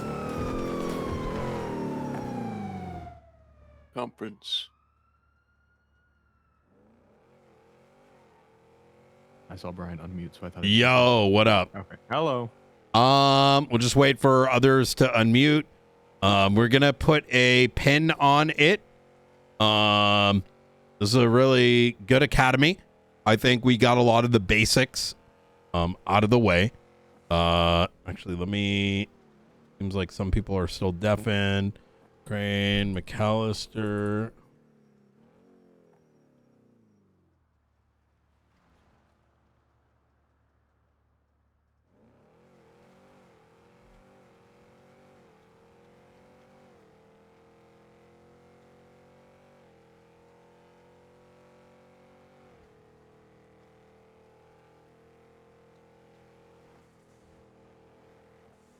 All right. They may be still they may have the loading screen in their face. Ladies and gentlemen, thank you so much for joining the Academy. I know this was a massive amount of a time commitment between yesterday and today. I think it's like 7 to 8 hours yesterday, another 7 to 8 today. A lot of information to take in. And obviously there isn't going to be an expectation that every little piece of detail is going to be mastered and understood just from this training weekend we did. The intention of this is multifold. The first, for those who've been marshals for a while, this kind of setting like kind of a core foundation, and for y'all to have an opportunity to see how these academies have been run, to sort of set a baseline. And then, of course, from the new folks like Cole and Wayne, etc., an opportunity for them to learn their foundations.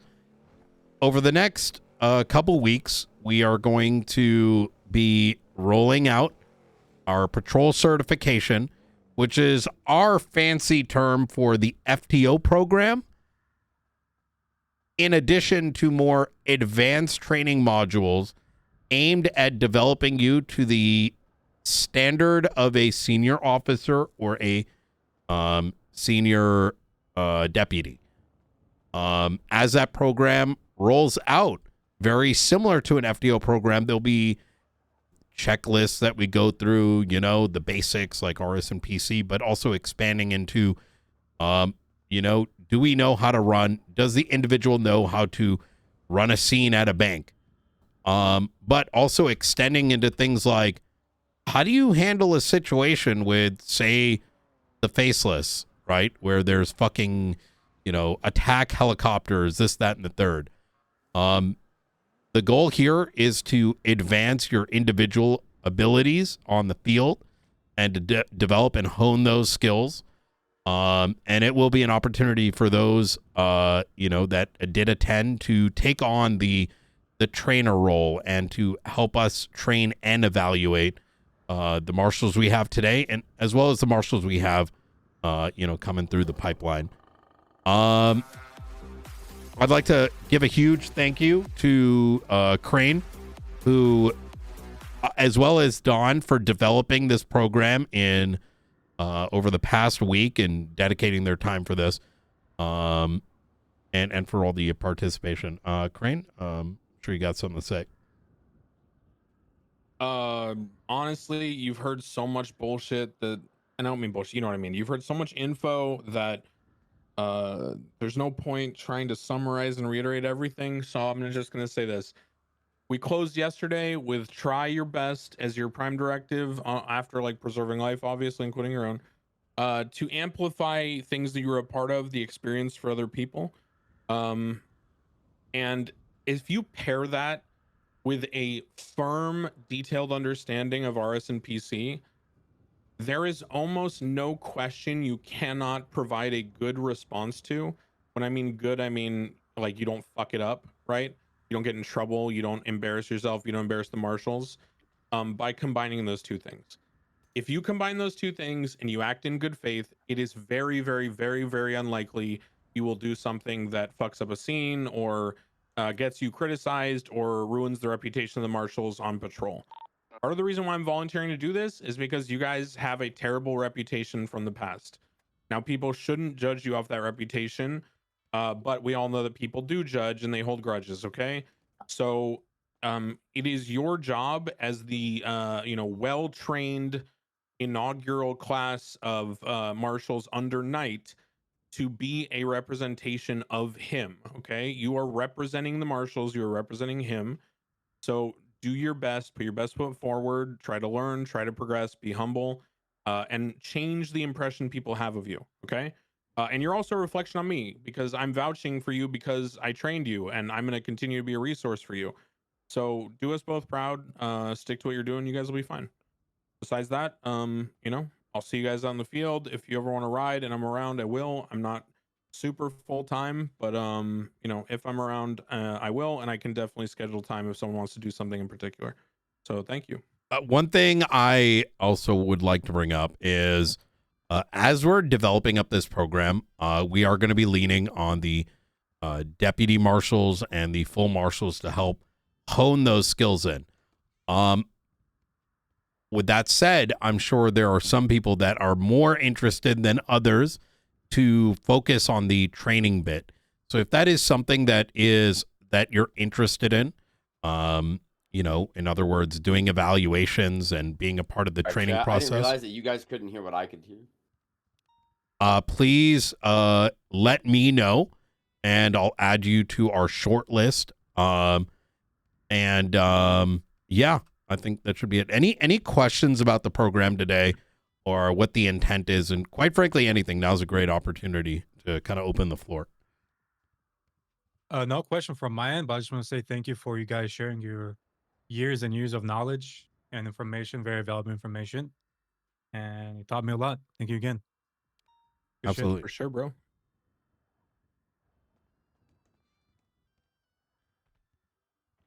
Hell yeah. I'm going to ask a very awkward question. Rooker, did I promote you already? No. Okay, because I thought I did like 2 weeks ago. No. All right. Well, guys, I'd like to go ahead and take this opportunity while we're all here to congratulate Catalina Rooker on a extremely well-deserved promotion.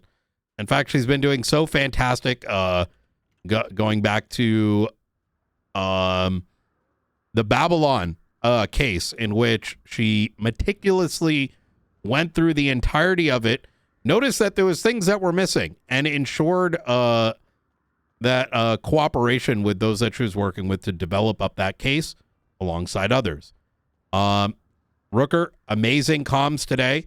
I quite frankly thought I had already promoted you, and that's how well you were doing. It wasn't until I went through the roster today to update it into the database, I was like, wait, hold on a second. Why does this still say rookie? So, congratulations, guys. Give her a round of applause. Yeah, good shit. Thank you. Congrats. Well deserved. Thank you. Yeah, there's a reason I told her to shut the fuck up and just let them know she can. Okay, so like She was flexing there for a second. She was flexing. the thing is, like, you guys, what you gotta remember is you can always learn something, right? She got okey doked off the fucking balcony, and you know she got VCB'd. Like everyone doesn't know everything. No matter how experienced you are, you don't know every criminal's tendencies and every trick. So always stay humble, because at the end of the day, everyone's got to learn always. That's the only reason we have experience, is from failing and learning over and over and over and over and over. This is how it goes. Yeah, It's 'cause always that- good to I have a mean, refresher. You know, I was brought in like to be kind of a helper, but I ended up, you know, doing most of it too, because it's a nice refresher, making sure that everything's sharp. Yeah. I just for the record, and I don't mean this to be rude, I'm just trying to state a fact. I don't typically do normal FTO sessions, like scheduled ones where like there's evaluations and stuff. But if you want to ride, if you just want, you know, to go out on duty and, you know, ride with me and like see how I operate and that kind of stuff, I'm more than happy to do that anytime. Just let me know. But I do not typically do FTO sessions. I try to keep myself focused on academies and training, and I let other people do the FTO stuff. So more like a ride along, in a way. Yeah, if you want to just be a partner with me, then that's great, you know. But I'm not gonna sit there and, you know, hold your hand through every single thing. I'm Oh basically shit, gonna, you're not you know, on duty. give I input just as we move. 311 the promotion. I hope I don't. I hope you don't regret telling me that, Declan. Definitely. No, you're fine, bro. All right with anybody. I mean, one of the things I tell all my recruits in BCSO is be personable. Don't sit there and like queue up, you know, and be like, when's my FTO session? The best thing you can do is just be personable. Hit up people in the city. If you think someone does really well at driving and you want to learn from them, approach them, talk to them. I'm gonna break the fourth wall. When I first started playing on NoPixel, I was a nobody who had never had any presence in any kind of GTA roleplay at all. I had never played GTA before getting whitelisted. I joined the server and I made one character that I just learned the like buttons on, basically, because I never played GTA. I played like 2 hours of the solo campaign, and then I made Alan Crane, and I went to the courthouse. I talked to people. I sat there like a statue, like made myself a fixture in the lobby, and I read the laws and I read the books and I asked lawyers, can I take notes for you? Can I, you know, go on a cell rep with you and just listen? Can I sit in on this court case? I'll introduce myself to judges, ask questions about how things work. And eventually you build relationships when people see that you're like a human being with a personality who's fun to be around and helpful. And then it's not you asking someone to take you out. It's like, hey, you want to ride today? And that's a much more accessible question than like, are you gonna FTO me today? I need a session. You know what I mean? Like, just be personable, and that's the best way to do things. So yeah, I don't do scheduled stuff, but if you want to ride, just hit me up. 100. I will 100%. Thank you, man. Yeah, for sure, bro. Side note, if you haven't already, please do go to the NoCoDB link that I posted previously, and make an account. We'll get you access to that. That is effectively, think of it as a Excel sheet manager, so to speak. It's better than that. It's where we're going to have our staffing. It's where we're going to have, our fleet information, et cetera, as it gets kind of built up. So it's like one place to look. This is not a replacement for the MDT. This is more of, think of it as a replacement for random Excel sheets with like one FTO list here and then another list over here. This is going to kind of be a one-stop shop for all that. Guys, my password is LOLRP is cringe. What am I using this for? Work, school, nonprofit, personal? Does it matter what I put? As long as you follow the link, or if you go to linktree.com/state marshals. Oh yeah. There should be a link right there. You're not going to see it right away. I got to go in and like add people's permissions and stuff, but I'm in legal department. The department, what you're using it for, all that's not relevant. That's just their like internal metrics shit. Yeah, I'm just clicking random shit. It doesn't matter. Yeah, it's fine. Yeah. Blunt, could you do me a huge favor and put a congratulatory message for Rooker in general? Because I am muted for the next 3.5 days because I tried posting the SASM training server before SAP did. And I guess like I got auto muted for a week for doing that. So they can fix that. And he can't unmute. Han can I was fix gonna it. say they can't fix Han it. can fix it. Han can. Yeah, Han can do it, but I can. Yeah, I'm down with chilling Don't 3 wanna days. bother Han's a Han. busy Yeah, for guy, sure. you know. Okay, I signed up and I clicked the link. But You're not going to see nothing- anything right away till I Okay, all right. grant the permission layers, so to speak. All right, I did it. Sick. Oh yeah, I'm in a reserve scav.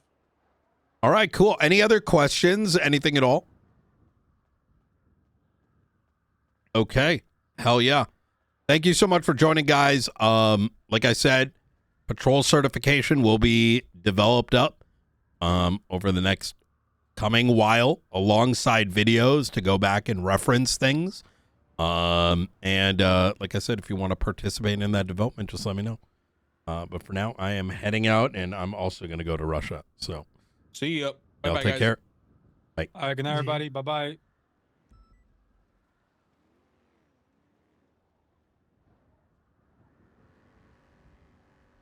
Yo, that was fun.